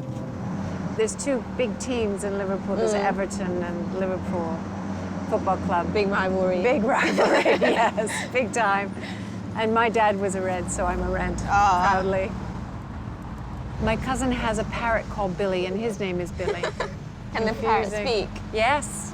And he says, Liverpool, Liverpool, Liverpool. That's so cute.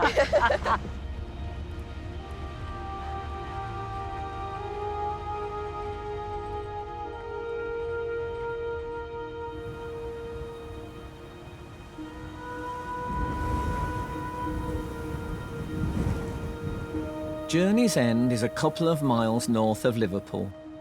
Crosby Beach has always been a favourite haunt of Kim's, and now it's the site of a vast art installation. So this is one of my favourite views. Through here, wait for it, the Gormley men, the Iron Men. What do you think? It's amazing. Isn't it incredible? It's like nowhere else on earth, isn't it? It kind of reminds me of Doctor Who or something. Yes, fits. How far along does it go? As far as the eyes can see, which means I don't know the exact amount. One of the things that I love about Crosby Beach is that it's so close to the city of Liverpool. Just a short distance away from the metropolis is all of these amazing views. And the Gormley men. And it's him, apparently. Really? Yeah, he casts himself. And how many casts himself did he do? Oh, I don't know exactly how many. I think there's over 100. Yeah, I think so. He's got a nice bum as well. I guess over time it's just going to become more and more weathered, but I guess that adds to the effect as well. They're also covered with barnacles as well. Oh, and seaweed. of course, and, yeah. Because the further out you go, the more submerged they are. Yeah.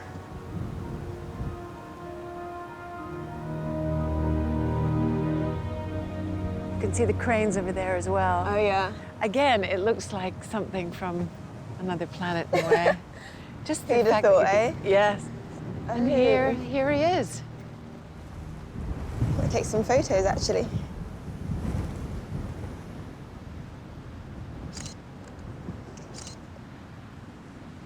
I have my portrait with him. Making the most of their last few moments together, Samira is inspired by the windy conditions and hopes to find the perfect image for Kim's portrait. Oh, makes you feel alive, doesn't it? Very refreshing. Very refreshing. This is how I photograph when I'm freezing. I quite like the wind, actually. Yes. In this direction, it's your friend. Right, come this way a bit. All right, come on, let's go for a run. It's the only way to warm up. This is a good workout. Yeah. Running against the wind.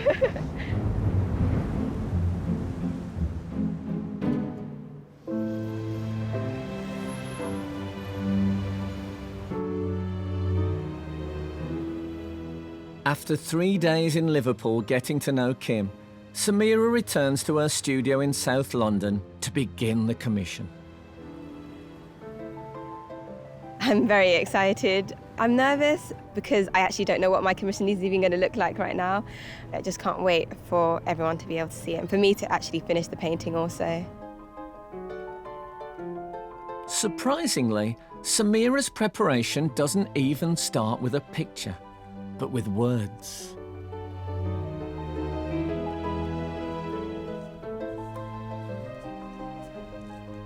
This is kind of my brainstorm about the stuff I've gathered so far. So style, potentially, the themes and her interests and elements from her backstory as well. So yeah, that's kind of all informing my decision. It's going to help me select the photos as well and eventually get down to the one that I'm going to paint. I love this photo in particular of Kim because, first of all, I love the craziness of her hair.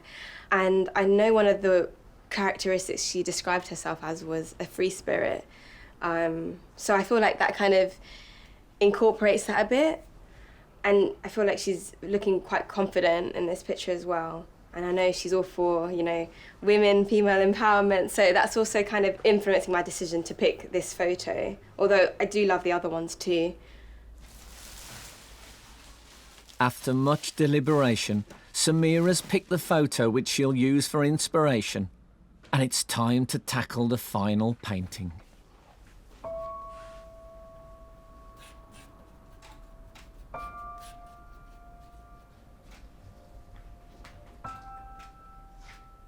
Generally, when I'm starting a new portrait painting, I like to work quite big and then make it a bit more defined and detailed right towards the end, just so I have more freedom with it. And I can play about more with the colours and I'm not too constrained.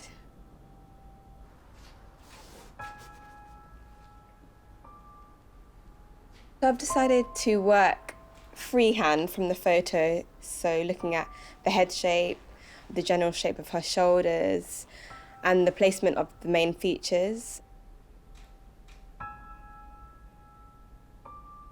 One of my techniques for painting is squinting when I'm looking at the reference photo, and that's just to kind of simplify the image a bit more, so I break it down into the basic components.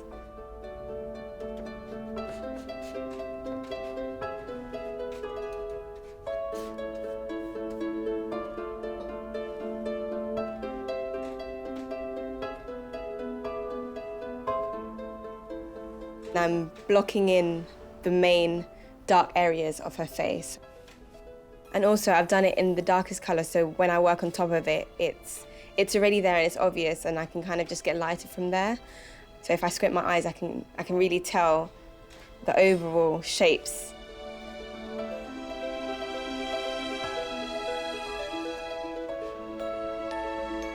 I'm not sure I can describe how I paint, so it's just what comes naturally to me. Is the freedom initially of the brushstrokes, and I guess it's born from how I feel most comfortable painting.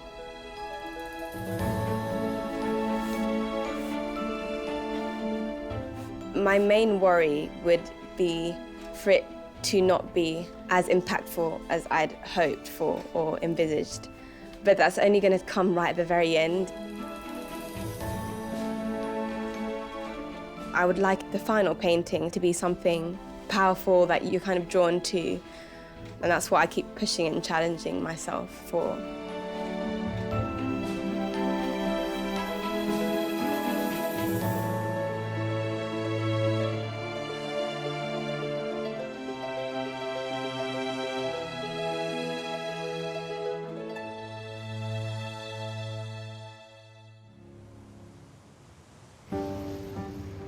The time has finally arrived for the finished portrait to be unveiled at the Walker Art Gallery.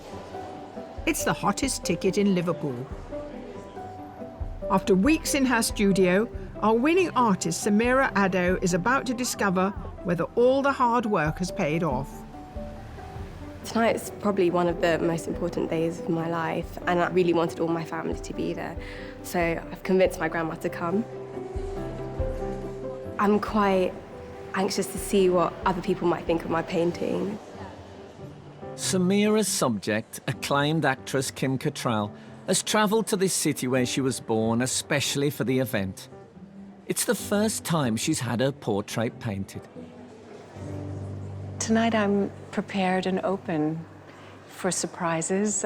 Sometimes the way you reflected isn't always necessarily who you are, but it might be a part of myself that she's captured that I'm not even completely aware of or comfortable with. So I welcome that. Hello. Are you good?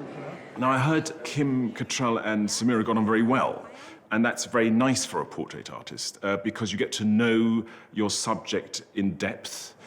But I also have my doubts about this because the artist has made a new friend, and that responsibility then can sort of prevent them from making great art because they want to do good by the new friend and make a nice portrait. Already met my cousin Billy. Hi. And this is my partner Russ. Nice to see you. Nice to see you. The way that she paints with that kind of energy and confidence and enthusiasm, it's infectious. It makes me so excited to see it. Well, the moment's arrived, Kim. How do you feel? You excited? Oh, very much so. We're holding each other's hands. Her hands are freezing. Is it a hand-holding moment? Yes, I think so. I hope so. Yeah, okay. Oh, I like that. Okay. So this is the portrait of Kim Cattrall painted by our very much beloved portrait artist of the year, Samira Addo. Let's see it.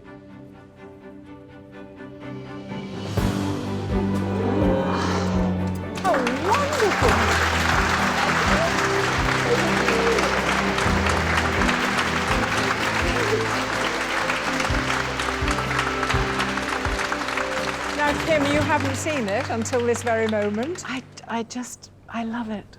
I think that I feel quite emotional now.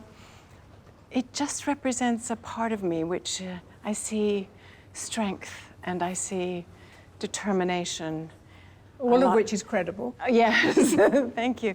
And a real intelligence here, and I'm really touched by that. You took a lot of photographs? Yeah, I did. So tell us something about this moment. Was there one moment among many? Well, believe it or not, it's actually from Crosby Beach. Is it? Yes, Okay. that's why your hair is kind of, going in the wind a bit.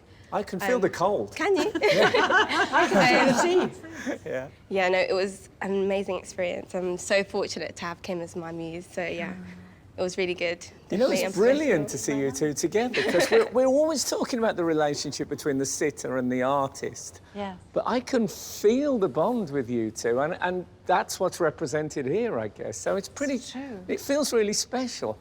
I'm slightly emotional. What about you, Joan? We're friends too, aren't we? We're very friendly, but what have we produced? And anyway, what about another hand, both for the sitter and the artist, for Kim and Samira?